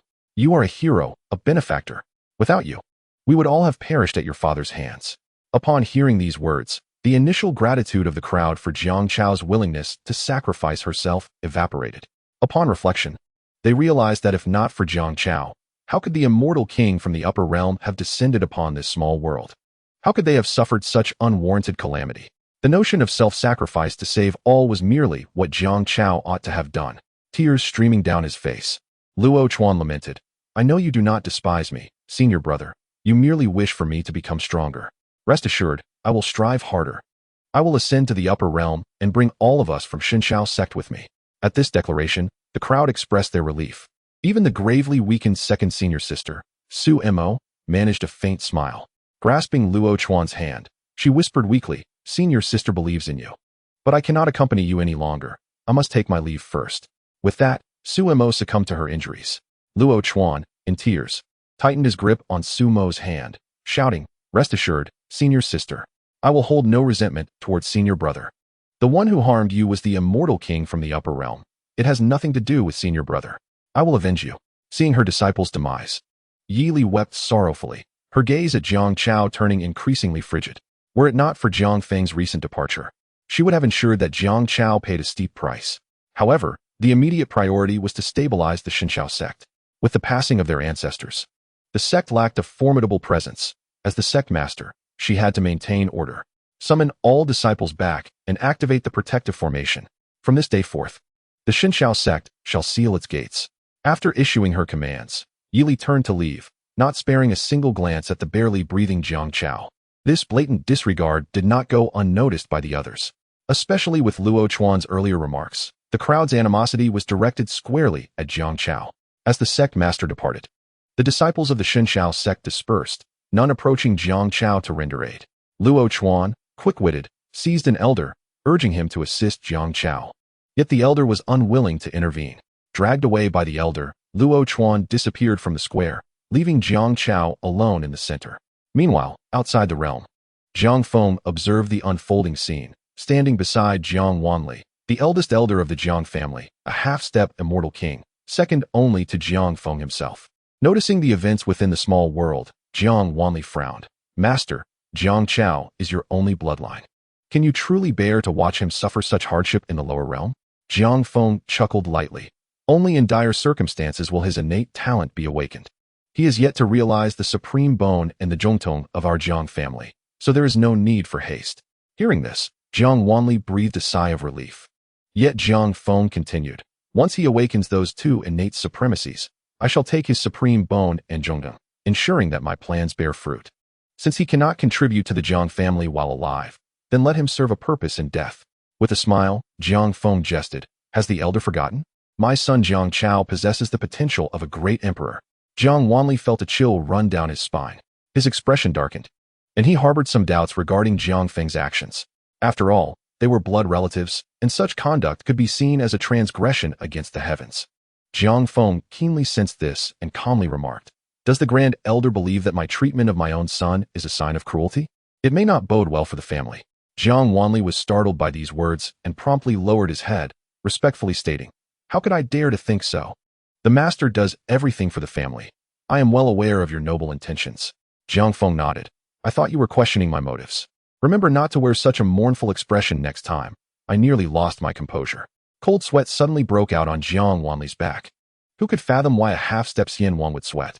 Yet, he felt an immense relief for not having just moments ago advised Jiang Feng against his actions. Upon reflection, Jiang Feng's ruthless style might indeed be beneficial for the entire Jiang clan. Within the small world, the other 5 senior sisters of Jiang Chao, upon receiving urgent messages from the sect, hastily returned. Upon finding Jiang Chao gravely injured and unattended, they, out of a sense of camaraderie, healed his wounds. However, once they learned of the day's events, their attitude towards Jiang Chao mirrored that of Yi Li and the other disciples of Shen Xiaozong. Only Luo Chuan continued to engage Jiang Chao in conversation, essentially stoking the flames of conflict. By the time Jiang Chao awakened from his stupor, he found himself bereft of cultivation, a shattered being. Although Yi Li retained his identity as a direct disciple, in terms of status and treatment, Jiang Chao was even inferior to a wild weed within the sect. Even walking through the sect, he faced ridicule and scorn from other disciples. At that moment, Jiang Chao finally came to a realization. In the damp and frigid woodshed, he gazed at the makeshift bed of grass before him, bitterly laughing. Could it be that I have truly erred? Yet, my father seeks to obliterate this entire small world, and the people here are so innocent. My senior sisters and master have treated me with profound kindness. How can I? Tears streamed down Jiang Chao's face, rendering him speechless. Suddenly, he raised his head. His demeanor transformed. Clenching his fists, he murmured, "Since you have all chosen to forget me, then I too shall forget you. I have vowed that for each time you betray me, I shall erase one memory tied to you. Do not regret this." Jiang Wanli, observing from afar, mistakenly believed Jiang Chao was about to rise in defiance, calling out to Jiang Feng in excitement, "Master, Jiang Chao is finally going to unleash his potential." Jiang Feng could not be bothered to look. No one knew Jiang Chao better than himself. Once his supreme bone and Zhongtong awaken, he may call upon me, but for now, all else is irrelevant. Jiang Feng's calm words stirred unease within Jiang Wanli. He could not comprehend why the master held such disdain for Jiang Chao, the only descendant of his bloodline. At this moment, Jiang Chao had composed himself and prepared to pursue the path of ruthlessness. With a cold gaze, he declared, "Since you have forgotten me, I shall forget you as well. I have warned you that each betrayal would lead to the loss of a memory associated with you. Do not come to regret it." Jiang Wanli was taken aback. Is that all? Upon reaching this point in the narrative, Jiang Wanli felt utterly numb. He had been treated as if he were worthless, enduring countless humiliations and thefts of spirit stones. This time, he had even become a cripple to save them, only to have his own father strip him of his lineage. And now, after his transformation, his only intent was to forget the cherished moments shared with his senior sisters. Having suffered such indignities, he ought to have sought vengeance, at the very least demonstrating what it means to possess the potential of a great emperor. Instead, he behaved like a wronged spouse. Why not end it all, ensuring that those senior sisters and master regretted it for eternity? Jiang Wanli's expression was a tapestry of turmoil, pain, disgust, and rage. Observing this intricate display, Jiang Feng nearly burst into laughter. He had refrained from monitoring the small world to avoid the narrative of Jiang Chao's misadventures. Yet, it seemed Jiang Wanli had partaken in much of that drama. Sensing Jiang Feng's gaze, Jiang Wanli momentarily withdrew his focus to address him. Upon witnessing the barely contained amusement on Jiang Feng's face, he could only manage a helpless smile. "Master, I have been foolish. I should not have questioned your decisions. I am willing to spend a century in the forbidden grounds, should you permit it." Jiang Feng chuckled, contemplating the old man's desire to escape. "That will not be necessary. The Grand Elder has served the family well. Let us consider the past as if it never occurred. Continue to observe the movements within the small world, and inform me when the time is right." Jiang Wanli's mouth twitched, wishing to negotiate for a century in the forbidden grounds. However, upon meeting Jiang Feng's unwavering gaze, despair settled upon him. With a long sigh, he redirected his focus to the small world, watching Jiang Chao's every action. Chapter 61. Does my son truly possess the potential of a great emperor?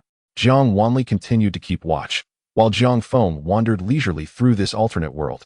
The realm of Xian Wang represented the highest level of power Jiang Feng had ever attained. Upon reaching this pinnacle, he sensed a disconcerting disarray within this world, reminiscent of the desolation found in female-centric narratives. Within the confines of the small world, the signs were not as apparent, yet in the realm of immortals, the disparity was unmistakable. Is this world genuinely a part of the myriad realms of male-centric tales? Jiang Feng inquired. Indeed, this realm is a segment of the male-centric narratives. This system has appropriated this portion for the purpose of creating a scenario. Once the scenario concludes, this world will revert to its original context, and your actions will profoundly impact the entire main universe. Upon receiving the system's response, Jiang Feng's suspicions were confirmed. Upon returning to the periphery of the small world, Jiang Wanli appeared aged beyond his years. Upon seeing Jiang Feng's arrival, he lamented, "Master, I have truly erred. We must refine this small world. If that is not feasible, send me to guard the forbidden grounds." He spoke candidly. Jiang Chao cannot be allowed to remain. If he returns to the Jiang family, we will have no face left to govern the North Ming Xianyu. Jiang Feng regarded Jiang Wanli's distraught demeanor and chuckled softly. Has Jiang Chao's supreme bone and Zhongtong awakened? Jiang Wanli nodded. The supreme bone has awakened. It is currently mending his meridians. Jiang Feng did not pursue the matter further. Instead, he intended to investigate for himself. Forcefully penetrating the small world's heavenly path, Jiang Feng witnessed the events that transpired during his absence. Jiang Chao began to practice the path of ruthlessness, erasing many fond memories with his senior sisters. Concurrently, his supreme bone was awakening, tirelessly repairing his body. Meanwhile, those senior sisters continued to orbit Luo Chuan. Yet this time they began to notice Jiang Chao's unusual demeanor. His displayed indifference prompted them to realize something amiss. Thus, the narrative unfolded, steeped in nostalgia.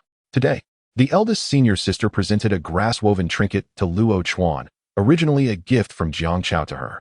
Luo Chuan then reacted with indignation, while Jiang Chao simply replied, "I do not recall."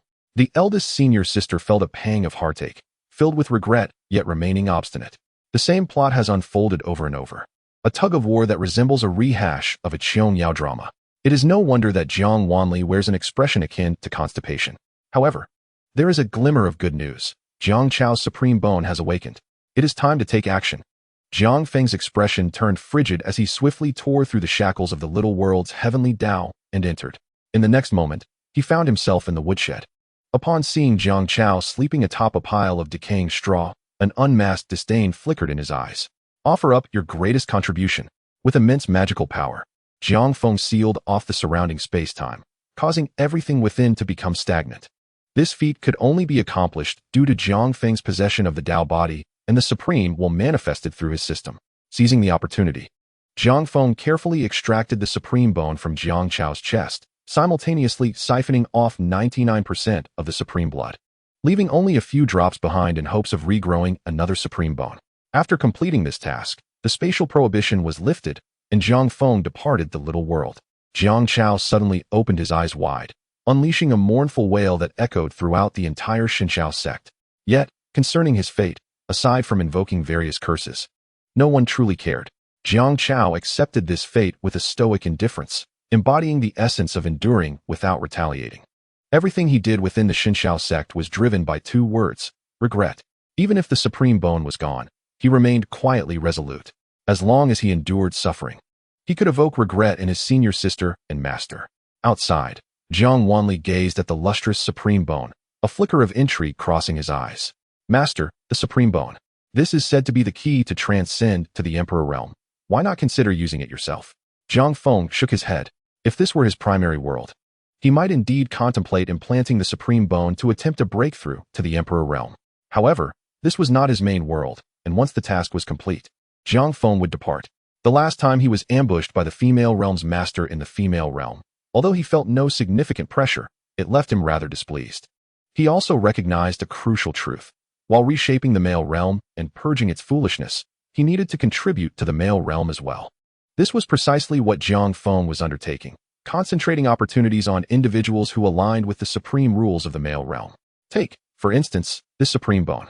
Coupled with the rebirth eye, it would be effortless to create a formidable emperor. Thus, the rules of the male realm would grow increasingly robust. Through these artificially crafted children of destiny, the supreme will of the male realm could be fortified.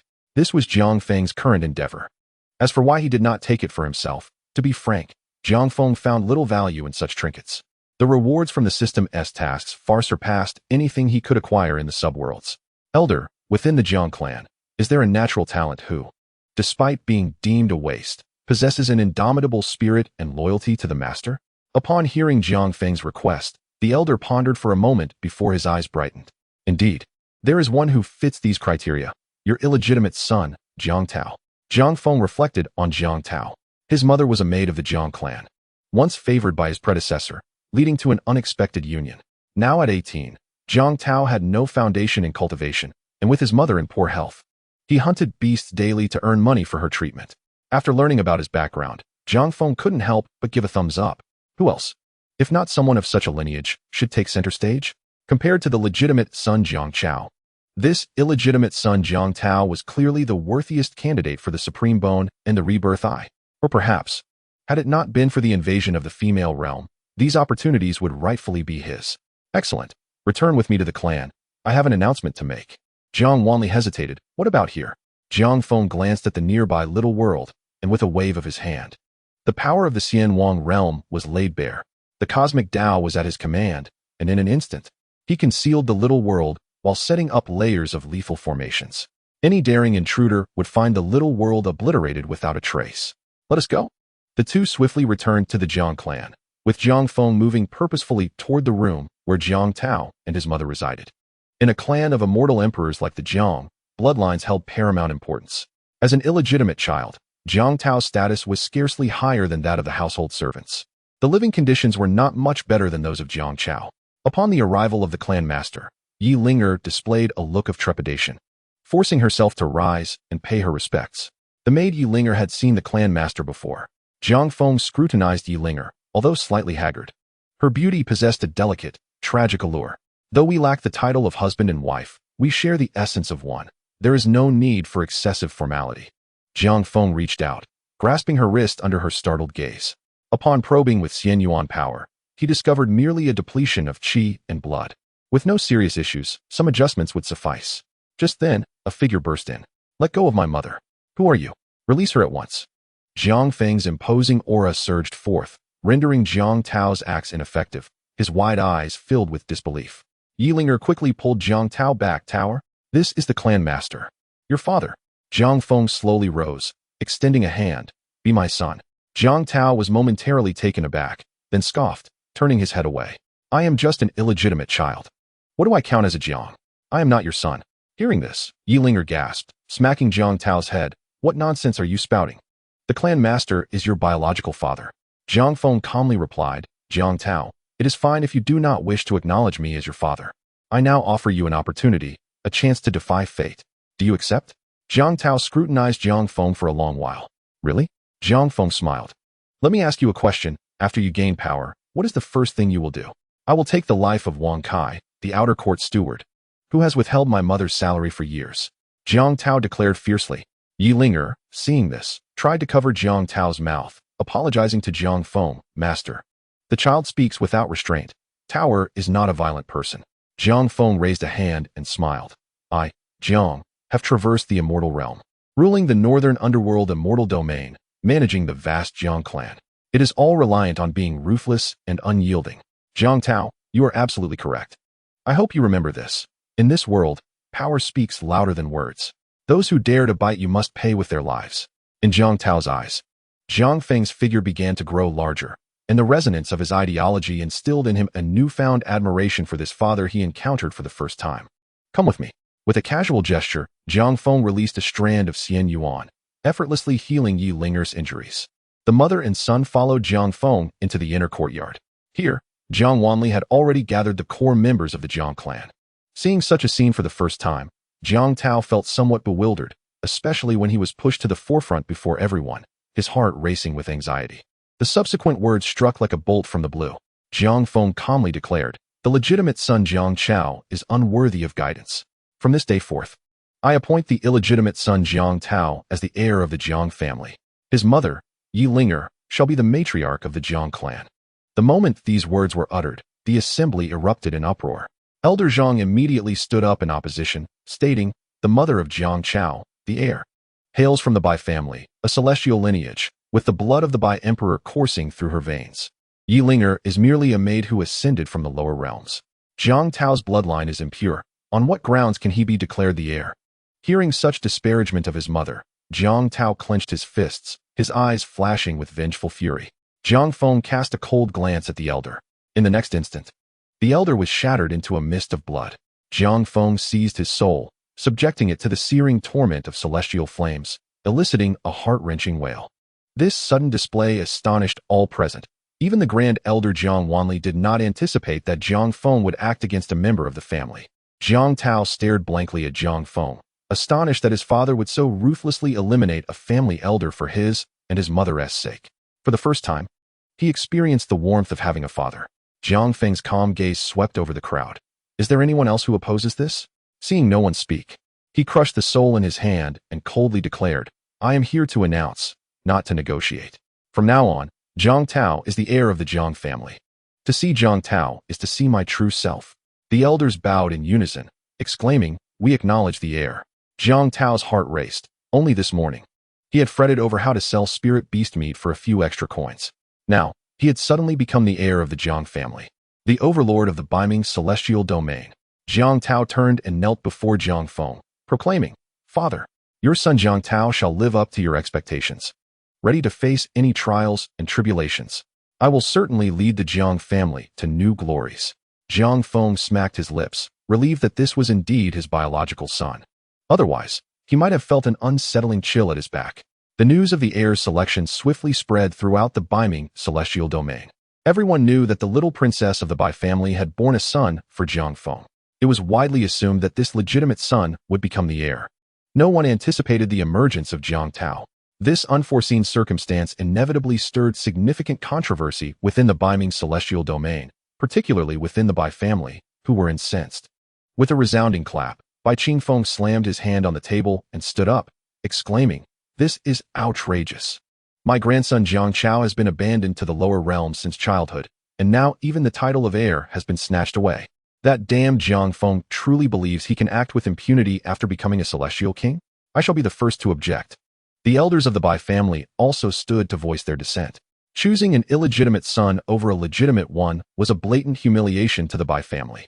Bai Qingfeng, seething with rage, summoned the Bai family's experts, marching towards the Jiang family in a formidable procession.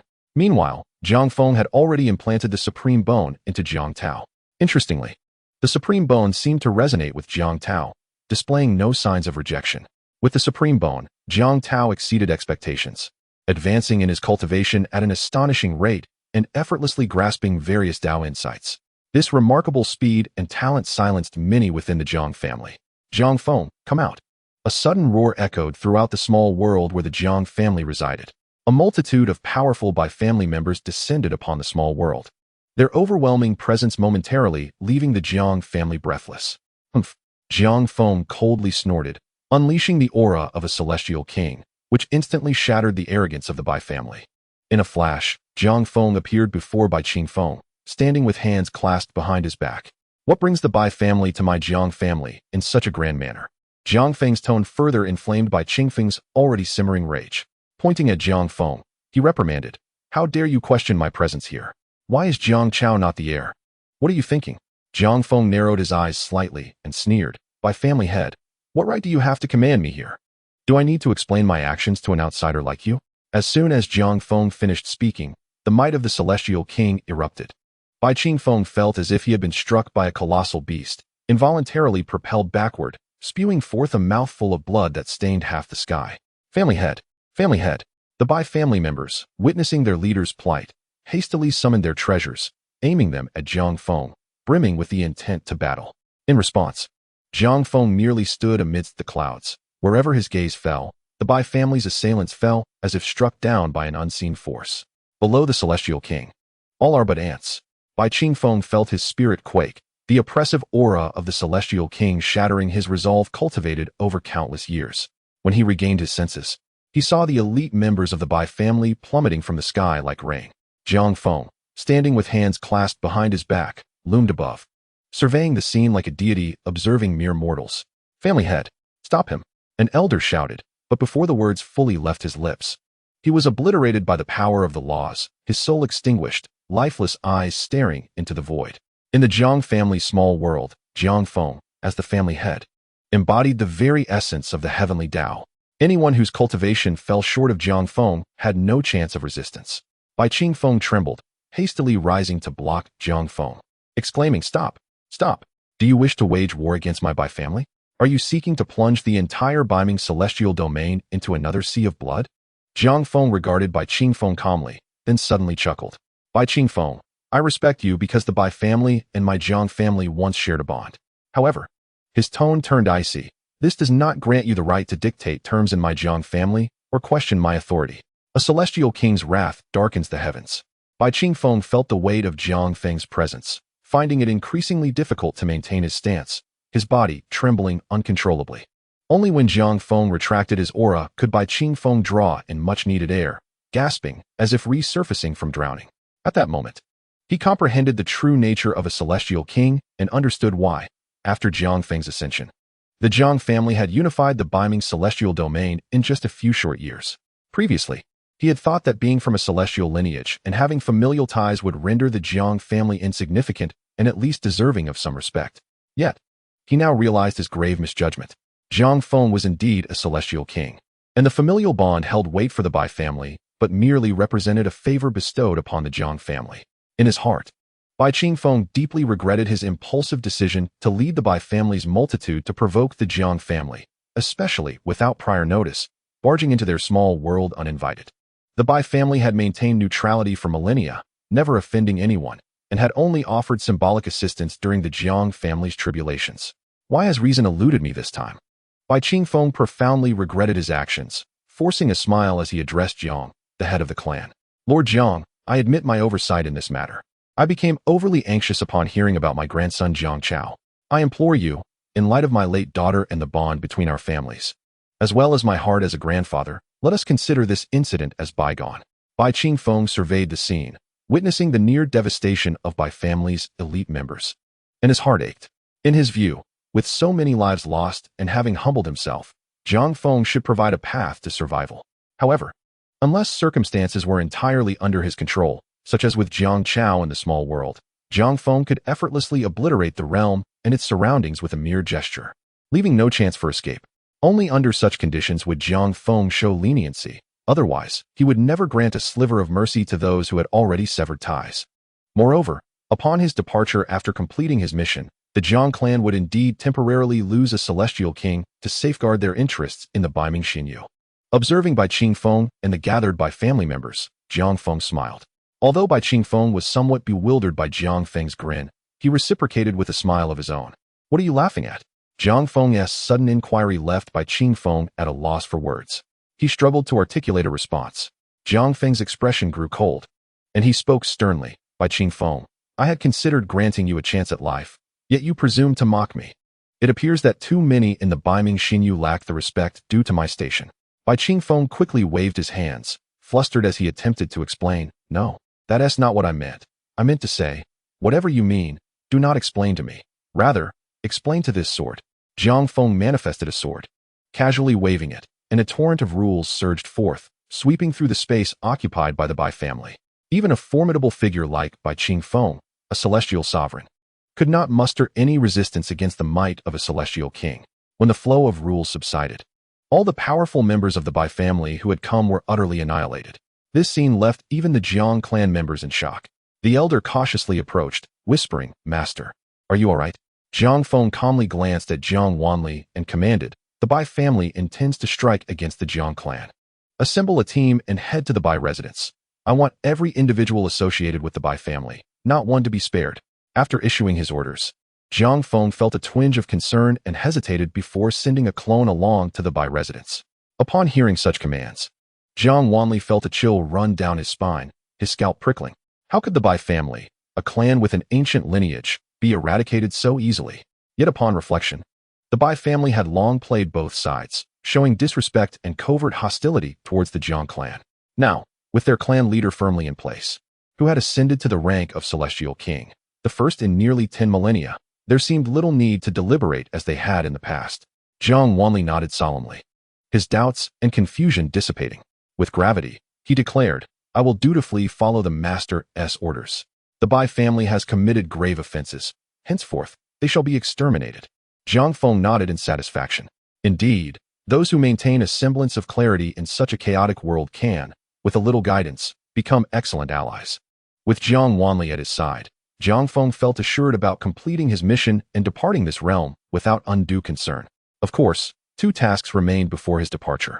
The first was to unify the entirety of the Baiming Xinyu. Previously, his past self, a celestial sovereign at the peak of perfection, had been feared to annihilate them upon ascending to the rank of celestial king. prompting the entire Jiang clan to rise against him. Now that he truly was a celestial king, was there any need to offer them a path of survival? In the realm of cultivation, strength reigns supreme. The weak are devoured by the strong. If you show me respect, I shall reciprocate. If you bare your fangs, I shall demand your very life. The second matter concerned Jiang Chao and Jiang Tao. Closing his eyes to sense the happenings surrounding Jiang Chao, Jiang Feng's eyes brightened. I did not expect such swift progress. It is time.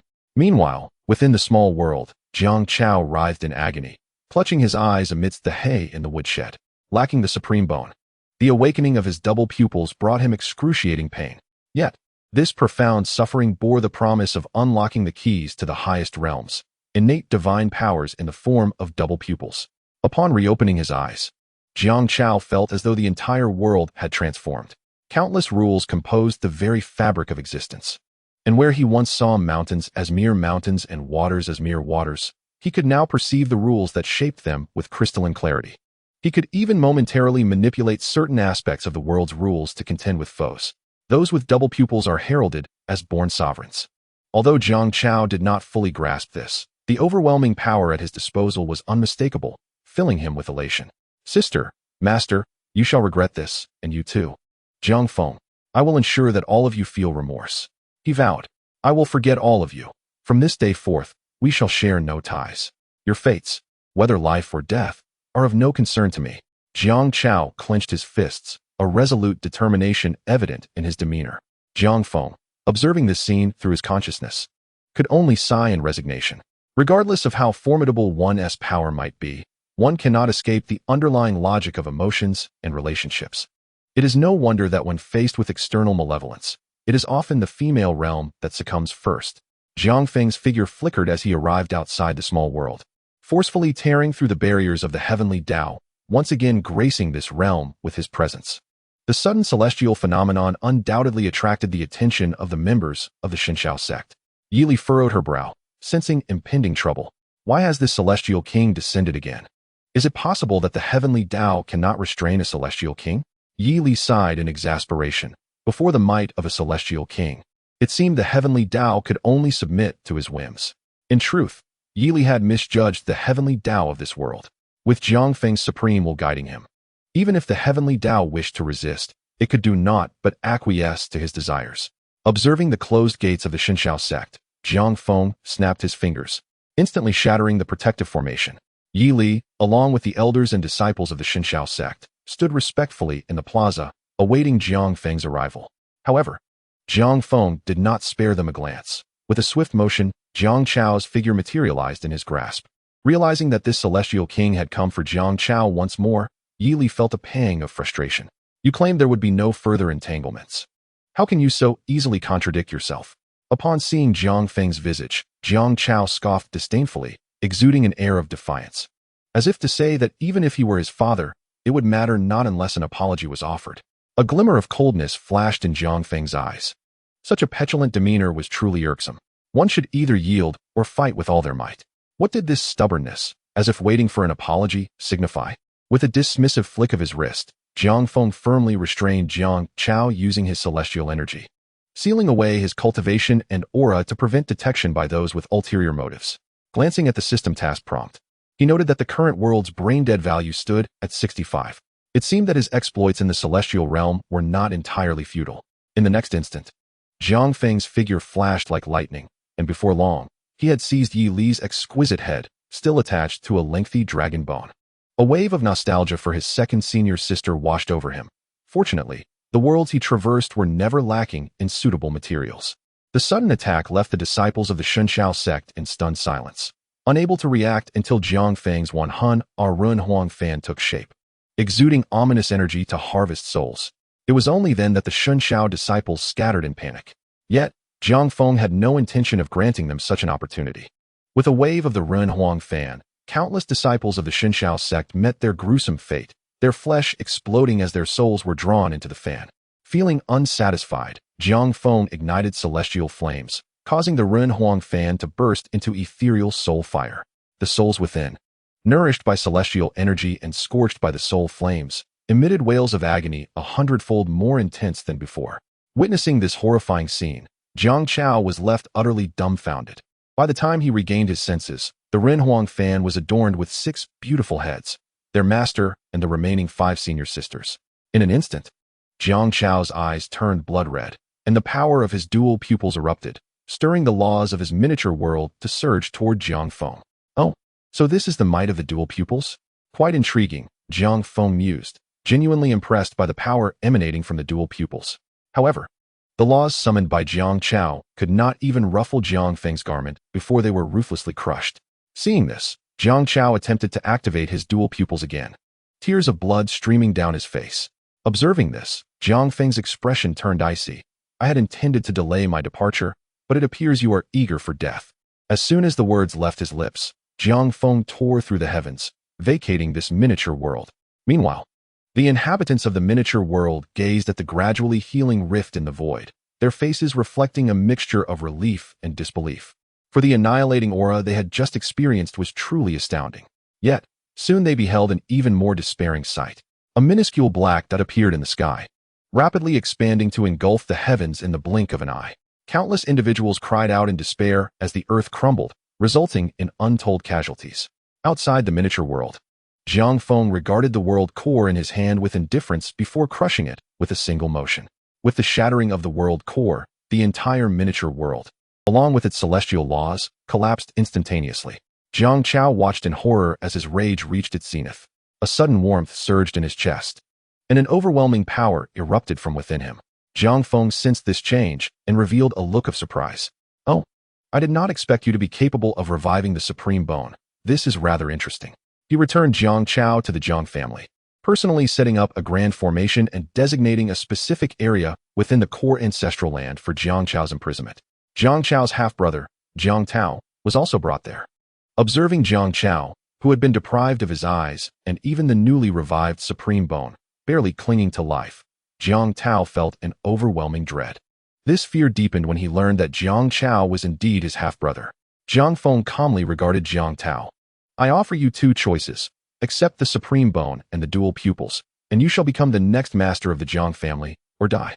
Jiang Tao trembled, kneeling respectfully as he declared, Father, I am willing to dedicate myself to you and the Jiang family. Everything I have is given by you, and I willingly offer it back without complaint. Jiang Feng smiled. Very well, the dual pupils require you to gouge out your own eyes, and the newly revived Supreme Bone will merge with the one already implanted, bringing endless agony. Now, let me witness your determination. Gritting his teeth, Jiang Tao raised his head to face Jiang Feng.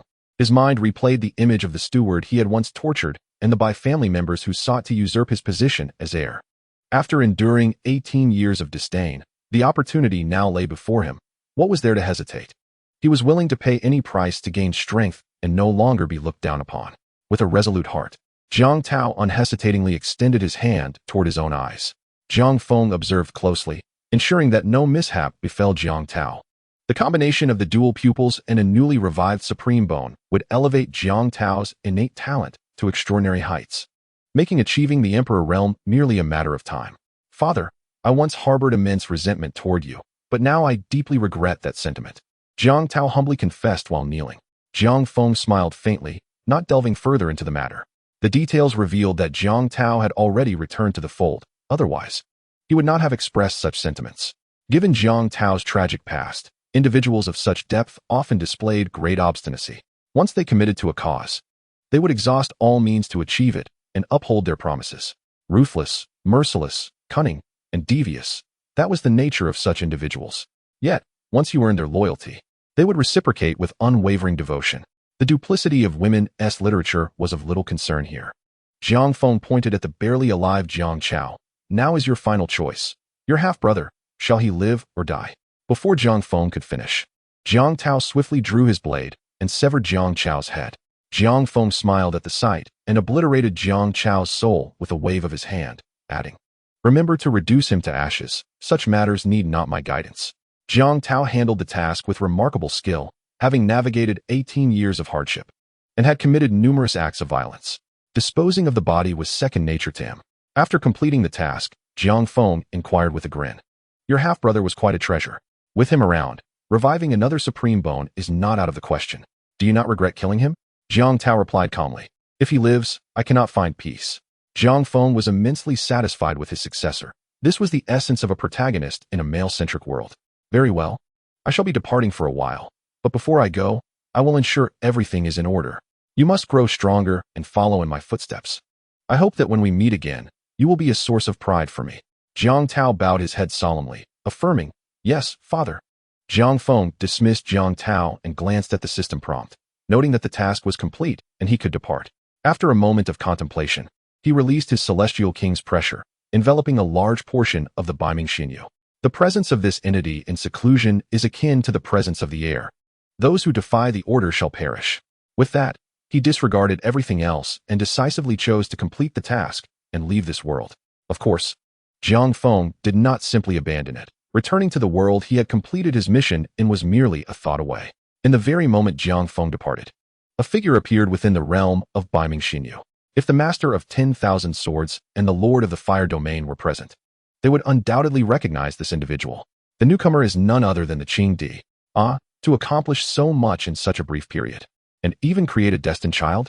Quite intriguing. The Qing Di stroked his chin, revealing an expression of keen interest, his eyes lost in contemplation.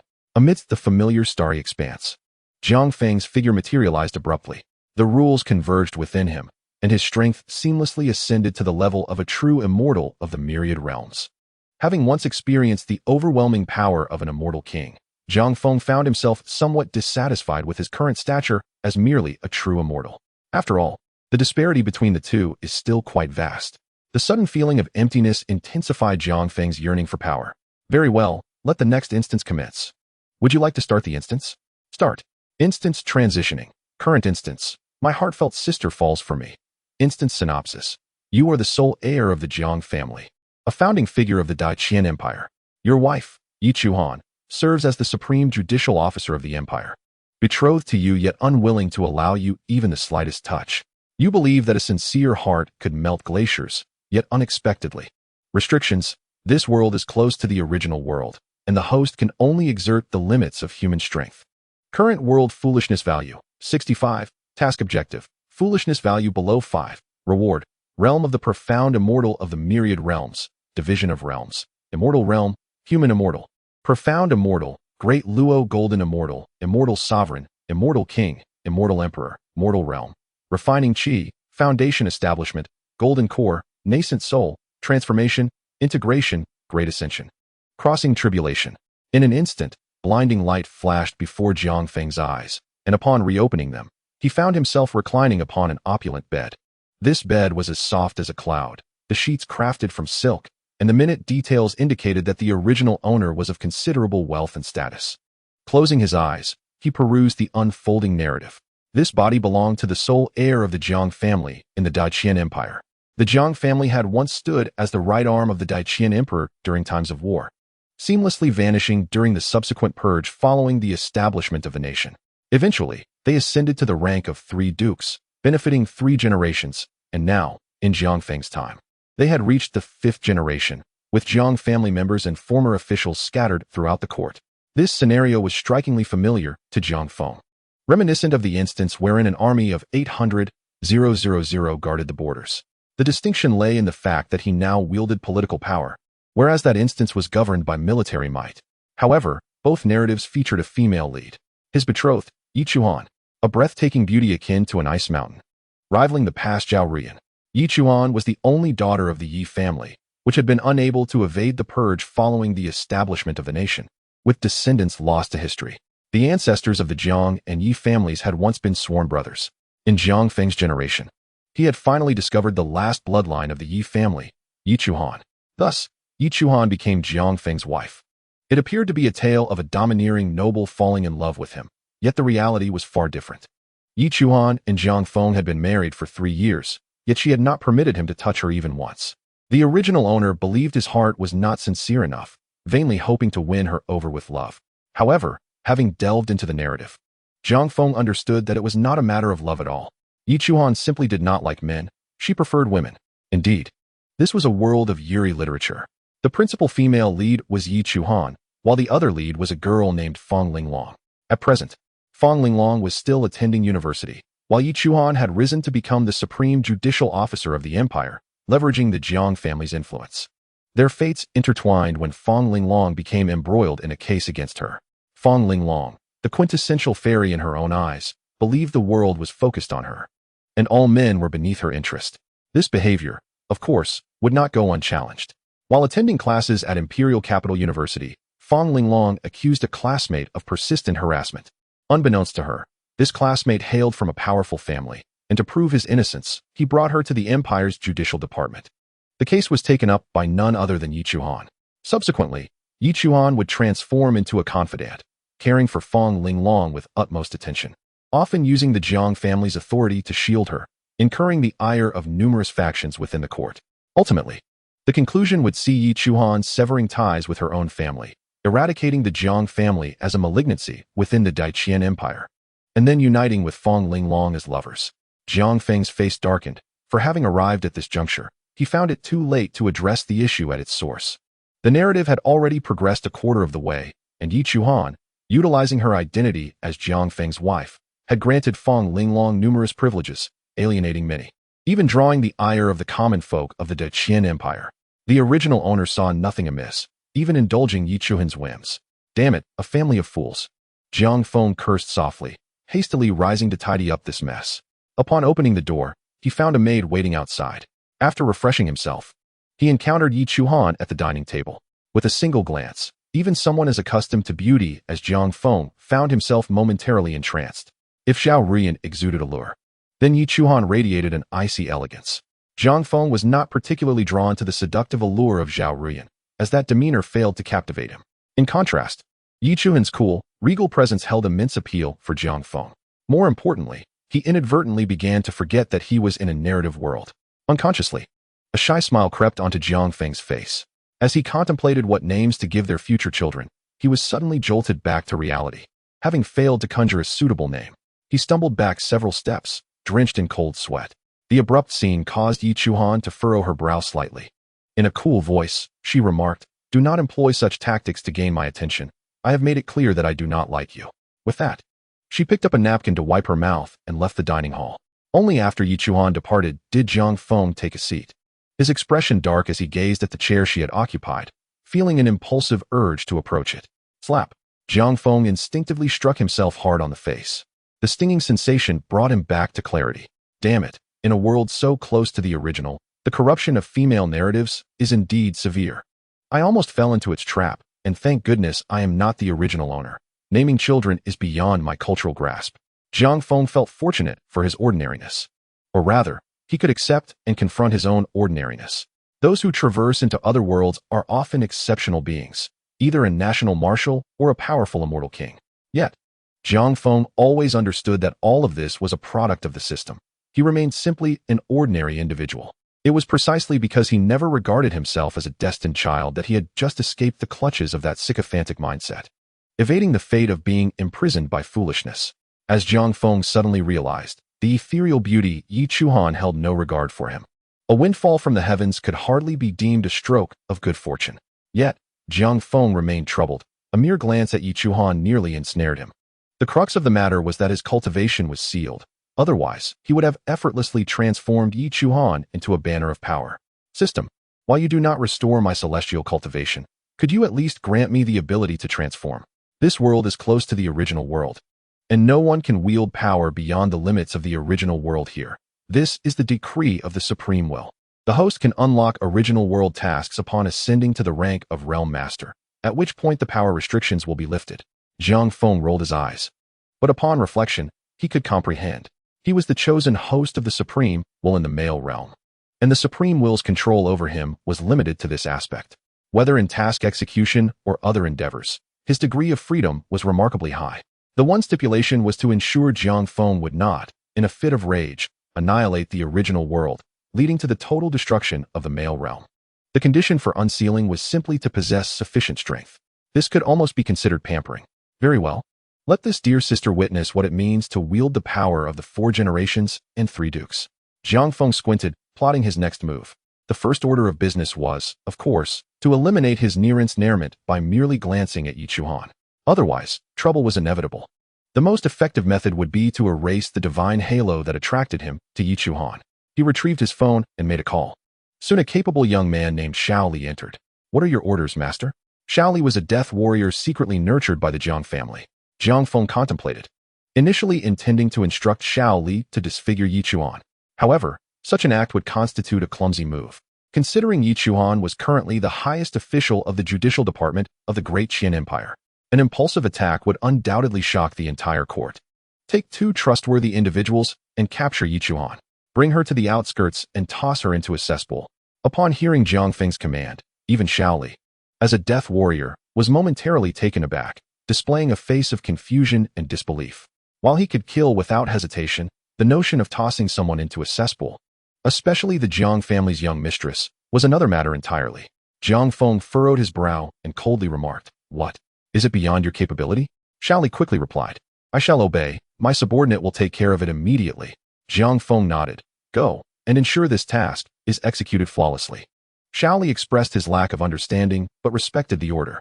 After Xiao Li departed, Jiang Feng summoned another group and made his way to the prepared location in the outskirts, concealing himself. At that moment, Yi Chuan, driving her luxurious sports car to work, found her path obstructed by a car accident at a corner. Frowning, she was about to turn around when she noticed several figures in black swiftly surrounding her. Before she could react, her car window shattered, and she was knocked unconscious.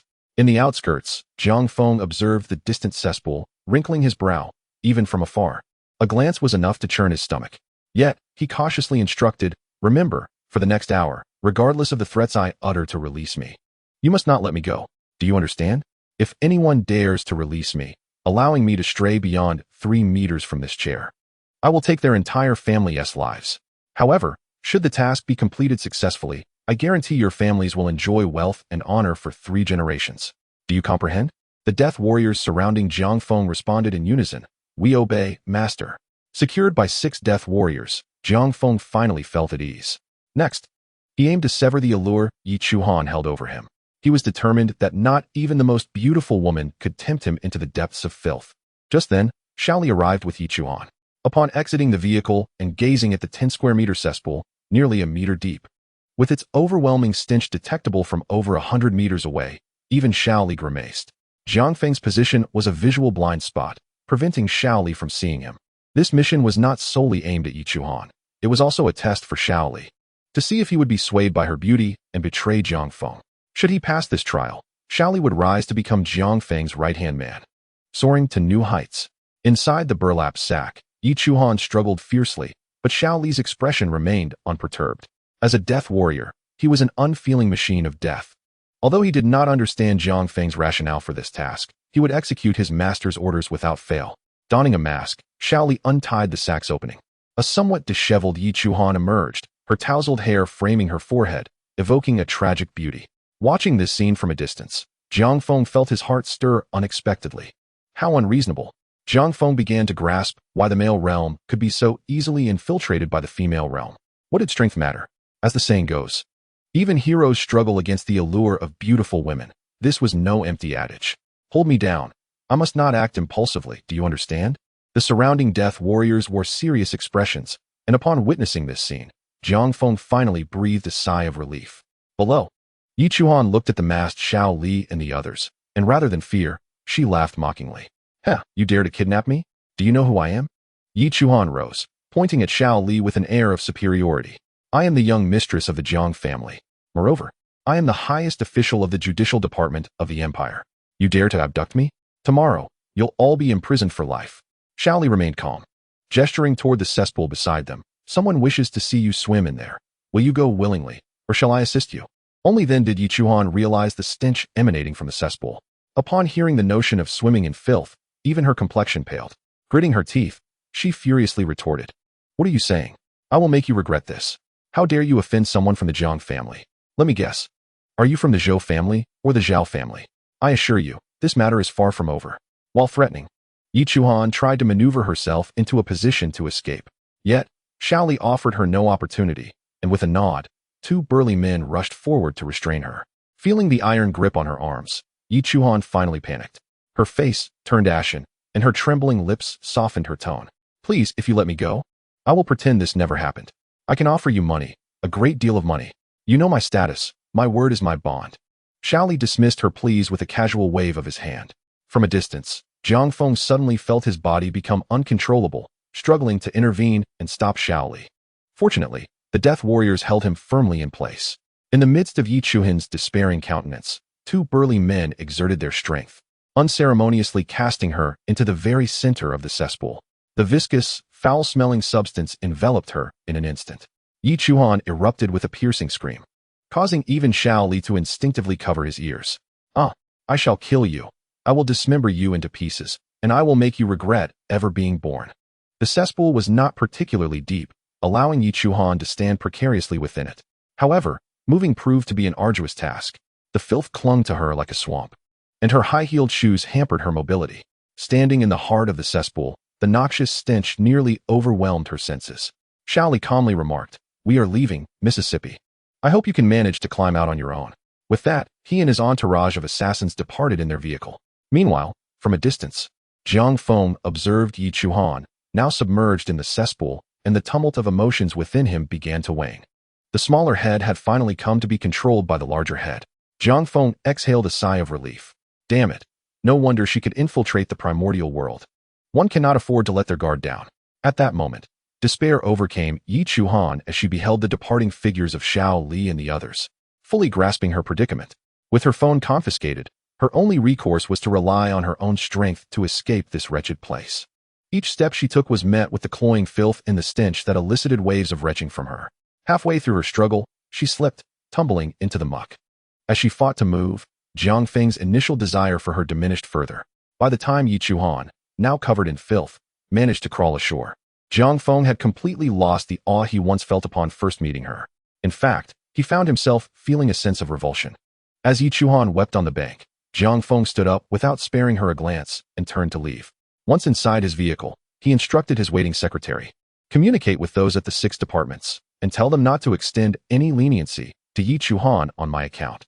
"Understood, young master," the secretary nodded in acknowledgement. Jiang Feng rubbed his temples, momentarily resolving the situation with Yi Chuhan.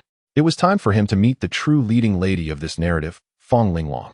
Within the Imperial University, Feng Linglong was fervently recounting to her close friends how she had been harassed by yet another male classmate.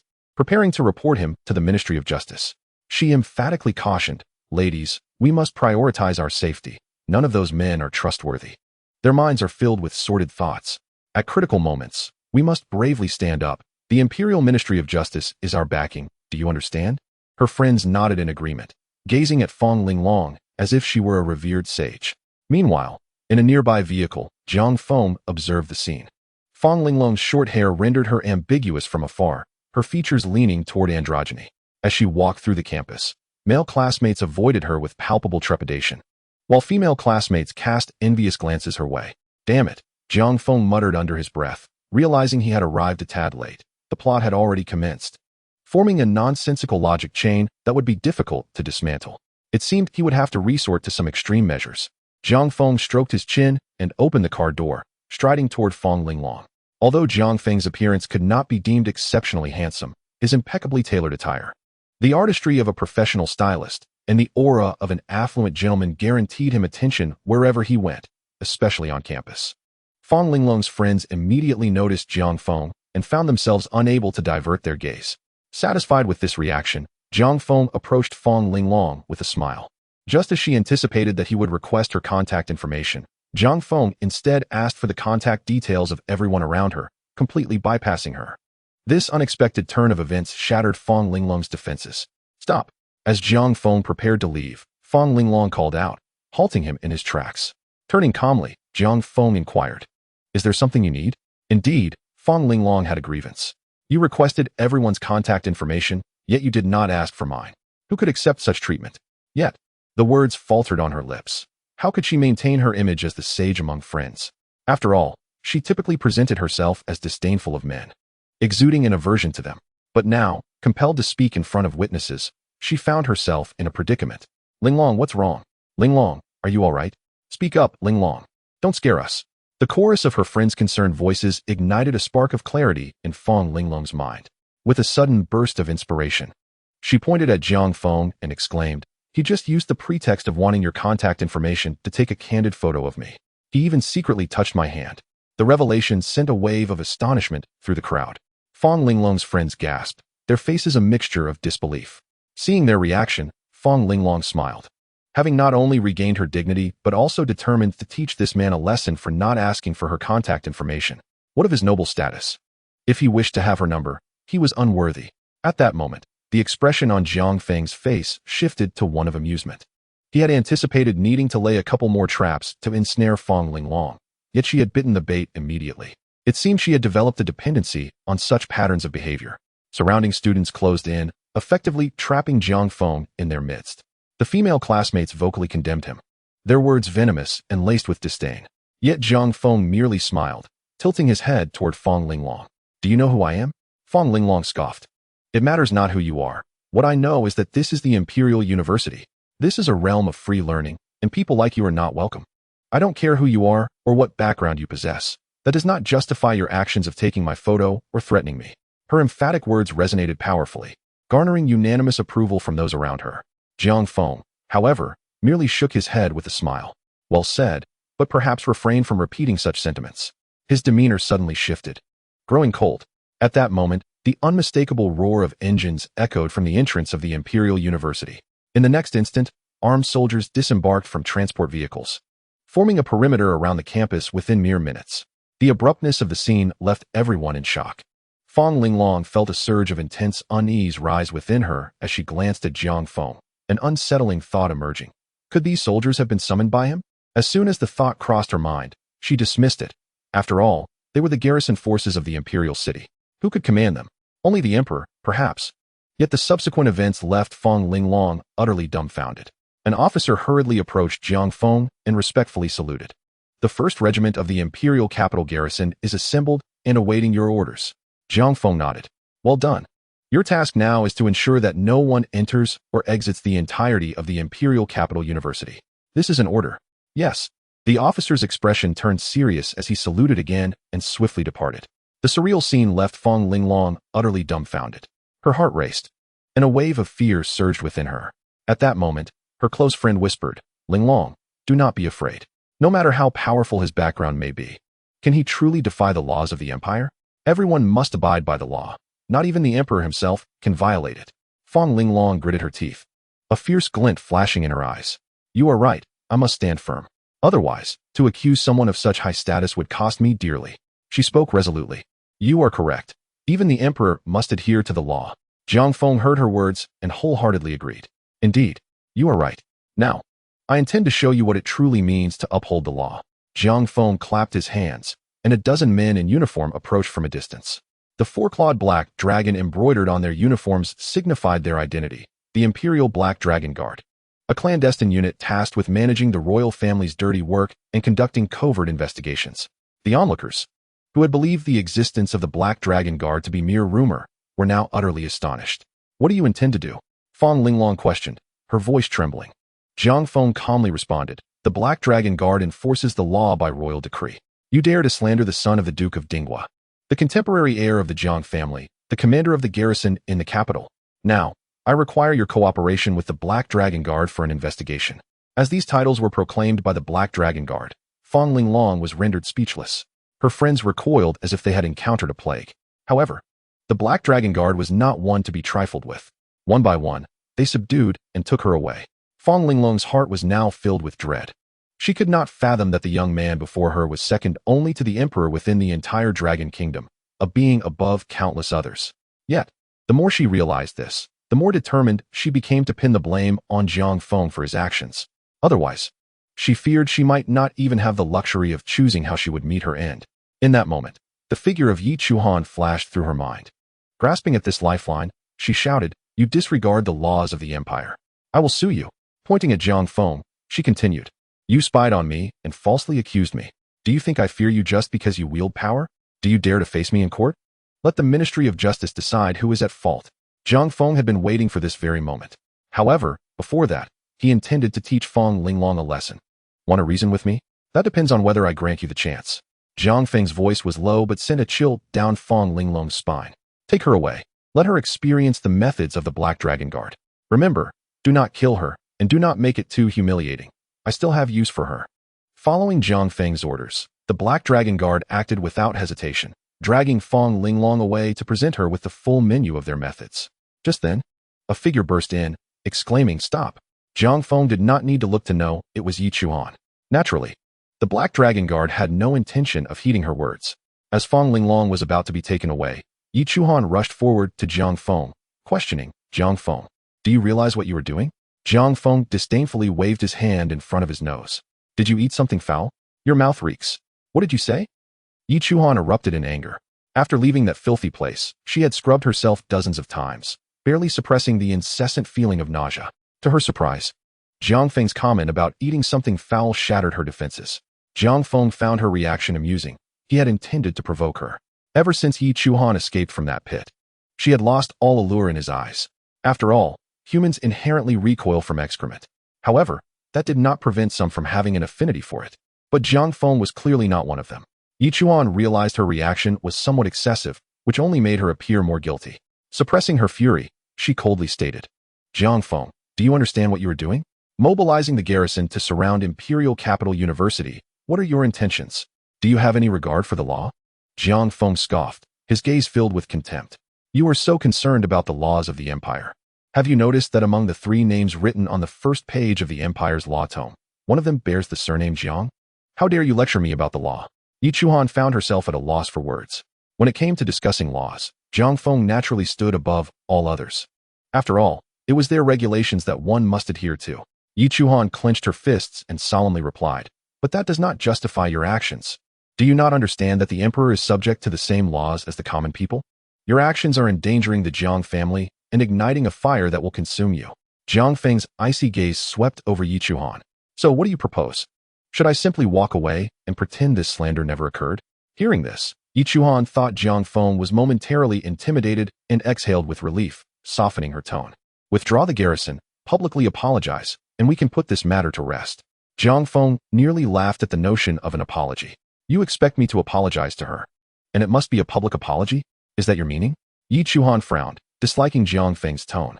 Yet, she nodded seriously, saying, "Your actions have not only disrupted this student's life, but have also frightened many students at Imperial Capital University. An apology is necessary for the public and the students." Jiang Feng scoffed twice. "An explanation? I will give you a dose of your own medicine." The sudden shift in tone and insult caught Yi Chuan off guard. She instinctively gasped. Just then, she felt a sharp pain on the left side of her face, accompanied by a ringing in her ears, and she stumbled, collapsing to the ground. The sound of Jiang Feng's slap was so loud it could be heard from 100 meters away, though he had sealed his powers. His physical strength was still at the pinnacle of human limits in this world. This slap did not leave Yi Chuan's head in ruins like a watermelon crushed by a truck, as she was a pivotal figure in shattering illogical reasoning. Nevertheless, even with restraint, the force of the slap left her with a mild concussion. The sting on her face quickly revived Yi Chuan from her momentary unconsciousness. Swaying unsteadily, I attempted to rise, yet everything before my eyes appeared as a double vision, the world spinning around me. Jiang Feng crouched before Yi Chuan, gripping her chin with a fierce hold. "You expect me to apologize to someone who slandered me with accusations of indecent behavior? On what grounds? Do not presume I am oblivious to the sordid affairs between you and Fong Linglong. I demand retribution for you, your family, Fong Linglong, and her kin. Do you think the law can restrain me?" A sinister laugh, reminiscent of a demon, emanated from Jiang Feng's throat. "What do you think you are? Discussing the law with me? How absurd."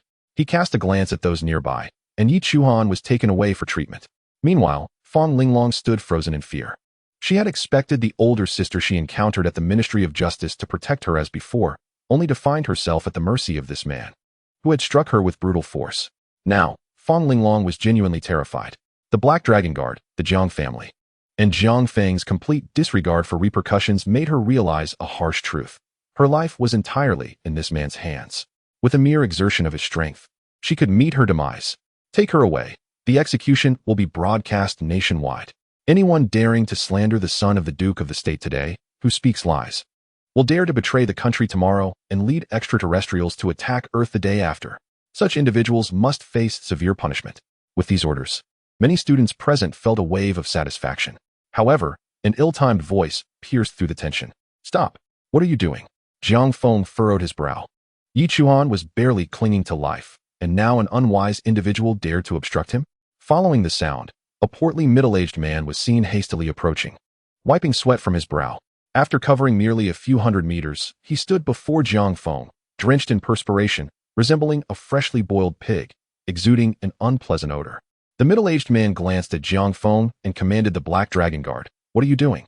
Release my student." The Black Dragon Guard paid him no mind.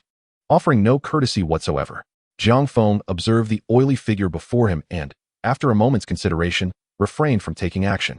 The sight was simply too repulsive. Engaging directly would spoil his appetite for dinner. The middle-aged man, seeing his words ineffective, grew increasingly agitated. He turned to Jiang Feng, his voice cold. "Jiang Feng, I am the president of the Imperial Capital University, Isekai. I have connections with your Jiang family and share a close friendship with your father. What you are doing here today is utterly excessive. Your actions disgrace the reputation of Imperial Capital University. As the president, I cannot allow you to tarnish its name. As an elder, I cannot stand by and watch you, relying on your noble status, disregard propriety, lest it lead to irreparable consequences. Do you understand?" Facing this presumptuous figure, Jiang Feng felt a surge of revulsion. Did he truly believe he could compel him to release Feng Linglong? Not a chance. Noticing Jiang Feng's silence, Qian Kai's irritation grew. Frowning, he admonished, "Did you not hear what I said? I am, after all, your elder.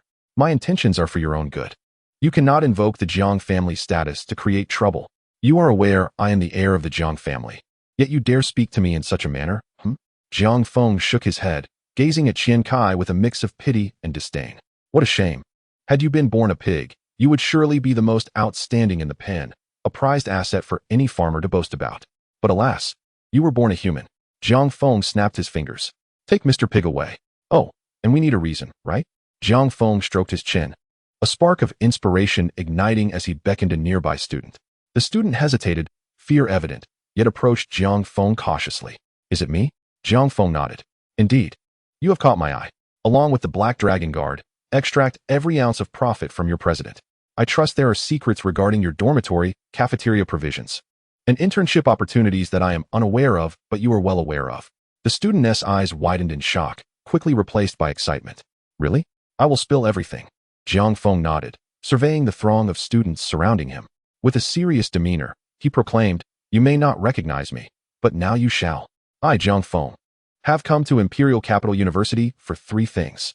Justice, justice, and most importantly, justice. The students erupted in cheers, chanting fervently. With a smile playing on his lips, Jiang Feng departed, enveloped by the crowd.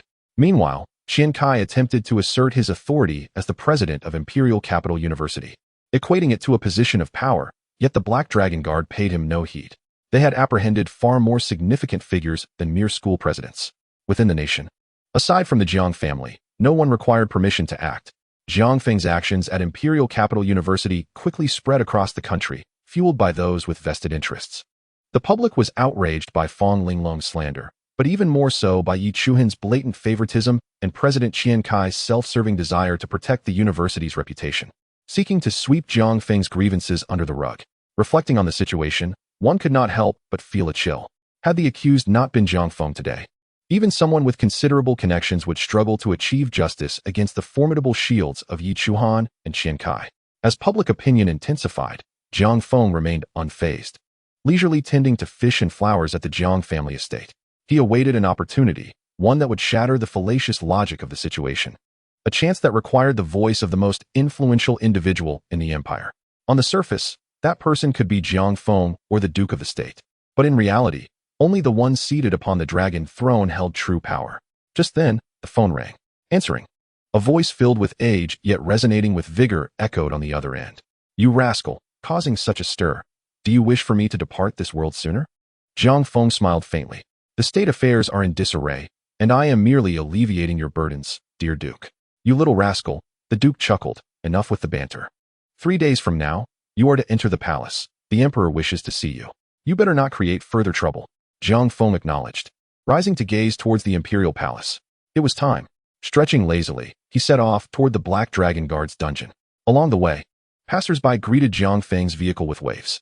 Fairness and integrity had become the hallmark of Jiang Feng's reputation. Initially, some believed his actions to be mere theatrics, especially after revelations of his marriage to Yi Chuhan surfaced, leading them to view it as a coordinated performance between spouses.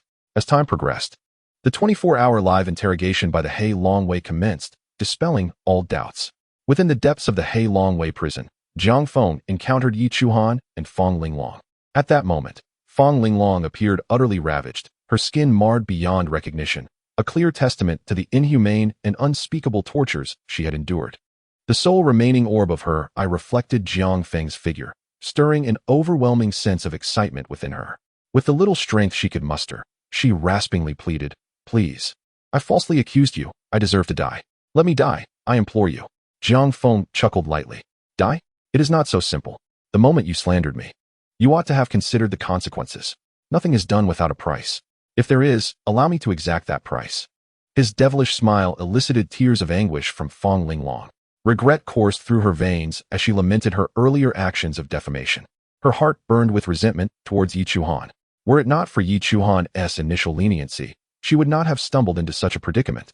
Had Yi Chuhan not repeatedly shown her forbearance, she would not have perceived the situation as trivial, leading to such an irreparable outcome. But at that moment, words were futile. Jiang Feng waved his hand, signaling for Fong Linglong to be taken away. In another chamber, Yi Chuhan's condition was scarcely better than that of Fong Linglong. Initially, Jiang Feng had harbored some tenderness towards her, contemplating a gradual reckoning. However, stripped of any illusions, he was no longer swayed, and his indecisive nature vanished. Such a woman would not comprehend the severity of her actions unless she felt the blade pierce her flesh. Upon seeing Jiang Feng, Yi Chuhan's tears streamed down her face. Though this was not the verdant meadow of her fantasies, nor was Jiang Feng the prince on a white steed, she fully recognized him as her sole savior. Mustering her strength, she pleaded with what she believed to be a gentle tone. "Darling, I was wrong. I was truly, absurdly wrong. I know you still love me. Can we not return to the way things were? I am willing to give you everything, to accompany you shopping, to beautify myself for you, to warm your bed at night. Grant me another chance, my love. I beg you. I truly understand my mistakes." Jiang Feng responded with a series of cold laughs. "I return your words to you in their entirety. Woman, do not employ such tactics to capture my attention. A good horse does not turn back to graze. Moreover, I am but a man. Rest assured, you will not be alone below. After all, Fong Linglong will be there to keep you company." Jiang Feng remarked with a smile. "Were it not for your petty affairs with Fong Linglong, I might have continued holding on to hope for you. You should be grateful to her." Yi Chuhan closed her eyes, waves of regret crashing over her like a broken dam. Each recollection of Jiang Feng's past tenderness towards her fueled her hatred for Fong Linglong, whom she loathed for enticing her into this ruinous path. Were it not for her, she would still be the esteemed lady of the Jiang family, standing above all others. How had she fallen so low? Upon their reunion, both women's eyes sparkled with fury. They dared not attribute their current suffering to Jiang Feng or the Hei Longwei enforcers. Instead, they directed their anguish towards each other. Fong Linglong pointed an accusatory finger at Yi Chuhan, exclaiming, "It is all your fault. You wretched woman. You are no true woman. You lust after my body. Your selfishness has led me down this abyss, transforming me into this wretched being. It is all you're doing." Despite her battered appearance, Fong Linglong struggled to lash out at Yi Chuhan. In turn, Yi Chuhan, equally enraged, scoffed, "If you had not broken the law, I would not have had to consider forgiving you. This is all you're doing. Were it not for you, I would not have shown weakness or made mistakes. It is you who has brought this upon me. I have given you countless opportunities, yet you have only walked deeper into darkness." Yi Chuhan pointed at Fong Linglong. Her teeth clenched as she hissed, "It is you who refuses to change, disregarding the chances I have afforded you." Jiang Feng observed the scene of these two women in a fierce verbal battle, finding it rather amusing. Even now, they exhibited no trace of remorse, perpetually shifting the blame onto others. Though they had begun to recognize the harm inflicted upon themselves, they remained oblivious to the damage they had caused others. Such individuals deserve punishment. Such events must not recur. To spread a rumor is one thing. To dispel it requires exhaustive efforts. A mere accusation demands exhaustive proof of innocence. Even when innocence is proven, the result is often a hollow, insipid apology. Jiang Feng felt not only anger but also a surge of apprehension. The world was perilously close to the original realm.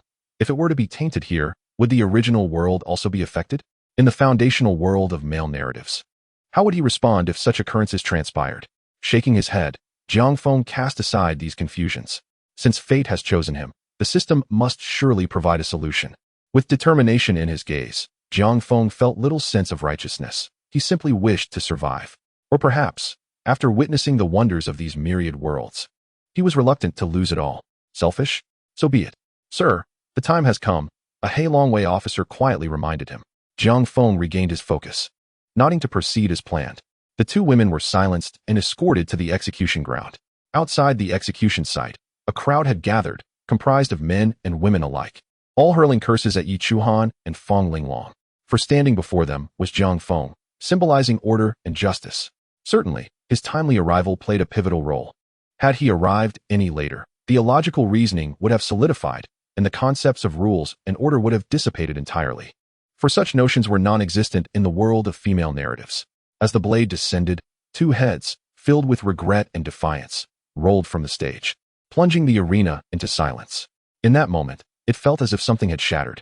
Jiang Feng breathed a sigh of relief as he observed the rapidly diminishing levels of foolishness. Fortunately, his intervention had been timely enough to prevent the complete formation of illogical reasoning. With slight guidance, the foolishness could be lowered to a manageable level. In the future, he could return to this world, ensuring that such issues would never arise again. After concluding matters with Yi Chuhan and Feng Linglong, Jiang Feng intended to depart. However, after some contemplation, I decided to visit the imperial palace to meet the emperor. If the emperor could comprehend my intentions, it would save me the trouble of returning. After traversing through the numerous heavily guarded gates, Jiang Feng finally stepped through the palace entrance. Contrary to the opulent grandeur I had envisioned, an air of decay and antiquity permeated the palace. It was not until I encountered the emperor and the duke of the state in the main hall that I understood why the emperor had remained hidden. The entire nation was essentially governed by the duke, while the emperor still possessed supreme authority. To my astonishment, the gilded throne was occupied by a mere corpse. My father's body stood beside me, smiling in my direction. "You need not worry. I know you are not my son, and frankly, I do not care about such matters," the duke remarked.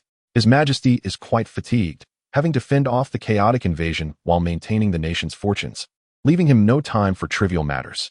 It is fortuitous that you are here to assist. His Majesty wishes to inform you that I will personally oversee the forthcoming affairs, ensuring there will be no further complications." Jiang Feng raised his eyebrows slightly. I had assumed this was a world of low martial arts, but the current situation suggested otherwise. The duke and the corpse on the throne emanated an aura that was by no means inferior to the realm of the immortal kings from my previous world. Indeed, the closer one is to the original world, the more extraordinary it becomes. Jiang Feng nodded. "Very well. I shall take my leave now. No need to see me off." After saying this, he turned to depart. The duke made no attempt to stop him, but merely watched as Jiang Feng vanished from sight, chuckling. "Your Majesty, my son is rather impressive, isn't he? Ha ha ha. One day you shall rise from this throne. That day will surely come." In the vastness of the starry sky, Jiang Feng's figure emerged, his brow slightly furrowed as he reflected on the earlier scene. He could not shake the feeling that those two individuals were not as simple as they appeared. Yet, he could not pinpoint what felt amiss. Shaking his head, he decided it was of little consequence. No matter how formidable they were, could they possibly rival the prowess of my system? With the rewards bestowed upon him, the realm of the myriad worlds infused him with power, and Jiang Feng felt his strength surge once more. Quickly, let the tasks continue," Jiang Feng urged with palpable excitement. He had always been puzzled by protagonists who would retreat into seclusion for decades, or even centuries. Didn't they find it tedious? Now, he understood. The exhilaration of power enhancement was beyond imagination. Detected the evil omen dungeon. "Do you wish to enter?" Jiang Feng's brow furrowed slightly upon seeing the evil omen dungeon. This dungeon represented a realm wherein the insanity value reached a staggering 100, implying that not a single individual in this world retained sanity. Such a world could only be entirely purged, as it no longer held any value for salvation. His mood soured considerably. Let us commence. Chapter 72. Invasion of the Female Realm. Evil Omen World Dungeon has been activated. Current dungeon. The Unknown Young Hero. Dungeon description. You are the young hero who has guarded the Demon Tower for 18 years. On the day of your emergence, no one welcomed you, and your deeds were met with disbelief. For 18 years prior, your brother usurped your position, and the tale of the young hero was widely known. Restrictions: none. Current world insanity value: 100. Mission objective: reduce the insanity value to 0. Mission reward: Chaos Rui. Jiang Feng closed his eyes as a brilliant light flashed before him, and his form vanished. In the void, the Lord of the Fire Domain awaited in a chaotic expanse where the laws were incomplete, the space fragmented, and chaotic forces thrived. A forbidden zone for living beings. The Lord was enshrouded in the laws of fire, radiating like a sun amidst the void. Come forth, stop hiding, if you dare to approach. Why not reveal your true form? The Lord of the Fire Domain snorted disdainfully, and crimson flames engulfed the surrounding void. In the next moment, a melodious laughter rang out. Handsome, you are undeniably fiery, yet your words are so frigid. Before her sentence concluded, a woman materialized before him, donned in a perfectly tailored wine-red evening gown. Her long hair elegantly pinned, her figure flawless, and her graceful demeanor exuding an air of nobility. Her exquisite makeup rendered anyone who gazed upon her in a state of self-doubt. The Lord of the Fire Domain snorted, "You pests are relentless. Every time I crush one, another appears." The woman, undeterred by his words, maintained her dignified composure and replied softly, "Allow me to introduce myself. My name is Urong. There may be some unpleasantness between us going forward, but I hope you will understand. After all, once you witness the wondrous power I possess, we may find common ground. I take a liking to you and wish to make your acquaintance." As she spoke, Urong's laughter chimed like silver bells. The Lord's eyes flashed with murderous intent as he retorted, "Vile woman, how tiresome you are." In an instant, the laws of fire coalesced, and an expanse of endless flames formed around him, creating a realm governed by his own rules. In this space, he could temporarily usurp the heavenly Tao, executing true commands at will. Urong, sensing the terrifying strength of the Lord, felt her expression grow more solemn. "What an enviable power you wield. Is this the true strength of the male realm? It hardly seems fair that the female realm cannot produce a being such as yourself." Hearing Urong's complaint, the Lord scoffed, "My power arises from relentless striving over countless ages. How many bones have been trampled beneath my feet on this path to immortality? Strength is always tied to one's determination to seek the Tao. What does it matter if the heavenly Tao is unjust? Humanity can triumph over the heavens. I too can defy fate." Urong sighed, a flicker of coldness flashing in her eyes, her previously composed demeanor faltering. "Men are always so unreasonable. Now, let me show you what true power looks like." With that, Urong flipped her palm, revealing a delicate shoe no larger than a thumb, which appeared in her grasp. She looked at the Lord with a smile. "This little shoe is quite formidable. Once worn, not even a realm master, let alone a supreme being, can stand before me. Watch closely." As she spoke, Urong casually tossed the tiny shoe. The Lord remained vigilant, tracking its trajectory. Yet, right before his eyes, the shoe inexplicably vanished. The surrounding laws and space undisturbed, as if it had simply ceased to exist. A sense of dread washed over the Lord, although faint. He could not afford to be careless. In a flash, he unleashed the boundless rules of fire. Indeed, amidst the melted space, the tiny shoe was racing towards him. "Damn it!" the Lord cursed. His eyes darted, realizing that capturing the shoe was futile as it concealed itself within the void, leaving no trace. Its speed was extraordinary. Even if he were to catch a glimpse, defense would be impossible. Now, his only option was to strike at Urong, eliminate her, and resolve all complications. Urong gazed at the fiery Lord charging towards her, her expression remarkably relaxed. With a swift motion, she summoned a cup filled with a viscous, ink-black liquid, exuding a foul odor. With a cold smirk, she declared, "This filthy water is no ordinary filth. It possesses the power to extinguish the flames within your heart. Once it touches you, you shall never cleanse yourself for the rest of your life. Regardless of how formidable your boundless fire domain may be, once this dirty water touches you, you will forever remain tainted." Her words seemed intended for the fiery Lord, yet they carried an air of dismissiveness. Before each of her attacks, Urong meticulously introduced her magical treasures. With a casual flick, she splashed the vile liquid, transforming it into a surging tide that rushed towards the fiery Lord. The fiery Lord was taken aback. He had initially thought Urong's words were mere bravado. Yet within that foul liquid, he sensed his own principles being tainted and obscured. His fiery essence was utterly powerless against the murky water. Both the little shoes and the filthy water were unprecedented and bizarre methods that the fiery Lord had never encountered before. In that moment, he dared not confront her head-on and could only retreat repeatedly. A sense of crisis lingered around him, as he understood that the little shoes were seeking an opportunity. If they found it, he would be in grave danger. "Damn, I truly underestimated you." The fiery Lord was enraged. He had previously scoffed at the so-called strong women from the female realm. How could the warriors born in the male realm, which reveres strength, possibly be inferior to those from the female realm? The outcome of the invasion by the outer demons clearly demonstrated this. Even now, the male realm could still contend evenly with the female realm, which had been completely occupied by the demons. This indicated that even with the addition of demons, The female realm was merely equal to the male realm. However, after the true confrontation today, the fiery lord realized that he might have underestimated his opponent. The powers of the little shoes and the filthy water were bizarre forces he had never before encountered. With his previous arrogance set aside, the fiery lord unleashed the primal force of his fire principle. In an instant, the surrounding void transformed into nothingness. The little shoes, concealed in the void, were deterred from approaching by this primal force. Yurong's expression turned icy. Humph. The power of the principle truly lacks reason. However, I am not easily provoked. She pointed a finger and shouted, Primal Emperor Law, why do you lack any semblance of masculine responsibility? Before the fiery lord could ponder the nature of this technique, an enormous mountain materialized above him, inscribed with the words masculine spirit. It came crashing down upon him. What? The fiery lord was greatly astonished, sensing an irresistible force beneath that mountain. It was the power of the heavenly way from the female realm. Yurong chuckled lightly. In the male realm, I am not your match, but here in the female realm, this is my domain. As the fiery lord found himself suppressed by Yurong's primal emperor law, a beam of sword light pierced through the void, carrying the supreme principles of the sword, shattering that imperial law in an instant. As the sword light dissipated, it revealed an extraordinarily independent fairy, the Wan Dao Jianzhu.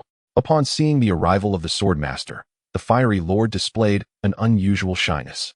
However, he quickly donned a mask of profundity and inquired, What brings you here? Have you resolved the matters over there? The sword master, her tone still icy, replied calmly, I cannot defeat him. His principles restrain women. The battlefield here is more suitable for me. Let us switch opponents. The fiery lord had intended to assert himself further, but after receiving a cold glance from the sword master, he scratched his head and transformed into a blazing sun, vanishing into the void. Yurong, with a cold demeanor, observed everything. It was not that she did not wish to intervene, but the sword master's principles of the sword were firmly locking onto her.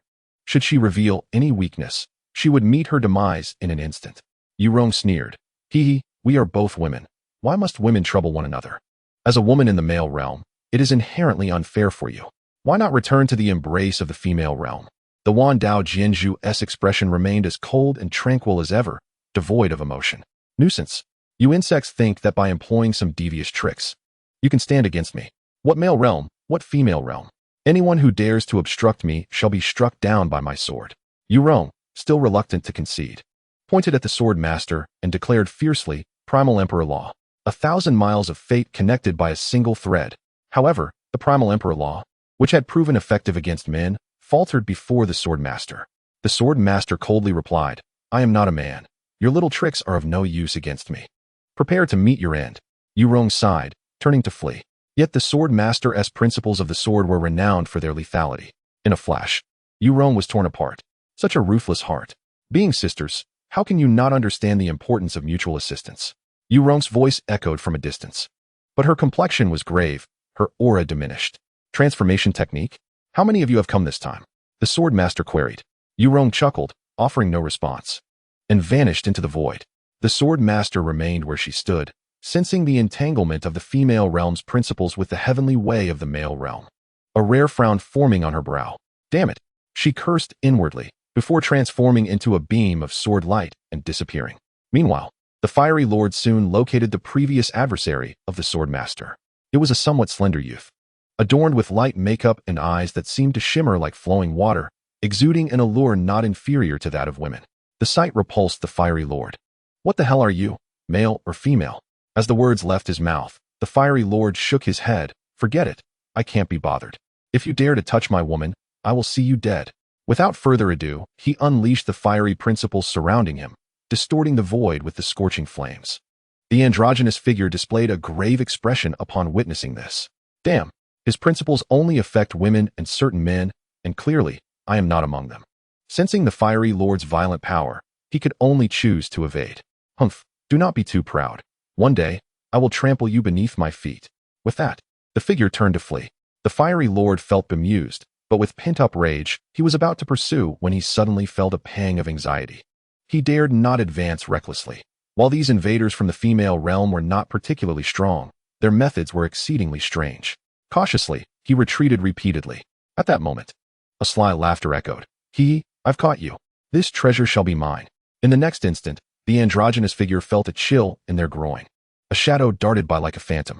Clad in a black robe that revealed only 2 eyes, the figure held a glistening dagger, dripping with blood. Hee. If you do not wish to be a man, then you shall be a woman. No need to thank me. Hee. With that, the figure turned and vanished as if they had never existed. Had it not been for someone searching incredulously for their second brother, the fiery lord would have doubted his own senses. You dare to defy me? I will kill you. The individual, forcibly transformed into a woman, was consumed by rage. However, in the next moment, a colossal hand tore through the void, seizing him as if he were a mere chick. The sheer force emanating from that hand sent shivers down even the spine of the Fire Lord. What on earth is happening? When did they infiltrate the male realm to such an extent? A sudden, maniacal laughter interrupted the Fire Lord's contemplation. He glanced around, but detected no trace of anyone's presence. Recalling the malicious tactics employed by the mysterious individual earlier, the Fire Lord instinctively tightened his legs. Who are you? Show yourself. Do not hide. The Fire Lord bellowed. The male realm is on the brink of disaster. We must unite against external threats. Internal strife is unbecoming of men. The laughter echoed again. Your wife is truly beautiful. The voice from the void caused the Fire Lord's expression to stiffen. He delved into his inner world with his divine sense, only to discover that the statue of the myriad sword masters he had meticulously carved had vanished without a trace. How infuriating! The Fire Lord was genuinely enraged now. With the primal fire enveloping several realms around him, vowing to find that treacherous fiend and exact horrific retribution. Fortunately, the myriad sword master arrived just in time, cleaving through the fire domain with a single strike, coldly inquiring, "What are you doing?" Upon seeing the sword master, the Fire Lord hesitated, stammering, "There is someone in a black robe who has been mocking me. I shall flay him alive." The sword master furrowed her brow slightly and commanded, "Come out." The surrounding void fell silent. 3, 2. All right, I will come out. The sword master had counted to 2 when a figure in a black robe emerged behind her, rubbing his hands and bending at the waist in a servile manner. Upon seeing this person, the Fire Lord's fury flared, and he nearly struck out, only to be stopped by the sword master. "This is my brother." The Fire Lord's lips twitched as he glanced at the figure obscured by the black robe, revealing only 2 eyes. He could not help but emit a bitter laugh. "You." The figure in black chuckled, "No worries, I'll just take my leave." With that, he vanished once more. This time, the Fire Lord did not attempt to stop him, but the thought of his treasured possessions having disappeared left an acrid feeling in his heart. "Come, let us go meet Dao Zun. The female realm's heavenly Dao has inexplicably breached the barriers between worlds. Among our ranks, someone has defected to the female realm, and we must capture him." The sword master spoke, and the Fire Lord dared not disobey, following closely behind the sword master towards Dao Zun's domain. Chapter 74. The unrecognized young hero. Upon opening his eyes, Zhang Feng found himself resting atop a mountain of corpses amidst a sea of blood. The air was thick with the stench of blood, and the sky was shrouded in a somber gray, filled with a palpable sense of foreboding. As he rummaged through the relevant plot points in his mind, Zhang Feng's expression grew increasingly grave, culminating in a deep furrow of his brow. This body belonged to the eldest son of the Jiang family, a noble clan in the Tianwu dynasty. The world of the Tianwu dynasty was interconnected with that of the demon race. The passage between the 2 realms was marked by the various demon suppression towers. These towers, fueled by the collective will of the people, granted those who entered immense power. Ordinary individuals could unleash formidable strength, but not all could. Only those capable of withstanding the collective will without perishing were deemed worthy. Zhang Feng's original self was such a person. 18 years ago, the original host had borne the will of the people into the demon tower and had engaged in a bloody conflict with the demon race for 18 years. Throughout this period, the Tianwu dynasty experienced unparalleled stability and prosperity, marking the most secure 18 years in its history. Thus, Zhang Feng earned the title of the young hero. The narrative commenced from the moment Zhang Feng's 18-year term concluded, as he exited the demon tower. Upon leaving, Zhang Feng discovered that all his accolades had been appropriated by his younger brother, Zhang Feng. Not only was he unrecognized as the young hero, but even his betrothal to his childhood sweetheart, Princess Chen Fengling, had been transferred to his brother. How had the original host responded? By enduring. Indeed, he chose to endure. In the original narrative, the original host's 18 years of bloodshed had led him to see through the world's facade. Thus, he opted to remain a recluse, yearning to savor a normal life. Yet, if that were all, it would be bearable. The subsequent plot became even more outrageous. Whenever the Tianwu dynasty faced peril, the original host was compelled to step forth and resolve the crises. It was said that he could not disturb the tranquility of his life. Several times, he ventured to suppress the Demon Tower, resolved border conflicts, and rescued the populace from calamity. Ultimately, all these achievements were again claimed by his brother. Thus, the narrative unfolded with the original host repeatedly playing the role of a great sage, until the Tianwu dynasty grew powerful and Princess Chen Fengling bore his brother's child. The original host was suddenly filled with regret. However, rather than seeking revenge, he chose to end his own life. Indeed, the original host committed suicide to ensure that all in the Tianwu would regret their actions. The ensuing narrative depicted the Tianwu, bereft of Jiang Feng's protection, facing a demonic invasion from the Demon Tower, leading to chaos along the borders, and the dynasty soon fell into disarray. The entire Tianwu realm was engulfed in regret, fervently praying for the return of the young hero to save them. The princess, too, regretted her choices, abandoning his brother and dedicating her life to mourning at the original host's grave. The story concluded there. Upon absorbing all this, Jiang Feng yearned for a pair of eyes that had never witnessed such absurdity to replace his own. To label this narrative as foolish would be an understatement. It was undoubtedly the most nonsensical tale he had encountered across countless worlds. Unprecedented in history, it amalgamated all elements of foolishness into a superlative narrative. The absurdity of it all left only one thought resonating in Jiang Feng's mind: death. Let them all perish. Not a single one shall remain. The ethereal garments of the immortal law enveloped his form, and the Tao sword materialized in his grasp. Jiang Feng's innate power surged, reaching the zenith of the world, equivalent to the strength of a myriad of tribulations. In the next moment, he broke through the world's limits, ascending directly to his own realm of the myriad worlds. Halting only there, at this moment, Jiang Feng felt immeasurably powerful. Closing his eyes to attune to his essence, he discovered threads of wondrous power coursing within him. This must be the unique will of the people belonging to this world. Jiang Feng was unreserved in his appropriation of this power, for these simple-minded folk were utterly foolish. They believed they could sense where their will was directed. The original host's brother could not bear the will, a fact these citizens were aware of. Yet, they still acknowledged him as the young hero. Such individuals, the original host not only spared but treated with utmost care, intending to make their regret even more profound after his demise. A cruel smile crept across Jiang Feng's lips. Regret? I shall afford you the opportunity for regret. I shall write my name backward. Closing his eyes, the ethereal essence within him instantly constricted these wills. Tens of thousands of wills were refined in the blink of an eye, transforming into pure life force that became Jiang Feng's own strength. Meanwhile, outside the Demon Tower, a citizen eagerly awaiting the first opening of the tower in 18 years suddenly felt an excruciating pain in their chest. The next moment, they collapsed into unconsciousness. Shortly thereafter, several other citizens exhibited the same symptoms. At this moment, a voice cried out in alarm. Oh no, their willpower has been drained. Something has happened to Jiang Feng. Jiang's father, mother, and younger brother, Jiang Feng, were startled by the shout. However, their concern was not for Jiang Feng himself, but rather the fear that he had failed to protect the Jinma Tower, implicating them as well. Jiang's mother scolded, "What a useless child. This is the last day of 18 years, and the emperor will arrive soon. How could this happen now?" Jiang Feng displayed a worried expression and said in a manner reminiscent of a scheming individual, "Mother, please do not blame my brother. After all, he has not been around you and father often. Perhaps he did not consider your difficulties and was unable to hold on." Jiang's father coldly retorted, "It would have been better to have a dog. At least a dog knows how to guard the house for its master. Yet he, on the other hand, has been absent for 18 years and has now created such a huge mess." Upon hearing these words, younger brother Jiang Feng revealed a knowing smile in secret. Meanwhile, within the magic tower, Jiang Feng absorbed the willpower, equivalent to draining the lifeblood of those common folk. Even if they did not die instantly, they would be plagued by illness and face imminent demise.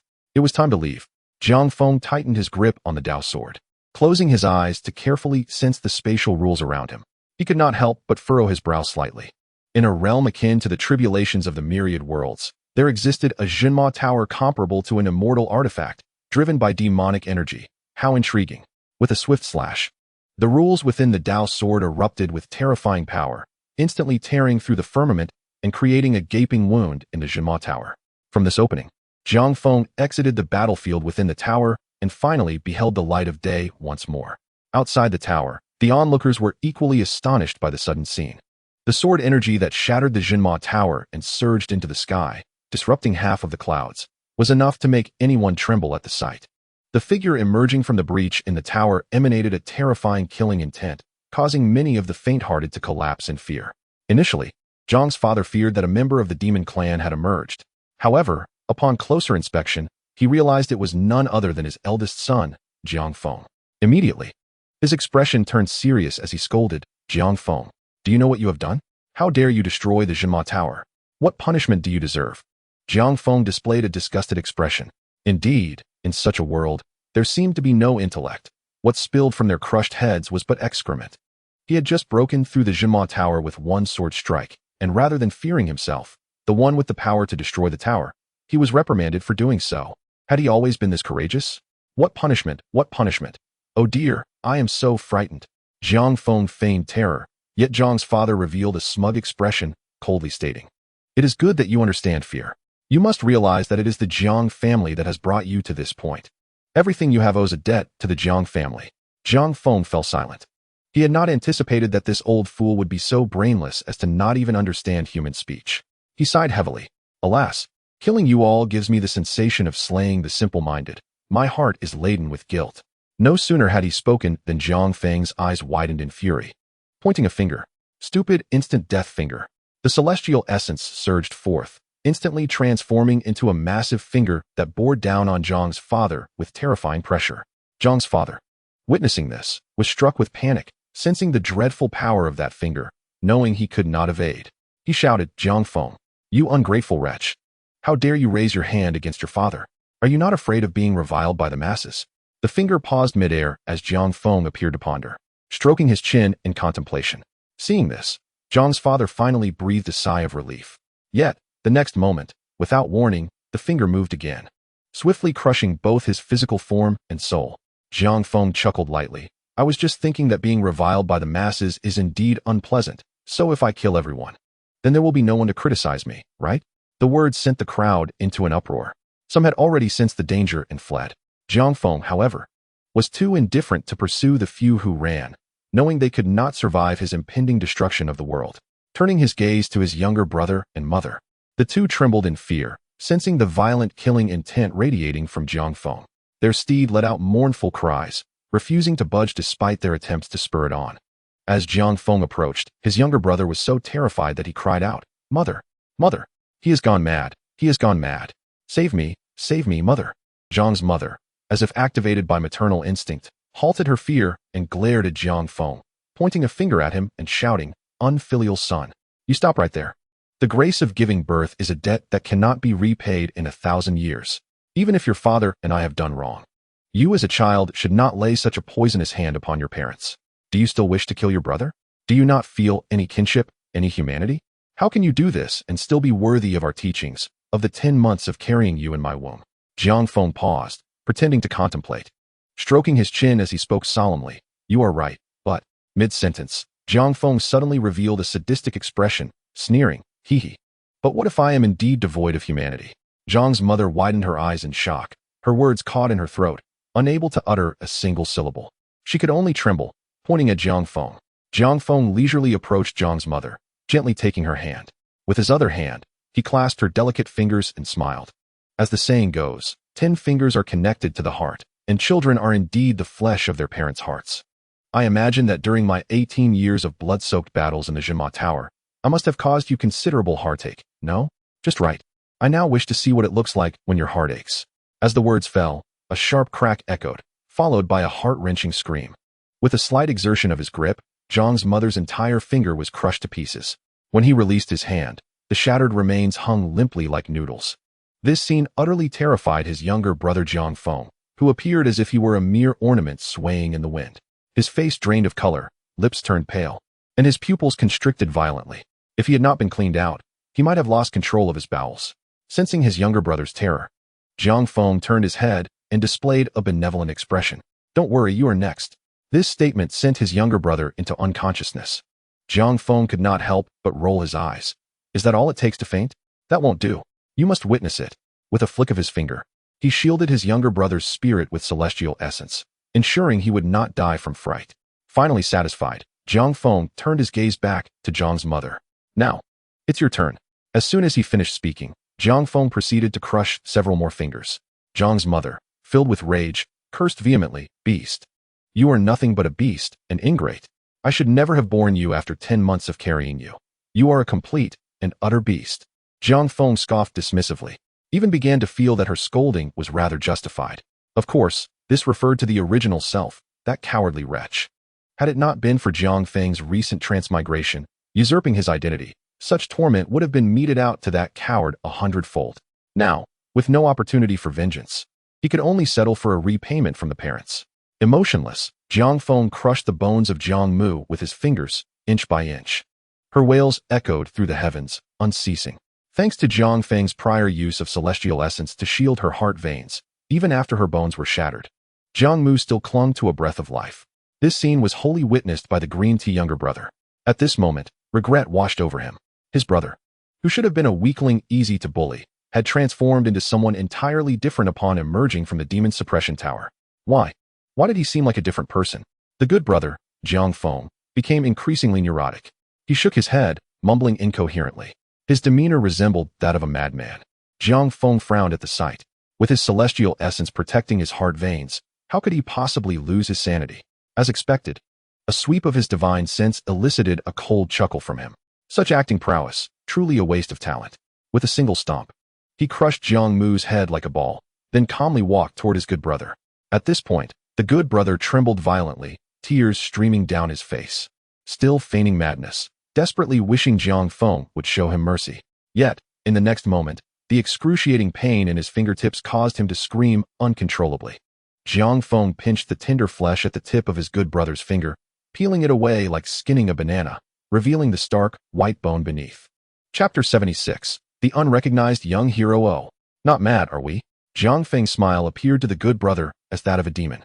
He attempted to retract his hand, but Jiang Feng would not grant him that wish. Grabbing another finger, he brutally peeled away the flesh. With a feigned expression of remorse, he remarked, "Alas, it is my fault as your elder brother. Look at you, so emaciated, with hardly any flesh on your bones. I have been absent from your side for 18 years. Had I been there, I would have long since dealt with you. No need to wait until today." Jiang Feng glanced at his good brother, a smile brimming with warmth. "Had I been by your side, I would have long since ended your life, would I not?" The good brother, now utterly terrified, could not utter a word. His mind blank. Only the searing pain in his fingertips reminded him of reality. The creature released from the demon suppression tower was a thoroughgoing demon. As Jiang Feng savored the familial bliss with Jiang Fu, Jiang Mu, and his good brother, a reprimand echoed from afar. "Who dares to lay hands on the Wu Ho? Come forth and pay with your life." The newcomer exuded an overwhelming aura. The good brother, upon witnessing this, burst into tears, shouting, "General Qin, quickly kill him. He has gone mad. He has killed my parents." Upon seeing Jiang Feng tormenting his good brother, General Qin erupted in fury.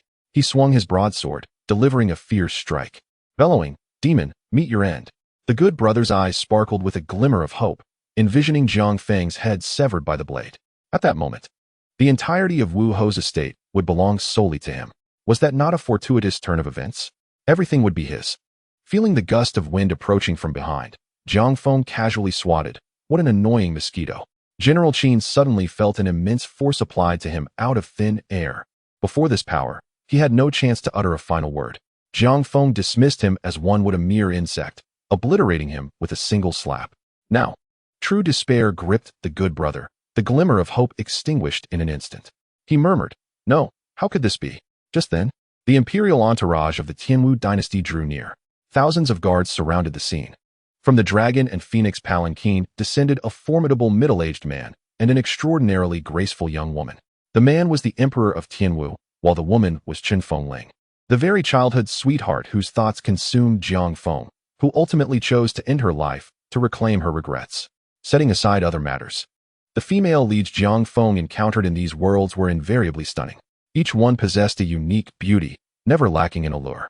Chen Fengling's beautiful eyes swept across the good brother, ultimately resting upon Jiang Feng. As childhood companions, she knew that Jiang Feng was the true young hero. Yet, she remained indifferent. Her concern lay solely with who would inherit the power of Wu Ho. Previously, Wu Ho had lavished affection on his younger son, Jiang Feng, thus making the young hero, her betrothed, the good brother. Now that Wu Ho was dead, and Jiang Feng had demonstrated overwhelming strength, even defeating General Qin. This man was truly worthy of her, Chen Fengling.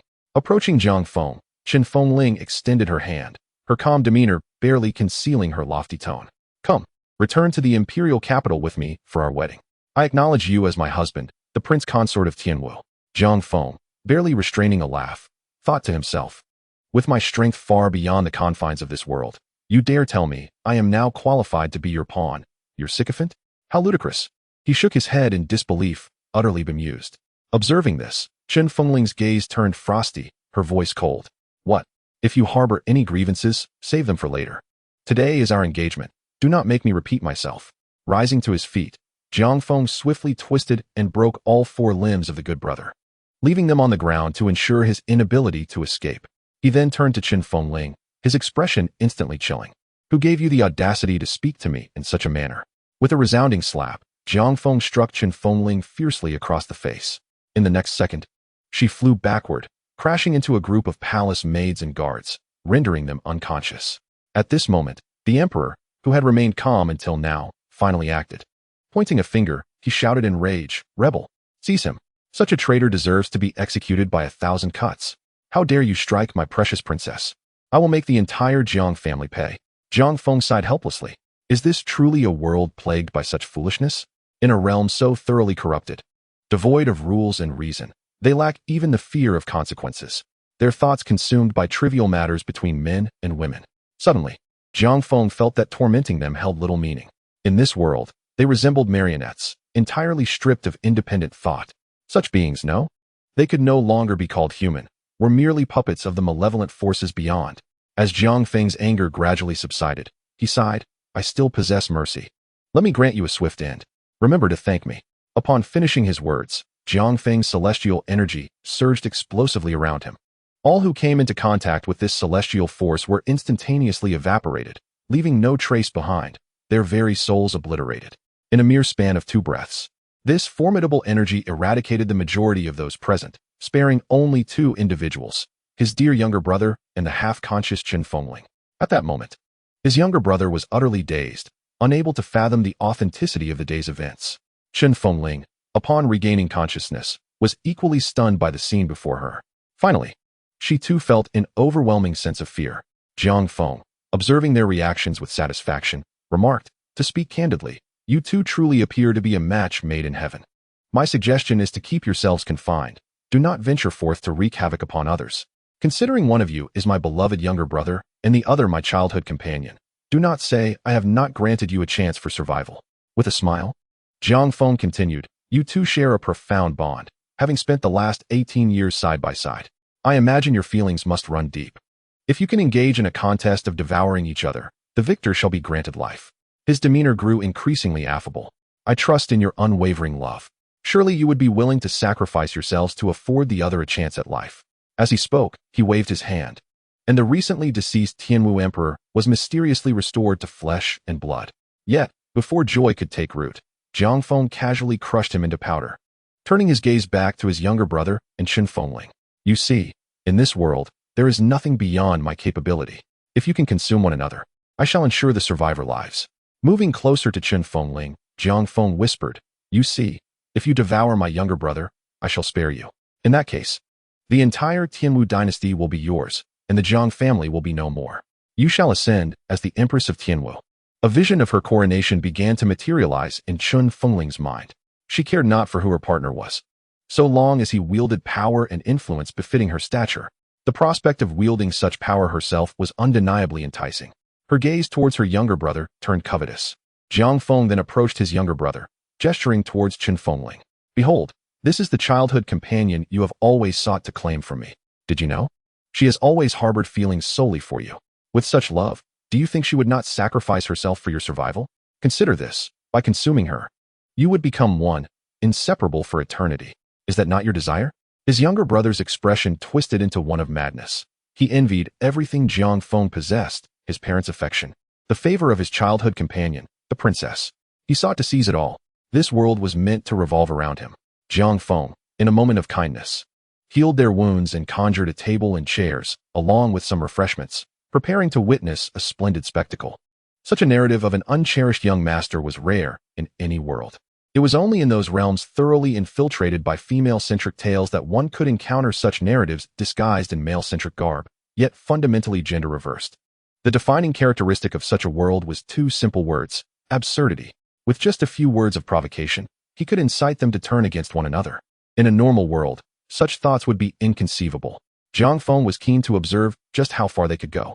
At that moment, his younger brother gazed bashfully at Chen Fengling, softly uttering, "Linger, I know you must love." Before he could finish, Chen Fengling rushed forward, delivering a powerful punch to his temple. In an instant, he felt dizzy and heard a ringing in his ears. The next moment, a searing pain shot through his neck. It was as if all his strength was gushing out from the wound.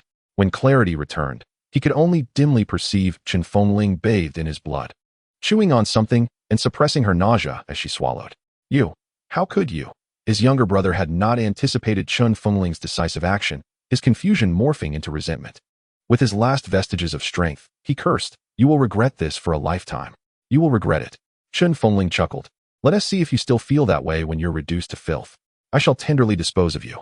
Jiang Feng's lips twitched. Indeed, the merging of male and female narratives, along with the influence of otherworldly demons, rendered this world utterly chaotic. "I remain youthful, and yet cannot grasp it all." Watching Chen Fengling indulge in her gruesome feast, Jiang Feng clicked his tongue. "Truly perverse. It would be best to end this quickly. I am but a scoundrel, failing to uphold my promises." With a sigh, he flicked his fingers, and celestial energy obliterated the two, erasing them from the fabric of reality. "I am benevolent, granting you a swift end. Let that balance my deeds." Surveying the area, he noted the absence of any living souls around the Jinma Tower. He cast his gaze far towards the imperial city, a smile gracing his lips. "I have returned." As Jiang Feng traversed the path, every passerby recognized him as the youthful hero, yet they said nothing, their heads bowed as they hurried past. Jiang Feng had no intention of letting them be.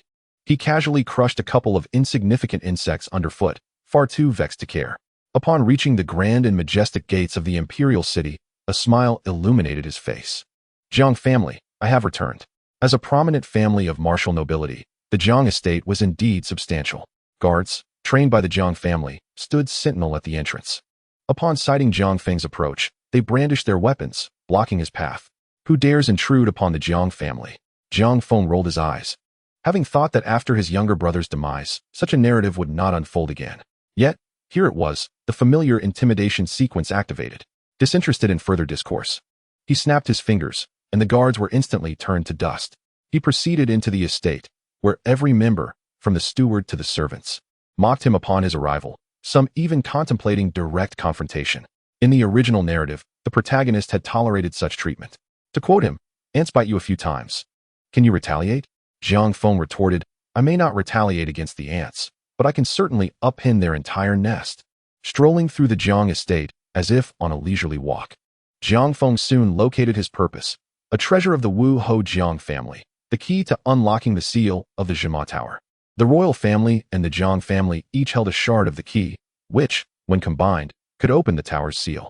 Although Jiang Feng could easily unlock it himself, he had not forgotten that the limits of this world were actually the tribulation phase of myriad realms, and for reasons unknown, his power here was unrestrained. The last time he breached the Jinma Tower, he had used the least amount of force, yet it had nearly caused the very fabric of reality to tremble. Jiang Feng had no desire to inadvertently shatter this small world. Heaven knows if such words signify the failure of the mission. Departing from the Jiang family, Jiang Feng made his way towards the imperial palace. Along the way, he unexpectedly encountered the second princess, Chen Fengming.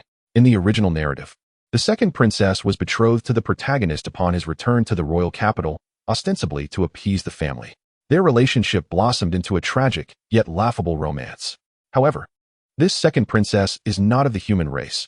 She belongs to the demon clan, a royal bloodline brought back by the late emperor from the demon realm. Instead of executing her, the old emperor raised her as his daughter, a decision that perplexes many. Nevertheless, this turn of events is fortuitous for Jiang Feng, as he plans to venture into the demon realm, and having the second princess with him spares the need for a guide. At this moment, the second princess laid eyes on Jiang Feng and frowned slightly, inquiring, "Who are you?" "I am your master. Why not call me that?" Jiang Feng replied with a smile.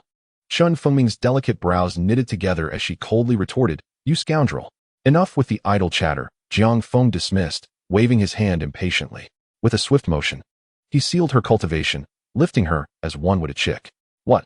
Protect the princess. The guards attempted to intervene, but in the presence of Jiang Feng, they had no chance to resist. In an instant, they exploded into dust, vanishing from existence. You. Chen Fengming was taken aback by Jiang Feng's displayed power.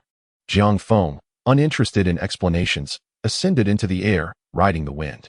In the blink of an eye, he soared above the imperial palace. Gazing down, he beheld the grandeur of the palace, bustling with powerful figures. Upon sensing Jiang Feng's presence, many of these strong individuals rushed towards him, shouting in anger. This is a forbidden area. How dare you fly above the palace? Yet, as they approached Jiang Feng within a certain distance, they would instantaneously explode into a mist of blood, their primordial spirits obliterated. Great heavenly transformation palm, Jiang Feng declared, slamming his palm down, manifesting an enormous hand that overshadowed the entire palace, descending slowly. The speed at which it fell seemed deliberate, instilling a sense of helpless dread in the face of imminent death. The hidden experts within the palace, witnessing this scene, abandoned any thoughts of escape. They understood that this was not merely an adversary. He was akin to a deity, utterly unassailable. With a resounding crash, the palace was reduced to rubble by Jiang Feng's palm. From above, the site that once housed the palace was now a vast imprint, several meters deep. Not bad, Jiang Feng mused, assessing his handiwork as he precisely located the key fragment amidst the ruins. The two pieces fused into one, emanating a wondrous aura. Chen Fengming, regaining her senses from the earlier shock, asked, "What are you planning? Are you intending to activate the demon suppression tower?" Her tone turned serious as she cautioned. "Though your power is formidable, I advise against activating the tower. Otherwise, with your strength, you will certainly not be a match for the demon clan. If you unleash the tower, the entire Tianwu will be utterly destroyed, and you shall become a sinner, a true sinner." Jiang Feng chuckled. "So if activating the demon suppression tower leads to the destruction of Tianwu, I will be the sinner, is that so? That's easy enough." Just as Chen Fengming began to breathe a sigh of relief, Jiang Feng's next words left her agape. "I will first annihilate Tianwu, and then the demon clan will have no way to obliterate it. Can I still be a sinner then?" Chen Fengming's mouth fell open in disbelief. "Who are you? Are you truly human?" Jiang Feng shrugged. "Who knows?" In the next moment, the celestial essence emanating from Jiang Feng began to spread outward. For those who had not undergone the tribulation to refine their celestial bodies, be they mortals or cultivators, this celestial essence was akin to poison. Anyone who came into contact with it would instantly lose their lives to its overwhelming force. In the blink of an eye, half of the royal capital was silenced. Jiang Feng did not relent. As the celestial essence continued to expand, the capital transformed into a desolate wasteland. Soon, several surrounding cities, then half of the Tianwu dynasty. And ultimately, not a single living being remained within the entire domain of the Tianwu dynasty. This grim scenario was not confined to Tianwu. It unfolded in neighboring nations as well. Jiang Feng's presence heralded death, with desolation trailing in his wake. By the third day, only Jiang Feng and Chen Fengming remained in this world. Initially, Chen Fengming rebuked Jiang Feng, which later morphed into pleas, followed by curses and lamentations. Eventually, she became vacant-eyed, akin to a living corpse, held aloft by Jiang Feng. The means by which Jiang Feng annihilated the world were not particularly bloody. Those who encountered the celestial essence disintegrated into powder without pain or lament. However, Jiang Feng's indifference towards life, viewing it as mere chaff, was akin to a deity surveying the world, dismissing countless lives with a mere gesture. This callousness profoundly shook Chen Fengming's spirit. She could not fathom what manner of being could so calmly extinguish an entire world's populace. At last, Jiang Feng arrived at the demon suppression tower. His gaze fixated on the passageway leading to the demon realm. This time, Chen Fengming did not attempt to obstruct him, fully aware that such efforts would be futile. She knew she could not prevent this man from executing his will. Upon unsealing the passage to the demon realm, Jiang Feng distinctly felt that the rules governing the world on the other side were vastly superior to those of his own.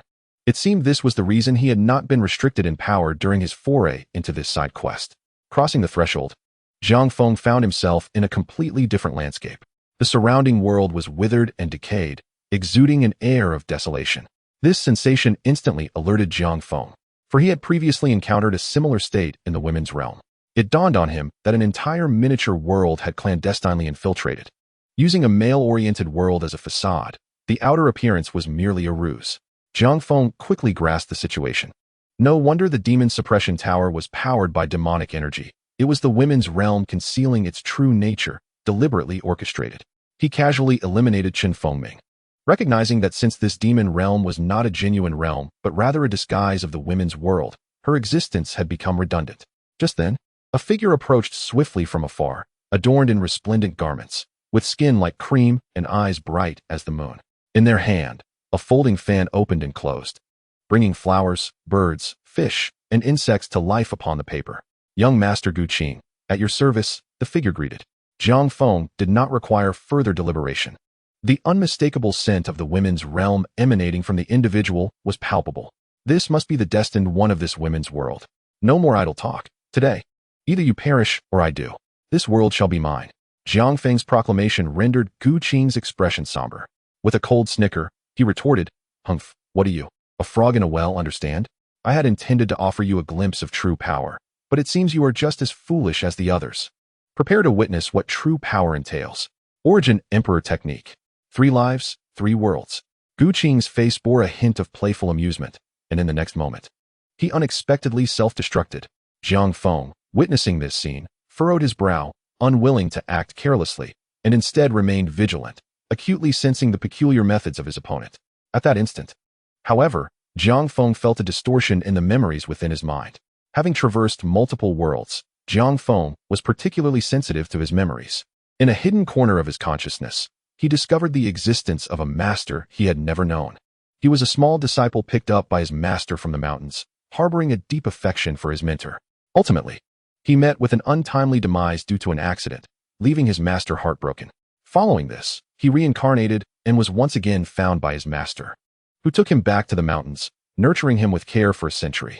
Yet, unexpectedly, during the moment of ascension, he failed and perished, with his master exhausting all her cultivation to safeguard a fragment of his true spirit for rebirth. Due to the damage to his true spirit, he could only be reborn in a world devoid of cultivation.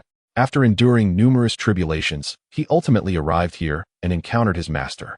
The master who had protected him across 3 lifetimes was none other than Gu Qing. After absorbing these memories, Gu Qing's figure materialized seemingly out of thin air, a triumphant smile gracing his features. Disciple, your master has sought you through great hardship. Chapter 79. The Flaw of the Source Emperor Technique. What? Zhang Feng frowned, chuckling lightly. Master? Are you out of your mind? Gu Qing's smile instantly froze. How is it possible? You are not affected by my Source Emperor Technique. Zhang Feng scoffed. Are you implying that you have added chaotic elements to my memories? Such trifling methods, and you think you can disturb my Tao heart? Do you not find that laughable? Zhang Feng's sardonic tone rendered Gu Qing's expression increasingly grim. His jaw clenched audibly, and a fierce snarl began to emerge on his handsome face. Oh, a trifling technique, is it? Then allow me to show you the true power of my Source Emperor Technique. Unafraid of your realization, my Source Emperor Technique is not merely about altering memories. 3 lifetimes are indeed 3 lifetimes. I shall link my past with your past, causing a shift in cause and effect. At this juncture, Gu Qing cast a dismissive glance at Zhang Feng. As long as I desire, I can alter the past. The 3 lifetimes will cease, and your existence will transform due to the modifications of my past. Your cultivation will deviate because the past me did not instruct you, and your existence will change as the past me did not save you. 3 lifetimes. As your master, I possess complete control over you. This is the Source Emperor Technique I embraced, the 3 lifetimes. In that moment, Gu Qing appeared almost frenzied. He looked at Zhang Feng with scornful eyes, eager to witness fear etched upon Zhang Feng's visage. However, the anticipated reaction did not materialize. Zhang Feng remained calm, gazing at him as one might observe a circus monkey. Gu Qing's eyes twitched slightly, narrowing with intent. Very well, you have spirit, but do not blame me for being ruthless. 3 lifetimes. Release. As Gu Qing activated the Source Emperor Technique, Zhang Feng distinctly sensed his memories shifting once more. In the first lifetime, his master did not take him to the mountains for cultivation. In the second lifetime, his master failed to locate him, leading him to blend into the masses. As Gu Qing wore a look of triumph, preparing to witness Zhang Feng's dissolution before him, moments passed. 1 breath, 2 breaths, 10 breaths. Gu Qing's expression grew increasingly rigid, culminating in an incredulous roar. How can this be? My Source Emperor Technique cannot possibly have no effect on you. Who exactly are you? How did you achieve this? Zhang Feng regarded the unraveling Gu Qing with a mixture of confusion and vague suspicion. The Source Emperor technique of 3 lifetimes appeared foolishly simplistic. Yet, in reality, it was a supreme divine power of cause and effect. The Jiang Feng influenced by the 3 lifetimes was indeed rendered a mere shell once Gu Qing unraveled the Source Emperor technique. In an instant, his entire cultivation was obliterated. However, the Jiang Feng affected by the Source Emperor technique could not connect the threads of causation to the current Jiang Feng. The reason for this, Jiang Feng surmised, might be due to his extensive traversals across numerous worlds. Each of these worlds featured a Jiang Feng as the protagonist. By repeatedly replacing the versions of himself in those worlds, he effectively underwent cycles of reincarnation. His causal threads were interwoven and intricate, making it no simple task to influence the primary thread of causation. Moreover, even if Gu Qing managed to affect it, Jiang Feng doubted he possessed the capability to truly influence him. After all, his cultivation was not cultivated by his own efforts, but entirely bestowed by the system. The system, despite its name, was in fact the supreme will of the male-oriented heavenly Tao, a collective consciousness that identified itself as a system for Jiang Feng's comprehension. Regardless of Gu Qing's prowess, the Source Emperor technique, no matter how bizarre, would find it near impossible to alter the timeline bestowed upon him by the system. Nevertheless, this did not imply that the Source Emperor technique was worthless. Its inability to affect Jiang Feng stemmed from his exceptional nature. However, should it be employed against anyone else, Jiang Feng's expression grew increasingly grave. This perverse technique could likely overwhelm anyone but himself. Gu Qing, whether in pursuit of completing his mission or in an attempt to prevent becoming a future threat, must be dealt with today. As Jiang Feng donned the Taoist robe of dispelling law, the Tao sword materialized in his hand. Beneath his innate Tao body, the cultivation he could unleash was already at an unrivaled level among the myriad of Xian immortals. Sensing the terrifying pressure bearing down upon him, Gu Qing's countenance shifted multiple times. Damn it, Gu Qing's cultivation was not particularly remarkable, or rather, there were few exceptionally profound cultivators among female practitioners. They relied on various bizarre Source Emperor techniques and innate treasures to combat their foes. Since acquiring the Source Emperor technique of 3 lifetimes, Gu Qing had enjoyed unbroken success. However, facing Jiang Feng now, the Source Emperor technique faltered, leaving Gu Qing momentarily flustered. Embrace death. Jiang Feng dashed forward, wielding the Tao sword to unleash terrifying waves of law. This sword, granted by the system, had finally begun to exert a fraction of its power since Jiang Feng ascended to the Xian immortal level. Faced with such a fearsome assault, Gu Qing found himself utterly incapable of resisting. Source Emperor technique. Innate union. Source Emperor technique. Master only seeks your well-being. Gu Qing repeatedly unleashed the Source Emperor technique, yet its might lay in its lethal efficacy against specific demographics.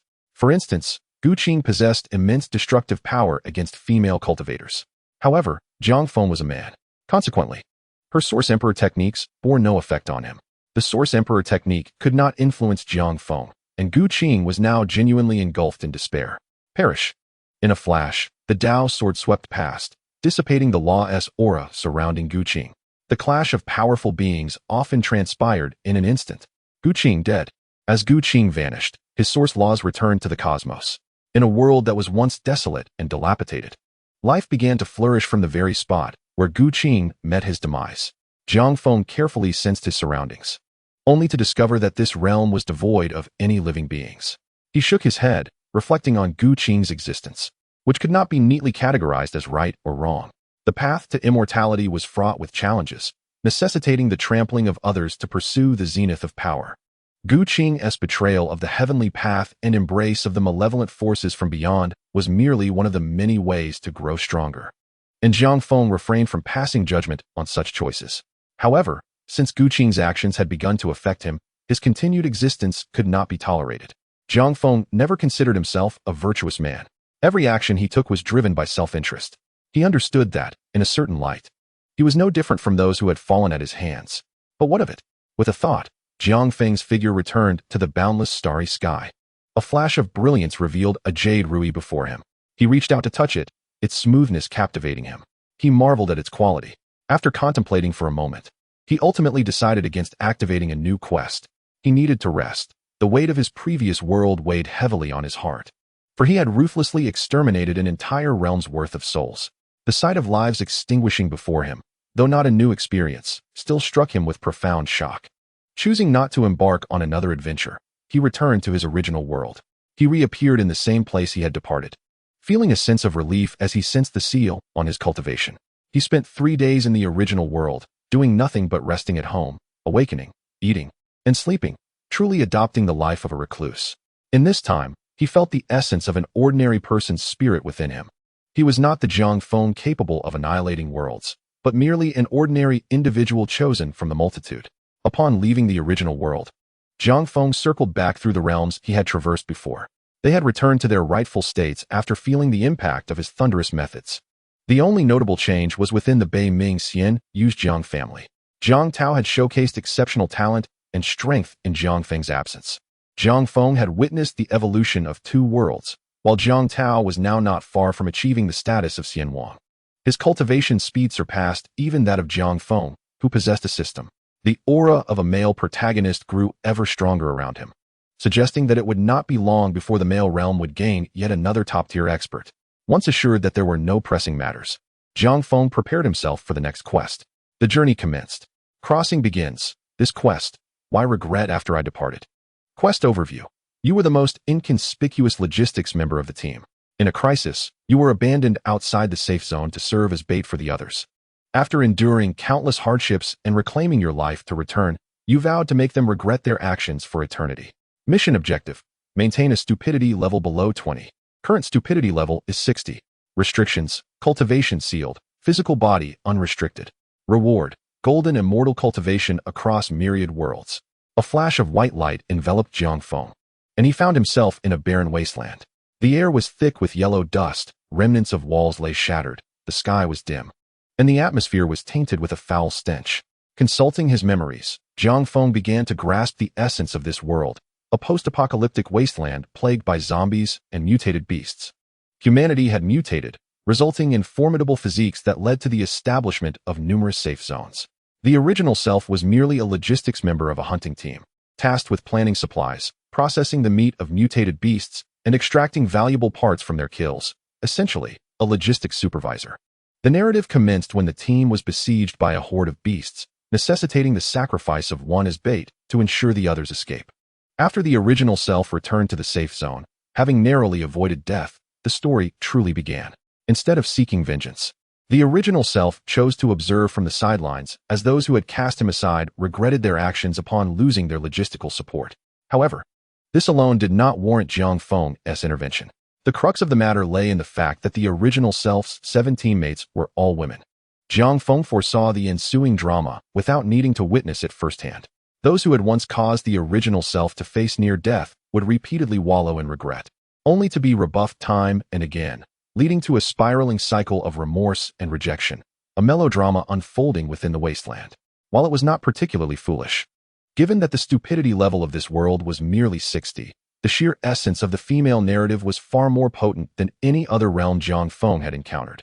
Regardless of the circumstances, it was a matter of life and death. Yet the plot seemed to insist on romance first, a notion akin to an Indian film where a disagreement leads to a dance sequence. The male-dominated world, once characterized by decisiveness and ruthlessness, had been overshadowed by the romantic tropes of the female narrative. If left unchecked, the ultimate result would be a complete assimilation into the female narrative, rendering it a breeding ground for malevolent forces from beyond.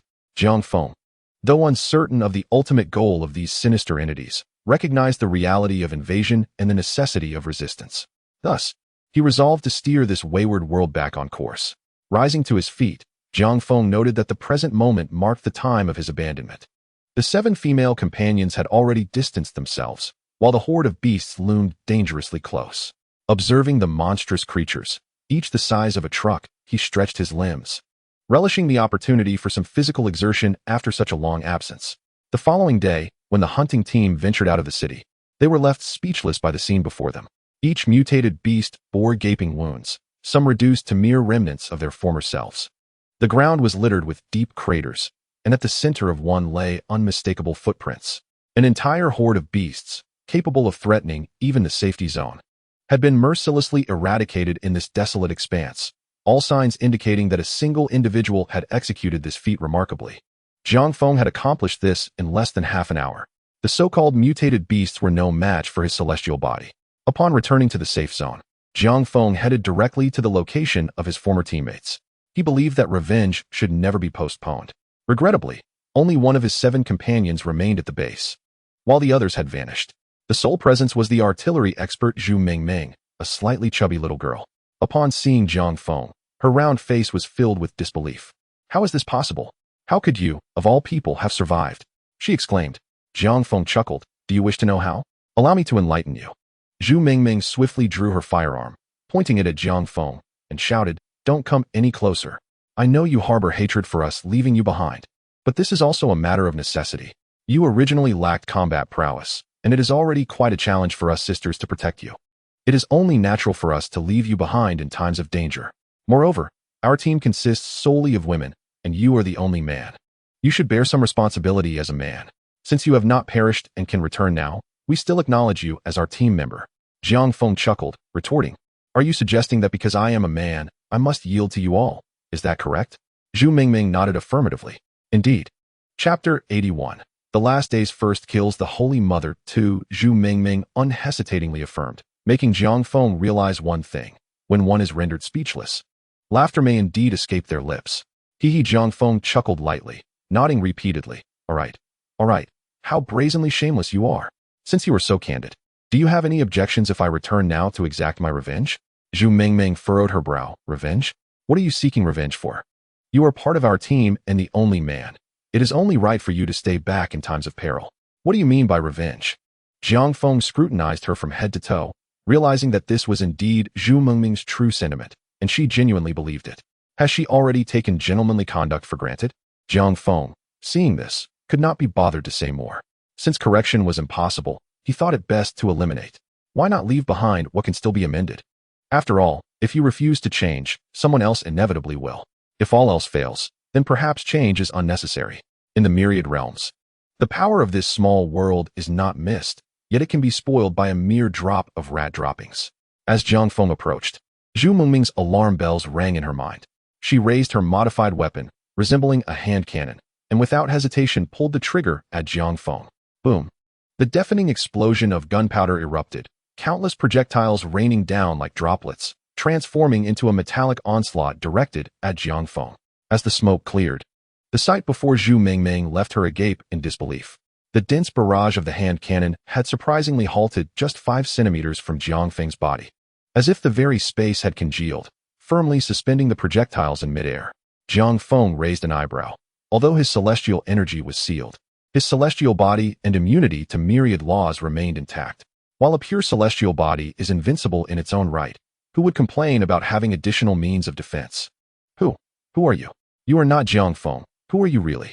Zhu Mingming retreated in terror. She had never encountered such a bizarre entity as Jiang Feng.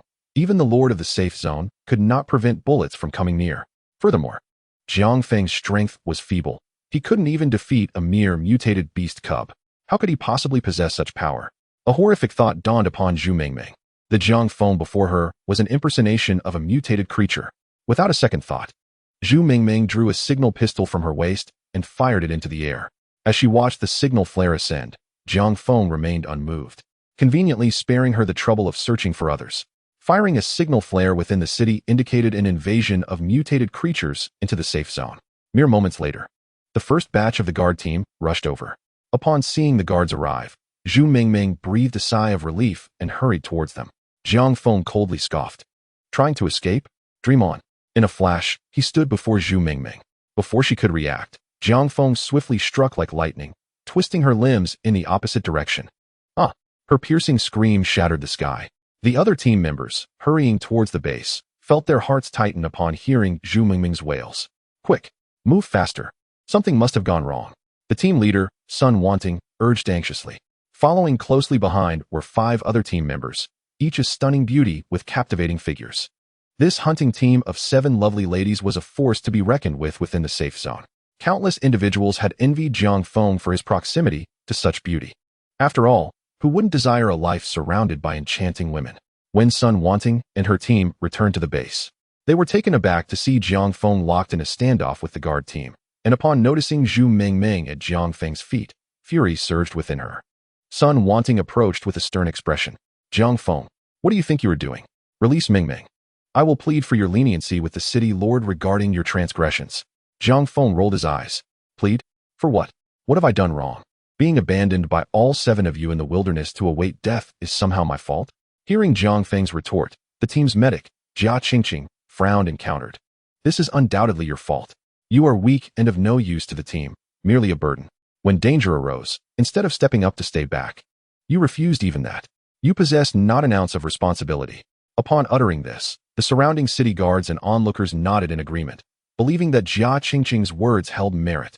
If given the opportunity to share space with these 7 beauties, allowing oneself to be devoured by a mutated beast in exchange for their escape would be worth it. Sensing the collective animosity directed at him, Jiang Feng let out a resigned sigh. It truly seemed that the lower one's power level in this world, the deeper the influence from female-centric narratives and external malevolent forces. With a mere 60 in brainless value, he could not locate the remaining 40 rational individuals. How absurd. Sun Wanting pointed at Jiang Feng, scolding, "Release Ming Ming at once. I know you are selfish and believe we abandoned you. If you let Ming Ming go, I am willing to overlook this matter. You are known for your self-serving nature, timid and petty, we all know that. But you cannot allow your selfishness to drive you to harm those who once protected you." Sun Wanting's words ignited fury among everyone present. They began to berate Jiang Feng for not being a man. Is it so difficult to stay back? Are you not a man? Do you lack any sense of responsibility? Exactly. To stay back for such beautiful ladies, I would willingly face death. Truly ungrateful. Jiang Feng's forehead throbbed, his smile gradually freezing. All right. I have witnessed what keyboard warriors are like in reality. Jiang Feng coldly stated. Now, I am offering you an opportunity. I require 3 individuals to take Zhu Mingming's place in punishment. If 3 of you step forward, I will release Zhu Mingming. Otherwise, her life is forfeit. As he spoke, Jiang Feng pressed his foot onto Zhu Mingming's chest. Zhu Mingming let out a pained wail, blood trickling from her lips. Mingming. Upon witnessing this, the remaining 6 beautiful teammates displayed expressions of utmost concern, especially Sun Wanting, who gritted her teeth, glaring at Jiang Feng. Jiang Feng, do not think you can act with impunity. This is a safe zone. You have no right to negotiate with us. Release Mingming, and you may have a chance to survive. Otherwise, you are as good as dead. Jiang Feng, utterly speechless, rolled his eyes. Damn it. Who gave you the audacity to threaten me? Do you think I am incapable of wielding a blade? Chapter 82. The apocalypse begins by slaying the Holy Mother 3. This is the courage I instill in them. A sharp reprimand reverberated throughout the air, followed by a striking figure landing gracefully and stirring up a cloud of dust. As the dust settled, the tall and handsome silhouette of the city lord emerged before everyone. Upon seeing the city lord's arrival, Sun Wanting's eyes flashed with surprise. Even Zhu Mingming, who was gravely injured with her limbs broken, felt a flicker of hope ignite within her. The city lord turned his gaze to Jiang Feng and coldly stated, "To act recklessly within the safety zone. Do you not regard me, the city lord, at all? I do not wish to know what grievances you bear or what you seek to attain. But that does not justify your violence against women." He pointed a finger at Jiang Feng and declared with righteous indignation, "A man must protect women. If you still consider yourself a man, release Zhu Mingming, and I shall spar with you." Jiang Feng's expression gradually returned to calm. Had he not previously slaughtered an entire wave of mutated beasts, he might have doubted whether this was indeed the world of a post-apocalyptic wasteland. Did they not say that the apocalypse begins by slaying the Holy Mother? How is it that this entire safety zone was populated with fools, especially the city lord? Jiang Feng scoffed derisively. Indeed, the best way to converse with an idiot is not through reason, but through brute force.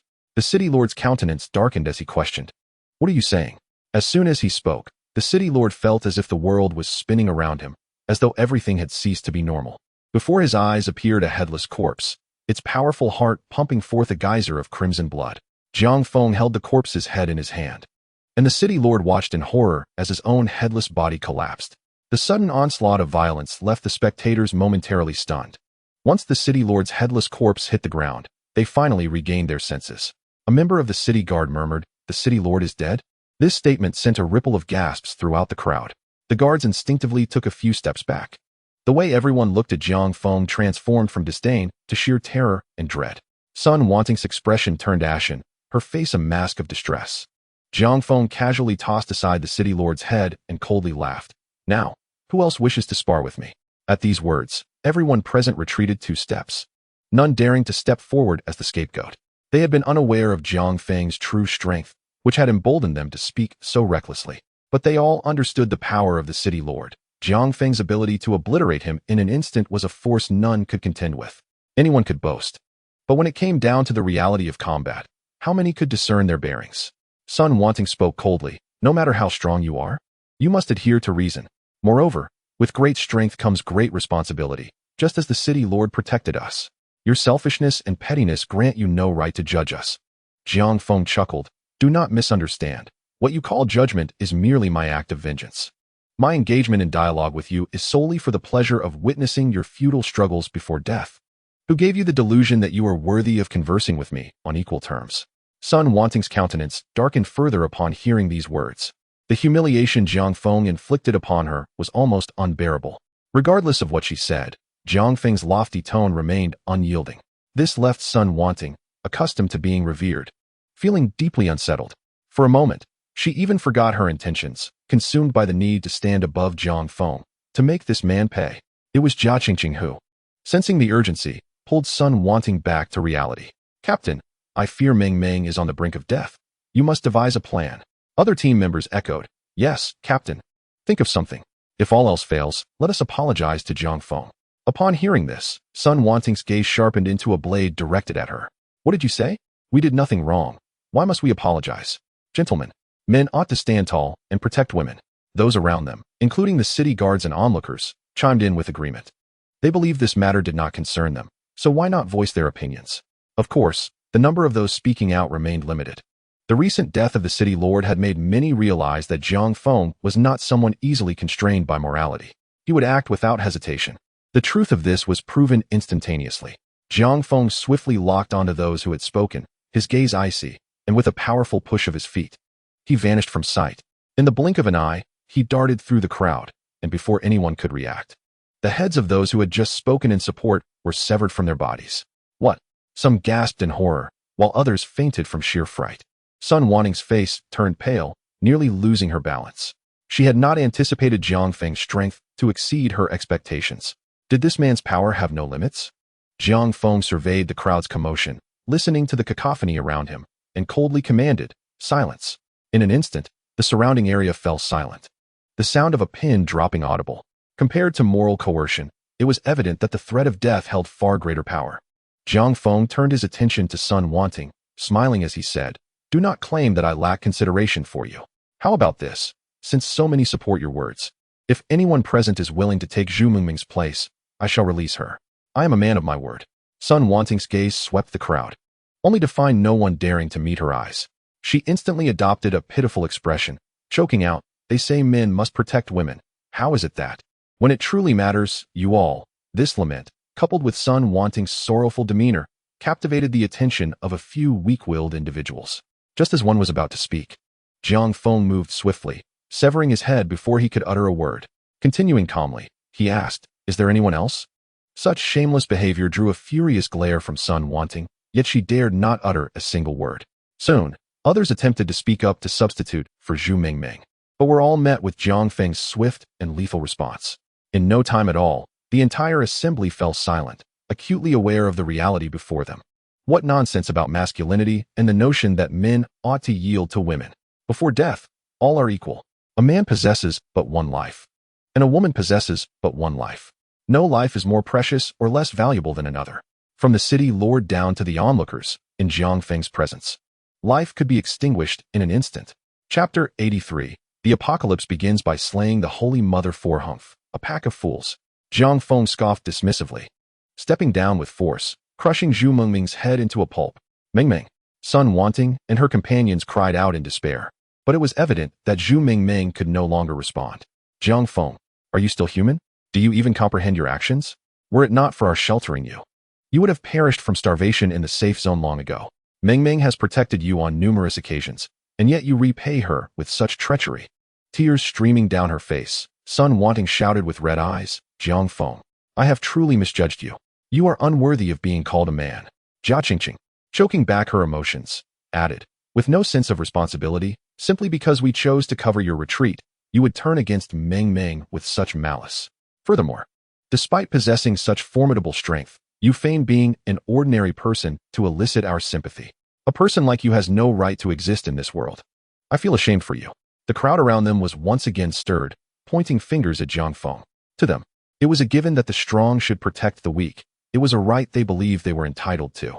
You are strong and mighty, while I am weak and justified. Jiang Feng surveyed the scene, realizing that among those present, few could contend with the alien beasts. Not only were there none with the strength of a city lord, but even a fraction of that power was exceedingly rare. Even Sun Wanting's small squad was pitifully weak. Yet, this very squad was regarded as a star team in the safe zone. Jiang Feng chuckled and shook his head. Indeed, you have been coddled far too well, nurturing a bunch of giant infants. Glancing at the lifeless city lord, Jiang Feng kicked his head away with disdain.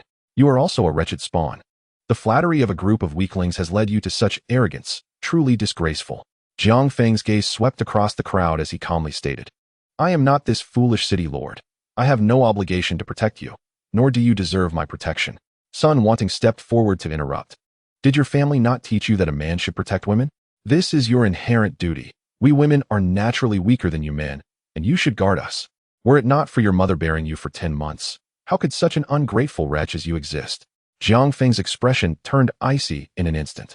Initially, he had wished to observe their disgraceful behavior, but they had chosen to seek their own demise. In a cold, calm voice, Jiang Feng replied, I cannot be bothered to respond to your inquiries, or rather, you are unworthy of hearing my answers.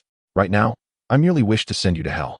As soon as the words left his lips, Sun Wanting felt an excruciating pain pierce through her mind like a steel needle.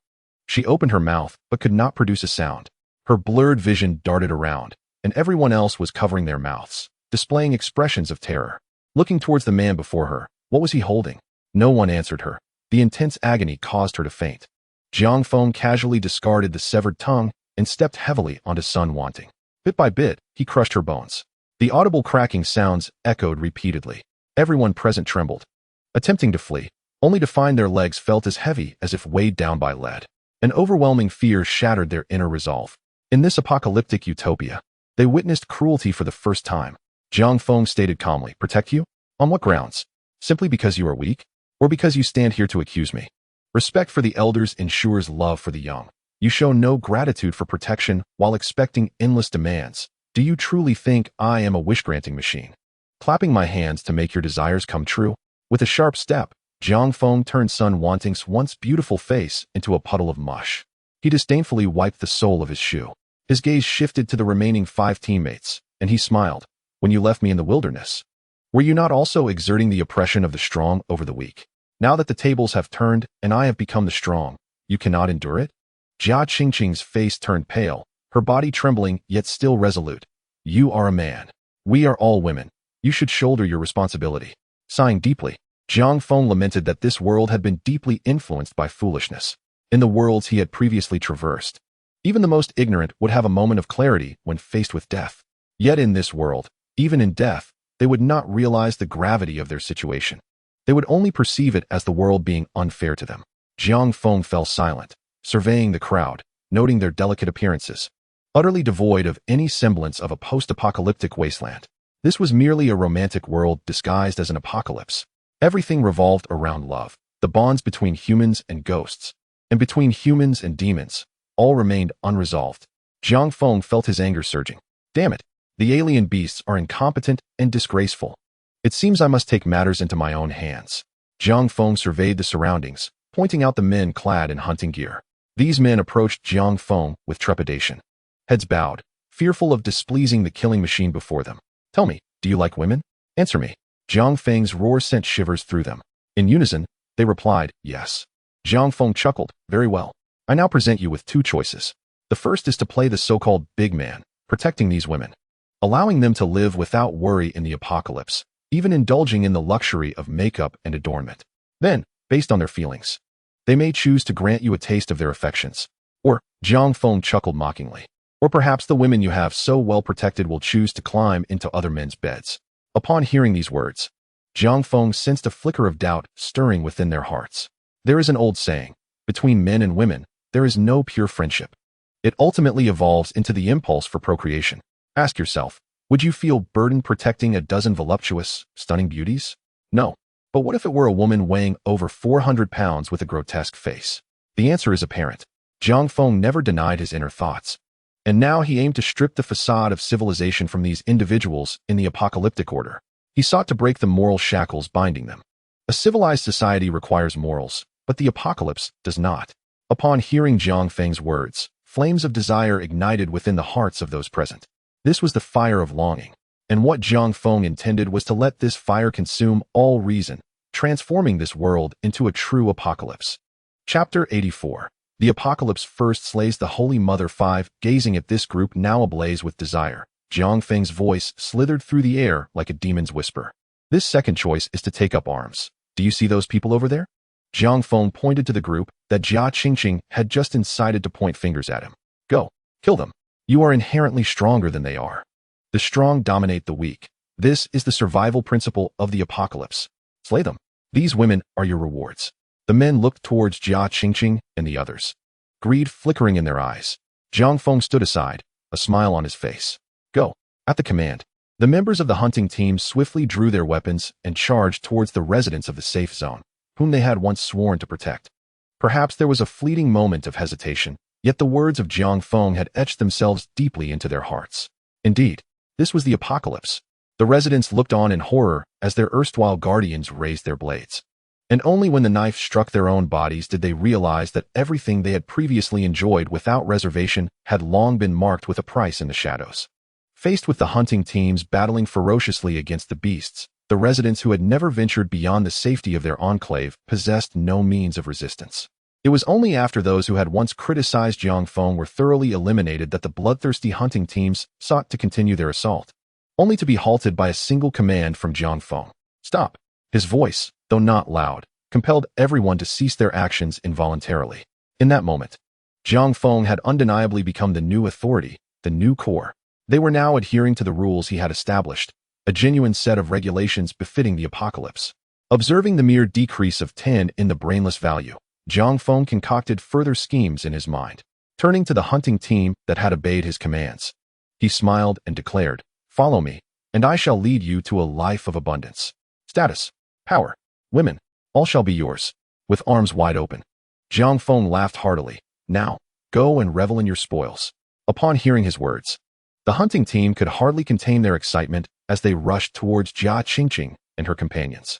Once they had subdued them, they dutifully brought them before Jiang Feng. "My lord, would you care to partake in the first taste?"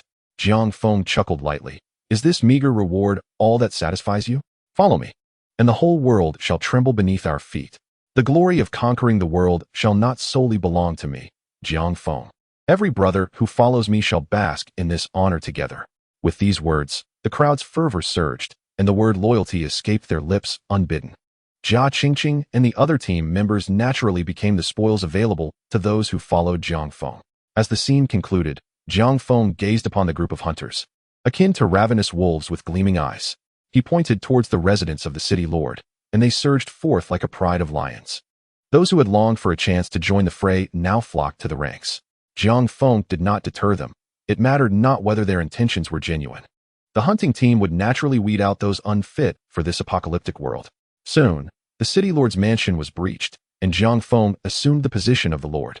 The former safe zone was transformed into a hunting ground under his command.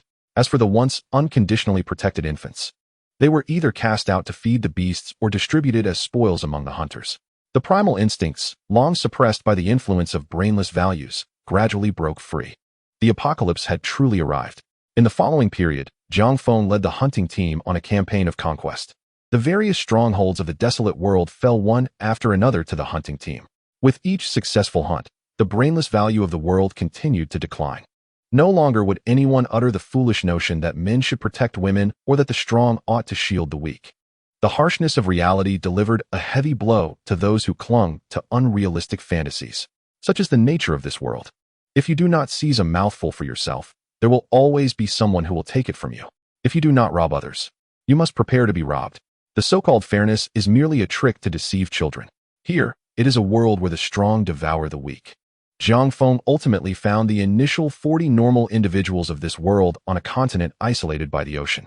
Unlike the continent where Jiang Feng resided, this secluded land was the true apocalypse. Their situation mirrored that of those corrected by Jiang Feng. The law of the jungle prevailed, survival of the fittest. Jiang Feng could only imagine the catastrophic outcomes that would arise if these individuals were released without his intervention. Perhaps then, A magnificent tale of love and the apocalypse would be penned? Jiang Feng chuckled softly, observing the brainless value that had dropped to 20 and decisively chose to return. Mission accomplished, rewards distributed. In the vastness of the starry sky, Jiang Feng once again felt the rapid advancement of his own strength, bringing him a sense of tranquility. However, the cultivation of the myriad realm's golden immortal was still too distant for him to achieve self-preservation. The road ahead remained long. System. Is there any method for expeditiously enhancing my strength? Indeed, invading the female-oriented world is an option. Jiang Feng hesitated upon receiving this response. His previous invasion of the female-oriented world had resulted in a deadly ambush by powerful female figures. Although he was unaware of how the system had resolved that crisis, it nevertheless indicated that venturing into the current female-oriented world carried significant risk. Sensing Jiang Feng's apprehension, the system provided reassurance. The host may choose to remain ignorant of the plot or to know only a portion of it, and this system will perfectly conceal the host's presence. Once the host implants the male-oriented heavenly path within the female-oriented world, the stronger my power becomes, the greater the protection the host will receive. At that point, the system's functions will be comprehensively balanced. Jiang Feng pondered briefly before nodding in agreement. It was not particularly vital to know the plot in advance. A glimpse of the beginning of the female-oriented narrative would suffice to deduce the conclusion. There was nothing particularly crucial to uncover. With Jiang Feng's consent, the system did not hesitate. The invasion of the female-oriented subworld is now commencing. This subworld is an invasion scenario. The plot provides only a general description. Current subworld. The Crown Prince of the Capital as a stand-in. Subworld synopsis. You are the Crown Prince of the Capital, married to your wife, Su Mingling, for 3 years. To outsiders, you appear as a perfect couple. Yet you know that you are merely a stand-in for Su Mingling's true love, Sun Hao. Even in the bedroom, you must wear earplugs and a blindfold. Restrictions. Human limits. This world is close to the original female-oriented world. The host must exercise caution and avoid being influenced by outer demons that impair reason. Current world brainless value, 1000. Mission objective. Implant the male-oriented heavenly path at level 01 or above. Mission reward. Realm of the Myriad Realms, Immortal King. Chapter 85. The Crown Prince of the Capital as a stand-in. One upon seeing the astonishing brainless value of 1000, Jiang Feng was taken aback. In his previous world, it had only been 60, and even then, the individuals had proven exceedingly difficult to correct. He could hardly fathom how those with a brainless value of 1000 would behave. Moreover, as this subworld was closely aligned with the original female-oriented world, his ability to conceal his identity would also be limited. While a world centered around the Crown Prince of the Capital might not heavily involve combat, being deep within the female-oriented realm and having his strength sealed still left Jiang Feng with lingering concerns. The host may choose to return directly if the mission fails. Let us go? Depart. A flash of light enveloped him, and Jiang Feng lost consciousness. Simultaneously, in the depths of the male-oriented universe, a figure seated upon the throne of laws slowly opened his eyes. In the next instant, a tremendous surge of divine consciousness transmitted the news of war throughout the cosmos. Including Qing Di, Wan Dao Jianzhu, and Huiyu Zhizhu, these familiar figures all received the news of the impending war. The figure then rose from the throne of laws and descended. Upon opening his eyes, Jiang Feng found himself in the world of the female genre. Habitually searching through his memories, he realized that he was unable to anticipate the subsequent developments of the plot during this invasion. The narrative he recalled only encompassed the portions known to his original self. His identity was that of a prince in the capital, having married the goddess Su Mingling 3 years prior. Throughout these 3 years of marriage, he had merely played the role of Su Mingling's white moonlight, Sun Hao's substitute. In their private life, in bed and at home, he could only assume Sun Hao's identity. It was only during various social gatherings that Su Mingling would portray herself as the young mistress of the Jiang family. By this point in the narrative, Jiang Feng had nearly grasped the impending plot developments. It was nothing more than a tale of a regretful substitute. His mission, however, was not to eliminate the foolishness, but rather to implant the male genre's heavenly path within this world. This task was rather simple. He merely had to embody a male protagonist, specifically, a male protagonist of the male genre, not the female genre. Understanding this, Jiang Feng arose from the bed and stretched lazily. This movement startled Su Mingling on the other side. What are you doing? Did I not say that Sun Hao rises at 8 every day? You are not permitted to get up before 8. It is currently 7:59, and you dare to rise. Su Mingling sat up in bed, glaring at Jiang Feng, pointing a finger at him and emphasizing each word. Do not think that just because we are married, you can replace Sun Hao in my heart. You will forever be merely Sun Hao's substitute, forever. At this moment, Jiang Feng stood at the bedside. His gaze vacant and his expression dazed as he stared at Su Mingling. He was utterly stunned. The so-called goddess resembled a 300-pound tank. In an instant, Jiang Feng felt a tumult in his stomach. The thought that such a woman was his wife, and that he had desperately sought to please her, made him feel as though he could no longer endure this life, contemplating death instead. Jiang Feng, the fact that I agreed to be your nominal wife is already a tremendous honor for you.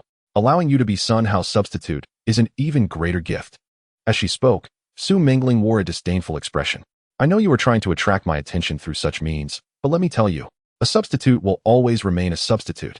Jiang Feng could hardly contain his laughter at this point. Damn it, you look like this and still dare to lecture me? As he cursed, he swiftly detached a leg from the bed, wrapping it in a sheet to avoid splattering himself with grease when he struck this hefty woman. Holding the bed leg, Jiang Feng sneered. So you think 3 days without a beating means you can act without consequence? To hell with you. He swung the bed leg fiercely at Su Mingling. Ah, you dare to hit me.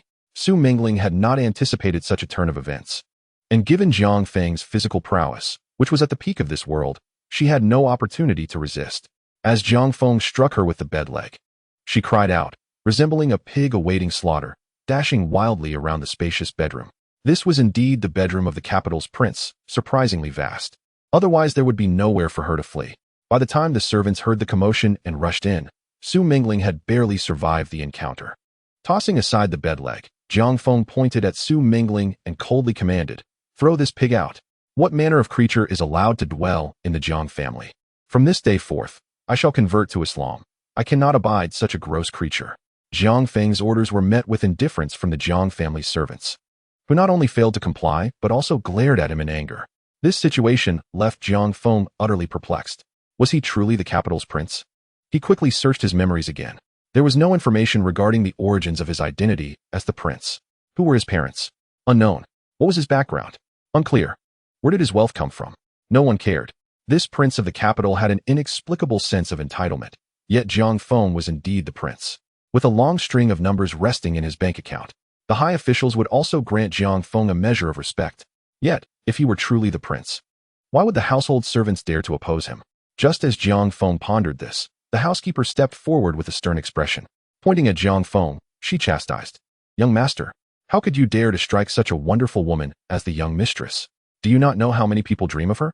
Why are you not grateful? Domestic abuser. Truly disgraceful." The butler also stepped forward, wearing a disapproving expression and sighing. Alas, no matter what happens between a husband and wife, one must never resort to violence. Young master, your actions are simply excessive. This left Jiang Feng utterly dumbfounded. However, upon reflection, it made sense. After all, this was a world overflowing with foolishness, and as the prince, his ability to appreciate Su Mingling was already remarkable. It was only natural that the household servants would defend her. Wiping the grease from his hands, Jiang Feng calmly declared, "All right, everyone, listen up.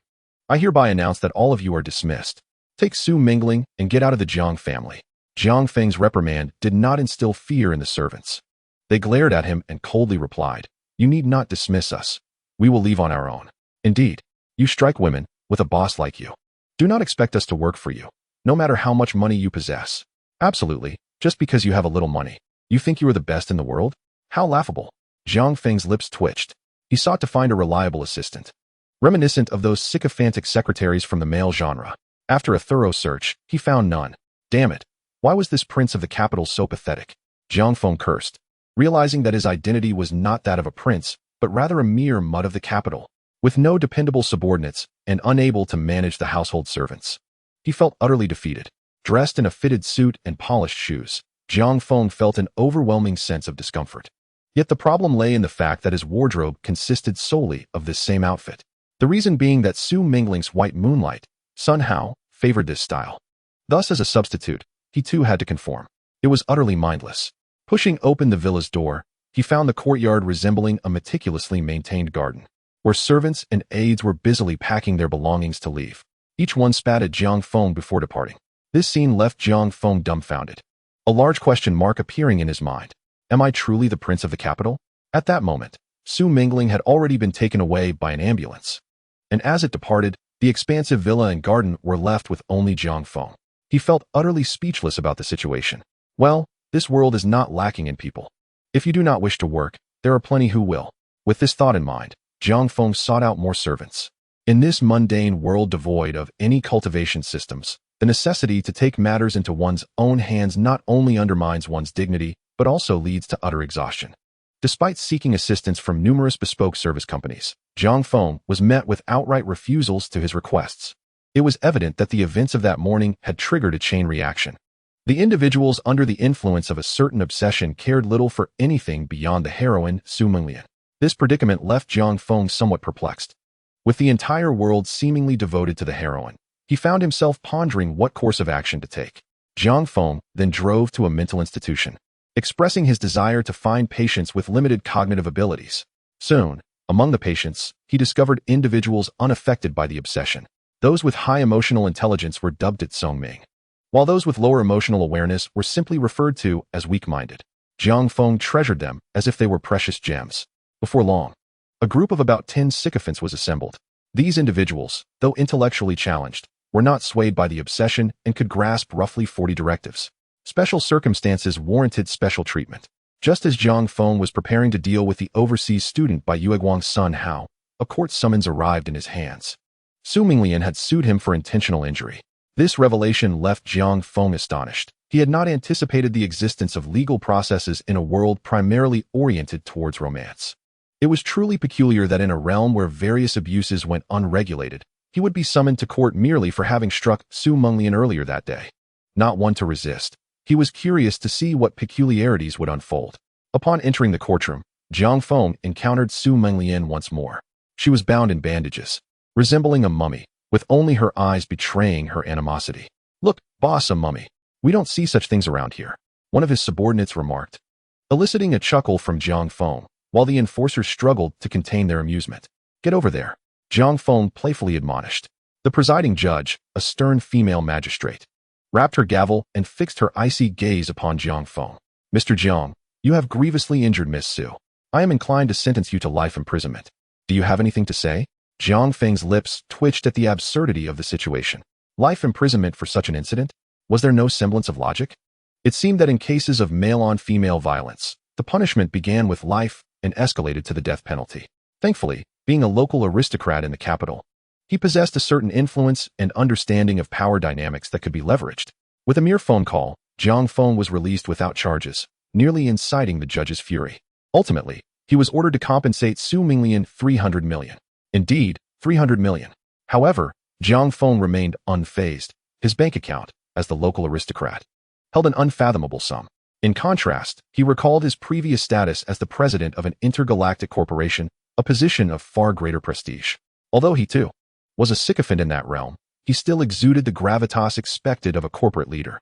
Yet, in his current guise, despite equal or perhaps greater worth, he could not escape the aura of a mere local.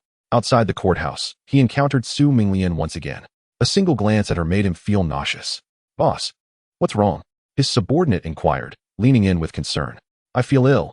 Seeing a pig makes me nauseous," Jiang Feng replied helplessly. His subordinate immediately turned to Su Menglian, scolding her. "Didn't you hear? My boss doesn't eat pork.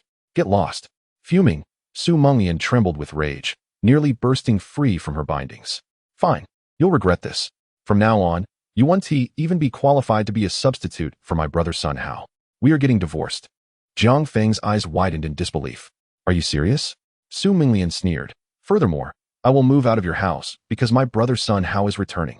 Don't think you can keep me here with such despicable tactics." Before she could finish, Jiang Feng erupted into laughter, clapping his hands. "Ha! It's a deal. Double joy." His subordinate pointed at Su Menglian. "Bosses wanted to kick you out for ages." Jiang Feng playfully smacked the young man, chiding him not to be so obvious. Where would that leave Miss Su's dignity? The young man nodded, all smiles, quickly altering his tone. "My boss said not to be so direct, otherwise it would be embarrassing for you." Su Menglian's face turned a shade resembling liver, her finger trembling as she pointed at Jiang Feng. In the end, she could only suppress her fury as she was ushered away. Jiang Feng was quite pleased with his newly acquired subordinate, who stood out among the group for his cleverness, who said he was incapable of understanding. He was far more perceptive than Su Menglian. "What is your name, young man?" Jiang Feng inquired. The young man shyly replied, "I'm called Dog Erden." "A fine name." Stick with me, and you shall enjoy a life of wealth and luxury. Jiang Feng exclaimed. Yes, following the boss means enjoying the good life.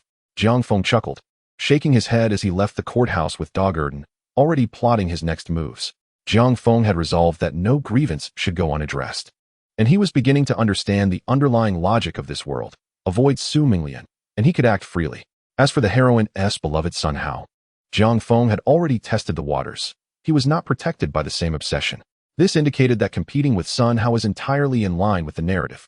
A sinister smile crept across Jiang Feng's face. It was time for the white moonlight to witness the methods of the male-oriented realm. Boss, your smile is not that of a good person, Dog Erden bluntly remarked. Chapter 87. The local aristocrat as a substitute. 3. Why all the unnecessary chatter? Jiang Feng scolded while playfully tapping Dog Erden on the back of his head. He was quite satisfied with this young man. His immunity to the heroine's fate was more than enough to secure his position in current circumstances. Go, fetch me 300 million in cash. And remember to bring $1 bills, 300 million in total. Jiang Feng's instruction left even Dog Erden perplexed. Boss, 300 million in $1 bills weighs nearly 300 tons and occupies over 35,000 cubic meters. Jiang Feng marveled at Dog Erden's astonishing calculating ability. Dog Erden scratched his head, clarifying that he was merely mentally challenged, not foolish, and counting was not difficult for him. Jiang Feng patted Dog Erden on the shoulder, laughing. All right, just execute the task. I want 300 million in $1 bills. Now go prepare. Dan turned away, his heart filled with suspicion. While Jiang Feng returned to his garden villa, one must admit that possessing a villa of such grandeur in the capital, comparable to the size of Yuan Mingyuan, is quite remarkable. Although Jiang Feng often derided his identity as a mere two-go in the capital circle, in certain respects, he seemed to outshine even the emperor, which was rather amusing. At this moment, Su Mingling was accompanied by several family attendants as she began to move her belongings. Upon seeing Jiang Feng's arrival, a flash of resentment flickered in her eyes. Humph, Jiang Feng, are you satisfied now? Let me tell you, even if you beg me in the future, I will never return. Su Mingling adopted a haughty demeanor, coldly remarking, you will not even have the opportunity to be a substitute for Brother Sun Hao. Jiang Feng shrugged, displaying an air of indifference. He had already cut off Su Mingling's financial support, and based on his understanding of the capital's prince narrative, along with his memories of Sun Hao, he knew that the so-called white moonlight would not be wealthy. With Su Mingling's economic source severed, he was indeed required to compensate her 300 million, but all in $1 bills. Just imagining that scene made Jiang Feng chuckle. As for any notion of a pursuing wife's funeral narrative, he dismissed it entirely. Were it not for the proximity of this world to the original female channel, Jiang Feng would have considered staging a wife's funeral himself. However, his mission was not to eliminate the foolishness, but to implant the heavenly principles of the male channel into this world. Therefore, he must refrain from excessive actions. Jiang Feng had not forgotten that this was the first world where the system had issued a warning to him before his transmigration, urging him to be cautious. With prudence as his ally, Jiang Feng was not of the rebellious character, at least not towards the system. After Su Mingling's departure, Jiang Feng began meticulously to understand this world. To his surprise, he discovered that there were many more abstract figures akin to Su Mingling. Besides himself, the capital's prince, there were also princes from Hu and Hong Kong circles, each with their respective beloveds. The plots were fundamentally similar, revolving around the concept of a white moonlight substitute. This led Jiang Feng to ponder whether this was a collection of similar narratives, akin to a foolish file folder. He was intrigued, for such occurrences were rarely seen in male narratives where the protagonists could hardly tolerate rivals unless they were of opposite genders.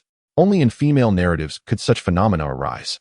Furthermore, other aspects of this world aligned with Jiang Feng's expectations.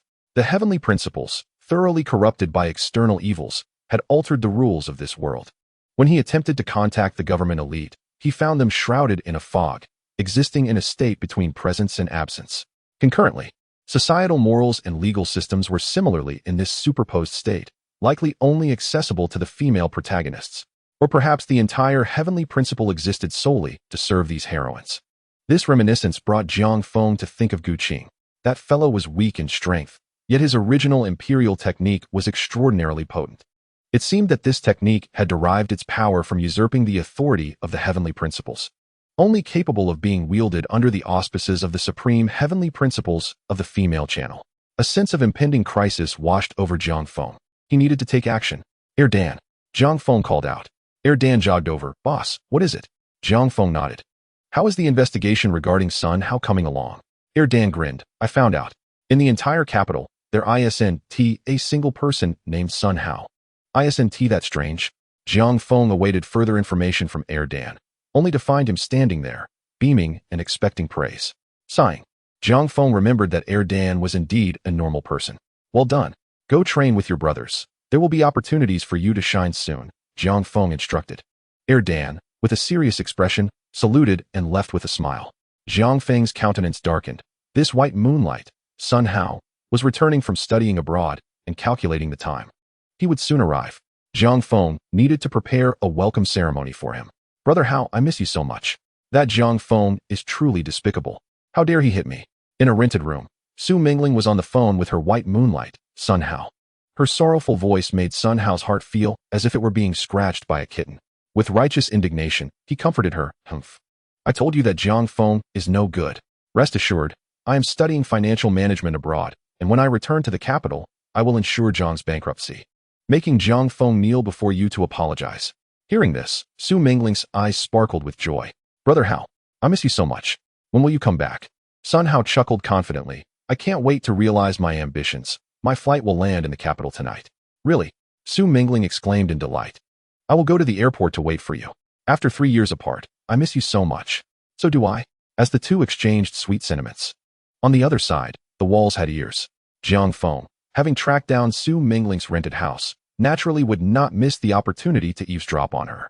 Moreover, based on the original plot where he was infatuated with Su Mingling, such surveillance was entirely consistent with the norms of the female channel.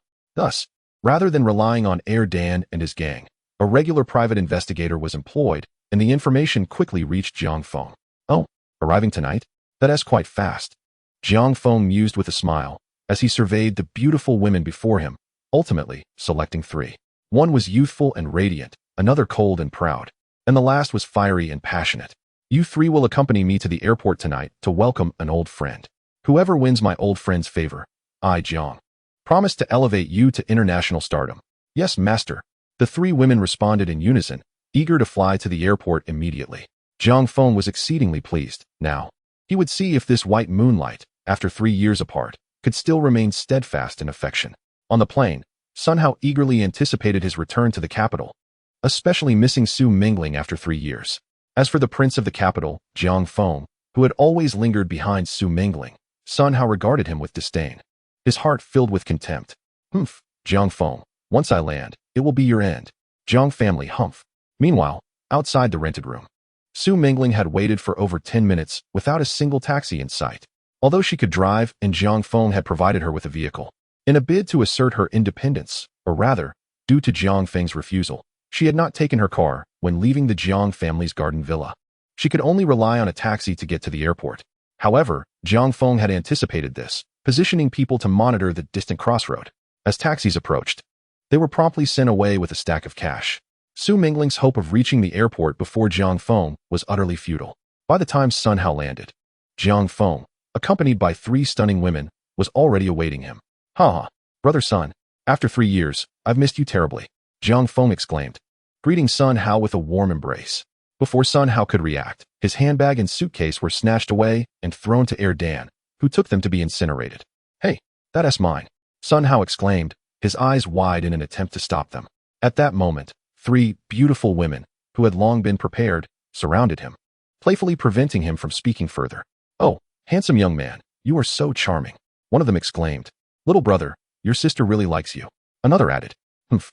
I won't admit I have feelings for you, the third teased. Sun Hao, who had never encountered such a situation, felt flustered as the 3 exquisite women showered him with attention. His face flushed crimson, and he stumbled over his words. Helplessly watching as Dan took his bag containing important documents and suitcase away, Jiang Feng stood aside with a sly smile. His initial guesses had proven correct. Since Sun Hao was infatuated with Bai Yueguang, he could hardly be a playboy. He was surely just a simple cook. Faced with the sweet temptations of the crown prince of the capital, Sun Hao would undoubtedly struggle to withstand them. Noticing Sun Hao's face, as red as a monkey's bottom, Jiang Feng was certain his assumptions were spot on. Where's Lianaire? She said she would pick me up, Sun Hao timidly inquired. Upon hearing this, the 3 women immediately displayed sorrowful expressions. Little brother, Do you not like your sister anymore? It makes me so sad, one lamented. Brother, please don't leave. I promise to do anything you ask. Another implored. Sun Hao, completely unaccustomed to such attention, found himself flustered. Jiang Feng chuckled and explained. These three beauties have been your ardent admirers since school. They plan to pursue you after graduation, but your journey abroad delayed their intentions. Sun Hao, this is your affair. Don't drag me into it. I'm involved with Meng Meng. Jiang Feng forced a smile, suppressing his discomfort. Meng Lian and I are already married, so I cannot intervene on your behalf. Upon hearing this, Sun Hao stood frozen, as if struck by lightning. How is this possible? You must be lying. He shouted in despair. Jiang Feng's subsequent revelation of their marriage certificate struck him like another bolt from the blue. No, this cannot be real. How could Lianair possibly like you? Sun Hao's eyes filled with rage as he lunged at Jiang Feng, only to be caught by the wrist, gasping in pain. What do you intend to do? I will not allow you to tarnish Lianair's reputation. Jiang Feng chuckled lightly. Calm down, Sun Hao.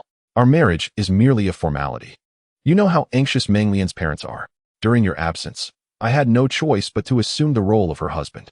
Sun Hao, his eyes burning with anger, glared at Jiang Feng.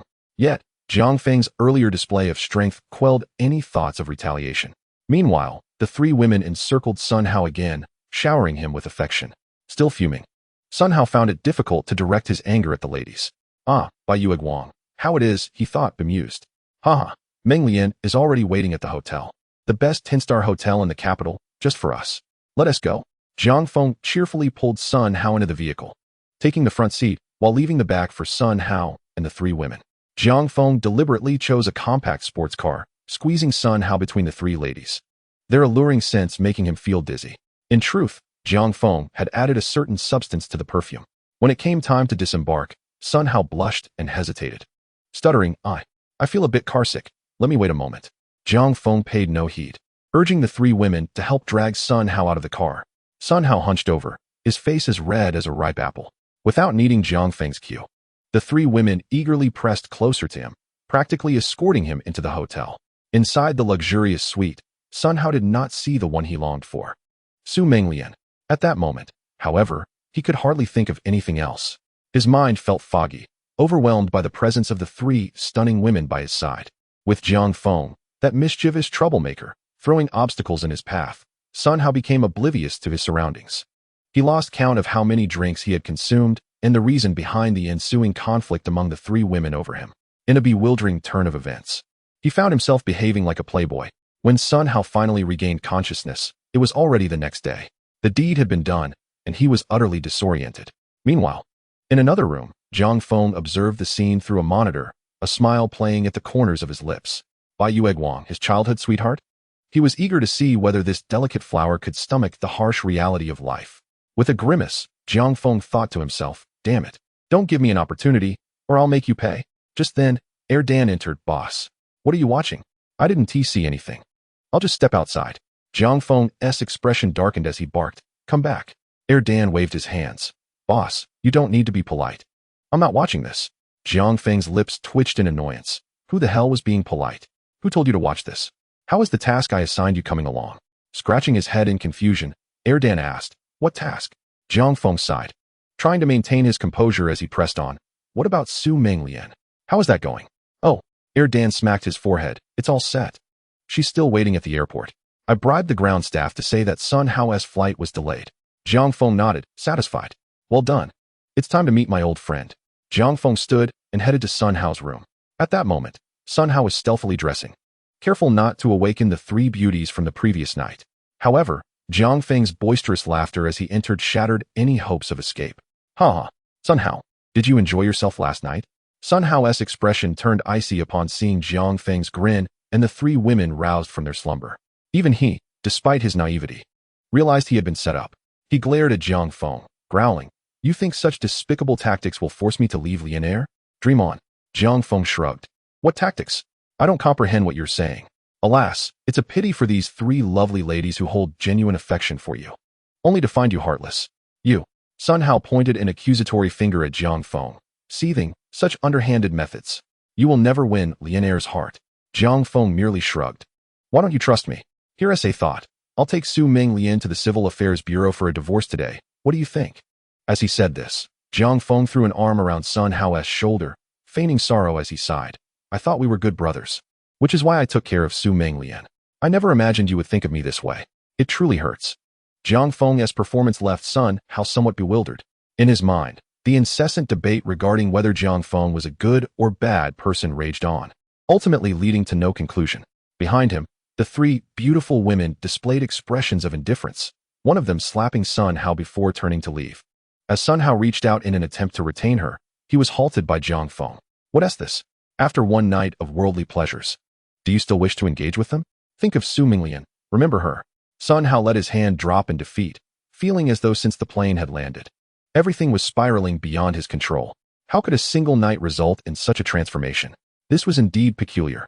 Observing Sun Hao's demeanor, Jiang Feng's smile grew increasingly amiable. Childhood friends, were they? A substitute, perhaps? If I do not play you two to your demise, then Jiang Feng shall be written backwards. At the airport, Su Menglian had waited all night, yet Sun Hao's figure remained elusive, causing her growing anxiety. With her calls going unanswered, she had no choice but to endure the wait.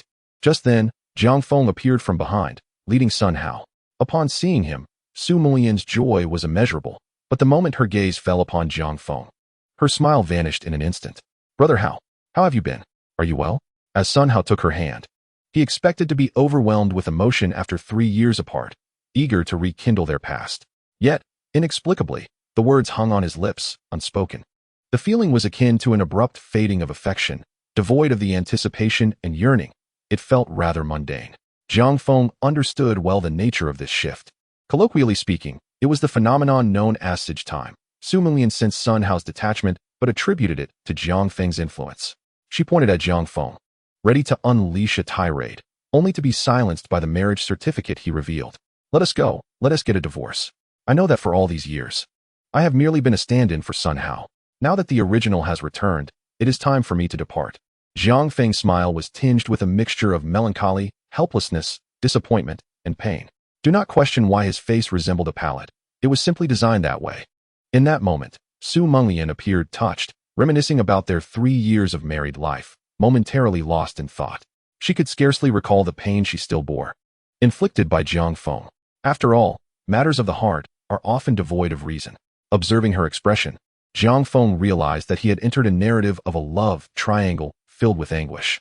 The scion of the capital circles and the overseas returnee vying for the affections of a rather substantial individual. Such a storyline was indeed rife with melodrama. Each time Jiang Feng beheld Su Menglian's countenance, he felt a visceral discomfort, solidifying his resolve to eradicate that detestable external demon. Otherwise, the female narratives would solely revolve around love triangles, and the male narratives would be saturated with romantic literature. It was far too tedious. Death would be preferable. Shaking his head to dismiss such thoughts, Jiang Feng led Sun Hao and Su Menglian to the Civil Affairs Bureau to finalize the divorce. Seizing this opportunity to expedite their separation was crucial. Jiang Feng dared not contemplate the financial restitution he would owe Su Menglian after the inevitable fallout, fearing it would cost him his entire fortune, perhaps even leading to a slow and torturous demise. Upon receiving the divorce certificate, Jiang Feng feigned a melancholic demeanor, as if the world had forsaken him. At this juncture, both Sun Hao and Su Menglian began to drift into their own dreams. Returning to Su Menglian's rental apartment, Sun Hao felt as though he had plummeted from the clouds to the mundane realm. Even during his studies abroad, he had the safety of Jiang Feng's financial backing. When had he ever lived at such a modest standard? Perceiving Sun Hao's discontent, Su Menglian escorted him to the warehouse containing Jiang Feng's compensation of 300 million. Upon opening the warehouse, Sun Hao was astounded by the sheer volume of 1 yuan notes. Su Menglian smirked. This is the money Jiang Feng compensated me. Unable to compete with Brother Hao, he took out his frustrations on me. Sun Hao embraced Su Menglian, resolutely stating, do not worry, with this money, I shall surely topple the Jiang family. At that time, I will compel him to kneel and apologize to you. I await your return, Su Menglian replied sweetly, nestling into Sun Hao's embrace. Meanwhile, Jiang Feng observed this scene through surveillance, a sinister smile creeping across his face. Ah, splendid. The sweeter, the better. Now we shall see how this unfolds. Standing behind Jiang Feng were Sun Hao's 3 admirers, each clutching medical reports that clearly indicated, pregnant. And this was no fabrication. It was the stark reality. As the heir of the capital circles, the ensuing drama would be nothing short of extravagant. With connections in the hospital that were undeniably robust, obtaining artificial insemination would be a trivial matter. Thus, The stage was set for the ensuing spectacle. Somehow, in this day and age, who still embodies the pure love warrior? The protagonists must embrace a harem. Jiang Feng remarked, I present you with 3 beautiful women. You shall not hold it against me. And do ensure to manage your subsequent affairs appropriately. Chapter 90. The heir of the capital as a stand-in. 3 billion won notes. To expend this wealth would prove to be a considerable hassle. Jiang Feng, as the heir of the capital circles, was entirely unreasonable, acquiring money with ease. However, Sun Hao, as his adversary, was a paragon of innocence, believing that all must be earned through his own exertions. After a day of labor, they had barely managed to move over 1 million, leaving both exhausted and drenched in sweat. Jiang Feng, you shall rue this day. I will ensure you pay. Just as Sun Hao seated, a sleek sports car halted before him, its occupant being one of the 3 women Jiang Feng had arranged. Without exiting the vehicle or engaging in conversation, she merely rolled down the window and tossed out a card. A cold voice emerged. Take this as a token of my goodwill. With that, she accelerated away, leaving Sun Hao and Su Menglian in bewilderment. Who is she? What is happening? Su Menglian's inquiry snapped Sun Hao back to reality. The card in his hand felt as hot as a burning coal. He contemplated discarding it. Yet the thought of Jiang Feng and the Jiang family made him realize he truly needed this seed money. More significantly, Sun Hao was unaware that he did not entirely reject this card, or its owner. She is a friend of mine, aware of my pride. Hence she resorted to this method to offer me her assistance. Sun Hao's explanation was rather feeble, and Su Menglian, well acquainted with his social circle, knew that such a wealthy friend did not exist. Yet, she refrained from pressing further and merely nodded. Very well, once we have toppled the Jiang family, we shall repay your friend with both principal and interest. After this exchange, an uneasy silence enveloped them. In the following days, the 3 women appeared in succession before Sun Hao. No matter where he went, he would invariably encounter one of them. Whenever the trio pursued him, Sun Hao and Su Menglian were more than capable of managing them. They merely showed their faces or occasionally offered assistance. For instance, when Sun Hao handed over an umbrella while drenched in rain, or when he requested a ride home. Gradually, Su Menglian could no longer contain her emotions. That very night, she had a fierce argument with Sun Hao. Jiang Feng did not listen to the quarrel. He found the back-and-forth bickering tedious. Nevertheless, he understood that his scheme had succeeded.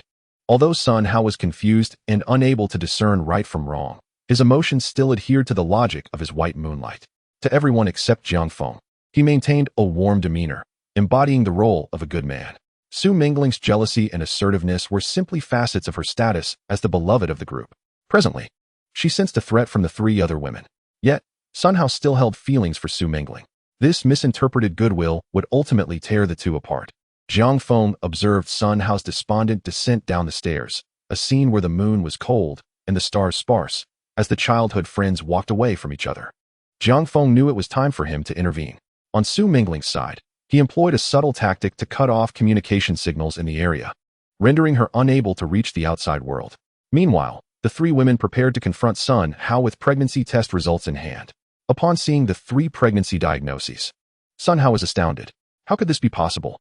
The trio, carefully selected by Jiang Feng for their cunning charm, had been well prepared for such an eventuality. There is a saying that what one cannot obtain is always restless. If they rushed in with tears, they would lose the upper hand.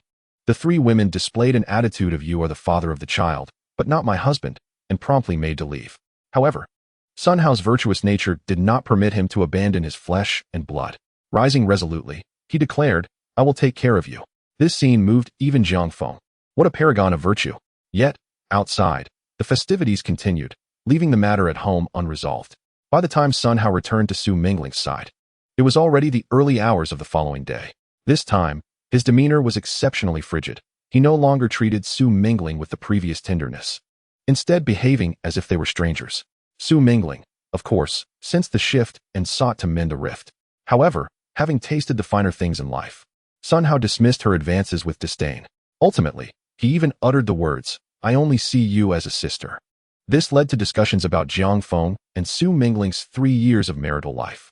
Jiang Feng was acutely aware that human nature often refrains from self-reflection immediately after a mistake. Even upon reflecting, one rarely admits to wrongdoing, even the white moonlight. Moreover, this was a narrative steeped in the tropes of female-centric tragic romance. As expected, the 2 erupted in another fierce argument, and Sun Hao turned away without a backward glance. This time, Jiang Feng did not stop Su Menglian from following him. Rather, he The performance was ready to unfold. Su Mingling trailed behind. And when she encountered the three women with Sun Hao, it felt as if the sky had fallen upon her. She charged at them. But those three beauties were not easily intimidated. Though it was a case of infantry versus tank, the 3-to-1 advantage was in her favor. Soon, Su Mingling found herself at a disadvantage. Sun Hao's demeanor was now chillingly aloof. Under the influence of the three master manipulators, he had become utterly enchanted. White moonlight. Childhood friend? Apologies, but people inevitably grow, and the past should remain in the past. Watching Sun Hao walk away without a glance, Su Mingling's tears flowed freely. At that moment, a figure emerged in her mind. The man who had cared for her meticulously for 3 years, always by her side. Wiping her tears, she clenched her teeth and vowed, Sun Hao, I will make you regret this. You will witness how you can never reclaim me.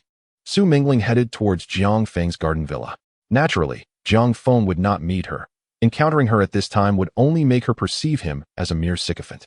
Jiang Feng's intention was to toy with her, to utterly shatter the spirits of both women. Sun Hao was already ensnared in the mire, waiting for the seeds to bear fruit.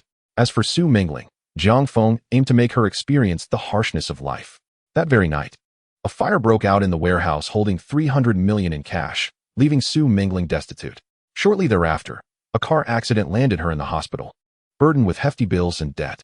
Ultimately, Su Mingling had no choice but to start working to repay her debts.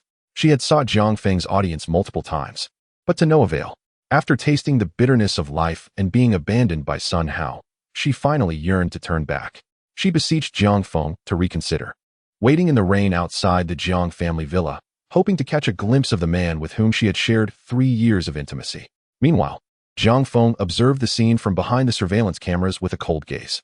It was time to instruct the 3 women to undergo paternity tests and then terminate the pregnancies, bringing Sun Hao to his estate. Jiang Feng's words were calm. Yet even Dan, upon hearing them, felt a chill run down his spine and hurriedly acknowledged them before departing. Chapter 91. The heir of the capital's elite as a substitute. Why should he meet Jiang Feng? Sun Hao hesitated, but at the insistence of the 3 women, reluctantly accompanied them to Jiang Feng's villa. Yet, as he stood at the entrance, an unsettling feeling gnawed at him. The redwood door loomed like a voracious maw, suggesting that once he stepped inside, there would be no return. Come in. Invited in, Sun Hao ultimately chose to enter. In the vast and opulent central hall, a magnificently ornate throne awaited. Seated upon it was a figure obscured by the light, rendering their face indistinct. Jiang Feng. Sun Hao called tentatively. His voice echoed in the spacious villa, but received no response. This eerie atmosphere filled him with unease. Chi-Chi. Unran. Wanjun. Sun Hao called out to the 3 women approaching the throne, hoping for a reply, yet silence prevailed, leaving only the sound of high heels clicking against the floor. Fear gripped Sun Hao, and for reasons unknown, tears welled in his eyes. It felt as if he sensed something ominous but was too afraid to confront it. He tightly shut his eyes, then slowly opened them once more. In that moment, he witnessed a scene that would etch itself into his soul. The 3 women he had vowed to protect for a lifetime now knelt respectfully around the throne. As the light intensified, Jiang Feng's figure atop the throne gradually became clear. His expression bore a hint of mockery, but deep within his gaze lay a glimmer of pity. Sun Hao's voice trembled as he pleaded, Jiang Feng, regardless of the circumstances. The child is innocent. Spare me. I will leave the capital. No, I will leave Longhua. I only ask you to let me go. I was wrong regarding Su Mingling. I should not have competed with you for a woman. I beg you. I will return her to you. Just please do not proceed with this. Sun Hao, being astute, recognized that he had fallen into Jiang Feng's trap upon witnessing the scene before him. However, he was acutely aware that this was his Achilles heel, a weakness he could not resist. The principles instilled in him by his parents throughout his life, coupled with the constraints of societal morality, all conveyed a singular message. A man must bear responsibility, even for burdens not his own, solely because he is a man. Now, with 3 women carrying his children, Sun Hao had even forsaken Su Mingling for this reason. Even though he knew it was all a fabrication, he still yearned to beseech Jiang Feng for some form of mercy. Seated upon his throne, Jiang Feng smiled slightly and inquired, Do you wish to reclaim them?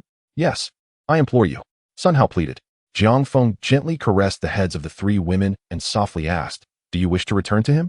Without hesitation, they responded in unison, We do not. The simplicity of those words left Sun Hao momentarily speechless. The 3 women rose, casting scornful glances at him, unabashed in their disdain. Just a sycophant. Do you truly believe my heart belongs to you? Let me clarify. I am already a pet of the master. As for you, Huh. Approaching you was merely the master's task. Pure love? How laughable. The three women took turns trampling upon Sun Hao's heart. He felt regret, fear, and an aversion to acceptance. Witnessing the three women he once cherished kneeling before Jiang Feng was a bitter pill to swallow. He told himself it was merely a task assigned by that man. Sun Hao's heart, once devoted to pure love, shattered completely. Tears streaming down his face, he choked out, "Regardless, the children are innocent. You cannot treat your own flesh and blood this way. They are not just my children, they are yours as well." Sun Hao's voice had escalated to a near roar. Yet, the medical records that floated before him struck him like a lightning bolt. No, no, no. Sun Hao clawed at the records, his eyes reddening as he screamed, "No. You are all deceiving me. This is yet another trick, isn't it? It's all a lie, all a lie." Sun Hao's descent into madness was evident, a spectacle that pleased Jiang Feng immensely. If you take something a person has never possessed, they will not feel significant pain. However, if you strip away something they once held dear, that anguish is akin to having one's heart torn out. Sun Hao exemplified this truth. Jiang Feng had bestowed upon him a beautiful illusion, and now that illusion lay shattered, leaving behind only his fragmented self. The three women knelt respectfully at Jiang Feng's feet. The sweet words of the past had transformed into cold indifference. Everything Sun Hao had prepared for his children had turned to dust, along with his own heart, now irrevocably broken. Jiang Feng was thoroughly satisfied with this outcome. Approaching Sun Hao, he asked with a smile, "What do you wish to do now? Speak, express your desires." The voice, akin to a demon's whisper, echoed in Sun Hao's mind, and he felt a flicker of light emerge in his heart. This was soon engulfed by an endless torment, igniting the flames of vengeance. These flames sought to consume everything in their path, including the man standing before him. Gritting his teeth, Sun Hao growled, "I will kill you. I will annihilate everyone who has betrayed me. You all deserve to die. You have deceived me, and for that, you must perish. Jiang Feng, I will dismember you and feed your family to the dogs." With a swift motion, Jiang Feng effortlessly snapped Sun Hao's neck. Casting a cold glance at Sun Hao's lifeless body, he scoffed, "You actually spoke your mind. Then go and die." Ding. Male frequency heavenly path implant 01, mission accomplished. Do you wish to return? Jiang Feng received the system notification, but chose not to return. Sun Hao had been dealt with, yet there remained Su Mingling. Moreover, through experimentation, Jiang Feng had discerned the method of implanting the male frequency heavenly path. This involved dismantling the existing female frequency worldview, redirecting the female protagonists or supporting characters towards the male frequency. Once they surpassed a certain threshold, the male frequency heavenly path could subtly descend. Take Sun Hao for instance. The moment he declared his intent to slay Jiang Feng's entire family, his male frequency will breach the threshold, reaching a level capable of summoning the male frequency heavenly path. With his demise, the summoned male frequency heavenly path would merge with the female frequency. This was the method of invasion. Had Sun Hao lived, given time, he might have truly become a male frequency protagonist. Unfortunately, Jiang Feng had no inclination to leave enemies in his wake. As Jiang Feng contemplated this, Dan entered the room. "Oh, apologies, boss. You started the silver card without informing me. I'll take my leave." Jiang Feng's expression darkened. "Come back. Your mind is filled with trivial nonsense. No wonder you lack intelligence." Dan feigned innocence. "Didn't you praise me for being clever, boss? Now I'm not clever anymore." "You tongue." Dan chuckled, then stood at attention, adopting a serious demeanor. "Boss, Su Mingling has arrived." Jiang Feng's eyes lit up. His primary female lead had finally made her entrance. "Come in." Upon hearing the call, Su Mingling rushed in, her eyes bright with anticipation. However, upon seeing Sun Hao sprawled on the ground and Jiang Feng surrounded by beautiful women, she was taken aback. "What is happening here?" Su Mingling stared at Jiang Feng, tentatively asking, "We can return to how things were, right?" Jiang Feng spat with a grin. "You may be unattractive, but your aspirations are quite lofty. The biggest regret of my life has been marrying you. Fortunately, I have turned back before drowning in your excess weight." Su Mingling was momentarily stunned by Jiang Feng's insults. In her memories, Jiang Feng was the one who would always hold an umbrella for her in the rain, who would cover her with a blanket at night, and who would abandon everything to be by her side during her menstrual cycle. How could he be so rude, so cruel? Stumbling back several steps, her face reflected disbelief as she gazed at Jiang Feng. "No, you are not Jiang Feng. Who are you? Who are you really?" Su Mingling shrieked, her heart filled with aversion towards the scene before her. Jiang Feng's gaze remained icy, his expression composed. "I am Jiang Feng, just not the one you desired." With the completion of the male frequency heavenly path invasion, Zhang Feng had acquired all the narrative information. Initially, he had thought this was merely a tale of a domineering CEO and a white moonlight pursuing a friend with a substantial figure. However, the reality was far different. After the white moonlight returned to the country, Su Mingling abandoned Zhang Feng and chose to live with the white moonlight instead. Yet, during this time, she continued to squander Zhang Feng's money, manipulating him. She subjected Zhang Feng to psychological manipulation, ultimately leading him to commit suicide, leaving the entirety of Zhang's family fortune to Su Mingling. As for the white moonlight, Sun Hao's fate was not much better.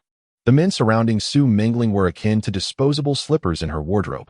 Once used, they were discarded without a second thought. In the guise of how could one know which pair fits best without trying a few, Zhang Feng found no desire to comment further. He simply wished to send this bloated pig to the slaughterhouse. As Su Mingling continued to retreat, she said, "Do you remember that we were once husband and wife? One day as a couple brings 100 days of affection. Have you truly forgotten all the moments we shared? It is only now that I realize. Sun Hao was deceiving me. He never truly loved me. I miss you. Can we return to the way things were?" Su Mingling's tears flowed as she choked out. "Come back, Jiang Feng, my husband." Jiang Feng, enraged, seized a nearby golf club, no longer fearing the consequences of striking this gluttonous swine. With a powerful swing, even the thick armor could not muffle the sound of bones fracturing. "Ah, it hurts. Stop, stop. I know I was wrong. I truly understand my mistakes." Su Mingling cried out, cradling her head in anguish. "It's fine, as long as you recognize your errors. Be mindful in your next life, and you'll still be a fine pig." Jiang Feng showed no mercy, his golf club striking relentlessly. It must be said, when the armor is sufficiently thick, the capacity to withstand harm is significantly enhanced. Su Mingling lost consciousness several times, only to be roused from her stupor. When she could no longer scream, her vision blurred. Jiang Feng finally approached her side. Leaning down, he coldly inquired, "How do you feel now?" "Jiang Feng, I curse you. Ha, farewell." With a flawless swing, the titanium golf club shattered. The enormous shadow that flew away seemed to linger on this world with reluctance before her eyes closed. "Host, please return promptly." Upon receiving the system prompt, Jiang Feng did not hesitate and chose to return. "By the way, can Erdan come with me?"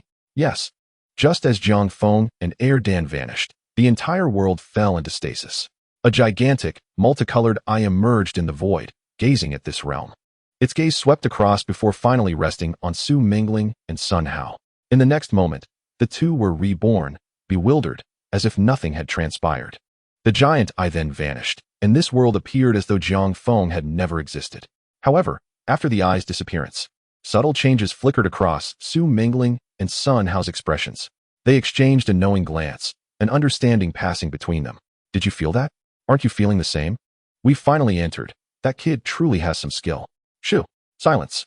In the boundless expanse of the cosmos, Jiang Feng's figure emerged, accompanied by Erdan, who was frozen in time.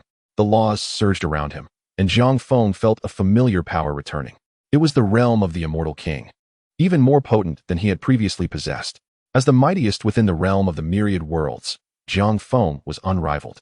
The principles that others would require eons to comprehend came to him effortlessly, as if he were innately gifted. Indeed, the thrill of becoming stronger was addictive. Jiang Feng chuckled softly, feeling a sense of tranquility as he absorbed the immense celestial energy coursing through him. He turned to Erdan, choosing not to leave him in the female-centric world, for it was not akin to the male-centric realm. Leaving Erdan there would lead to his annihilation by the heavenly laws of that world. Jiang Feng, in a rare moment of compassion, resolved to revisit the worlds he had traversed and make arrangements for Erdan, pausing the current mission for the time being. With that, Jiang Feng guided Erdan to the second world he had experienced. This realm resembled the female-centric world Erdan inhabited, allowing for his continued well-being. Simultaneously, Jiang Feng did not forget to check for any signs of a resurgence of his former foolishness. Fortunately, there were none. Now endowed with the strength of an immortal king, Jiang Feng intended to address the unfinished business from his past missions.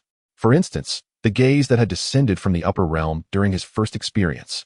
Returning to the Tai Chu sacred land, he found the Tai Chu saint had reached the end of his lifespan. Upon seeing Jiang Feng again, the saint could not help but reflect on how swiftly a millennium had passed. The Li Jin immortal still radiated youthful vigor, while the old man appeared worn and nearly extinguished, likely nearing his final days. Yet, the Tai Chu saint bore no fear of death, rather a sense of gratitude. He lamented, "Were it not for Li Jin immortal correcting my mistakes back then, I might have walked the path of darkness to the end." How could the Tai Chu sacred land have achieved today a success? To see my benefactor once more before I depart this world, I am without regrets. Chapter 93. The Yi family's obsession with love. Fear not, I shall grant you a great fortune. Jiang Feng's calm words ignited a tempest within the Tai Chu saint's heart. In an instant, the saint felt rejuvenated, his spirit rekindled to its peak. Trembling, he tentatively asked, "Does the immortal sovereign intend to?" Jiang Feng nodded. "The Yi family is coveting this world, and I have grown impatient. Today, the Yi family shall be annihilated." The Tai Chu saint knelt, expressing his reverence. "With the immortal sovereign's might, I am willing to sacrifice myself to fight alongside you against the upper realm." Jiang Feng acknowledged his wisdom. Indeed, this was the demeanor one would expect from a leader of a sacred land. A lineage that had persisted for millennia could not possibly have fools at its helm. After all, this was the realm of cultivation where only the strong survived, not the realm of mortals. Power and status were intrinsically linked to one's cultivation and character. Let us proceed to explore the upper realm. Meanwhile, outside the boundary of the realm, emissaries from the Yi family had awaited for a millennium. 1,000 years prior, the Yi family had discovered a bloodline emerging in this small world, one that undoubtedly belonged to the main lineage of the Yi family, possibly even a return to ancestor bloodline. Hence, they had dispatched a celestial being to investigate. Yet, upon arrival, he discovered that the bloodline had vanished. Initially intending to enter the small world, he soon realized that within it resided an entity that had transcended the limits of the world, an anomaly that should not exist, an immortal being within the small world. Such a phenomenon truly existed. The celestial being of the small world was undeniably invincible. Unless the entire world was destroyed or its heavenly laws forcibly controlled, no one would be a match for it. Consequently, he dared not enter, yet felt compelled to remain outside the small world. Unable to return to the Yi family without a report, he resolved to intercept anyone attempting to ascend. Refusing to believe that the immortal being would choose to perish within the confines of the small world rather than ascend to the upper realm. Today he sensed something. Can a mere millennium not suffice? Those who dare to touch the Yi family, I shall take you back today to report to the family head. Just as he prepared to seize Jiang Feng, intending to demonstrate the harsh realities of the cultivation world, a piercing beam of sword light broke through the barrier of the realm, hurtling toward him with a cataclysmic force. What? He had no time for fear, only managing to evade by a hair's breadth.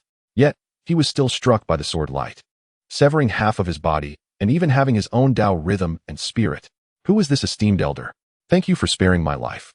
I am Yi Qianxiu of the Yi family's servants. Surely, there is some misunderstanding between us? Yi Qianxiu, disregarding his grievous injuries, immediately begged for mercy and expressed gratitude. Fully aware of the sword's recent might, the other party did not conceal their aura. Otherwise, it would have been impossible for Yi Qianxiu to survive under that strike. He was acutely aware that he had struck a steel plate. At that moment, Jiang Feng emerged from the severed barrier of the realm, accompanied by the Tai Chu Xingzhu. Upon arriving in the Xinjia, the precious celestial spiritual energy, which was exceedingly rare in the lower realms, was ubiquitous here.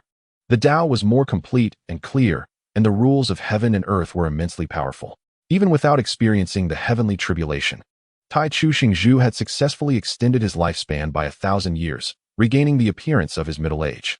Witnessing this scene, Yi Qianxiu was filled with astonishment. He assumed Jiang Feng had also come to this small world in search of someone, as the ability to cleave through the barrier of the realm with a single sword was truly terrifying. Senior, if I have been in any way offensive, I hope you can forgive me. I am a venerator of the Yi family. If you do not mind, I implore you to accompany me back to the Yi family, and we shall provide you with a satisfactory response. Yi Qianxiu once again asserted his identity. After all, the Yi family was one of the rulers of this celestial domain, and anyone who heard the name would grant them some respect. Unfortunately, Jiang Feng was not among them. With a swift motion, Yi Qianxiu found himself entirely subdued, with no chance to resist. Senior! Yi Qianxiu attempted to struggle, but the chilling murderous intent emanating from Jiang Feng silenced him instantly. He realized that the name of the Yi family could not intimidate this man, who was truly capable of taking his life. Take me to the Yi family, Jiang Feng commanded, his tone calm, yet undeniably authoritative. Yi Qianxiu dared not defy him, and could only obediently guide Jiang Feng. Meanwhile, in the Linlang Xinyu, at the Yi family estate, a handsome young man was lamenting to a little girl, "Sister, you know that although I am your brother, we share different mothers. Besides, we grew up together. Brother, you still remember you are my brother? How can we be together?" The little girl retorted, her face filled with disgust. Then you can be with your brother. We share the same father but different mothers, while you two are full siblings." The young man shouted in despair. The little girl frowned, scoffing, "So what? Blood relations cannot hinder our love. Brother, you should give up on this notion." Elsewhere, a group of Yi family disciples were bullying a young girl of illegitimate birth. They mocked her ragged clothing, accused her of stealing everyone's spiritual stones, and claimed she disturbed the meditation of her seniors. Despite the fury flashing in her eyes, the girl clenched her teeth and remained silent. Within the Yi family ancestral hall, the current head, Yi Baichuan, sat upright, ancestors above. "Today, I, Yi Baichuan, the 106th head of the Yi family, seek guidance from my forebears. Baichuan has a little disciple named Su Moli, whom he has long admired. May I?" As Jiang Feng brought Yi Qianxiu to the ancestral grounds of the Yi family in Linlang Xinyu, he immediately sensed something amiss. The overwhelming aroma of feminine intrusion was too pronounced. With just a glance, he could detect numerous irregularities. Several men and women were entangled, their words rife with declarations of love and jealousy. Even Yi Qianxiu noticed the strange atmosphere within his family. "Take me to see your family head," Jiang Feng commanded, scanning the area with his divine sense, finding no one capable of threatening him. Although the Yi family claimed to be a prominent lineage in the celestial domain, they fell short compared to the Jiang family of Baiming Xinyu. At the very least, there was no celestial king present to oversee them. Upon Jiang Feng's arrival at the ancestral grounds, Yi Baichuan felt the overwhelming and tyrannical power emanating from him. His expression shifted instantly as he positioned himself in front of Jiang Feng. "Esteemed friend, what brings you to the ancestral grounds of the Yi family? We seem to be unfamiliar with one another." Jiang Feng smiled lightly. "Who gave you the courage to speak to me in that tone?" Yi Baichuan's expression darkened as he sternly replied, "Do you think you can establish dominance over the Yi family?" Humph! Before he could finish his sentence, Jiang Feng had already struck him down with a single palm, reducing him to dust. "What?" Yi Qianxiu's eyes widened in disbelief. He knew Jiang Feng was incredibly powerful, but he never imagined he could be so formidable. One strike, and the family head was annihilated, leaving no trace behind? Yi Qianxiu was engulfed in profound shock. The commotion attracted the attention of other Yi family members. Instead of fleeing, they drew closer, sensing the terrifying aura radiating from Jiang Feng. Understanding the situation, Jiang Feng released his celestial essence, and the overwhelming pressure of the celestial king's realm enveloped the entire Yi family ancestral grounds. In an instant, the heavenly laws of the Yi family ancestral grounds were forcibly replaced by Jiang Feng's will. From that moment on, entry was forbidden, and exit was impossible. Jiang Feng's gaze, sharp as a blade, swept over everyone present. If he was not mistaken, there must be individuals here who had been implanted with soul wedges by the feminine power. The question remained, who was the fortunate recipient? Feeling the terrifying pressure emanating from Jiang Feng, and his gaze that scrutinized them as one would livestock for slaughter, the younger members of the Yi family lowered their heads, while others defiantly glared at the powerful figure. "Who are you? Do you know where this is? How dare you act recklessly in the Yi family? You must have a death wish." Jiang Feng turned his attention to the young man who had spoken. Without uttering a word, he casually waved his hand, and the young man's body exploded, leaving only his soul in Jiang Feng's grasp. Jiang Feng meticulously crushed the young man's soul, eager to discern the nature of the soul wedge. After all, the last soul wedge was subdued with the system's assistance. This time, Jiang Feng wished to experience it firsthand. Of course, should the situation prove unmanageable, he would have to rely on the system to intervene.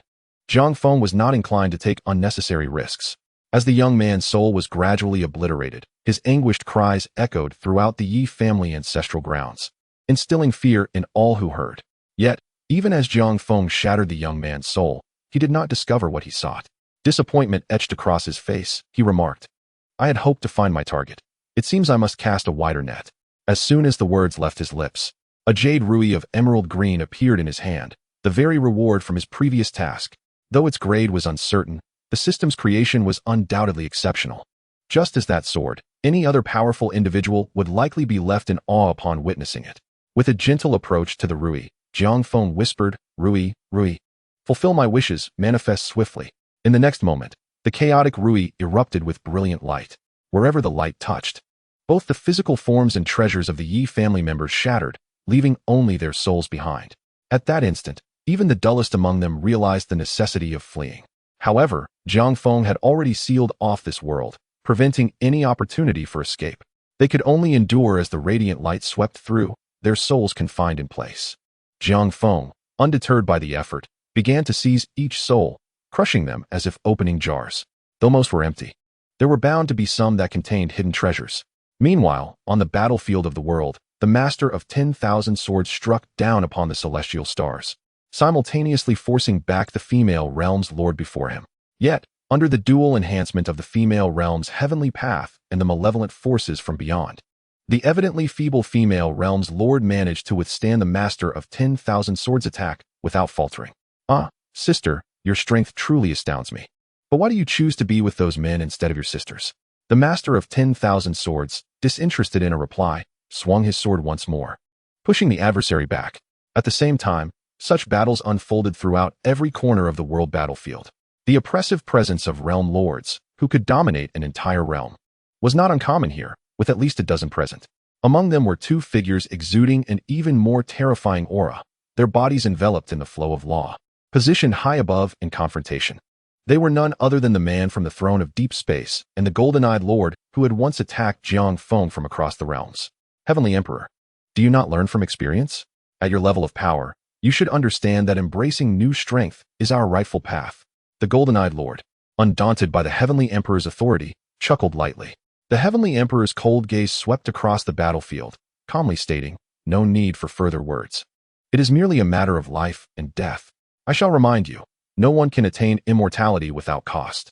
Embracing darkness will ultimately lead to one's own consumption by it."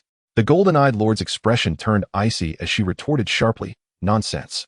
You are merely envious of the power I have acquired.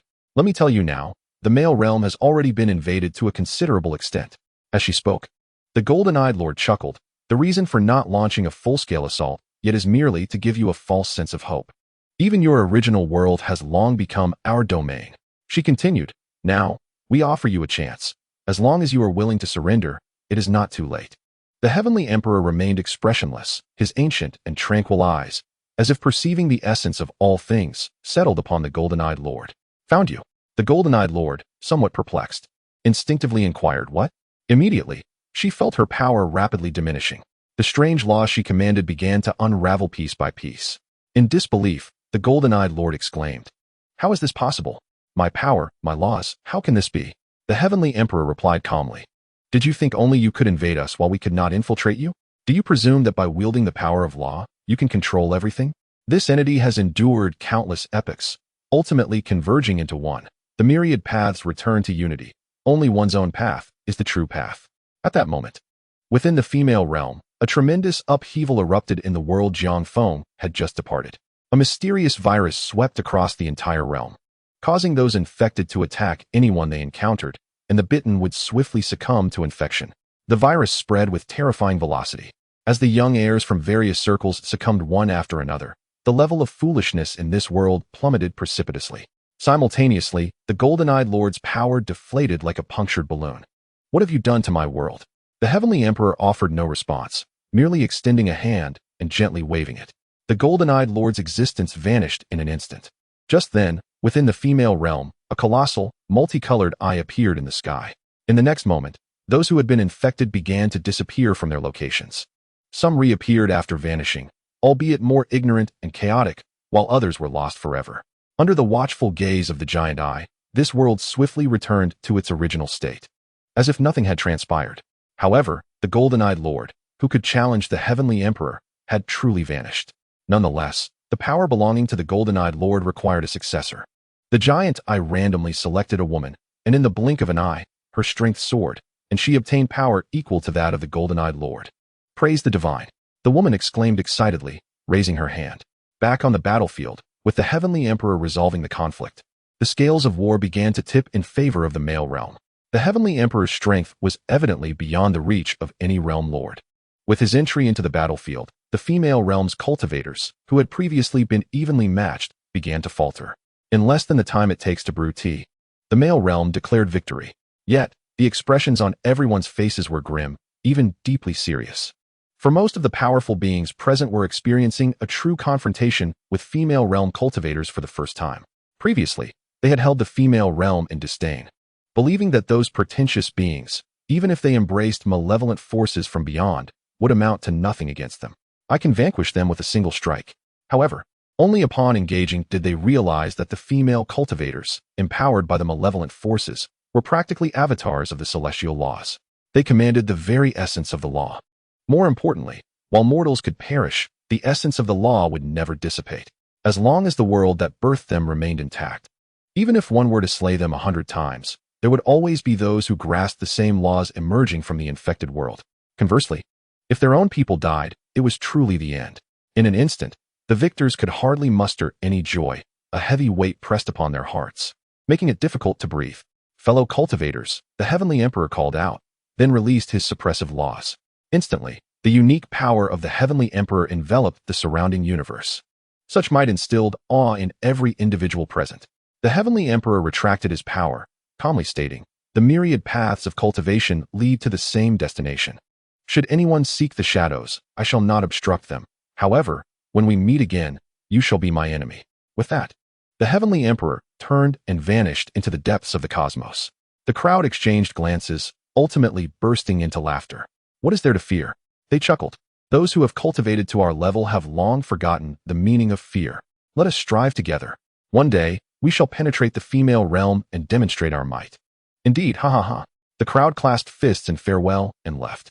However, the master of 10,000 swords declined the company of others and chose to remain behind. Once everyone departed, a portal composed of laws appeared before her. After a moment's hesitation, she stepped inside. In the ancestral land of the Yi family, Zhang Feng was engrossed in opening blind boxes. Each time he shattered the souls of these Yi family members, he gained fragments of their memories. It felt akin to watching short videos, utterly addictive. Just as Zhang Feng was lost in this enthralling pursuit, a sudden explosion of a soul body occurred amidst the crowd. Zhang Feng sensed something amiss and hurried over, capturing a fragment left behind by the shattered soul wedge. So it was here. With the fragment in hand, Zhang Feng distinctly felt the presence of a small world belonging to the female realm. Detected the world of the soul wedge. Do you wish to track and traverse? Zhang Feng did not immediately choose to traverse, for he still had matters left unfinished. Esteemed senior, the person you sought has already been found. We harbor no grievances. Might you consider sparing us? Indeed, senior. We beseech you. A multitude of disciples from the Yi family, witnessing Zhang Feng's success in locating his target, stepped forward to plead. However, Zhang Feng remained utterly unyielding. Leaving roots unsevered is not a prudent practice.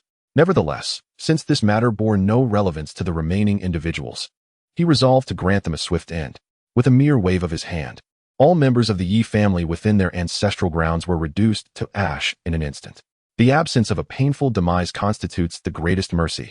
Subsequently, Zhang Feng departed the Yi family ancestral site, yet the celestial mechanisms of the realm remained firmly under his dominion. Half a day later, a steward from the Yi family returned from an outing. Although he sensed something amiss within the ancestral grounds, he dismissed it without further thought. After all, the Yi family stood as a dominant force within the Linlang star domain. Who could possibly threaten them? However, upon entering the ancestral grounds, he was rendered speechless. The scene before him was one of carnage, with corpses strewn about and remnants of walls crumbling. When he attempted to leave, the celestial mechanisms of the ancestral grounds rendered him powerless, trapping him within to meet his demise. This was Zhang Feng's contingency plan, forbidding entry and exit. Anyone who dared to trespass upon the Yi family ancestral grounds would face death. With a clear objective in mind, Zhang Feng's actions hastened considerably. After circling through the realms he had traversed, he found no signs of resistance, allowing him to relax and prepare to venture into the world from which he had recently acquired the soul wedge. Zhang Feng speculated that the sudden shattering of the soul wedge was likely due to the demise of its master. To wield a soul wedge, one must possess considerable strength. A realm master was undoubtedly involved. Now, with a small world bereft of its realm master, it presented an opportune moment for him to take action. He chose to invade the instance. Invasion instance has been initiated. Entering the realm of the female-centric narrative. Current instance. The Underworld Empress for 30 years. Instance description. You are the most formidable enforcer of the syndicate. Cold-blooded and ruthless, yet upon falling in love with the boss woman, you face dire retribution, barely escaping death. You kill the boss and elevate the boss woman to the position of new leader. Unknown to all, the merciless persona you exhibit outside conceals a devoted heart within. Restrictions. This world is adjacent to the original female-centric realm. Only physical limits may be exerted. Mission objective. None. Current world insanity value. 1,701. 000, recovering. Mission rewards. Contingent upon host performance. Zhang Feng raised an eyebrow. You wish to observe how I fare, and then reward me? Quite intriguing.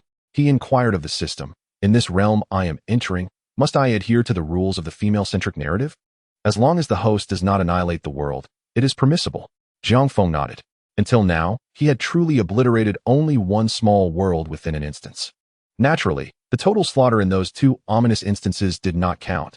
Those were exceptional circumstances. He felt confident regarding his impending invasion of the female-centric world and sought clarification on the boundaries. The surprisingly lenient boundaries almost seemed to convey the message. Do as you please. Let us commence the instance. A flash of white light enveloped him, and Zhang Feng found himself in a luxurious private room within a club. However, he was not there to indulge.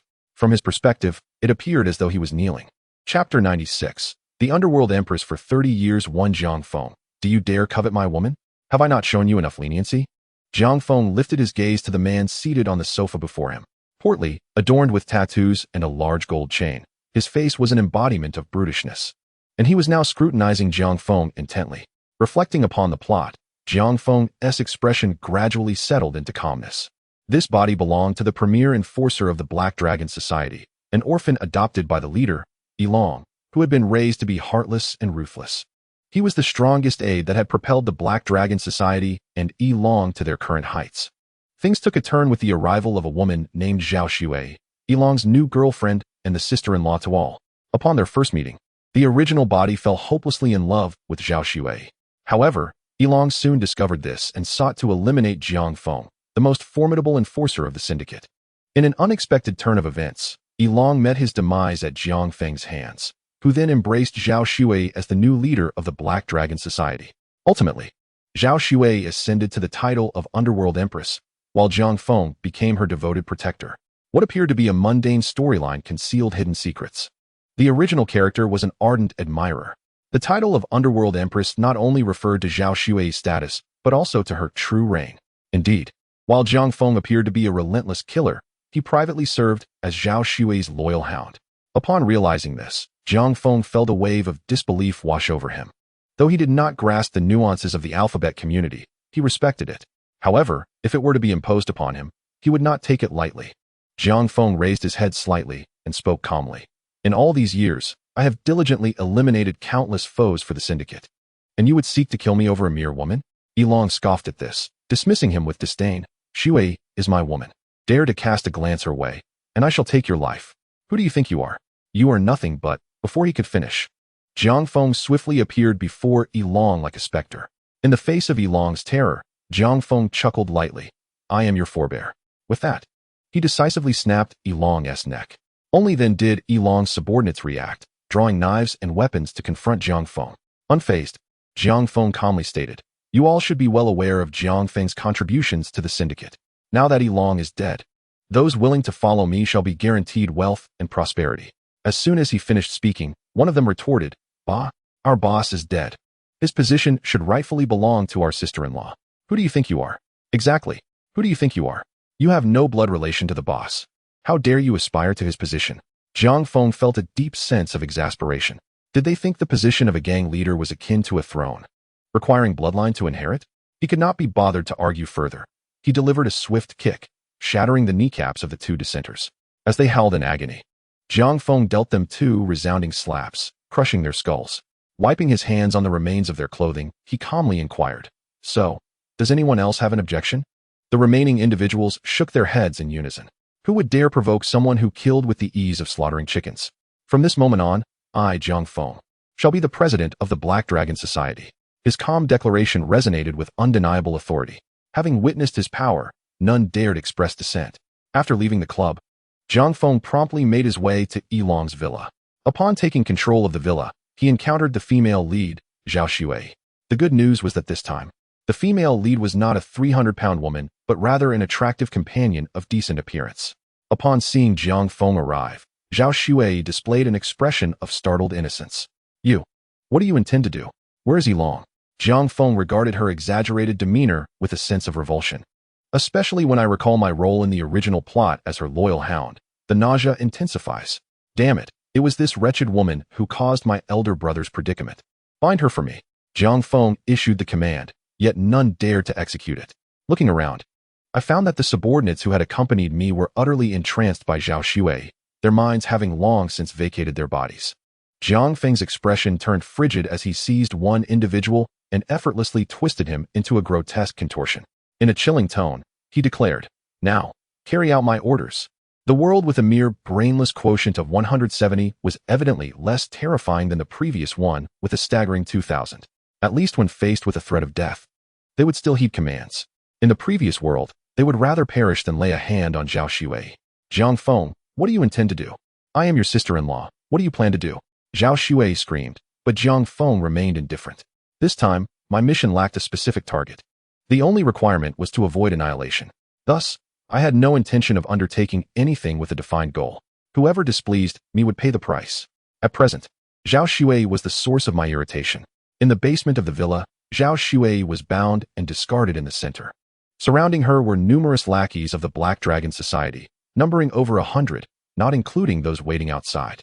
Jiang Feng was all too aware of how to handle such a succubus. There is a saying, "What cannot be obtained is forever restless." Once a treasure is acquired, the initial fervor dissipates swiftly, often referred to as a fleeting passion. My task was to have my subordinates line up and be a good elder brother. As Jiang Feng exited the basement, all the lackeys cast respectful glances toward their new leader. Who says this succubus is undesirable? This succubus is indeed splendid. It merely depends on how one chooses to utilize her. As night fell within the conference room of the Black Dragon Society, the elders cast cold, piercing gazes at Jiang Feng. One slammed the table and angrily rebuked, "Jiang Feng, you have slain our elder brother and harmed our sister-in-law. You are utterly unprincipled. What right do you have to be the leader?" Jiang Feng snatched a pen from the table and tossed it carelessly. With a swift whoosh, the pen pierced the elder's skull like a bullet, embedding itself deep into the wall. After executing this act, Jiang Feng rubbed his hands together and calmly rose. "This is the capital that allows me to be the leader. Moreover, I did not summon you here to listen to your ramblings." With a wave of his hand, the lackeys of the Black Dragon Society surged into the meeting hall. Those who had merely feared Jiang Feng and harbored discontent now united in purpose. Fully aware that this new leader possessed valuable offerings, and he was genuinely sharing with them. Jiang Feng raised his hand slightly, and then let it fall gently. One by one, the elders of the Black Dragon Society lost their heads. Until their last moments, they could hardly believe Jiang Feng truly dared to act. How could he disregard the rules? "Jiang Feng, upon becoming the leader, you have sought to eradicate us elders. May you meet a grim fate." One elder shouted in his dying breath, "Brothers, if Jiang Feng can kill us today, he can just as easily eliminate you tomorrow. Consider this. If you toiled diligently for the society your entire life, only to ascend to the rank of elder, yet still face cleansing from the new leader, would you accept such a fate?" The lackeys exchanged glances, then burst into laughter. "Old man, our big brother Jiang even allows us to enjoy Zhao Xue. What do you think you are?" "Exactly. You wish to sow discord between us and the leader. How absurd. Enough with your nonsense." One lackey smashed the elder's head with a club, and soon the room was left solely with Jiang Feng seated. The other elders lay sprawled across the floor in disarray. "I have reached my position today through 3 principles. Jiang Feng stood up, smiling. "I am ruthless, loyal, and I have many brothers. As long as I, Jiang Feng, have a morsel to eat, my brothers shall never starve." The lackeys erupted in cries of "Big brother." Jiang Feng was indeed very pleased with this. Of course, the loyalty of these lackeys was largely attributable to Zhao Xue. Zhao Xue possessed a purely succubus nature. Any male who laid eyes upon her would lose control. If the brainless quotient in this world were at its peak, Zhao Xue would undoubtedly be more formidable than Su Mingling from the previous world.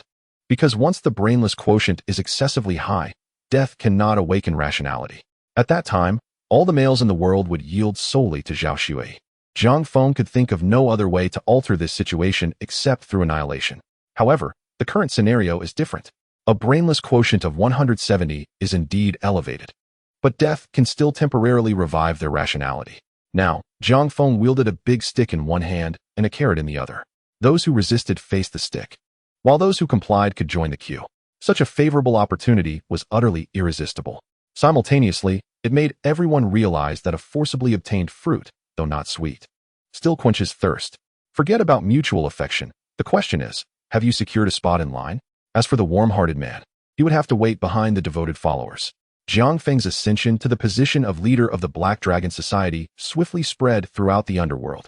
In a bid to contest for Zhao Xuei, various underworld bigwigs sought an audience with Jiang Feng. Once again in the conference room, they commenced by flaunting their credentials and backgrounds. Jiang Feng found himself growing weary. Gentlemen, we are all engaged in the underworld.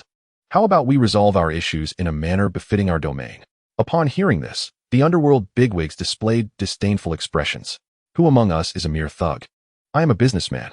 They scoffed, implying that Jiang Feng, a petty ruffian, understood nothing. In this day and age, who still engages in the underworld? We are legitimate entrepreneurs. The leading enterprises in the region. Still a thug? Do you think this is a gang of delinquents? Jiang Feng chuckled. Very well. Since you are not involved in the underworld, I shall no longer engage in discussions of chivalry with you. Jiang Feng clapped his hands. And suddenly over 20 burly men burst into the room. You see, I, Jiang Feng, am indeed a member of the underworld. Since you are not on the same path, I have no need to reason with you.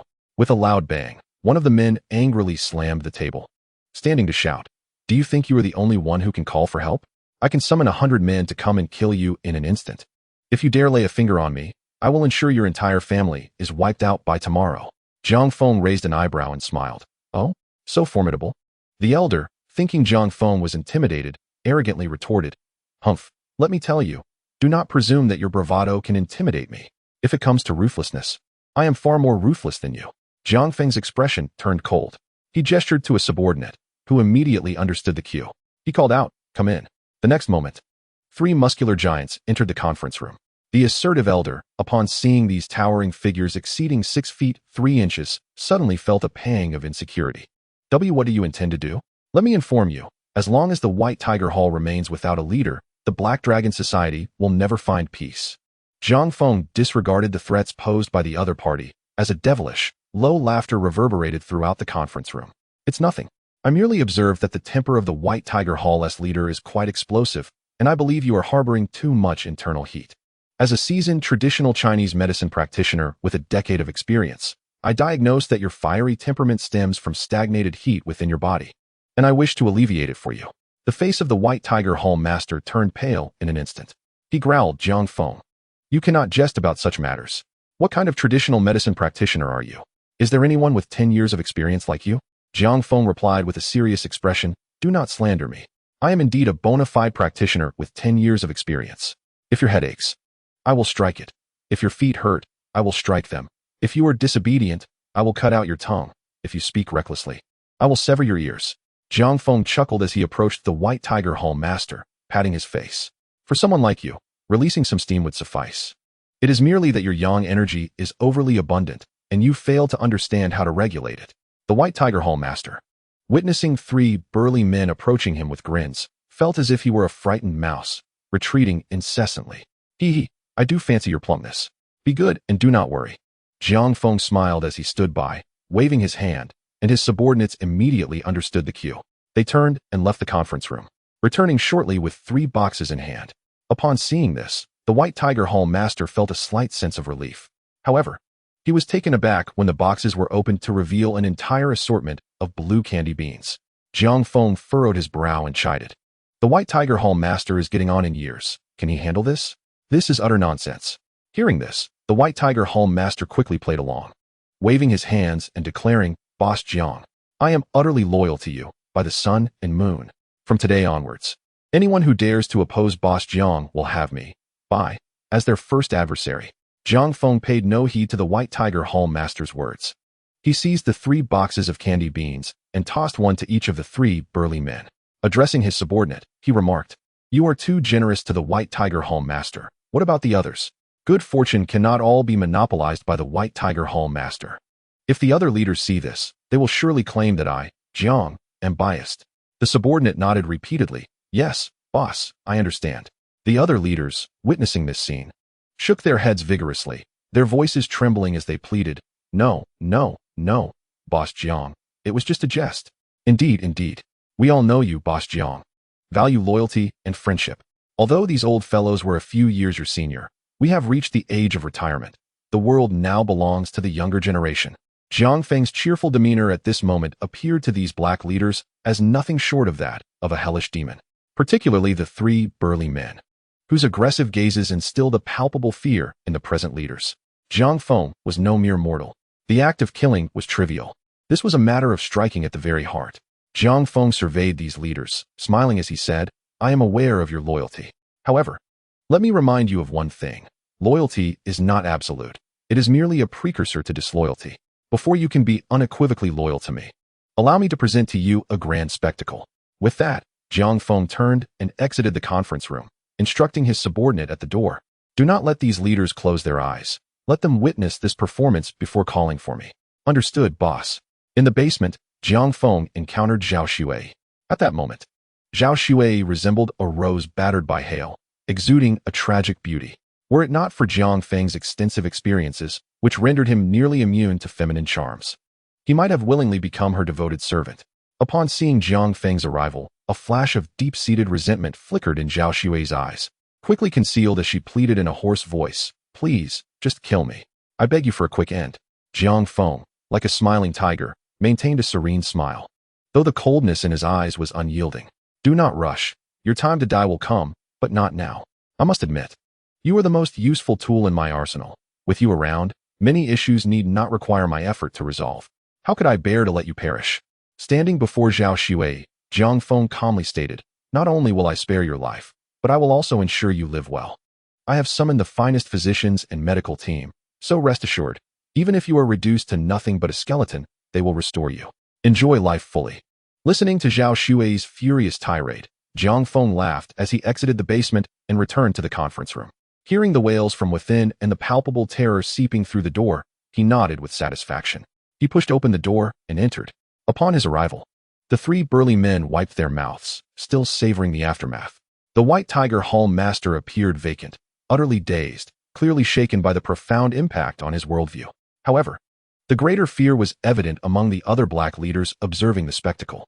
The mere thought of defying Zhang Feng and facing a fate akin to the White Tiger Hall Master sent clarity rushing through their minds. Upon seeing Zhang Feng, without him uttering a word, they were already pledging their loyalty. "Boss Zhang, my Sanjiang Gang shall henceforth serve as the underlings of the Black Dragon Society. The Sanjiang Gang is no more. From now on, we are merely the Sanjiang branch of the Black Dragon Society. If you disapprove of this name, we humbly request your renaming." The crowd stared at the Sanjiang Gang leader in disbelief, thinking to themselves that this old fool had lost all shame, effectively closing off their own paths. Yet, the Sanjiang Gang leader paid no mind to their thoughts. He had come to understand Zhang Feng's ruthless efficiency in purging the Black Dragon Society from within. Dealing with these older black leaders required a heart of steel. Such a lawless individual would not tolerate disloyalty. Otherwise, one would find themselves struck down by his subordinates. "I'll be the first to pledge. You all can decide how to proceed." Zhang Feng nodded in satisfaction. "Well said. I am also aware of your interest in Zhao Xue." Upon hearing this, the Sanjiang Gang leader's face turned ashen. He hastily waved his hands, stammering an explanation. No, that is not the case. Who has been spreading such rumors?" As everyone awaited the unfolding drama, Zhang Feng's next words left them agape. "Do not be alarmed, since you have an affinity for Zhao Xue. As long as you obey me and follow my commands, she is not beyond your reach. As for how close you may get, that will depend on your performance." The expression on Zhang Feng's face was one that any man could comprehend, and it was impossible for the crowd not to discern the underlying implications. More importantly, despite Zhao Xue's allure, Zhang Feng was not captivated by her charms. Even more importantly, Zhang Feng had stated that he would not monopolize Zhao Xue. Watching the incredulous expressions on the faces of the crowd, Zhang Feng chuckled. "I, Zhang, never speak falsehoods. You may ponder this carefully. As long as you join the Black Dragon Society, the future of the Black Dragon Society will dominate the underworld. The beautiful women in our possession are not limited to just Zhao Xue. In this world, have any of you encountered all women, yet none surpass Zhao Xue in beauty?" Zhang Feng's inquiry seemed to activate a mechanism within the minds of these individuals. In an instant, everyone began to ponder deeply. The conclusion they ultimately reached was unequivocal. Indeed, Zhang Feng was right. Listening to a wise man speak is more enlightening than a decade of study. A senior figure stood up and respectfully gestured towards Zhang Feng, proclaiming, "You are correct, Zhang Laoda. The world is not solely comprised of Zhao Xue, the crooked tree. There is no need for us to hang ourselves on her alone.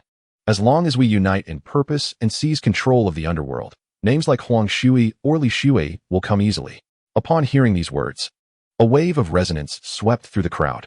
Previously, they had been intimidated by Elong, secretly yearning for Zhao Shui but too afraid to act.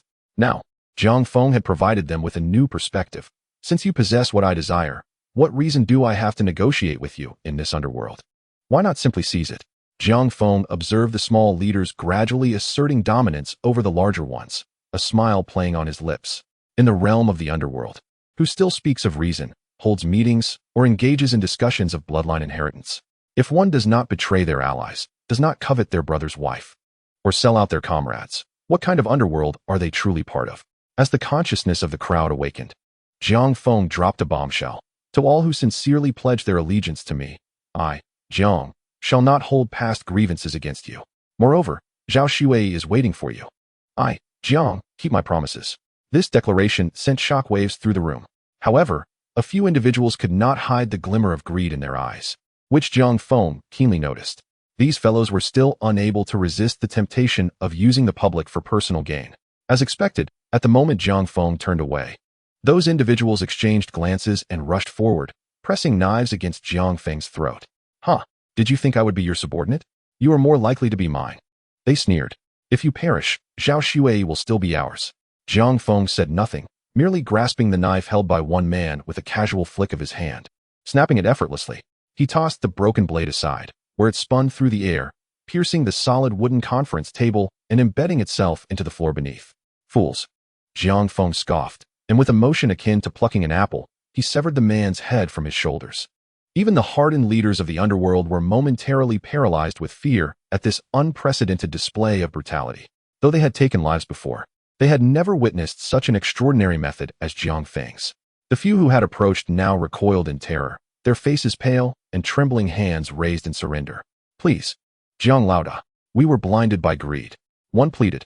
Indeed, Jiang Laoda, we are willing to obey you.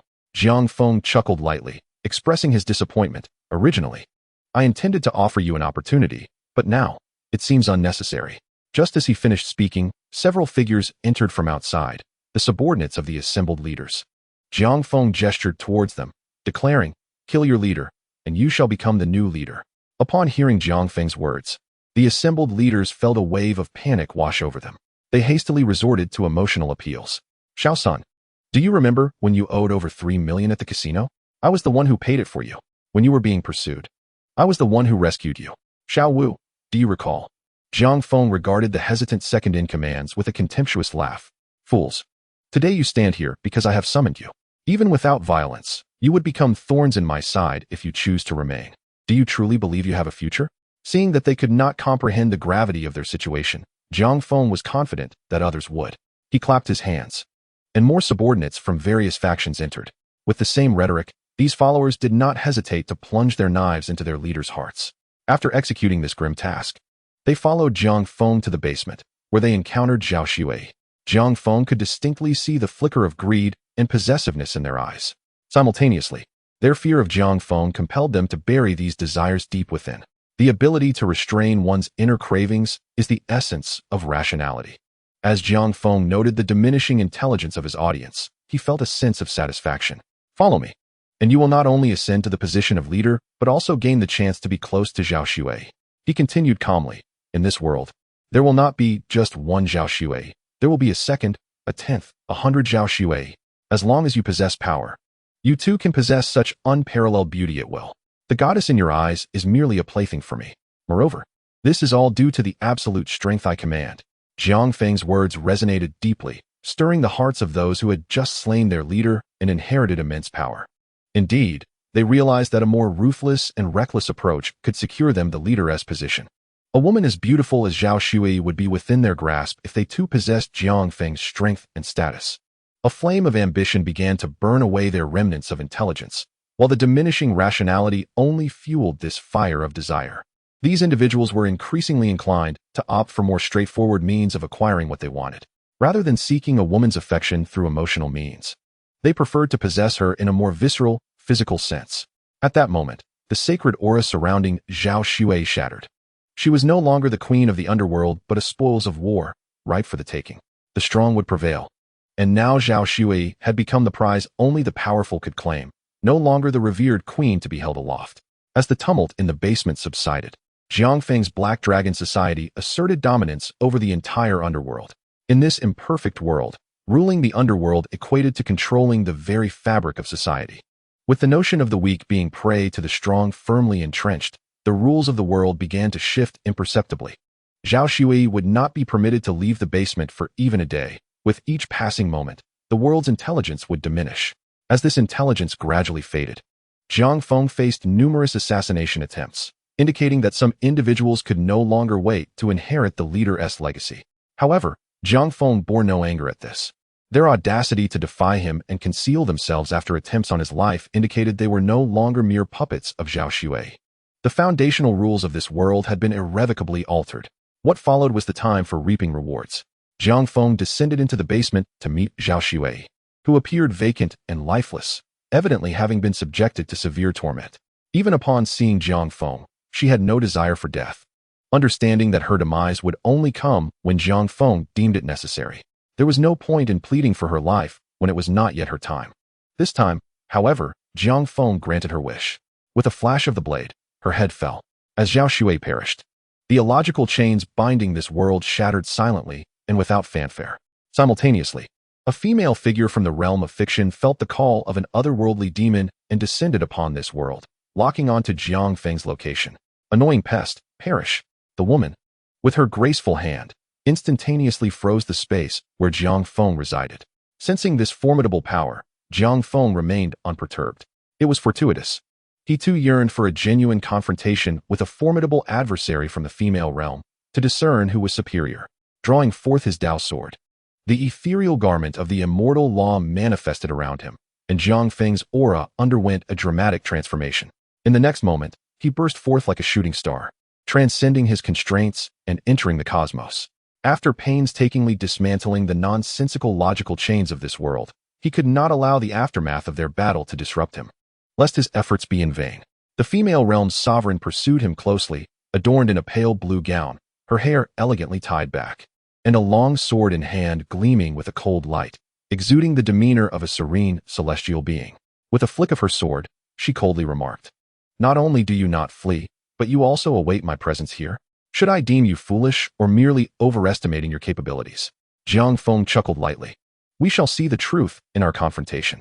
Before his words could fully dissipate, the Dao sword in his grasp erupted with a magnificent radiance. Upon perceiving the terrifying force of the underlying rules, Yu Qingqing's eyes flickered with seriousness. "The Origin Emperor's law, I would never tarnish you with my own innocence." She pointed, and a barrier enveloped her being. The rules cleaved by the Dao sword were rendered utterly ineffective against this shield. Absolute defense. Jiang Feng furrowed his brow slightly. The peculiarity of his opponent's methods, though not unfamiliar, proved to be exceedingly troublesome. Noticing Jiang Feng's grave expression, Yu Qingqing's lips curled into a scornful smile. "Humph. The path of this celestial being is beyond the comprehension of a brute like you, whose mind is consumed only by slaughter. Surrender obediently, or do not blame me for my lack of courtesy." Chapter 100.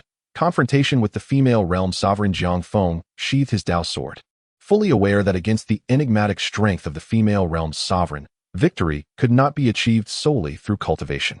To defeat her, he must bypass her absolute defense and strike at her vulnerabilities. This, however, could not be accomplished through brute force alone. Observing Jiang Feng's act of disarming, Yu Qingqing presumed he had resigned himself. She laughed lightly. "Humph, you are somewhat perceptive.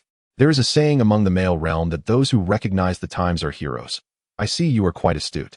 Jiang Feng calmly replied, "Are you familiar with another saying, that villains often perish from excessive speech?" As soon as the words left his mouth, Jiang Feng felt a shift in the world behind him. Heavenly Dao invasion complete. With the system's notification echoing, a broader smile graced Jiang Feng's lips. Reflecting on Yu Qingqing's earlier actions, a bold idea suddenly sparked in his mind. He pointed at Yu Qingqing and exclaimed, "Shall we engage in a duel of warriors?" "Very well. Come forth." "What?" Yu Qingqing frowned, momentarily perplexed by Jiang Feng's words. In the next moment, as the male realm's heavenly Dao gradually gained the upper hand in this world, Jiang Feng's innate Dao body sensed a familiar power. With his finger pointing, Yu Qingqing felt her strength being restrained. Simultaneously, Jiang Feng experienced a diminishment of his own power. Under Jiang Feng's gesture, both their strengths regressed to that of mere mortals. "What? How did you do this? What have you done?" Yu Qingqing's eyes widened in terror, sensing her departing strength, and she was enveloped in profound fear. Jiang Feng, however, contemplated deeply. He understood that such declarations carried no weight in the male realm. Yet here, they wielded a power akin to that of the Origin Emperor's law belonging to the female realm's sovereign. This implied that a portion of the power he manifested belonged uniquely to the male realm's heavenly Tao, while another portion might originate from the extraterrestrial demons. A slight smirk graced Jiang Feng's lips. It appeared he had stumbled upon something extraordinary, truly fascinating. However, this was not the time for such musings. Jiang Feng clenched his fist, feeling a once familiar yet now alien weakness coursing through him. Excellent. Now we are on equal footing. Yu Qingqing sensed the impending danger and turned to flee. Yet, she was no longer a sovereign-level powerhouse, and escape was not an option. Moreover, Jiang Feng had already closed the distance. Come, face me as a man in a fair duel. Without further ado, Jiang Feng delivered a powerful punch to Yu Qingqing's eye. A piercing scream erupted as her eyes were rendered shut. Pain surged through her, and rage overtook her mind. Origin Emperor technique. I shall alert.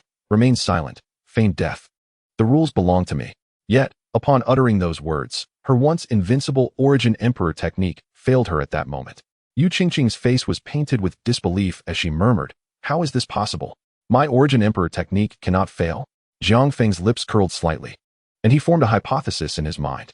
Regardless of whether it was the Origin Emperor's law or the more potent Origin Emperor technique, as well as his earlier tentative duel, it was likely all manifestations of the heavenly Tao's power that had mutated under the influence of the extraterrestrial demons. Thus, the more one aligned with the heavenly Tao, the stronger their power became. Jiang Feng needed not to elaborate. He was undoubtedly unparalleled in the male realm. Therefore, the strength he exhibited was beyond Yu Qingqing's capacity to resist. At least, given her current prowess, she was utterly incapable of countering it. As for stronger beings, Jiang Feng could not ascertain. Yu Qingqing, still reeling in disbelief, could not comprehend what had transpired. All she could feel was the searing pain around her eyes, a sensation she had not endured in years. Do not presume that my inactivity means I will spare you. This is a duel, Jiang Feng called out with a smile, then surged forward, unleashing a tempest of strikes.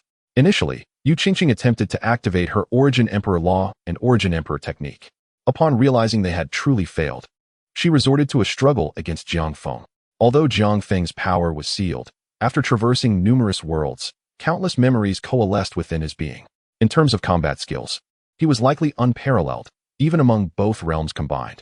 After all, the worlds Jiang Feng had traversed were those of true protagonists.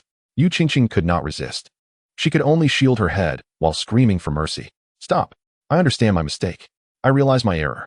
Please, spare me. Jiang Feng paid no heed to her pleas. Tightening his grip around Yu Qingqing's neck, and with a final exertion, there was a sickening crack, and the beautiful woman fell silent. With Yu Qingqing's demise, Jiang Feng sensed his strength returning. Yet, he was further astonished to witness her lifeless body suddenly reviving, her chest rising and falling as she returned to life. Upon opening her eyes and seeing Jiang Feng, fear flickered in Yu Qingqing's gaze, prompting her to quickly distance herself. Jiang Feng's expression grew solemn. He was certain he had slain her, yet she now stood alive before him. While resurrection was not an unheard-of phenomenon, the method of her revival was decidedly abnormal. Damn it! Yu Qingqing regained her composure, glaring at Jiang Feng as she shouted, "Die?" Jiang Feng chose not to linger and decisively opted to flee. Faced with an adversary that cannot be vanquished through conventional means, it is clearly irrational to continue prolonging the confrontation. As Jiang Feng vanished, Yu Qingqing could only remain in place, exasperated.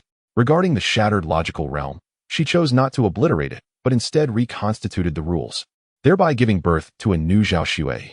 However, as soon as Zhao Shui was reborn, she found herself akin to a lamb ensnared by a pack of wolves, fiercely contested by various formidable factions. This scenario signified that whoever possessed Zhao Shui would reign supreme over the world.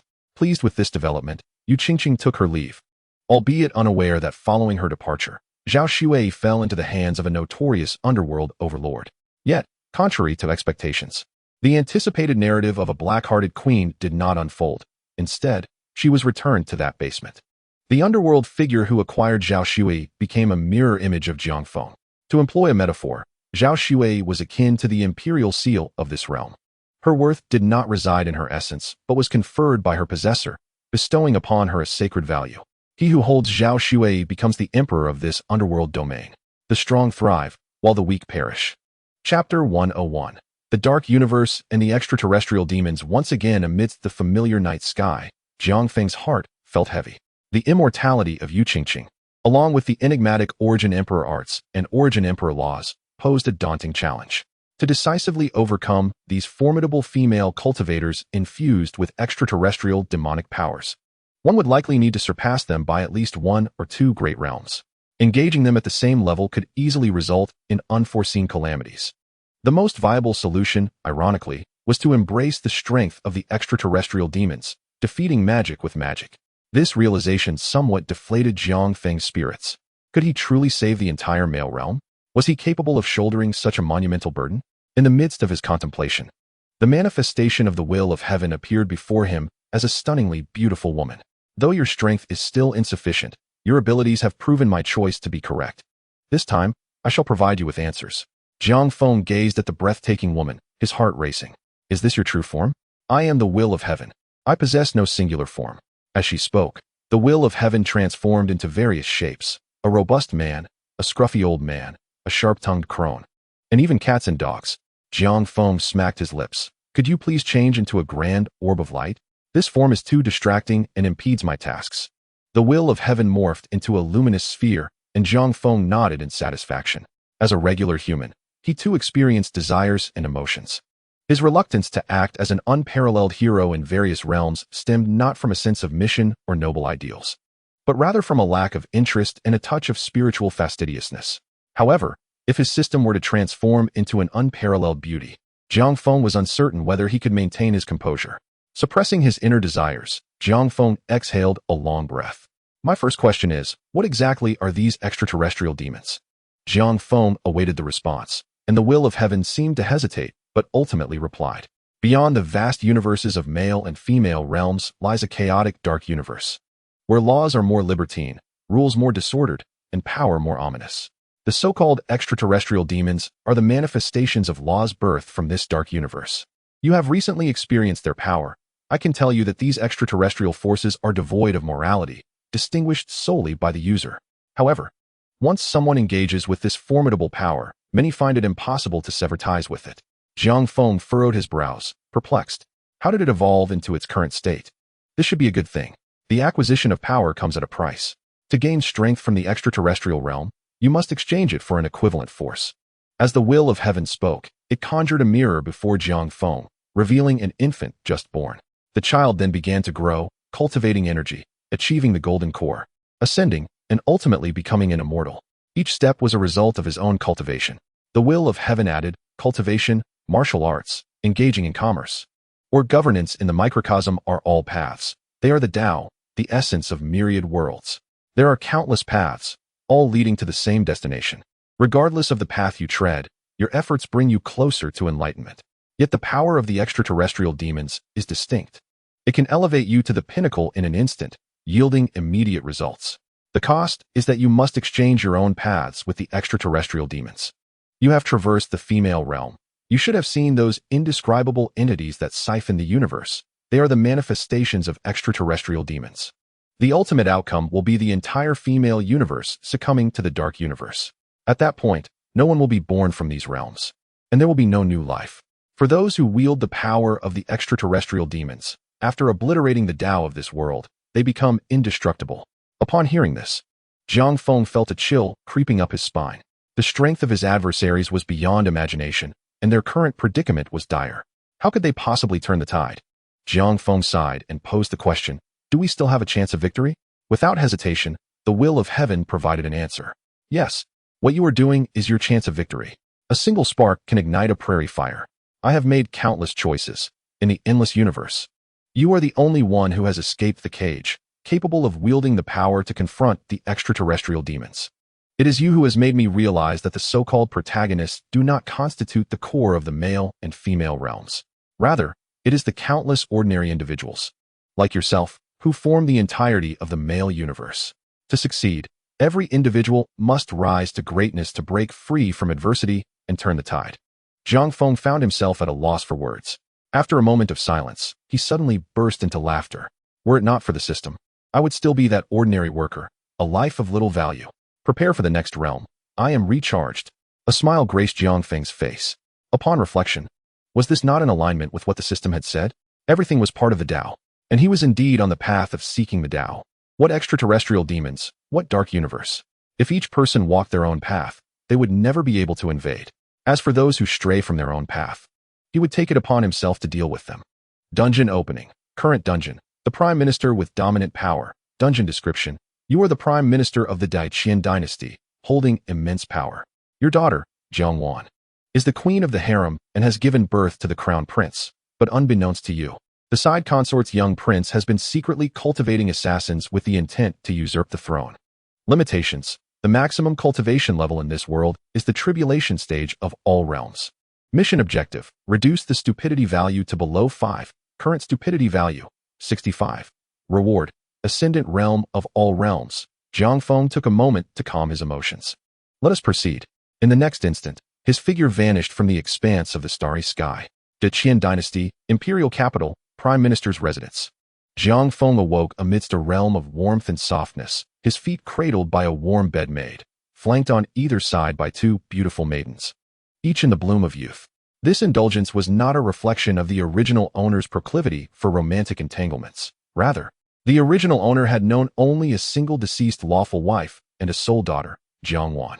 The warmth and softness surrounding him were merely the luxuries befitting the nobility of the Daiqian dynasty. As Jiang Feng stirred from his slumber, the maidens also awakened. And despite the bitter cold of winter, they rose to prepare his morning ablutions. Witnessing this scene, Jiang Feng could not help but feel a sense of irony. Truly, it was the malevolent feudal society that dictated such circumstances. In comparison to the various identities he had previously inhabited, none were as exalted as that of a prime minister in the Daiqian dynasty. Yet, if one were to speak of the art of manipulation, none could rival it. In this world, the pinnacle of cultivation attainable was the peak of tribulation crossing, classified as the martial god realm. The original owner had barely attained half a step into the martial god realm. However, he was unperturbed by the frigid winds and snow. The desire for such indulgence was purely a manifestation of status and power. With the service of the 4 enchanting maidens, Jiang Feng partook of breakfast before making his way toward the imperial palace. Along the journey, he perused the memories of the unfolding narrative. The Daiqian dynasty had stood for over a millennium, with the current emperor named Gao Tai reigning under the era title Taichang. The Jiang family, to which Jiang Feng belonged, was a prestigious lineage that had endured for 1,000 years, with each generation serving in high office. Yet, by the time it reached Jiang Feng, the line had dwindled to a single daughter, Jiang Wan. The silver lining was that Jiang Feng's grandson, Gao Hong, was destined to become the next emperor of Daiqian. The narrative took a darker turn within the palace, where the neglected 14th prince, Gao Sheng, had amassed a cadre of over 100 assassins. He manipulated the disordered harem, inciting the concubines to whisper in the emperor's ear, leading to the eventual deposition of Jiang Wan as empress. Simultaneously, he schemed against Gao Hong, the crown prince. Subsequently, through his assassins, he eliminated key ministers and, employing various nefarious methods, ultimately ascended the throne himself.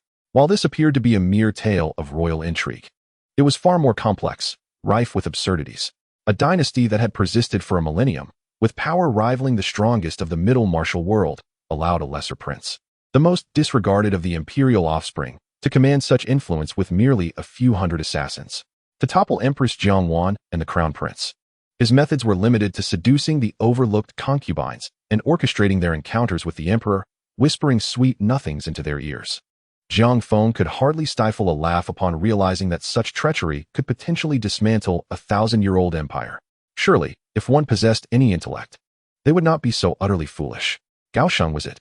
Allow me, an elder, to demonstrate what true power entails.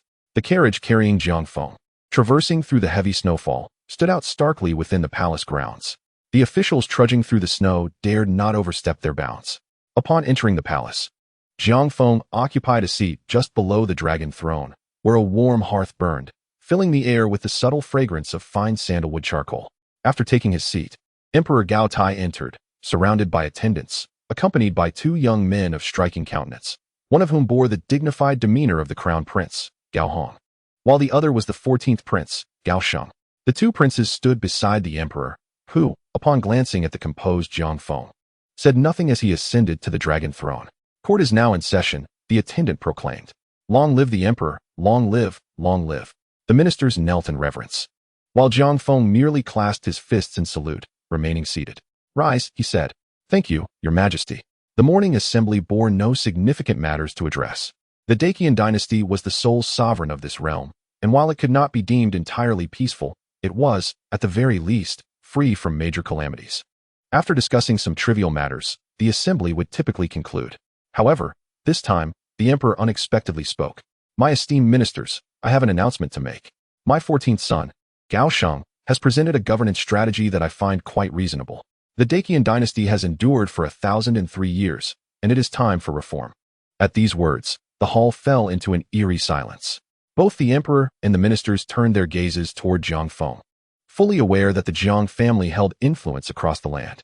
Within the palace, the emperor's word held weight, yet for any decree to be enacted locally, the approval of the sitting prime minister was imperative. Jiang Feng, exhibiting no semblance of deference expected of a minister, responded candidly, "Your Majesty, I wish to see the 14th Prince's governance strategy." The emperor, finding no fault in this request, instructed an attendant to present the documents. After receiving them, Jiang Feng glanced over the contents, a smile gracing his lips. The ideas presented were strikingly similar to those espoused by a certain historical figure. It seemed this illegitimate 14th prince was, indeed, a traveler from another realm. Jiang Feng's gaze shifted to Gao Sheng, who cast a haughty glance in return. "Oh, the lofty theories of the 14th prince," Jiang Feng said, deliberately elongating the last word amidst the anticipation of the assembly. The next moment, he tore the documents in half. With a light laugh, he declared, "I believe the 14th prince's lofty theories are nothing more than empty rhetoric, mere castles in the air." At this proclamation, the emperor's countenance darkened instantly, for he had found merit in Gao Sheng's proposals and had repeatedly emphasized that they were his preferred policies. Jiang Feng's open contradiction, coupled with the act of tearing the documents, was a blatant affront to the imperial dignity, disregarding the emperor entirely. At that moment, Gao Sheng reveled inwardly, mocking, "Old fool. I truly overestimated you. You dare defy Father Emperor openly. Let us see how you extricate yourself from this situation." The emperor's expression turned grim as he admonished, "Jiang Iching, what is the meaning of this?" Jiang Feng remained undeterred, calmly addressing Gao Tai, "Your Majesty, my family, the Jiang clan, are founding heroes, and it is our duty to assist you in governing the nation. If you do not wish to hear my counsel, I shall take my leave." With that, Jiang Feng turned on his heel and exited the palace without a backward glance. His audacity stemmed not only from his status and position, but also from the unparalleled power he now wielded. Gao Tai, obedient as he is, expressed, "Then we shall remain as sovereign and subjects. Should you defy me, heh?" Observing Jiang Feng's departing silhouette, Gao Tai was seething with fury. Within the palace, the civil and military officials bowed their heads in trepidation, fearful of incurring the emperor's wrath. Even the crown prince, Gao Hong, wore a frown, unable to comprehend why his maternal grandfather would humiliate his father in front of so many. Only Gao Sheng appeared overjoyed. He had anticipated needing to manipulate the concubines to undermine the Jiang family, but lo and behold, Jiang Feng was sabotaging himself. It was as if the heavens were aiding him. Chapter 103. The all-powerful chancellor. The turmoil within the court could not be concealed. Jiang Feng's arrogance instilled a sense of wariness in the emperor, with Gao Sheng whispering insidious thoughts into the emperor's ear. The emperor's apprehension regarding Jiang Feng and the entire Jiang family intensified. To him, the Jiang family had become a malignant tumor that must be excised. He completely overlooked that the current crown prince was Jiang Feng's own grandson and that Jiang Feng had no heirs. More crucially, Jiang Feng had surpassed the age of 60. If not for the unfolding of the narrative, he might not have many years left. If the power could be smoothly transferred to Gao Hong, the entire Dacian dynasty would ascend to the zenith of authority. At this moment, Gao Sheng feigned a concern for the realm as he spoke. "Father, the Jiang family is deeply entrenched in Dacian. Beyond this imperial city, the officials only recognized the Jiang family, oblivious to the imperial lineage. To realize your grand ambitions, the first step is to consolidate power." The emperor regarded his 14th son with satisfaction. Previously, he had doubted the young prince's potential, believing he had not inherited his merits. It now appeared that he had merely been concealing his talents. Understanding that a tall tree attracts the wind, he was indeed a worthy successor. "You are correct, Shenger. The Jiang family, a millennia-old lineage, has roots deeply embedded. The empire now resembles an aging tree, in dire need of transformation." Gao Tai, resolute at this moment, harbored a persistent envy towards the position just below his own. It was time to make that position, and its occupant, vanish. Meanwhile, at the Jiang residence. Lord Jiang, how shall we proceed? Indeed, Lord Jiang, what should we do? Jiang Feng sat calmly at the head of the table, flanked by formidable ministers whose mere footsteps could shake the very foundations of Deqian. Yet, they now wore expressions of panic, unsure of how to respond. Taking a sip of tea, Jiang Feng chuckled lightly. What is this? Do you not trust me, Jiang Feng? Or perhaps you do not trust the crown prince? At this utterance, the room fell into a profound silence. The attendees exchanged glances, swiftly grasping Jiang Feng's implication. They were facing an unprecedented upheaval. If they played their cards right, they could soar to unimaginable heights. Should the crown prince ascend to the throne, the Jiang family's influence would become his own. However, the question remained. As the crown prince was merely an external grandson and bore no Jiang surname, could he truly count on Jiang Feng's unwavering support? Jiang Feng discerned the elder's trepidation and calmly declared, I possess but one bloodline, and that is Gao Han. As for your concerns, I assure you, the Jiang family is loyal to Deqian, and I, Jiang Feng, share that loyalty. Today's actions are necessitated by His Majesty being deceived by treacherous individuals. As loyal ministers of the court, we must shoulder the responsibility of safeguarding the realm. Upon hearing this, the officials felt a weight lift from their hearts. With their doubts assuaged, they had no further reservations. Although this endeavor may not rival the achievements of a dragon, it would still be of significant merit. They rose in unison to take their leave, eager to prepare diligently. However, Jiang Feng called out to them, his voice calm, yet resonating with gravity. Take care upon your return. I have heard that suspicious individuals have recently been spotted frequenting the 14th prince's residence. Just days ago, one was apprehended, who, without uttering a word, chose to commit suicide by poison. At this point, the attendees' pupils constricted. The two words flashed in their minds, death warriors. The 14th prince was fostering death warriors. No wonder he had made such a grand entrance today, overshadowing even the crown prince. He must have felt that the time was ripe to reveal his prowess. Thank you, Lord Jiang, for your guidance. Thank you, Lord Jiang. They all bowed respectfully before hastily departing. Once they had left, a shadowy figure emerged, kneeling before Jiang Feng. Master, the investigation is complete. During the 14th prince's discreet outings, he rescued a gravely injured woman. That woman is the leader of the Tianji Pavilion. And those death warriors are being trained in secret for the 14th prince by the Tianji Pavilion. Upon hearing this news, Jiang Feng could not help but roll his eyes in disbelief. Truly, we inhabit a world devoid of logic. I declare you strong, and thus you are strong. I claim you possess connections, and so it is. A pavilion capable of training countless death warriors. And yet its leader was rescued by an unremarkable prince on a secretive outing. And because of this, a merciless assassin, who acknowledges only wealth and disregards humanity, willingly becomes the shadow of the 14th prince. Those who know this is a tale of palace intrigue. Those unaware might mistake it for a heroic saga. What exceptional quality does this 14th prince possess that allows him to win over the leader of the Tianji Pavilion? Otherwise, how could this be so rashly decided? After a moment of internal lament, Jiang Feng rose and stated calmly, the Tianji Pavilion disrupts national stability and engages in covert assassination and espionage activities. Mobilize the divine martial guards. By tomorrow morning, I want every last trace of the Tianji Pavilion eradicated. The shadowy figure nodded in affirmation without hesitation and vanished into the night. Simultaneously, within the palace, at the 14th prince's residence. Master, I have seen the master. Before Gao Sheng knelt a woman clad in dark attire, her face obscured save for her striking sapphire-like eyes. This was Yi Qing, the leader of the Tianji Pavilion. Gao Sheng helped Yi Qing to her feet, smiling as he said, How many times must I remind you? Do not call me master. You are family, not a servant. Do you understand? At his words, Yi Qing trembled, for she had never known the concept of family. Now, facing Gao Sheng, she felt an unprecedented warmth envelop her. Her voice softened considerably. Master, I have come to report on the task. Your grand undertaking takes precedence.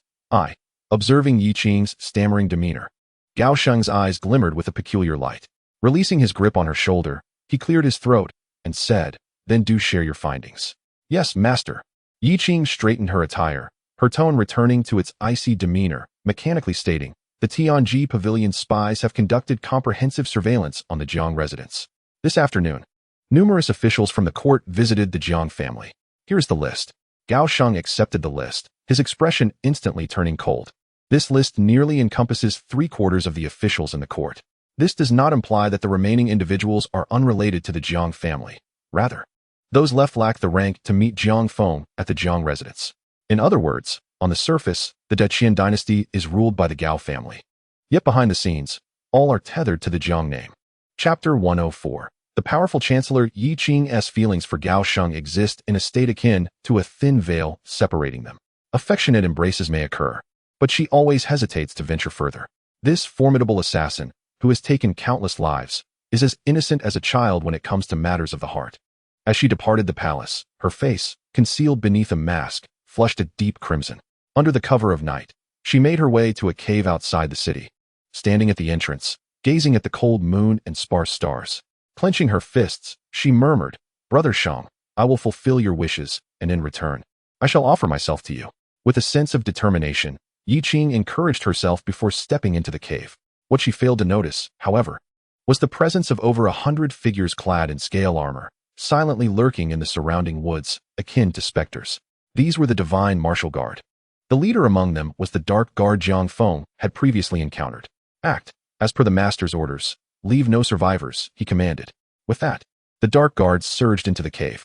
The Divine Martial Guard then divided their roles. Some guarded the entrance, others formed a perimeter, while a portion followed the Dark Guard into the cave.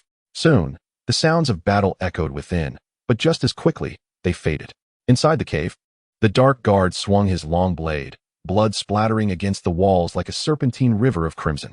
Who are you? Why? Yi Qing found herself grievously wounded, one arm severed. Her once proud assassination skills proved futile against the might of the Divine Martial Guard, leaving her utterly defenseless. In mere moments, she was gravely injured and on the brink of death. Yet, she could not comprehend where things had gone awry, or the reasons behind it all. The cold gaze of the Dark Guard fell upon Yi Qing as he calmly stated, "My master has a message for you." The Dark Guard's silence left Yi Qing perplexed, but she quickly grasped the implication, unable to suppress a bitter laugh. "Ah, so I am unworthy of hearing it? Or perhaps, the one who wishes to kill me does not regard me as significant?" The Dark Guard nodded. "Now you understand. It is time for you to depart." With a swift motion, he severed her head, which rolled to the side, her mask falling away to reveal an unparalleled beauty.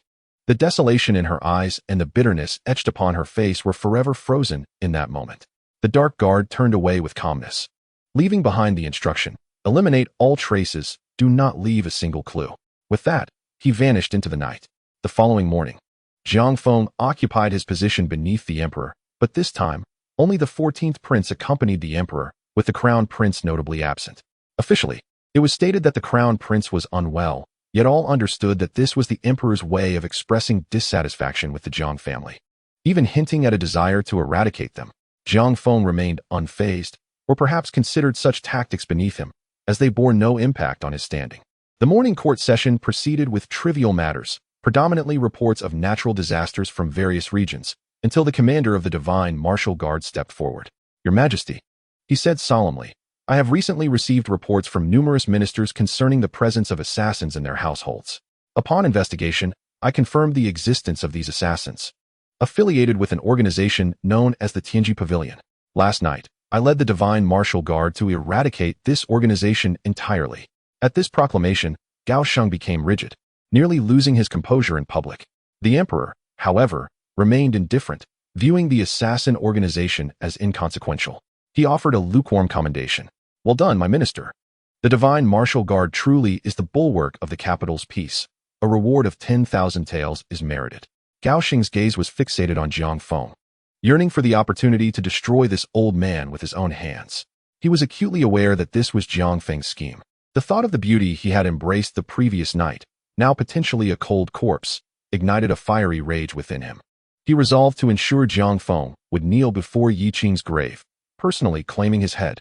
Jiang Feng cast a calm glance at Gao Sheng, akin to a cat toying with a mouse. If he wished, he could easily extinguish Gao Sheng's life at that moment. Yet, Jiang Feng was more intrigued by the prospect of witnessing the despair on the face of this time traveler, who believed he could control everything when he ultimately discovered his lack of power. That expression would surely be a sight to behold. Moreover, Jiang Feng harbored a nagging suspicion that this world was not as simple as it seemed. There likely lay hidden soul wedges planted by formidable female characters, not within Gao Sheng, but among others. While he could pursue them through world destruction, having endured several reverse invasions from female narratives and glimpsed the darkness of the cosmos. Zhang Feng had solidified his stance against such annihilation. He believed that if world destruction could be avoided, it should be. Each world saved would bolster the heavenly path, while destruction remained a last resort in dire circumstances. Returning to the present, Zhang Feng directed his attention to the emperor. Your Majesty, why is the crown prince absent from court today? The emperor's expression darkened instantaneously. I have already stated that the crown prince is ill and resting. I trust Minister Jiang has noted this clearly. Zhang Feng shook his head. The old minister merely wishes to inquire, Your Majesty, if the crown prince is unable to govern, what merit does the 14th prince possess to participate in court matters? As Jiang Feng's words targeted the 14th prince directly, the emperor's fury surged. Yet, he could only suppress his rage, retorting sharply, This is my decision. Do I need to consult with Minister Jiang about it? Zhang Feng did not back down and retorted. Naturally, the old minister is a loyal servant of the Deqian dynasty. Your Majesty's decision to have the 14th prince preside over court matters raises questions about the crown prince's position. If not, does this not invite suspicion from the realm? The emperor slammed his fist on the dragon table, seething. Are you speaking to me in such a manner? Before Zhang Feng could respond, the civil and military officials behind him all knelt in unison, chanting, Your Majesty, please prioritize the affairs of the state. The crown prince is the heir, and no other prince has the right to preside over court matters. Witnessing the officials kneel behind Zhang Feng, Gao Tai experienced fear for the first time in over 20 years of his reign. In that moment, he felt as though the officials were not kneeling to him, but to Zhang Feng before him. Even the 14th prince was taken aback by the scene, unable to fathom the extent of Zhang Feng's influence. One man could command the entire court to bow in his presence. Such a figure bore no difference from the emperor himself. This was his first direct encounter with Zhang Feng's authority. For centuries, the aristocracy had endured, yet Zhang Feng's presence now loomed like a colossal tree, casting Gao Sheng into a shadow devoid of light, leaving him in a sea of darkness. Chapter 105. The powerful Chancellor Zhang Feng stood tall and straight, cupping his hands and speaking with strong conviction, Your Majesty, I, as entrusted by the late emperor, have upheld the court's principles, and for a millennium, the Zhang family has devoted itself to the great Qian. Now, Your Majesty not only seeks to arbitrarily alter national policies, but also displays dissatisfaction towards the crown prince. Zhang Feng cast a cold gaze at the 14th prince and remarked, Has Your Majesty forgotten the ancestral law prohibiting illegitimate princes from entering the court? Gao Sheng gritted his teeth, aware of Zhang Feng's notorious arrogance throughout history, where even the emperor had to heed his whims. Future generations would label him as the second emperor. Yet, the historical Zhang Feng was also a true loyal minister, devoted to the great Qian, never crossing the line despite wielding power equal to that of the emperor. But the Zhang Feng before him now presented a different visage. This man, who overshadowed the emperor and dared to question him openly, was far from the amiable elder depicted in history who served his nation with loyalty. Instead, he resembled a ferocious tiger capable of taking a life at any moment. At this moment, Gao Sheng was genuinely frightened. After stepping back 2 paces, he felt a slight alleviation of pressure, breathing heavily. The emperor's face darkened further upon witnessing this. With a grave tone, he said, Minister Jiang, your loyalty to the throne and love for the nation does not imply that you can challenge me in this court. Zhang Feng chuckled lightly. Your Majesty is mistaken. I must correct you. If I were to allow your errors to persist, it would not be I standing here, but rather the traitors who would bring ruin to the great Qian dynasty. You. The emperor glared at Zhang Feng, ultimately forcing out 2 words through clenched teeth. Dismissed. With a swift flick of his sleeve, he turned and departed, disregarding any decorum. Zhang Feng could not help but let out a series of cold laughs. Yet, he understood in his heart that elevating Gao Sheng to the throne would benefit the history of this realm. Gao Sheng could bring new life to a 1,000-year dynasty and continue the glory of the great Qian. But what of it? Zhang Feng had no intention of sacrificing himself for the virtue of others. If one provoked him, they would meet their demise, regardless of the reason or consequences. Slowly turning, Zhang Feng found himself before the dragon throne, with the civil and military officials kneeling before him. Did you not hear the emperor's words? Dismissed. Return to your homes. As Zhang Feng spoke, the officials who had been kneeling finally rose and departed. When this scene was conveyed to Gao Tai, he was consumed with rage, even shattering his beloved glazed jade cup. With a twisted expression, he growled, Zhang Feng, you are forcing my hand. You are forcing my hand. After donning the royal ancestral armor, Gao Tai was determined to make Zhang Feng understand the might of the great Qian that had withstood for a millennium. Clad in battle armor, Gao Tai made his way to the Gao family ancestral hall. The guard stationed there showed no intention of allowing the emperor's figure to pass. It was only after Gao Tai proved his lineage through special means that he was granted entry. Inside the ancestral hall stood the golden statues of the ancestors of the Gao family. Gao Tai knelt respectfully, proclaiming, "Unfilial descendant, Gao Tai, the 98th emperor of the great Qian, respectfully invites the ancestors to descend." As Gao Tai bowed, the surrounding incense coalesced, and figures appeared within the ancestral hall. Each exuded a powerful aura. These were the deceased emperors of the Gao family. Having entered the ancestral hall after their demise, they continued to guard the family's legacy, sustaining themselves through the worship of the people. In times of dire crisis, they could once again unleash their power against adversaries. Each fully formed spirit was equivalent to a martial deity. Although these spirits were one-time entities, the presence of dozens capable of martial deity strength would suffice to suppress all enemies in the world. Upon seeing Gao Tai, his father Gao Fu manifested a somewhat ethereal spirit. With a puzzled expression, he inquired, "What is the matter? When I died, the nation was at peace, and I left you with Zhang Feng as a regent. Why do you need to seek help from the ancestral hall? What has transpired?" Gao Tai gritted his teeth and roared, "It is Zhang Feng. The Zhang family is bullying the emperor, which is simply intolerable. Now, the people only know of the Zhang family and not my Gao family. In the court, Zhang Feng's words hold more weight than mine as emperor." Next, Gao Tai chuckled lightly and continued, "It is likely that his chancellor's residence will soon hold more significance than our Gao family's Golden Luan Hall." At this declaration, the hall fell silent, not from shock at such a scene, but rather as the ancestors regarded Gao Tai with skepticism. Even Gao Fu looked on in this manner. The most solidified spirit of incense, the third-generation divine martial emperor of the great Qian, spoke up. "Since it is the old minister you left for your child, then this matter is for you to handle. Although the Zhang family has rendered great service, if they truly endanger our Gao family's position, then they must not be spared." His tone was calm, as if discussing a trivial matter. Gao Fu nodded before turning to Gao Tai, questioning, "Zhang Feng has no heirs. His only daughter is your empress. And you too have birthed the dragon heir to be the crown prince. Even if Zhang Feng were to be foolish, he would not overturn his own bloodline's rule. What have you done?" Gao Tai clenched his jaw, filled with anger at the thought of Zhang Wan. Although Zhang Wan was extraordinarily beautiful, her constantly aloof demeanor irked him. She had no understanding of how to please a man. Were it not for the status bestowed upon her by the Zhang surname, she would never have become the mistress of the harem. Furthermore, he greatly disapproved of Gao Hong, finding him nowhere near as articulate